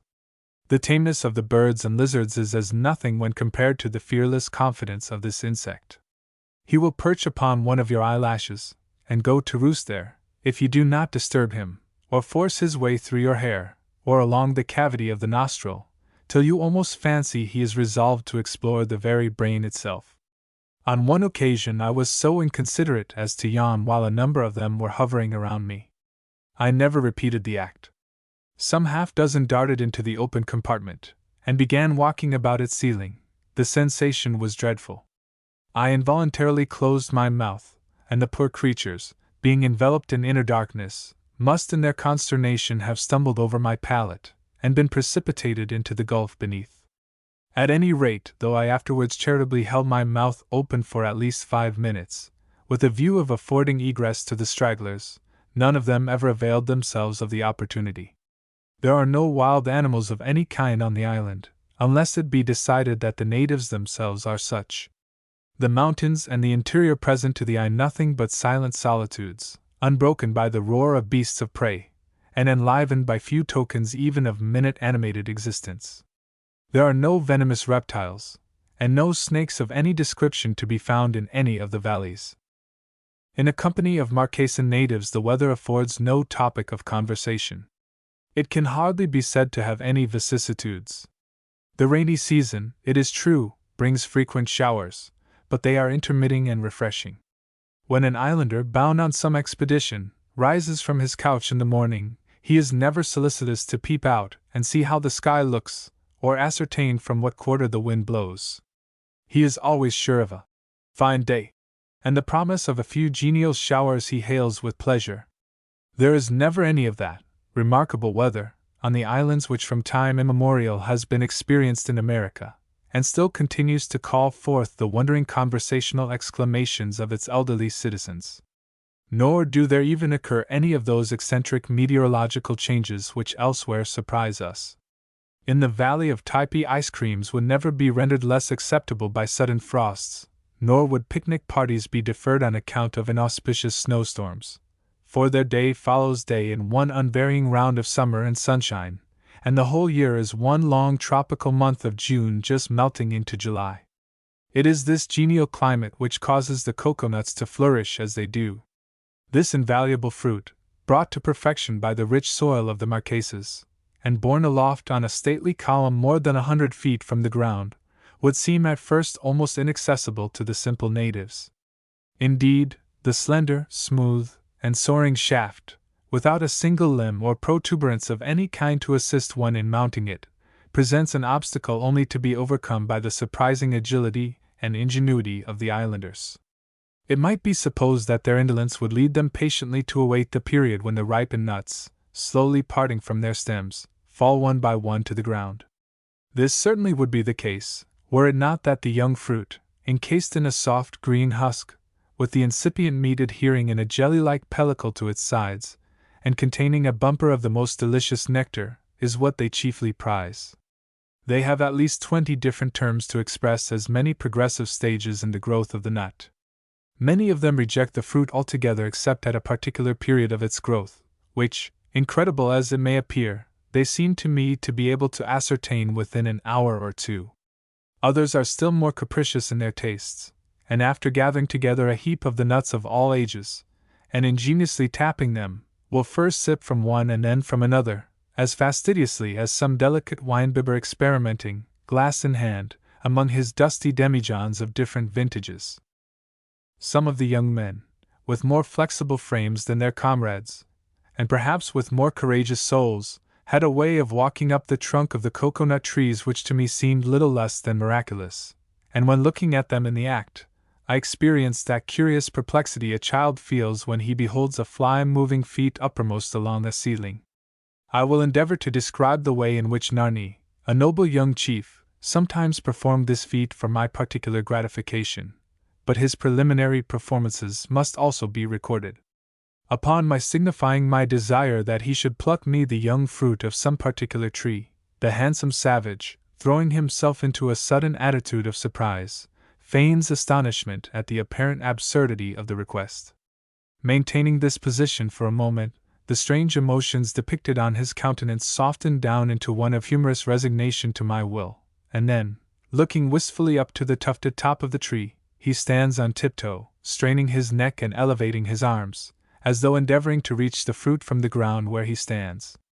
As if defeated in this childish attempt, he now sinks to the earth despondingly, beating his breast in well-acted despair, and then, starting to his feet all at once, and throwing back his head, raises both hands, like a schoolboy about to catch a falling ball. After continuing this for a moment or two, as if in expectation that the fruit was going to be tossed down to him by some good spirit in the treetop, he turns wildly round in another fit of despair, and scampers off to the distance of 30 or 40 yards. Here he remains a while, eyeing the tree, the very picture of misery, but the next moment, receiving, as it were, a flash of inspiration, he rushes again towards it, and clasping both arms about the trunk, with one elevated a little above the other, he presses the soles of his feet close together against the tree, extending his legs from it until they are nearly horizontal, and his body becomes doubled into an arch. Then, hand over hand and foot after foot, he rises from the earth with steady rapidity, and almost before you are aware of it, has gained the cradled and embowered nest of nuts, and with boisterous glee flings the fruit to the ground. This mode of walking the tree is only practicable where the trunk declines considerably from the perpendicular. This, however, is almost always the case, some of the perfectly straight shafts of the trees leaning at an angle of 30 degrees. The less active among the men, and many of the children of the valley, have another method of climbing. They take a broad and stout piece of bark, and secure either end of it to their ankles, so that when the feet thus confined are extended apart, a space of little more than 12 inches is left between them. This contrivance greatly facilitates the act of climbing. The band pressed against the tree, and closely embracing it, yields a pretty firm support, while with the arms clasped about the trunk, and at regular intervals sustaining the body, the feet are drawn up nearly a yard at a time, and a corresponding elevation of the hands immediately succeeds. In this way I have seen little children, scarcely 5 years of age, fearlessly climbing the slender pole of a young cocoanut tree, and while hanging perhaps 50 feet from the ground, receiving the plaudits of their parents beneath, who clapped their hands, and encouraged them to mount still higher. What, thought I, on first witnessing one of these exhibitions, would the nervous mothers of America and England say to a similar display of hardihood in any of their children? The Lacedaemonian nation might have approved of it, but most modern dames would have gone into hysterics at the sight. At the top of the cocoanut tree the numerous branches, radiating on all sides from a common center, form a sort of green and waving basket, between the leaflets of which you just discern the nuts thickly clustering together, and on the loftier trees looking no bigger from the ground than bunches of grapes. I remember one adventurous little fellow, Tutu was the rascal's name, who had built himself a sort of aerial baby house in the picturesque tuft of a tree adjoining Marheo's habitation. He used to spend hours there, rustling among the branches, and shouting with delight every time the strong gusts of wind, rushing down from the mountain side, swayed to and fro the tall and flexible column on which he was perched. Whenever I heard Tutu's musical voice sounding strangely to the ear from so great a height, and beheld him peeping down upon me from out his leafy covert, he always recalled to my mind Dibdin's lines. There's a sweet little cherub that sits up aloft, to look out for the life of poor Jack. Birds, bright and beautiful birds, fly over the valley of Typee. You see them perched aloft among the immovable boughs of the majestic breadfruit trees, or gently swaying on the elastic branches of the omu, skimming over the palmetto thatching of the bamboo huts, passing like spirits on the wing through the shadows of the grove, and sometimes descending into the bosom of the valley in gleaming flights from the mountains. Their plumage is purple and azure, crimson and white, black and gold, with bills of every tint, bright bloody red, jet black, and ivory white, and their eyes are bright and sparkling. They go sailing through the air in starry throngs, but alas! The spell of dumbness is upon them all. There is not a single warbler in the valley. I know not why it was, but the sight of these birds, generally the ministers of gladness, always oppressed me with melancholy. As in their dumb beauty they hovered by me whilst I was walking, or looked down upon me with steady curious eyes from out the foliage, I was almost inclined to fancy that they knew they were gazing upon a stranger, and that they commiserated his fate. Chapter 29. A professor of the fine arts, his persecutions, something about tattooing and tabooing, 2 anecdotes in illustration of the latter, a few thoughts on the Typee dialect. In one of my strolls with Kori, in passing along the border of a thick growth of bushes, my attention was arrested by a singular noise. On entering the thicket, I witnessed for the first time the operation of tattooing as performed by these islanders. I beheld a man extended flat upon his back, on the ground, and despite the forced composure of his countenance, it was evident that he was suffering agony. His tormentor bent over him, working away for all the world like a stonecutter with mallet and chisel. In one hand he held a short, slender stick, pointed with a shark's tooth, on the upright end of which he tapped with a small hammer-like piece of wood, thus puncturing the skin, and charging it with the coloring matter in which the instrument was dipped. A cocoanut shell containing this fluid was placed upon the ground. It is prepared by mixing with a vegetable juice the ashes of the armor, or candlenut, always preserved for the purpose. Beside the savage, and spread out upon a piece of soiled tapa, were a great number of curious black-looking little implements of bone and wood, used in the various divisions of his art. A few terminated in a single fine point, and like very delicate pencils, were employed in giving the finishing touches, or in operating upon the more sensitive portions of the body, as was the case of the present instance. Others presented several points distributed in a line, somewhat resembling the teeth of a saw. These were employed in the coarser parts of the work, and particularly in pricking in straight marks. Some presented their points disposed in small figures, and being placed upon the body, were, by a single blow of the hammer, made to leave their indelible impression. I observed a few, the handles of which were mysteriously curved, as if intended to be introduced into the orifice of the ear, with a view perhaps of beating the tattoo upon the tympanum. Altogether, the sight of these strange instruments recalled to mind that display of cruel-looking mother-of-pearl-handled things which one sees in their velvet-lined cases at the elbow of a dentist.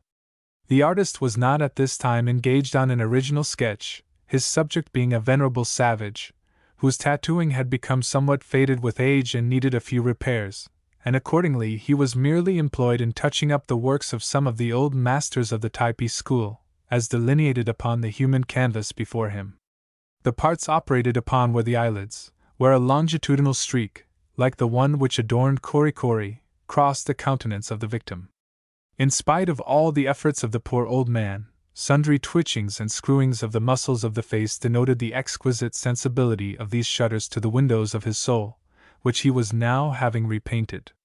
But the artist, with a heart as callous as that of an army surgeon, continued his performance, enlivening his labors with a wild chant, tapping away the while as merrily as a woodpecker. So deeply engaged was he in his work that he had not observed our approach, until, after having enjoyed an unmolested view of the operation, I chose to attract his attention. As soon as he perceived me, supposing that I sought him in his professional capacity, he seized hold of me in a paroxysm of delight, and was all eagerness to begin the work. When, however, I gave him to understand that he had altogether mistaken my views, nothing could exceed his grief and disappointment. But recovering from this, he seemed determined not to credit my assertion, and grasping his implements, he flourished them about in fearful vicinity to my face, going through an imaginary performance of his art, and every moment bursting into some admiring exclamation at the beauty of his designs.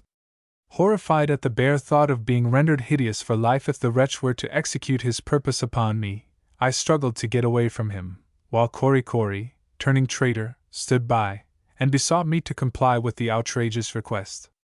On my reiterated refusals, the excited artist got half beside himself, and was overwhelmed with sorrow at losing so noble an opportunity of distinguishing himself in his profession. The idea of engrafting his tattooing upon my white skin filled him with all a painter's enthusiasm. Again and again he gazed into my countenance, and every fresh glimpse seemed to add to the vehemence of his ambition. Not knowing to what extremities he might proceed, and shuddering at the ruin he might inflict upon my figurehead, I now endeavored to draw off his attention from it, and holding out my arm in a fit of desperation, signed to him to commence operations. But he rejected the compromise indignantly, and still continued his attack on my face, as though nothing short of that would satisfy him. When his forefinger swept across my features, in laying out the borders of those parallel bands which were to encircle my countenance, the flesh fairly crawled upon my bones. At last, half wild with terror and indignation, I succeeded in breaking away from the three savages, and fled towards old Marheyo's house, pursued by the indomitable artist, who ran after me, implements in hand. Cory, however, at last interfered, and drew him off from the chase. This incident opened my eyes to a new danger, and I now felt convinced that in some luckless hour I should be disfigured in such a manner as never more to have the face to return to my countrymen, even should an opportunity offer. These apprehensions were greatly increased by the desire which King Nahivi and several of the inferior chiefs now manifested that I should be tattooed. The pleasure of the king was first signified to me some 3 days after my casual encounter with Karki the artist. Heavens! What imprecations I showered upon that Karki! Doubtless he had plotted a conspiracy against me and my countenance, and would never rest until his diabolical purpose was accomplished.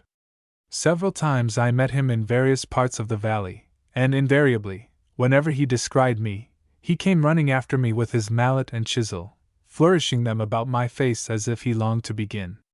What an object he would have made of me! When the king first expressed his wish to me, I made known to him my utter abhorrence of the measure, and worked myself into such a state of excitement, that he absolutely stared at me in amazement. It evidently surpassed His Majesty's comprehension how any sober-minded and sensible individual could entertain the least possible objection to so beautifying an operation. Soon afterwards he repeated his suggestion, and meeting with a like repulse, showed some symptoms of displeasure at my obduracy.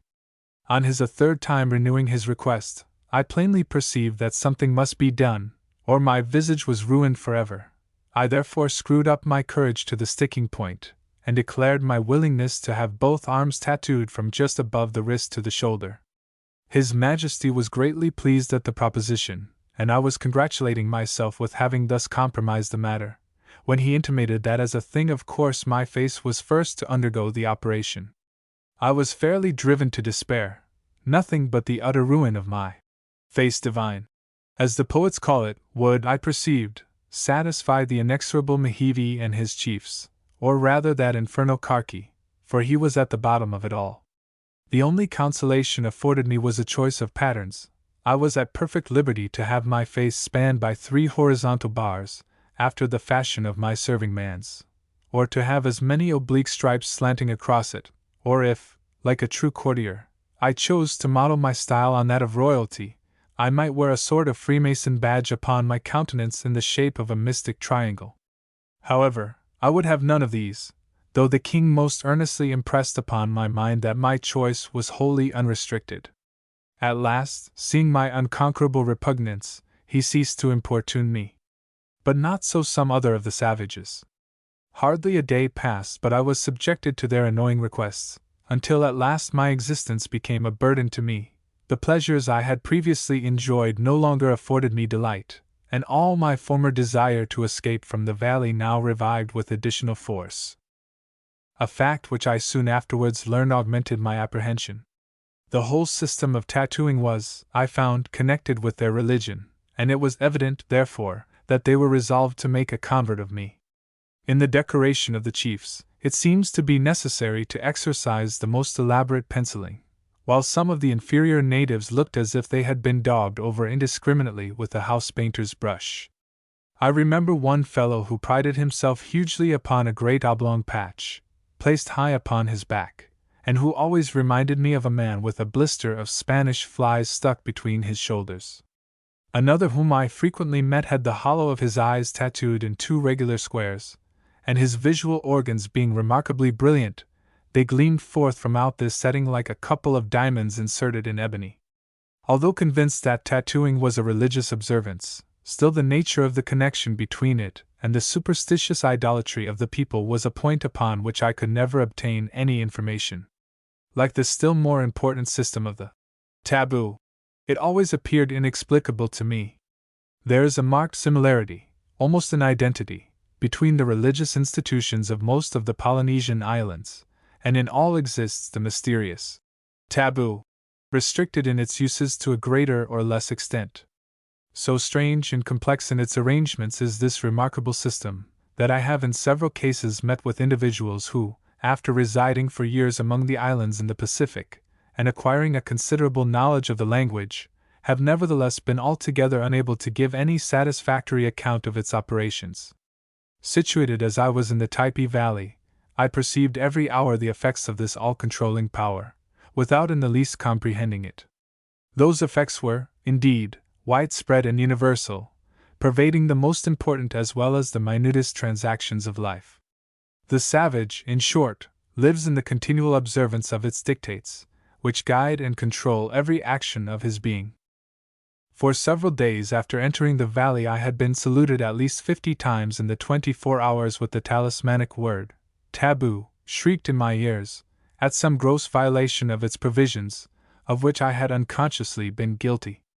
The day after our arrival I happened to hand some tobacco to Toby over the head of a native who sat between us. He started up, as if stung by an adder, while the whole company, manifesting an equal degree of horror, simultaneously screamed out, "Taboo!" I never again perpetrated a similar piece of ill manners, which, indeed, was forbidden by the canons of good breeding, as well as by the mandates of the taboo. But it was not always so easy to perceive wherein you had contravened the spirit of this institution. I was many times called to order, if I may use the phrase, when I could not for the life of me conjecture what particular offense I had committed. One day I was strolling through a secluded portion of the valley, and hearing the musical sound of the cloth mallet at a little distance, I turned down a path that conducted me in a few moments to a house where there were some half-dozen girls employed in making tuppa. This was an operation I had frequently witnessed, and had handled the bark in all the various stages of its preparation.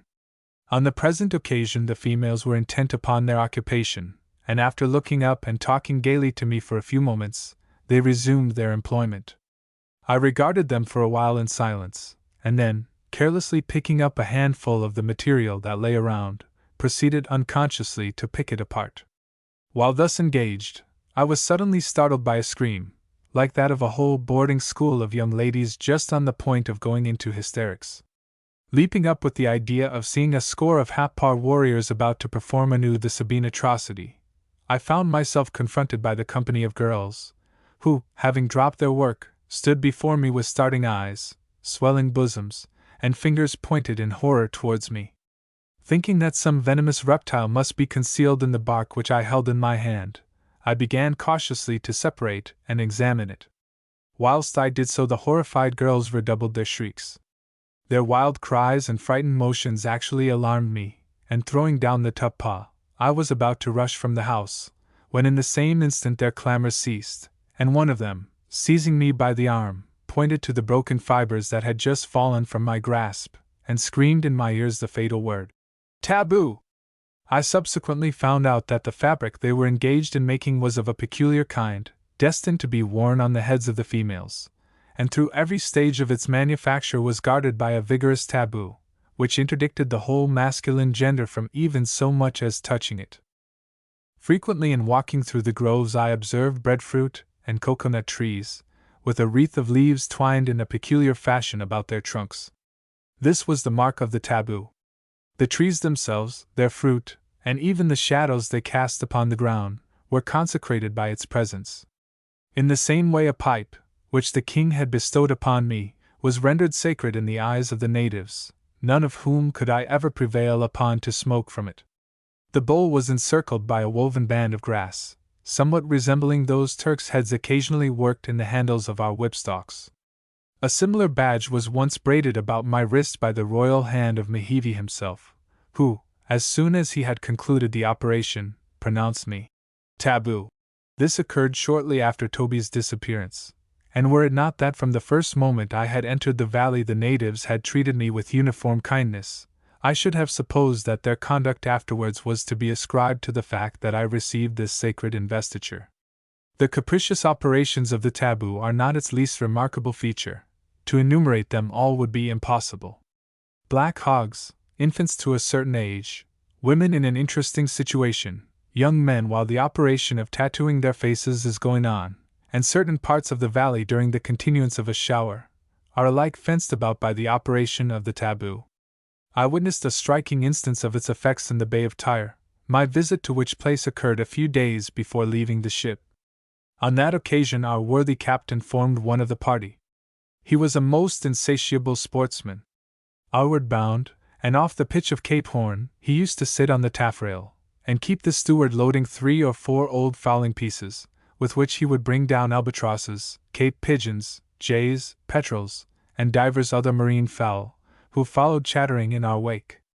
The sailors were struck aghast at his impiety, and one and all attributed our 40 days' beating about that horrid headland to his sacrilegious slaughter of these inoffensive birds. At Tyre, he evinced the same disregard for the religious prejudices of the islanders as he had previously shown for the superstitions of the sailors. Having heard that there were a considerable number of fowls in the valley, the progeny of some cocks and hens accidentally left there by an English vessel, and which, being strictly tabooed, flew about almost in a wild state, he determined to break through all restraints, and be the death of them. Accordingly, he provided himself with a most formidable-looking gun, and announced his landing on the beach by shooting down a noble cock that was crowing what proved to be his own funeral dirge on the limb of an adjoining tree. "Taboo!" shrieked the affrighted savages.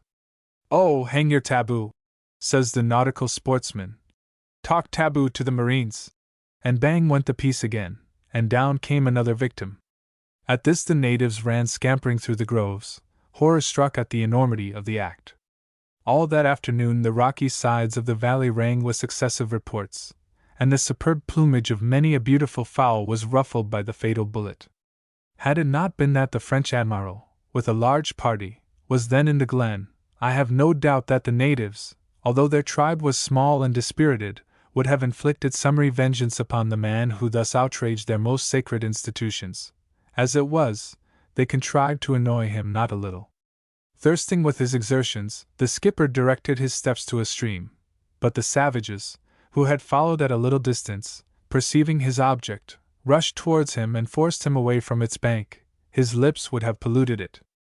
Wearied at last, he sought to enter a house that he might rest for a while on the mats. Its inmates gathered tumultuously about the door and denied him admittance. He coaxed and blustered by turns, but in vain. The natives were neither to be intimidated nor appeased, and as a final resort he was obliged to call together his boat's crew and pull away from what he termed the most infernal place he ever stepped upon. Lucky was it for him and for us that we were not honored on our departure by a salute of stones from the hands of the exasperated Tyres. In this way, on the neighboring island of Ropo, were killed, but a few weeks previously, and for a nearly similar offense, the master and 3 of the crew of the K. I cannot determine, with anything approaching to certainty, what power it is that imposes the taboo. When I consider the slight disparity of condition among the islanders, the very limited and inconsiderable prerogatives of the king and chiefs, and the loose and indefinite functions of the priesthood, most of whom were hardly to be distinguished from the rest of their countrymen, I am wholly at a loss where to look for the authority which regulates this potent institution. It is imposed upon something today, and withdrawn tomorrow, while its operations in other cases are perpetual. Sometimes its restrictions only affect a single individual, sometimes a particular family, sometimes a whole tribe, and in a few instances, They extend not merely over the various clans on a single island, but over all the inhabitants of an entire group. In illustration of this latter peculiarity, I may cite the law which forbids a female to enter a canoe, a prohibition which prevails upon all the northern Marquesas Islands. The word itself, taboo, is used in more than one signification. It is sometimes used by a parent to his child, when, in the exercise of parental authority, he forbids it to perform a particular action. Anything opposed to the ordinary customs of the islanders, although not expressly prohibited, is said to be taboo. The Typee language is one very difficult to be acquired. It bears a close resemblance to the other Polynesian dialects, all of which show a common origin. The duplication of words, as lami, poi, mui, is one of their peculiar features. But another, and a more annoying one, is the different sense in which one and the same word is employed. Its various meanings all have a certain connection, which only makes the matter more puzzling. So one brisk, lively little word is obliged, like a servant in a poor family, to perform all sorts of duties.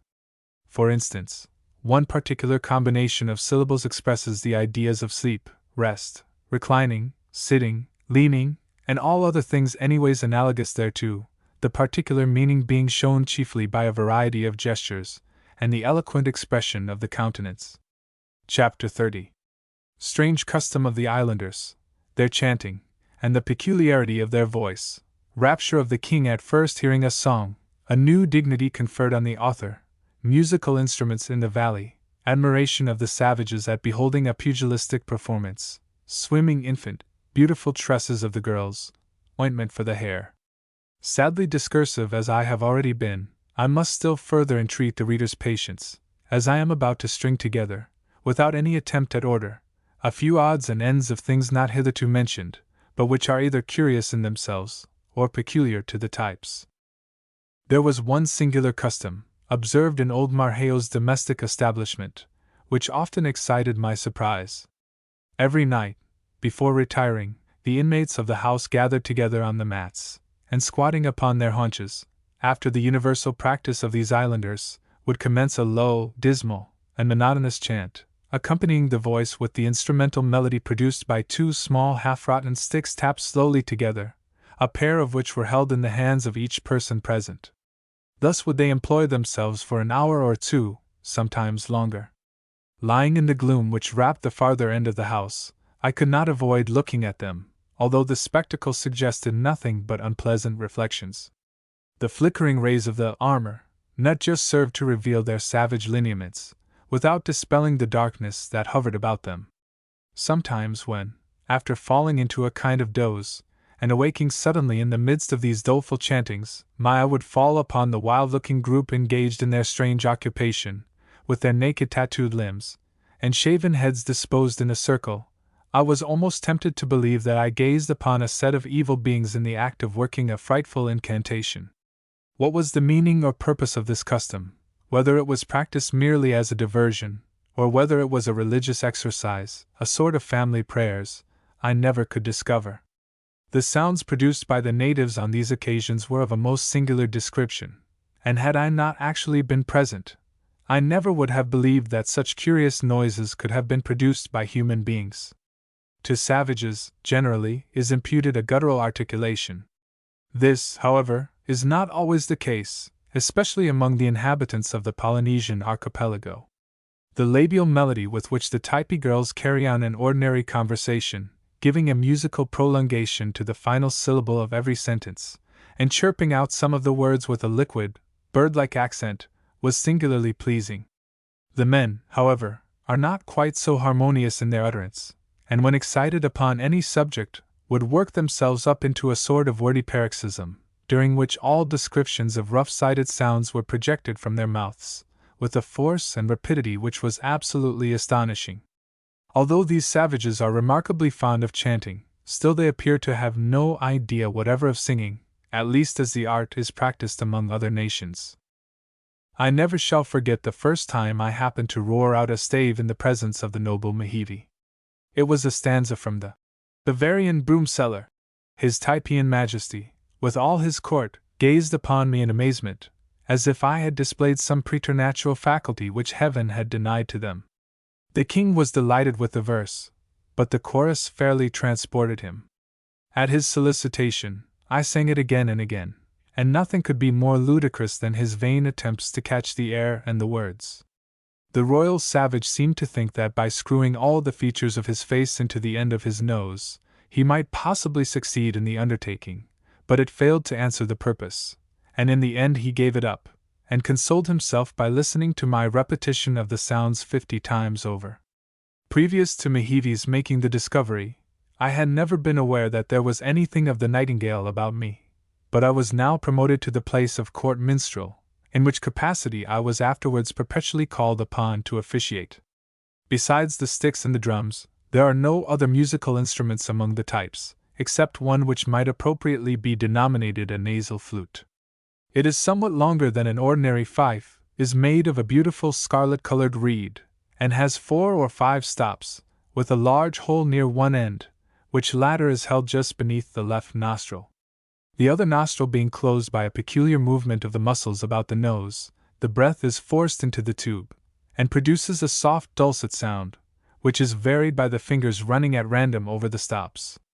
This is a favorite recreation with the females, and one in which Fayaway greatly excelled.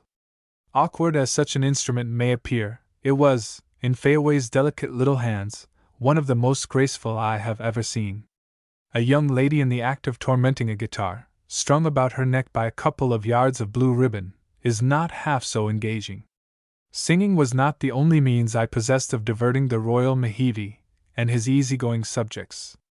Nothing afforded them more pleasure than to see me go through the attitudes of a pugilistic encounter. As not one of the natives had soul enough in him to stand up like a man, and allow me to hammer away at him, for my own personal gratification and that of the king, I was necessitated to fight with an imaginary enemy, whom I invariably made to knock under to my superior prowess.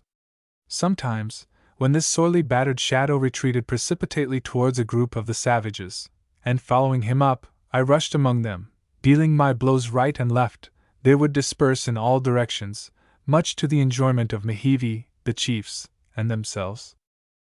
The noble art of self-defense appeared to be regarded by them as the peculiar gift of the white man, and I make little doubt but that they supposed armies of Europeans were drawn up provided with nothing else but bony fists and stout hearts, with which they set to in column, and pummeled one another at the word of command. One day, in company with Kori Kori, I had repaired to the stream for the purpose of bathing, when I observed a woman sitting upon a rock in the midst of the current, and watching with the liveliest interest the gambols of something, which at first I took to be an uncommonly large species of frog that was sporting in the water near her. Attracted by the novelty of the sight, I waded towards the spot where she sat, and could hardly credit the evidence of my senses when I beheld a little infant, the period of whose birth could not have extended back many days, paddling about as if it had just risen to the surface, after being hatched into existence at the bottom.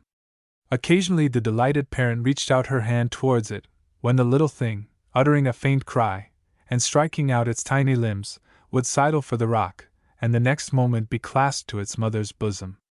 This was repeated again and again, the baby remaining in the stream about a minute at a time. Once or twice it made wry faces at swallowing a mouthful of water, and choked and spluttered as if on the point of strangling. At such times, however, the mother snatched it up, and by a process scarcely to be mentioned obliged it to eject the fluid. For several weeks afterward I observed the woman bringing her child down to the stream regularly every day, in the cool of the morning and evening, and treating it to a bath. No wonder that the South Sea Islanders are so amphibious a race, when they are thus launched into the water as soon as they see the light. I am convinced that it is as natural for a human being to swim as it is for a duck. And yet, in civilized communities, how many able-bodied individuals die, like so many drowning kittens, from the occurrence of the most trivial accidents. The long, luxuriant, and glossy tresses of the Typee damsels often attracted my admiration. A fine head of hair is the pride and joy of every woman's heart. Whether, against the express will of Providence, it is twisted up on the crown of the head and there coiled away, whether it be built up in a great tower, with combs and pins, or is plastered over the head in sleek, shiny folds, or whether it be permitted to flow over the shoulders in natural ringlets, it is always the pride of the owner, and the glory of the toilette. The Typee girls devote much of their time to the dressing of their hair and redundant locks.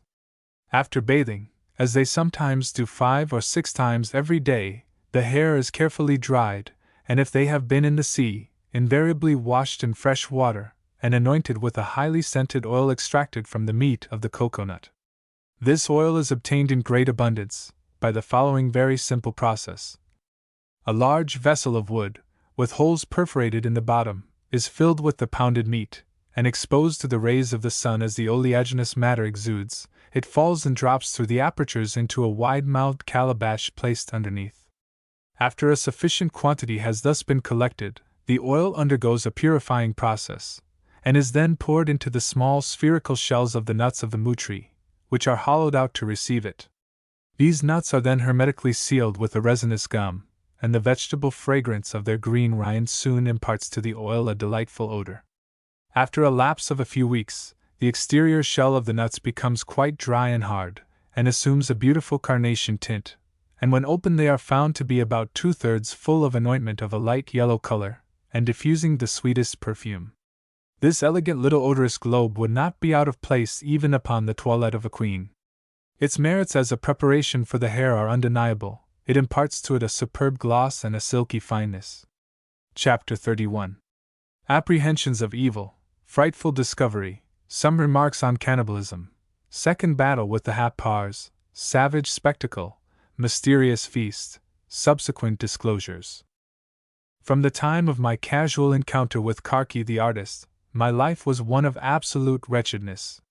Not a day passed but I was persecuted by the solicitations of some of the natives to subject myself to the odious operation of tattooing. Their importunities drove me half wild, for I felt how easily they might work their will upon me regarding this, or anything else which they took into their heads. Still, however, the behavior of the islanders toward me was as kind as ever. Faraway was quite as engaging, Korikori as devoted, and Mehivi the king just as gracious and condescending as before.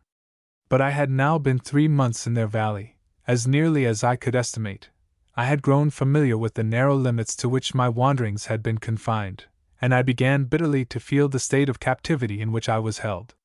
There was no one with whom I could freely converse, no one to whom I could communicate my thoughts, no one who could sympathize with my sufferings. 1,000 times I thought how much more endurable would have been my lot had Toby still been with me. But I was left alone, and the thought was terrible to me. Still, despite my griefs, I did all in my power to appear composed and cheerful, well knowing that by manifesting any uneasiness, or any desire to escape, I should only frustrate my object. It was during the period I was in this unhappy frame of mind, that the painful malady under which I had been laboring, after having almost completely subsided, began again to show itself, and with symptoms as violent as ever. This added calamity nearly unmanned me. The recurrence of the complaint proved that, without powerful remedial applications, all hope of cure was futile, and when I reflected that just beyond the elevations which bound me in, was the medical relief I needed, and that, although so near, it was impossible for me to avail myself of it, the thought was misery. In this wretched situation, every circumstance which evinced the savage nature of the beings at whose mercy I was, augmented the fearful apprehensions that consumed me. An occurrence which happened about this time affected me most powerfully. I have already mentioned that from the ridgepole of Marheo's house were suspended a number of packages enveloped in tapa. Many of these I had often seen in the hands of the natives, and their contents had been examined in my presence. But there were 3 packages hanging very nearly over the place where I lay, which from their remarkable appearance had often excited my curiosity. Several times I had asked Korikori to show me their contents, but my servitor, who in almost every other particular had acceded to my wishes, always refused to gratify me in this. One day, returning unexpectedly from the Ti, my arrival seemed to throw the inmates of the house into the greatest confusion. They were seated together on the mats, and by the lines which extended from the roof to the floor I immediately perceived that the mysterious packages were, for some purpose or other, under inspection. The evident alarm the savages betrayed filled me with forebodings of evil, and with an uncontrollable desire to penetrate the secrets so jealously guarded. Despite the efforts of Marheo and Korikori to restrain me, I forced my way into the midst of the circle, and just caught a glimpse of 3 human heads, which others of the party were hurriedly enveloping in the coverings from which they had been taken. One of the 3 I distinctly saw. It was in a state of perfect preservation, and from the slight glimpse I had of it, seemed to have been subjected to some smoking operation which had reduced it to the dry, hard, and mummy-like appearance it presented. The 2 long scalp locks were twisted up into balls upon the crown of the head, in the same way that the individual had worn them during life. The sunken cheeks were rendered yet more ghastly by the rows of glistening teeth which protruded from between the lips, while the sockets of the eyes, filled with oval bits of mother-of-pearl shell, with a black spot in the center, heightened the hideousness of its aspect. 2 of the 3 were heads of the islanders, but the third, to my horror, was that of a white man. Although it had been quickly removed from my sight, still the glimpse I had of it was enough to convince me that I could not be mistaken. Gracious God! What dreadful thoughts entered my mind! In solving this mystery, perhaps I had solved another, and the fate of my lost companion might be revealed in the shocking spectacle I had just witnessed. I longed to have torn off the folds of cloth, and satisfied the awful doubts under which I labored. But before I had recovered from the consternation into which I had been thrown, the fatal packages were hoisted aloft, and once more swung over my head. The natives now gathered round me tumultuously, and labored to convince me that what I had just seen were the heads of 3 Happar warriors, who had been slain in battle. This glaring falsehood added to my alarm, and it was not until I reflected that I had observed the packages swinging from their elevation before Toby's disappearance, that I could at all recover my composure. But although this horrible apprehension had been dispelled, I had discovered enough to fill me, in my present state of mind, with the most bitter reflections. It was plain that I had seen the last relic of some unfortunate wretch, who must have been massacred on the beach by the savages, in one of those perilous trading adventures which I have before described. It was not, however, alone the murder of the stranger that overcame me with gloom. I shuddered at the idea of the subsequent fate his inanimate body might have met with. Was the same doom reserved for me? Was I destined to perish like him, perhaps, to be devoured, and my head to be preserved as a fearful memento of the event? My imagination ran riot in these horrid speculations, and I felt certain that the worst possible evils would befall me. But whatever were my misgivings, I studiously concealed them from the islanders, as well as the full extent of the discovery I had made.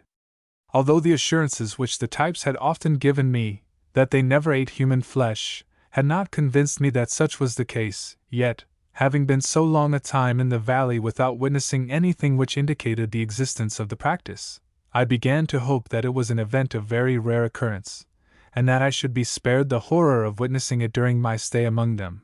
But, alas! These hopes were soon destroyed. It is a singular fact, that in all our accounts of cannibal tribes we have seldom received the testimony of an eyewitness to the revolting practice. The horrible conclusion has almost always been derived from the second-hand evidence of Europeans, or else from the admissions of the savages themselves, after they have in some degree become civilized. The Polynesians are aware of the detestation in which Europeans hold this custom, and therefore invariably deny its existence, and with the craft peculiar to savages, endeavor to conceal every trace of it. But to my story. About a week after my discovery of the contents of the mysterious packages, I happened to be at the Typee, when another war alarm was sounded, and the natives, rushing to their arms, sallied out to resist a second incursion of the Happar invaders. The same scene was again repeated, only that on this occasion I heard at least 15 reports of muskets from the mountains during the time that the skirmish lasted. An hour or 2 after its termination, loud paeans chanted through the valley announced the approach of the victors. I stood with Korikori leaning against the railing of the Typee, awaiting their advance, when a tumultuous crowd of islanders emerged with wild clamors from the neighboring groves. In the midst of them marched 4 men, one preceding the other at regular intervals of 8 or 10 feet, with poles of a corresponding length, extending from shoulder to shoulder, to which were lashed with thongs of bark 3 long narrow bundles, carefully wrapped in ample coverings of freshly plucked palm leaves, tacked together with slivers of bamboo. Here and there upon these green winding sheets might be seen the stains of blood, while the warriors who carried the frightful burdens displayed upon their naked limbs similar sanguinary marks. The shaven head of the foremost had a deep gash upon it, and the clotted gore which had flowed from the wound remained in dry patches around it. The savage seemed to be sinking under the weight he bore. The bright tattooing upon his body was covered with blood and dust, his inflamed eyes rolled in their sockets, and his whole appearance denoted extraordinary suffering and exertion. Yet, sustained by some powerful impulse, he continued to advance, while the throng around him with wild cheers sought to encourage him. The other 3 men were marked about the arms and breasts with several slight wounds, which they somewhat ostentatiously displayed. These 4 individuals, having been the most active in the late encounter, claimed the honor of bearing the bodies of their slain enemies to the Typee. Such was the conclusion I drew from my own observations, and, as far as I could understand, from the explanation which Korikori gave me. The royal Mehevi walked by the side of these heroes. He carried in one hand a musket, from the barrel of which was suspended a small canvas pouch of powder, and in the other he grasped a short javelin, which he held before him and regarded with fierce exultation. This javelin he had wrested from a celebrated champion of the Happars, who had ignominiously fled, and was pursued by his foes beyond the summit of the mountain. When within a short distance of the Typee, the warrior with the wounded head, who proved to be Narmani, tottered forward 2 or 3 steps, and fell helplessly to the ground, but not before another had caught the end of the pole from his shoulder, and placed it upon his own. The excited throng of islanders, who surrounded the person of the king and the dead bodies of the enemy, approached the spot where I stood, brandishing their rude implements of warfare, many of which were bruised and broken, and uttering continual shouts of triumph. When the crowd drew up opposite the Typee, I set myself to watch their proceedings most attentively, but scarcely had they halted when my servitor, who had left my side for an instant, touched my arm, and proposed our returning to Marheo's house. To this I objected, but to my surprise Korikori reiterated his request, and with an unusual vehemence of manner. Still, however, I refused to comply, and was retreating before him, as in his importunity he pressed upon me, when I felt a heavy hand laid upon my shoulder, and turning round, encountered the bulky form of Momo, a one-eyed chief, who had just detached himself from the crowd below, and had mounted the rear of the Typee upon which we stood. His cheek had been pierced by the point of a spear, and the wound imparted a still more frightful expression to his hideously tattooed face, already deformed by the loss of an eye. The warrior, without uttering a syllable, pointed fiercely in the direction of Marheo's house, while Korikori, at the same time presenting his back, desired me to mount. I declined this offer, but intimated my willingness to withdraw, and moved slowly along the piazza, wondering what could be the cause of this unusual treatment. A few minutes' consideration convinced me that the savages were about to celebrate some hideous rite in connection with their peculiar customs, and at which they were determined I should not be present. I descended from the Typee, and attended by Korikori, who on this occasion did not show his usual commiseration for my lameness, but seemed only anxious to hurry me on, walked away from the place. As I passed through the noisy throng, which by this time completely environed the Typee, I looked with fearful curiosity at the 3 packages, which now were deposited upon the ground, but although I had no doubt as to their contents, still their thick coverings prevented my actually detecting the form of a human body. The next morning, shortly after sunrise, the same thundering sounds which had awakened me from sleep on the 2nd day of the Feast of Calabashes assured me that the savages were on the eve of celebrating another, and, as I fully believed, a horrible solemnity. All the inmates of the house, with the exception of Marheo, his son, and Tyner, after assuming their gala dresses, departed in the direction of the taboo groves. Although I did not anticipate a compliance with my request, still, with a view of testing the truth of my suspicions, I proposed to Korikori that, according to our usual custom in the morning, we should take a stroll to the Typee. He positively refused, and when I renewed the request, he evinced his determination to prevent my going there, and to divert my mind from the subject, he offered to accompany me to the stream. We accordingly went, and bathed. On our coming back to the house, I was surprised to find that all its inmates had returned, and were lounging upon the mats as usual, although the drums still sounded from the groves. The rest of the day I spent with Korikori and Fayaway, wandering about a part of the valley situated in an opposite direction from the Ti, and whenever I so much as looked towards that building, although it was hidden from view by intervening trees, and at the distance of more than a mile, my attendant would exclaim, "Taboo! Taboo!" At the various houses where we stopped, I found many of the inhabitants reclining at their ease, or pursuing some light occupation, as if nothing unusual were going forward, but amongst them all I did not perceive a single chief or warrior. When I asked several of the people why they were not at the hula hula, the feast, they uniformly answered the question in a manner which implied that it was not intended for them, but for Mahivi, Narmani, Momo, Collar, Womanu, Callow, running over, in their desire to make me comprehend their meaning, the names of all the principal chiefs. Everything, in short, strengthened my suspicions with regard to the nature of the festival they were now celebrating, and which amounted almost to a certainty. While in Nukahiva I had frequently been informed that the whole tribe were never present at these cannibal banquets, but the chiefs and priests only, and everything I now observed agreed with the account. The sound of the drums continued without intermission the whole day, and falling continually upon my ear, caused me a sensation of horror which I am unable to describe. On the following day, hearing none of those noisy indications of revelry, I concluded that the inhuman feast was terminated, and feeling a kind of morbid curiosity to discover whether the Ti might furnish any evidence of what had taken place there, I proposed to Korikori to walk there. To this proposition he replied by pointing with his finger to the newly risen sun, and then up to the zenith, intimating that our visit must be deferred until noon. Shortly after that hour we accordingly proceeded to the taboo groves, and as soon as we entered their precincts, I looked fearfully round in quest of some memorial of the scene which had so lately been acted there, but everything appeared as usual. On reaching the Ti, we found Mahivi and a few chiefs reclining on the mats, who gave me as friendly a reception as ever. No allusions of any kind were made by them to the recent events, and I refrained, for obvious reasons, from referring to them myself. After staying a short time, I took my leave. In passing along the piazza, previously to descending from the Typee, I observed a curiously carved vessel of wood, of considerable size, with a cover placed over it, of the same material, and which resembled in shape a small canoe.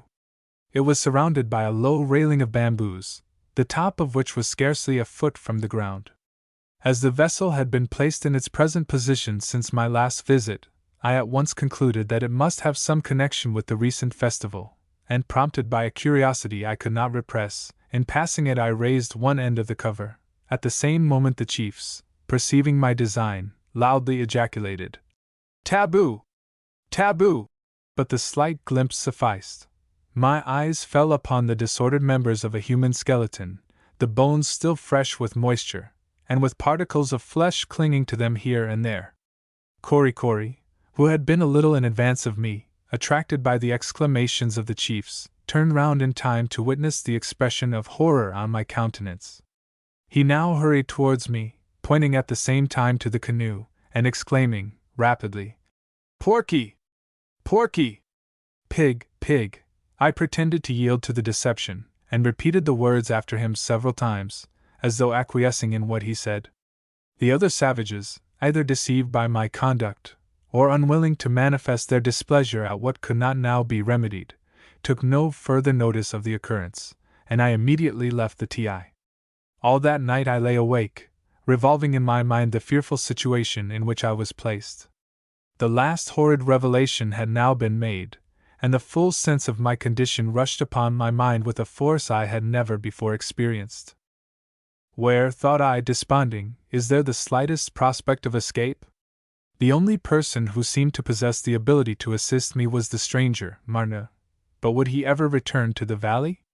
And if he did, should I be permitted to hold any communication with him? It seemed as if I were cut off from every source of hope, and that nothing remained but passively to await whatever fate was in store for me. 1,000 times I endeavored to account for the mysterious conduct of the natives. For what conceivable purpose did they thus retain me a captive? What could be their object in treating me with such apparent kindness, and did it not cover some treacherous scheme? Or if they had no other design than to hold me a prisoner, how should I be able to pass away my days in this narrow valley, deprived of all intercourse with civilized beings, and forever separated from friends and home? One only hope remained to me. The French could not long defer a visit to the bay, and if they should permanently locate any of their troops in the valley, the savages could not for any length of time conceal my existence from them. But what reason had I to suppose that I should be spared until such an event occurred, an event which might be postponed by 100 different contingencies? Chapter 32. The stranger again arrives in the valley, singular interview with him, attempt to escape, failure, melancholy situation, sympathy of Marhale. Marnu Pemi! Such were the welcome sounds which fell upon my ear some 10 days after the event related in the preceding chapter. Once more the approach of the stranger was heralded, and the intelligence operated upon me like magic. Again I should be able to converse with him in my own language, and I resolved, at all hazards, to concert with him some scheme, however desperate, to rescue me from a condition that had now become insupportable. As he drew near, I remembered with many misgivings the inauspicious termination of our former interview, and when he entered the house, I watched with intense anxiety the reception he met with from its inmates. To my joy, his appearance was hailed with the liveliest pleasure, and accosting me kindly, he seated himself by my side, and entered into conversation with the natives around him. It soon appeared, however, that on this occasion he had not any intelligence of importance to communicate. I inquired of him from whence he had last come? He replied, from Puerca, his native valley, and that he intended to return to it the same day. At once it struck me that, could I but reach that valley under his protection, I might easily from thence reach Nukahiva by water, and animated by the prospect which this plan held out, I disclosed it in a few brief words to the stranger, and asked him how it could be best accomplished. My heart sunk within me when, in his broken English, he answered me that it could never be effected. Kanaka no let you go nowhere, he said. You taboo. Why you no like to stay? Plenty moi sleep, plenty kiki eat, plenty waihini young girls.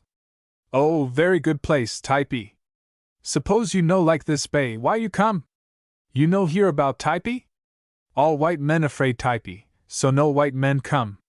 These words distressed me beyond belief, and when I again related to him the circumstances under which I had descended into the valley and sought to enlist his sympathies in my behalf, by appealing to the bodily misery I endured, he listened to me with impatience, and cut me short by exclaiming, passionately, Me no hear you talk any more. Bye Kanaka get mad, kill you and me too. No, you see he no want you to speak to me at all, you see, Bye you no mind, you get well, he kill you, eat you, hang you head up there, like Hap-Par Kanaka. Now you listen, but no talk any more. Bye I go, you see way I go. Then some night Kanaka all moi sleep, you run away, you come Puerca. I speak Puerca Kanaka, he no harm you, Then I take you my canoe Nukahiva, and you no run away ship no more. With these words, enforced by a vehemence of gesture I cannot describe, Marno started from my side, and immediately engaged in conversation with some of the chiefs who had entered the house.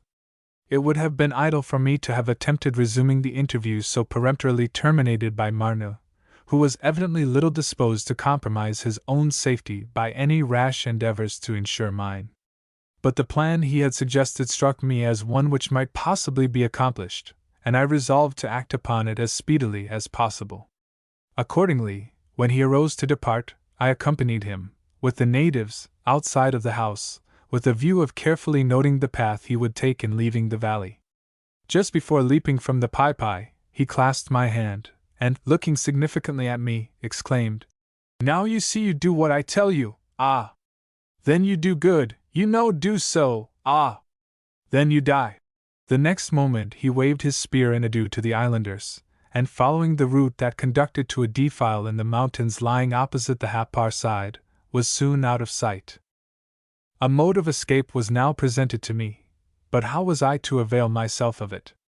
I was continually surrounded by the savages. I could not stir from one house to another without being attended by some of them, and even during the hours devoted to slumber, the slightest movement which I made seemed to attract the notice of those who shared the mats with me.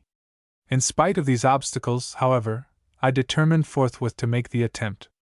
To do so with any prospect of success, it was necessary that I should have at least 2 hours' start before the islanders should discover my absence, for with such facility was any alarm spread through the valley, and so familiar, of course, were the inhabitants with the intricacies of the groves, that I could not hope, lame and feeble as I was, and ignorant of the route, to secure my escape unless I had this advantage. It was also by night alone that I could hope to accomplish my object, and then only by adopting the utmost precaution. The entrance to Marheo's habitation was through a low, narrow opening in its wickerwork front. This passage, for no conceivable reason that I could devise, was always closed after the household had retired to rest, by drawing a heavy slide across it, composed of a dozen or more bits of wood, ingeniously fastened together by seizings of shinate. When any of the inmates chose to go outside, the noise occasioned by the removing of this rude door awakened everybody else, and on more than one occasion I had remarked that the islanders were nearly as irritable as more civilized beings under similar circumstances. The difficulty thus placed in my way I determined to obviate in the following manner. I would get up boldly in the course of the night, and drawing the slide, issue from the house, and pretend that my object was merely to procure a drink from the calabash, which always stood without the dwelling on the corner of the Typee. On re-entering I would purposely omit closing the passage after me, and trusting that the indolence of the savages would prevent them from repairing my neglect, would return to my mat, and waiting patiently until all were again asleep, I would then steal forth, and at once take the route to Purka. The very night which followed Marne's departure, I proceeded to put this project into execution. About midnight, as I imagined, I arose and drew the slide. The natives, just as I had expected, started up, while some of them asked, "Where Puawa, Tamo? Where are you going, Tamo?" "Why, water," I laconically answered, grasping the calabash. On hearing my reply they sank back again, and in a minute or two I returned to my mat, anxiously awaiting the result of the experiment. One after another the savages, turning restlessly, appeared to resume their slumbers, and rejoicing at the stillness which prevailed, I was about to rise again from my couch, when I heard a slight rustling. A dark form was intercepted between me and the doorway. The slide was drawn across it, and the individual, whoever he was, returned to his mat. This was a sad blow to me, but as it might have aroused the suspicions of the islanders to have made another attempt that night, I was reluctantly obliged to defer it until the next. Several times after I repeated the same maneuver, but with as little success as before. As my pretense for withdrawing from the house was to allay my thirst, Kori, either suspecting some design on my part, or else prompted by a desire to please me, regularly every evening placed a calabash of water by my side. Even under these inauspicious circumstances I again and again renewed the attempt, but when I did so, my valet always rose with me, as if determined I should not remove myself from his observation. For the present, therefore, I was obliged to abandon the attempt, but I endeavored to console myself with the idea that by this mode I might yet effect my escape. Shortly after Marne's visit I was reduced to such a state that it was with extreme difficulty I could walk, even with the assistance of a spear, and Kori, as formerly, was obliged to carry me daily to the stream.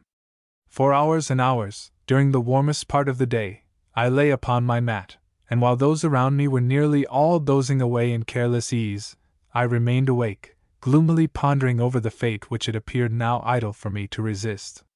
When I thought of the loved friends who were thousands and thousands of miles from the savage island in which I was held a captive, when I reflected that my dreadful fate would forever be concealed from them, and that, with hope deferred, they might continue to await my return long after my inanimate form had blended with the dust of the valley, I could not repress a shudder of anguish.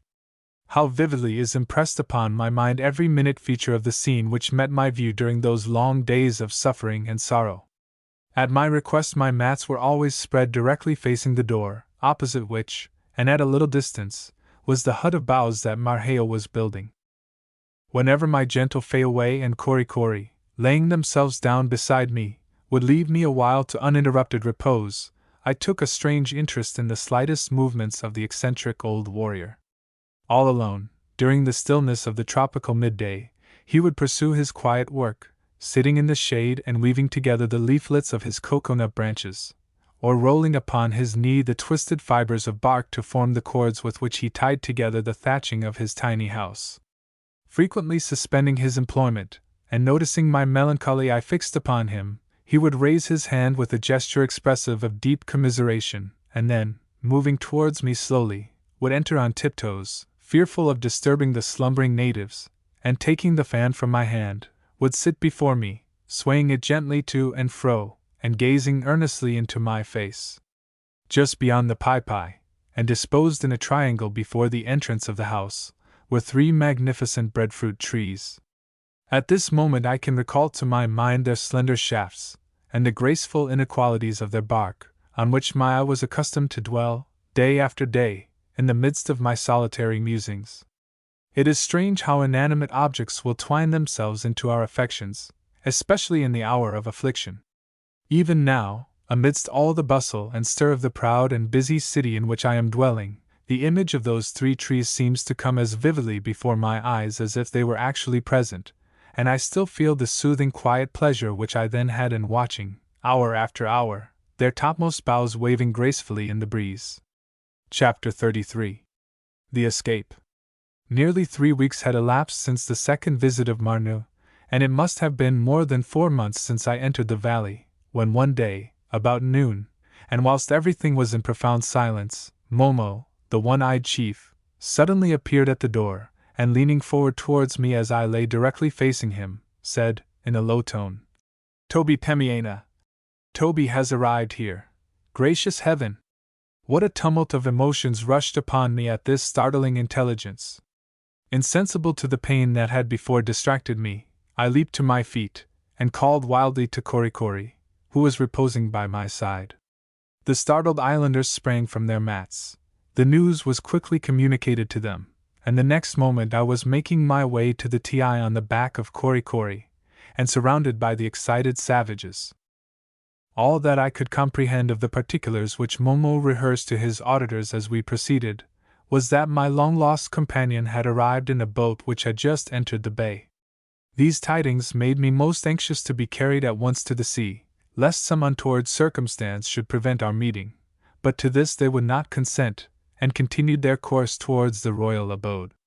As we approached it, Mehivi and several chiefs showed themselves from the piazza, and called upon us loudly to come to them. As soon as we had approached, I endeavored to make them understand that I was going down to the sea to meet Toby. To this the king objected, and motioned Korikori to bring me into the house. It was in vain to resist, and in a few moments I found myself within the Ti, surrounded by a noisy group engaged in discussing the recent intelligence. Toby's name was frequently repeated, coupled with violent exclamations of astonishment. It seemed as if they yet remained in doubt with regard to the fact of his arrival, and at every fresh report that was brought from the shore they betrayed the liveliest emotions. Almost frenzied at being held in this state of suspense, I passionately besought Mehivi to permit me to proceed. Whether my companion had arrived or not, I felt a presentiment that my own fate was about to be decided. Again and again I renewed my petition to Mehivi. He regarded me with a fixed and serious eye, but at length, yielding to my importunity, reluctantly granted my request. Accompanied by some 50 of the natives, I now rapidly continued my journey, every few moments being transferred from the back of one to another, and urging my bearer forward all the while with earnest entreaties. As I thus hurried forward, no doubt as to the truth of the information I had received ever crossed my mind. I was alive only to the one overwhelming idea, that a chance of deliverance was now afforded me, if the jealous opposition of the savages could be overcome. Having been prohibited from approaching the sea during the whole of my stay in the valley, I had always associated with it the idea of escape. Toby, too, if indeed he had ever voluntarily deserted me, must have effected his flight by the sea, and now that I was drawing near to it myself, I indulged in hopes which I had never felt before. It was evident that a boat had entered the bay, and I saw little reason to doubt the truth of the report that it had brought my companion. Every time, therefore, that we gained an elevation, I looked eagerly around, hoping to behold him. In the midst of an excited throng, who by their violent gestures and wild cries appeared to be under the influence of some excitement as strong as my own, I was now borne along at a rapid trot, frequently stooping my head to avoid the branches which crossed the path, and never ceasing to implore those who carried me to accelerate their already swift pace. In this manner we had proceeded about 4 or 5 miles, when we were met by a party of some 20 islanders, between whom and those who accompanied me ensued an animated conference. Impatient of the delay occasioned by this interruption, I was beseeching the man who carried me to proceed without his loitering companions, when Korikori, running to my side, informed me, in 3 fatal words, that the news had all proved false, that Toby had not arrived. Toby Ali Permi. Heaven only knows how, in the state of mind and body I then was, I ever sustained the agony which this intelligence caused me. Not that the news was altogether unexpected, but I had trusted that the fact might not have been made known until we should have arrived upon the beach. As it was, I at once foresaw the course the savages would pursue. They had only yielded thus far to my entreaties, that I might give a joyful welcome to my long-lost comrade, but now that it was known he had not arrived, they would at once oblige me to turn back. My anticipations were but too correct. In spite of the resistance I made, they carried me into a house which was near the spot, and left me upon the mats. Shortly afterwards, several of those who had accompanied me from the Typee, detaching themselves from the others, proceeded in the direction of the sea. Those who remained, among whom were Marheo, Momo, Korikori, and Tyner, gathered about the dwelling, and appeared to be awaiting their return. This convinced me that strangers, perhaps some of my own countrymen, had for some cause or other entered the bay. Distracted at the idea of their vicinity, and reckless of the pain which I suffered, I heeded not the assurances of the islanders that there were no boats at the beach, but starting to my feet, endeavored to gain the door. Instantly the passage was blocked up by several men, who commanded me to resume my seat. The fierce looks of the irritated savages admonished me that I could gain nothing by force, and that it was by entreaty alone that I could hope to compass my object. Guided by this consideration, I turned to Momo, the only chief present, whom I had been much in the habit of seeing, and carefully concealing my real design, tried to make him comprehend that I still believed Toby to have arrived on the shore, and besought him to allow me to go forward to welcome him. To all his repeated assertions that my companion had not been seen, I pretended to turn a deaf ear, while I urged my solicitations with an eloquence of gesture which the one-eyed chief appeared unable to resist. He seemed, indeed, to regard me as a froward child, to whose wishes he had not the heart to oppose force, and whom he must consequently humor. He spoke a few words to the natives, who at once retreated from the door, and I immediately passed out of the house. Here I looked earnestly round for Korikori, but that hitherto faithful servitor was nowhere to be seen. Unwilling to linger even for a single instant when every moment might be so important, I motioned to a muscular fellow near me to take me upon his back. To my surprise he angrily refused. I turned to another, but with a like result. A third attempt was as unsuccessful, and I immediately perceived what had induced Momo to grant my request, and why the other natives conducted themselves in so strange a manner. It was evident that the chief had only given me liberty to continue my progress towards the sea, because he supposed that I was deprived of the means of reaching it. Convinced by this of their determination to retain me a captive, I became desperate, and almost insensible to the pain which I suffered, I seized a spear which was leaning against the projecting eaves of the house, and supporting myself with it, resumed the path that swept by the dwelling. To my surprise I was suffered to proceed alone, all the natives remaining in front of the house, and engaging in earnest conversation, which every moment became more loud and vehement, and to my unspeakable delight, I perceived that some difference of opinion had arisen between them, that two parties, in short, were formed, and consequently that, in their divided counsels, there was some chance of my deliverance. Before I had proceeded 100 yards I was again surrounded by the savages, who were still in all the heat of argument, and appeared every moment as if they would come to blows. In the midst of this tumult old Marheo came to my side, and I shall never forget the benevolent expression of his countenance. He placed his arm upon my shoulder, and emphatically pronounced one expressive English word I had taught him. Home. I at once understood what he meant, and eagerly expressed my thanks to him. Fayaway and Corey were by his side, both weeping violently, and it was not until the old man had twice repeated the command that his son could bring himself to obey him, and take me again upon his back. The one-eyed chief opposed his doing so, but he was overruled, and, as it seemed to me, by some of his own party. We proceeded onwards, and never shall I forget the ecstasy I felt when I first heard the roar of the surf breaking upon the beach. Before long, I saw the flashing billows themselves through the opening between the trees. Oh! Glorious sight and sound of ocean! With what rapture did I hail you as familiar friends! By this time the shouts of the crowd upon the beach were distinctly audible, and in the blended confusion of sounds I almost fancied I could distinguish the voices of my own countrymen. When we reached the open space which lay between the groves and the sea, the first object that met my view was an English whaleboat, lying with her bow pointed from the shore, and only a few fathoms distant from it. It was manned by 5 islanders, dressed in short tunics of calico. My first impression was that they were in the very act of pulling out from the bay, and that, after all my exertions, I had come too late. My soul sunk within me, but a second glance convinced me that the boat was only hanging off to keep out of the surf, and the next moment I heard my own name shouted out by a voice from the midst of the crowd. Looking in the direction of the sound, I perceived, to my indescribable joy, the tall figure of Karakoi, an Oahu Kanaka, who had often been aboard the Dolly while she lay in Nukuhiva. He wore the green shooting jacket, with gilt buttons, which had been given to him by an officer of the Reine Blanche, the French flagship, and in which I had always seen him dressed. I now remembered the Kanaka had frequently told me that his person was tabooed in all the valleys of the island, and the sight of him at such a moment as this filled my heart with a tumult of delight. Karakoi stood near the edge of the water with a large roll of cotton cloth thrown over one arm, and holding 2 or 3 canvas bags of powder, while with the other hand he grasped a musket, which he appeared to be proffering to several of the chiefs around him.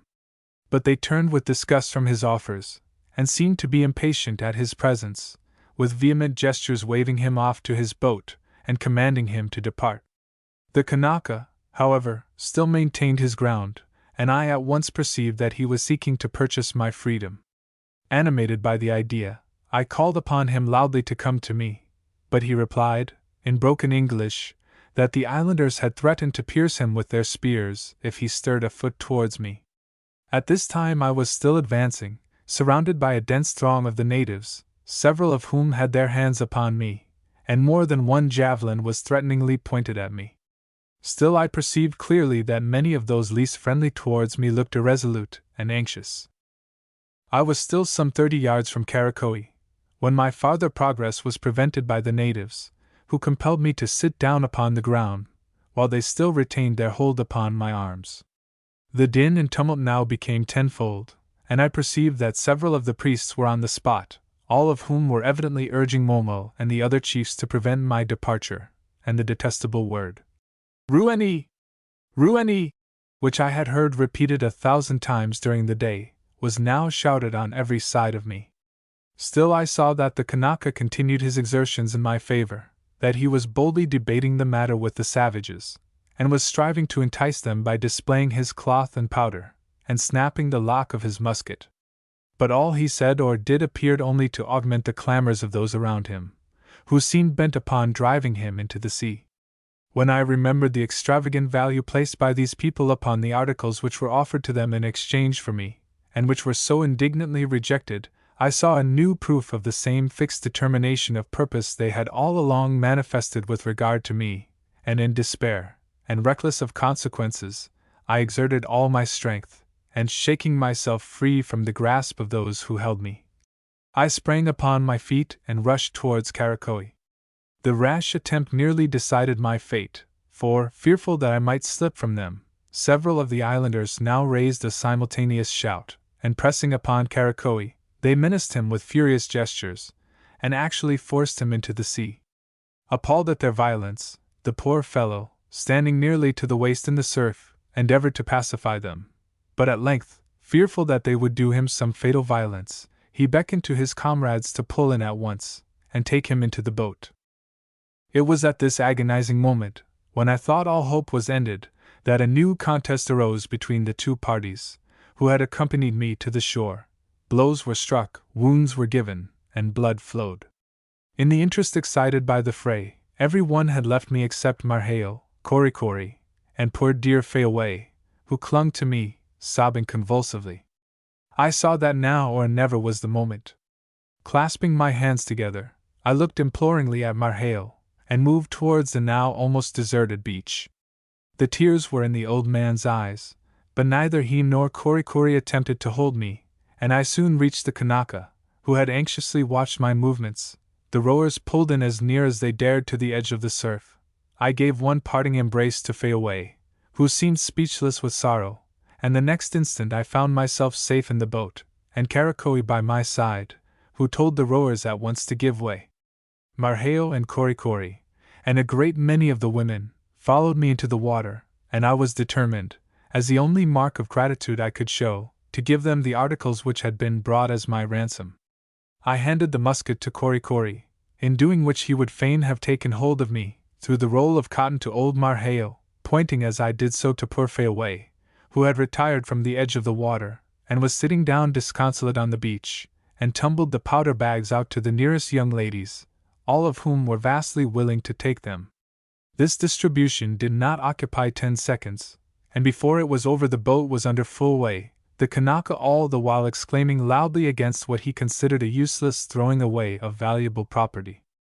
Although it was clear that my movements had been noticed by several of the natives, still they had not suspended the conflict in which they were engaged, and it was not until the boat was above 50 yards from the shore that Momo and some 6 or 7 other warriors rushed into the sea and hurled their javelins at us.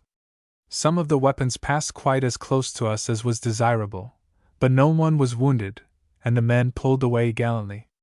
But although soon out of the reach of the spears, our progress was extremely slow. It blew strong upon the shore, and the tide was against us, and I saw Karakoi, who was steering the boat, give many a look towards a jutting point of the bay round which we had to pass. For a minute or two after our departure, the savages, who had formed into different groups, remained perfectly motionless and silent. All at once the enraged chief showed by his gestures that he had resolved what course he would take. Shouting loudly to his companions, and pointing with his tomahawk towards the headland, he set off at full speed in that direction, and was followed by about 30 of the natives, among whom were several of the priests, all yelling out, "Rueni! Rueni!" at the very top of their voices. Their intention was evidently to swim off from the headland and intercept us in our course. The wind was freshening every minute, and was right in our teeth, and it was one of those chopping, angry seas, in which it is so difficult to row. Still the chances seemed in our favor, but when we came within 100 yards of the point, the active savages were already dashing into the water, and we all feared that within 5 minutes' time we should have a score of the infuriated wretches around us. If so, our doom was sealed, for these savages, unlike the feeble swimmers of civilized countries, are, if anything, more formidable antagonists in the water than when on the land. It was all a trial of strength. Our natives pulled till their oars bent again, and the crowd of swimmers shot through the water, despite its roughness, with fearful rapidity. By the time we had reached the headland, the savages were spread right across our course. Our rowers got out their knives and held them ready between their teeth, and I seized the boat hook. We were all aware that if they succeeded in intercepting us, they would practice upon us the maneuver which proved so fatal to many a boat's crew in these seas. They would grapple the oars, and seizing hold of the gunwale, capsize the boat, and then we should be entirely at their mercy. After a few breathless moments I discerned Momo. The athletic islander, with his tomahawk between his teeth, was dashing the water before him till it foamed again. He was the nearest to us, and in another instant he would have seized one of the oars. Even at the moment I felt horror at the act I was about to commit, but it was no time for pity or compunction, and with true aim, and exerting all my strength, I dashed the boat hook at him. It struck him just below the throat, and forced him downwards. I had no time to repeat the blow, but I saw him rise to the surface in the wake of the boat, and never shall I forget the ferocious expression of his countenance. Only one other of the savages reached the boat.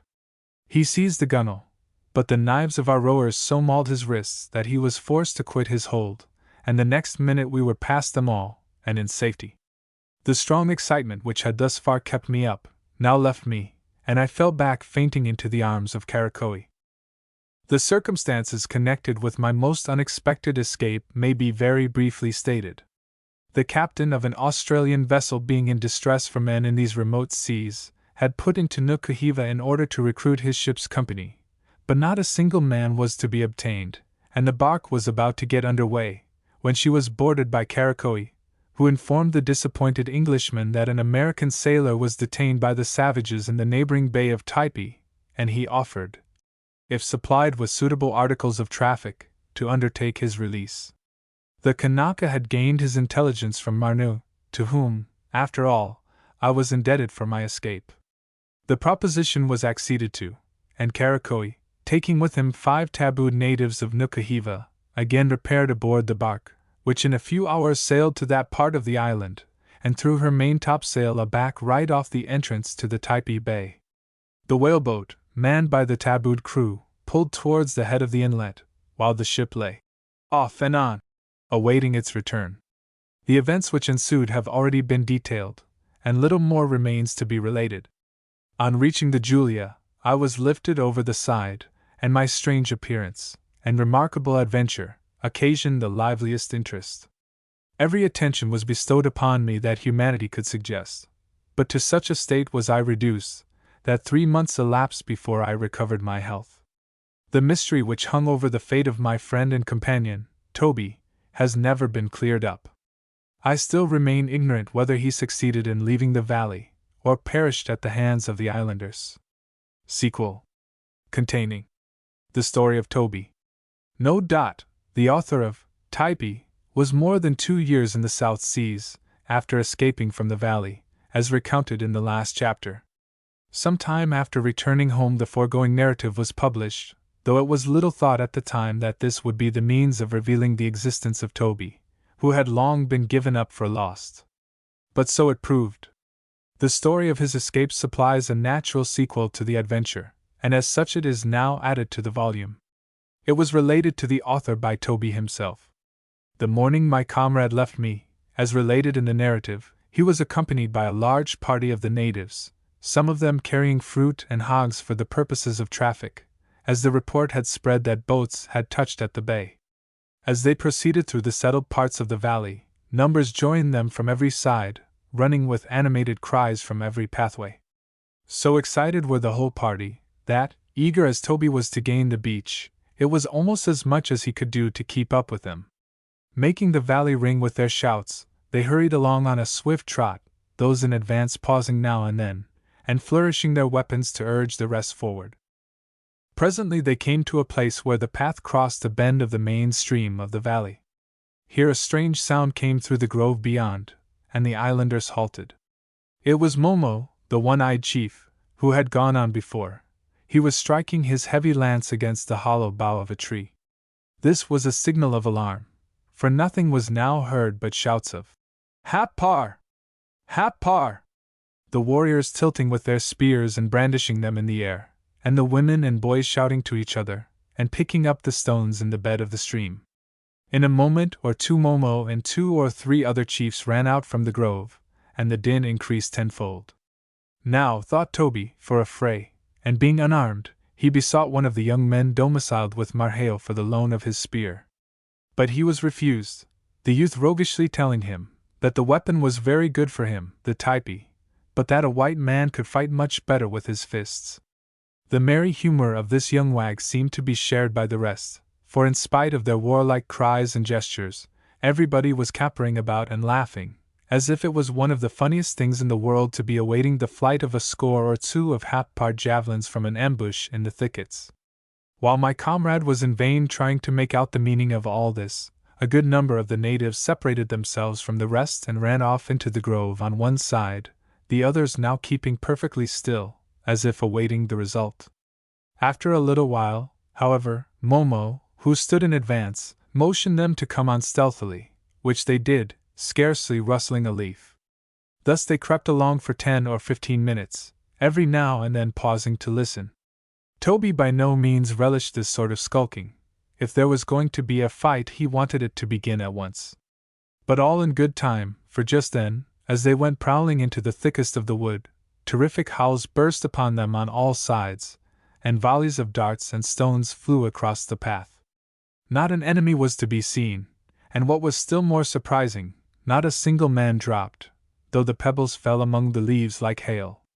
There was a moment's pause when the types, with wild shrieks, flung themselves into the covert, spear in hand, nor was Toby behindhand.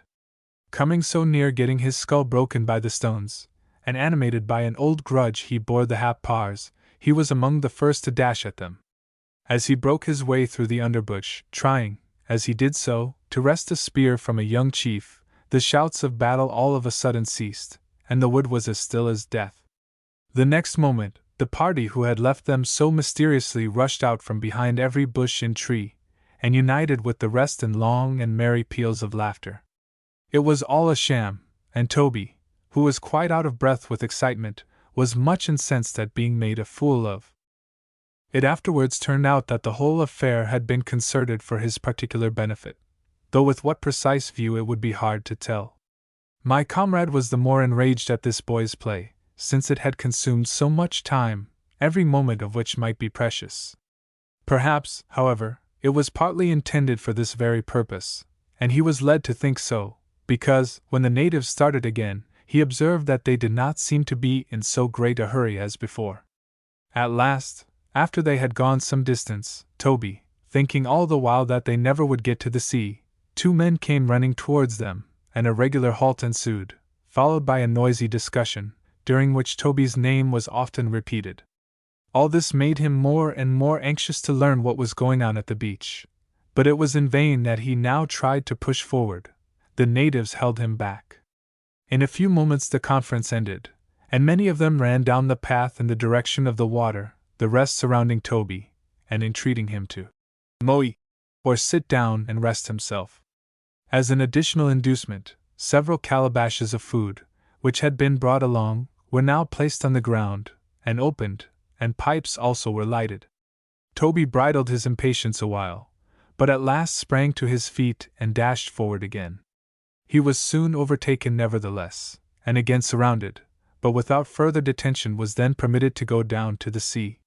They came out on a bright green space between the groves and the water, and close under the shadow of the Hap-Par mountain, where a path was seen, winding out of sight through a gorge.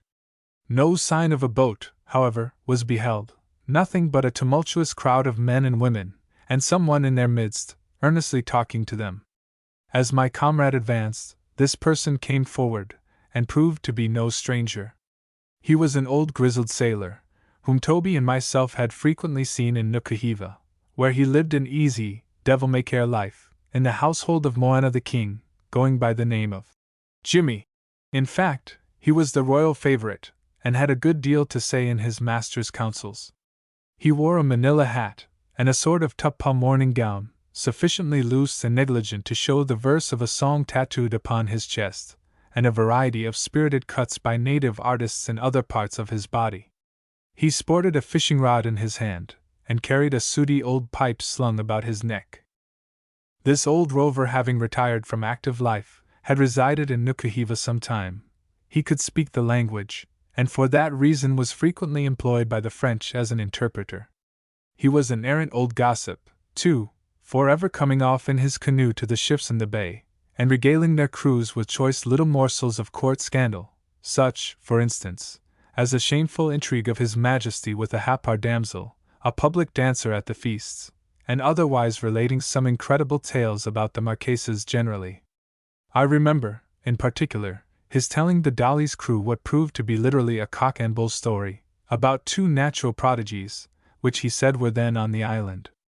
One was an old monster of a hermit, having a marvelous reputation for sanctity, and reputed a famous sorcerer, who lived away off in a den among the mountains, where he hid from the world a great pair of horns that grew out of his temples.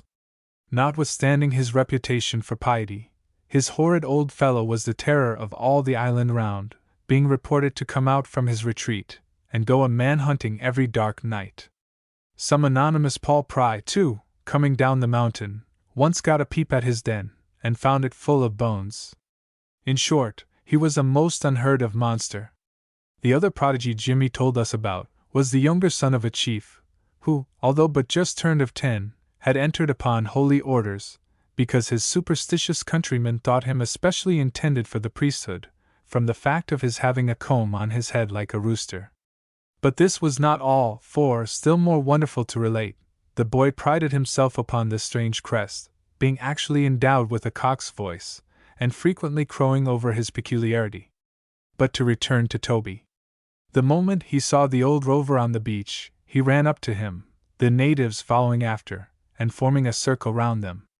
After welcoming him to the shore, Jimmy went on to tell him how that he knew all about our having run away from the ship, and being among the types. Indeed, he had been urged by Moana to come over to the valley, and, after visiting his friends there, to bring us back with him, his royal master being exceedingly anxious to share with him the reward which had been held out for our capture. He, however, assured Toby that he had indignantly spurned the offer. All this astonished my comrade not a little, as neither of us had entertained the least idea that any white man ever visited the types sociably. But Jimmy told him that such was the case, nevertheless, although he seldom came into the bay, and scarcely ever went back from the beach. One of the priests of the valley, in some way or other connected with an old tattooed divine in Nukuhiva, was a friend of his, and through him he was taboo. He said, moreover, that he was sometimes employed to come round to the bay, and engage fruit for ships lying in Nukuhiva. In fact, he was now on that very errand, according to his own account, having just come across the mountains by the way of Hapar. By noon of the next day, the fruit would be heaped up in stacks on the beach, in readiness for the boats, which he then intended to bring into the bay. Jimmy now asked Toby whether he wished to leave the island. If he did, there was a ship in want of men, lying in the other harbor, and he would be glad to take him over, and see him on board that very day. No, said Toby. I cannot leave the island, unless my comrade goes with me. I left him up the valley because they would not let him come down. Let us go now and fetch him. But how is he to cross the mountain with us? Replied Jimmy. Even if we get him down to the beach? Better let him stay till tomorrow, and I will bring him round to Nukuhiva in the boats. That will never do, said Toby. But come along with me now, and let us get him down here at any rate. And yielding to the impulse of the moment, he started to hurry back into the valley. But hardly was his back turned, when a dozen hands were laid on him, and he learned that he could not go a step farther. It was in vain that he fought with them, they would not hear of his stirring from the beach. Cut to the heart at this unexpected repulse, Toby now conjured the sailor to go after me alone. But Jimmy replied that in the mood the types then were, they would not permit him to do so, though, at the same time, he was not afraid of their offering him any harm. Little did Toby then think, as he afterwards had good reason to suspect, that this very Jimmy was a heartless villain, who, by his arts, had just incited the natives to restrain him, as he was in the act of going after me. Well must the old sailor have known, too, that the natives would never consent to our leaving together, and he therefore wanted to get Toby off alone, for a purpose which he afterwards made plain. Of all this, however, my comrade now knew nothing.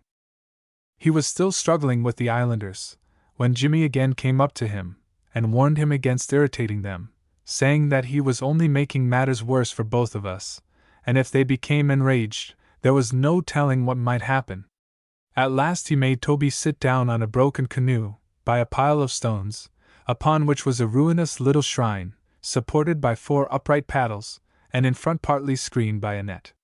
The fishing parties met there, when they came in from the sea, for their offerings were laid before an image, upon a smooth black stone within. This spot, Jimmy said, was strictly taboo, and no one would molest or come near him while he stayed by its shadow.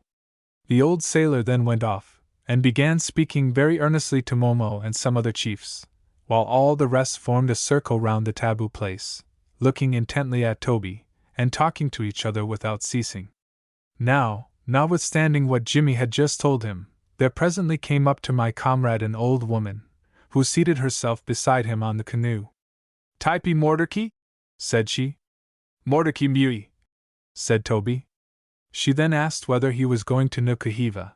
He nodded yes, and with a plaintive wail, her eyes filling with tears, she rose and left him.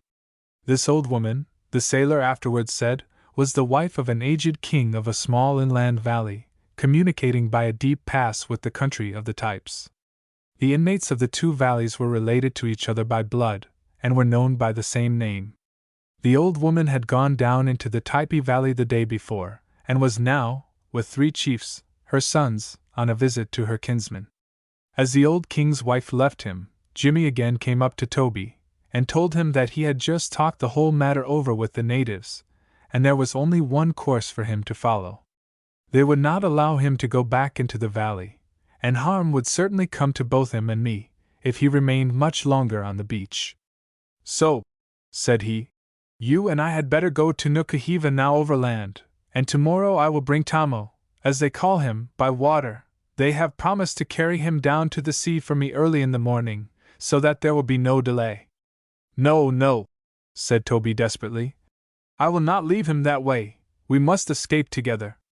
"Then there is no hope for you," exclaimed the sailor. "For if I leave you here on the beach, as soon as I am gone you will be carried back into the valley, and then neither of you will ever look upon the sea again."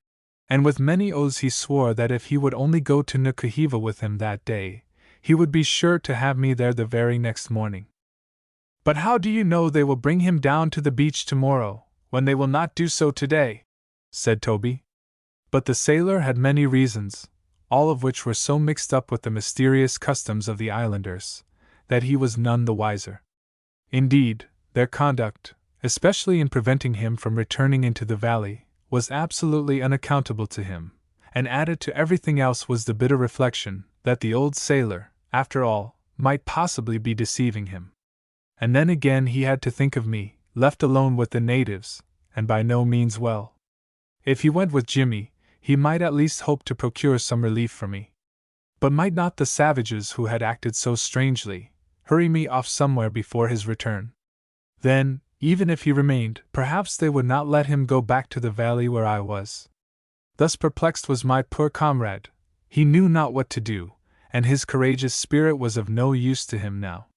There he was, all by himself, seated upon the broken canoe, the natives grouped around him at a distance, and eyeing him more and more fixedly. "It is getting late," said Jimmy, who was standing behind the rest. "Nukahiva is far off, and I cannot cross the Hapar country by night. You see how it is, if you come along with me, all will be well. If you do not, depend upon it neither of you will ever escape." "There is no help for it," said Toby at last with a heavy heart. "I will have to trust you." And he came out from the shadow of the little shrine, and cast a long look up the valley. "Now keep close to my side," said the sailor, "and let us be moving quickly." Tyner and Fayaway here appeared, the kind-hearted old woman embracing Toby's knees, and giving way to a flood of tears, while Fayaway, hardly less moved, spoke some few words of English she had learned, and held up 3 fingers before him. In so many days he would return. At last Jimmy pulled Toby out of the crowd, and after calling to a young Typee who was standing by with a young pig in his arms, all 3 started for the mountains. "I have told them that you are coming back again," said the old fellow, laughing, as they began the ascent. "But they'll have to wait a long time." Toby turned, and saw the natives all in motion, the girls waving their tapis in adieu, and the men their spears. As the last figure entered the grove with one arm raised, and the 3 fingers spread, his heart smote him. As the natives had at last consented to his going, it might have been that some of them, at least, really counted upon his speedy return, probably supposing, as indeed he had told them when they were coming down the valley, that his only object in leaving them was to procure the medicines I needed. This, Jimmy also must have told them.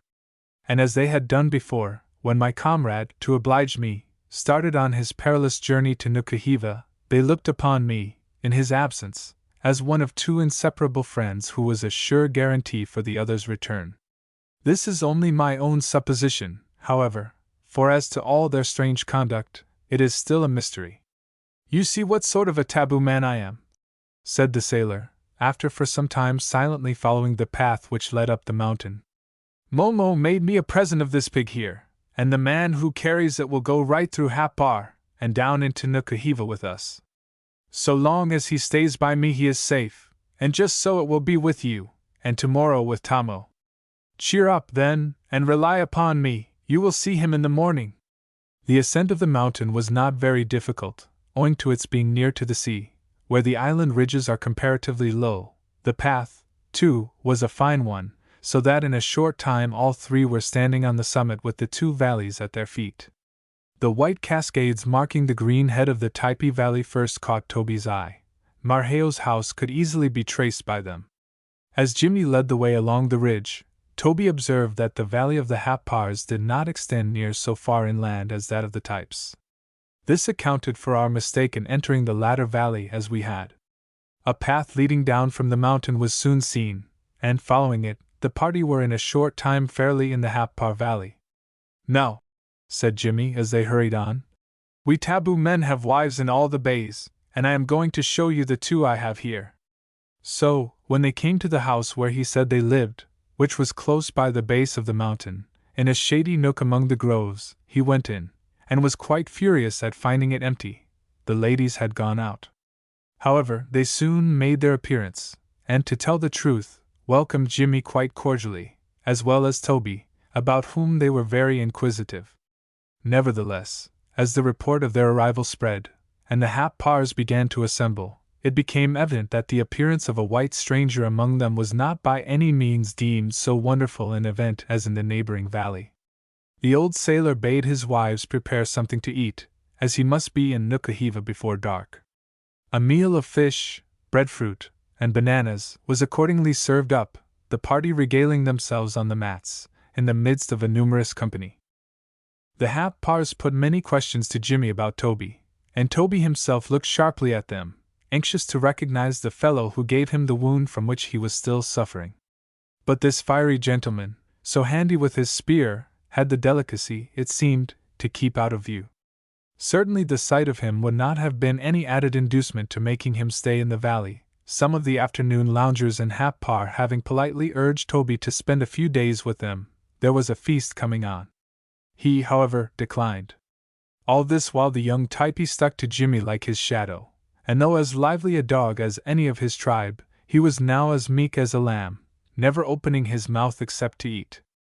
Although some of the Hapars looked queerly at him, others were more civil, and seemed desirous of taking him abroad and showing him the valley. But the Typee was not to be cajoled in that way. How many yards he would have to remove from Jimmy before the taboo would be powerless, it would be hard to tell, but probably he himself knew to a fraction. On the promise of a red cotton handkerchief, and something else which he kept secret, this poor fellow had undertaken a rather ticklish journey, though, as far as Toby could ascertain, it was something that had never happened before. The island punch, arva, was brought in at the conclusion of the repast, and passed round in a shallow calabash. Now my comrade, while seated in the Hapar house, began to feel more troubled than ever at leaving me. Indeed, so sad did he feel that he talked about going back to the valley, and wanted Jimmy to escort him as far as the mountains. But the sailor would not listen to him, and, by way of diverting his thoughts, pressed him to drink of the arva. Knowing its narcotic nature, he refused, but Jimmy said he would have something mixed with it, which would convert it into an innocent beverage that would inspirit them for the rest of their journey. So at last he was induced to drink of it, and its effects were just as the sailor had predicted. His spirits rose at once, and all his gloomy thoughts left him. The old rover now began to reveal his true character, though he was hardly suspected at the time. "If I get you off to a ship," said he, "you will surely give a poor fellow something for saving you." In short, before they left the house, he made Toby promise that he would give him $5 if he succeeded in getting any part of his wages advanced from the vessel, aboard of which they were going. Toby, moreover, engaging to reward him still farther, as soon as my deliverance was accomplished. A little while after this they started again, accompanied by many of the natives, and going up the valley, took a steep path near its head, which led to Nukahiva. Here the Happars paused, and watched them as they ascended the mountain, one group of bandit-looking fellows shaking their spears and casting threatening glances at the poor Typee, whose heart as well as heels seemed much the lighter when he came to look down upon them. On gaining the heights once more, their way led for a time along several ridges covered with enormous ferns. At last they entered upon a wooded tract, and here they overtook a party of Nukahiva natives, well armed, and carrying bundles of long poles. Jimmy seemed to know them all very well, and stopped for a while, and had a talk about the wee-wees, as the people of Nukahiva called the messieurs. The party with the poles were King Moana's men, and by his orders they had been gathering them in the ravines for his allies, the French. Leaving these fellows to trudge on with their loads, Toby and his companions now pushed forward again, as the sun was already low in the west. They came upon the valleys of Nukahiva on one side of the bay, where the highlands slope off into the sea. The men of war were still lying in the harbor, and as Toby looked down upon them, the strange events which had happened so recently seemed all a dream. They soon descended towards the beach, and found themselves in Jimmy's house before it was well dark. Here he received another welcome from his Nukahiva wives, and after some refreshments in the shape of coconut milk and poipoi, they entered a canoe, the Typee, of course, going along, and paddled off to a whale ship which was anchored near the shore. This was the vessel in want of men. Our own had sailed some time before. The captain professed great pleasure at seeing Toby, but thought from his exhausted appearance that he must be unfit for duty. However, he agreed to ship him, as well as his comrade, as soon as he should arrive. Toby begged hard for an armed boat, in which to go round to Typee and rescue me, notwithstanding the promise of Jimmy. But this the captain would not hear of, and told him to have patience, for the sailor would be faithful to his word. When, too, he demanded the $5 silver for Jimmy, the captain was unwilling to give them. But Toby insisted upon it, as he now began to think that Jimmy might be a mere mercenary, who would be sure to prove faithless if not well paid.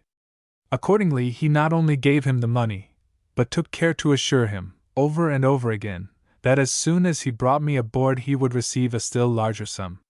Before sunrise the next day, Jimmy and the Typee started in two of the ship's boats, which were manned by tabooed natives. Toby, of course, was all eagerness to go along, but the sailor told him that if he did, it would spoil all, so, hard as it was, he was obliged to remain. Towards evening he was on the watch, and descried the boats turning the headland and entering the bay. He strained his eyes, and thought he saw me, but I was not there. Descending from the mast almost distracted, he grappled Jimmy as he struck the deck, shouting in a voice that startled him, "Where is Tomo?" The old fellow faltered, but soon recovering, did all he could to soothe him, assuring him that it had proved to be impossible to get me down to the shore that morning, assigning many plausible reasons, and adding that early on the morrow he was going to visit the bay again in a French boat, when, if he did not find me on the beach, as this time he certainly expected to, he would march right back into the valley, and carry me away at all hazards. He, however, again refused to allow Toby to accompany him. Now, situated as Toby was, his sole dependence for the present was upon Jimmy, and therefore he was fain to comfort himself as well as he could with what the old sailor told him. The next morning, however, he had the satisfaction of seeing the French boat start with Jimmy in it. Tonight, then, I will see him, thought Toby, but many a long day passed before he ever saw Tomo again. Hardly was the boat out of sight, when the captain came forward and ordered the anchor weighed. He was going to sea. Vain were all Toby's ravings, they were disregarded, and when he came to himself, the sails were set, and the ship fast leaving the land. "Oh," said he to me at our meeting, "what sleepless nights were mine! Often I started from my hammock, dreaming you were before me, and upbraiding me for leaving you on the island." There is little more to be related. Toby left his vessel at New Zealand, and after some further adventures, arrived home in less than 2 years after leaving the Marquesas. He always thought of me as dead, and I had every reason to suppose that he, too, was no more, but a strange meeting was in store for us, which made Toby's heart all the lighter. Footnotes. Transcriber's note. Obvious typographical errors were corrected. Page 6, mysterious, change to mysterious. Page 2, attenuated, change to attenuated. Page 3, quote mark added after first. Marquesas. Page 7, double primes change to primes in first coordinate. Page 18. Coconut, change to coconut. Page 23, period change to comma after, home. Page 26, tattooed change to tattooed. Page 52, deckhand change to descend. Page 62, hairbreadth change to hairbreadth. Page 66, increased change to increased. Page 89, intertwined change to intertwined. Page 112, preverse change to perverse. Page 120, kemp change to kelp. Page 123, as change to at. Page 150, period added after enemy. Page 199, Figueroa change to Figueroa. Page 242, as change to is. Page 273, tumultuous change to tumultuous. Page 281, comma added after course. Spelling variations were not normalized, e.g., figurehead, figurehead, and figurehead, forefinger and forefinger, clamor and clamor, verdantique and verdantique, encumbrances and encumber.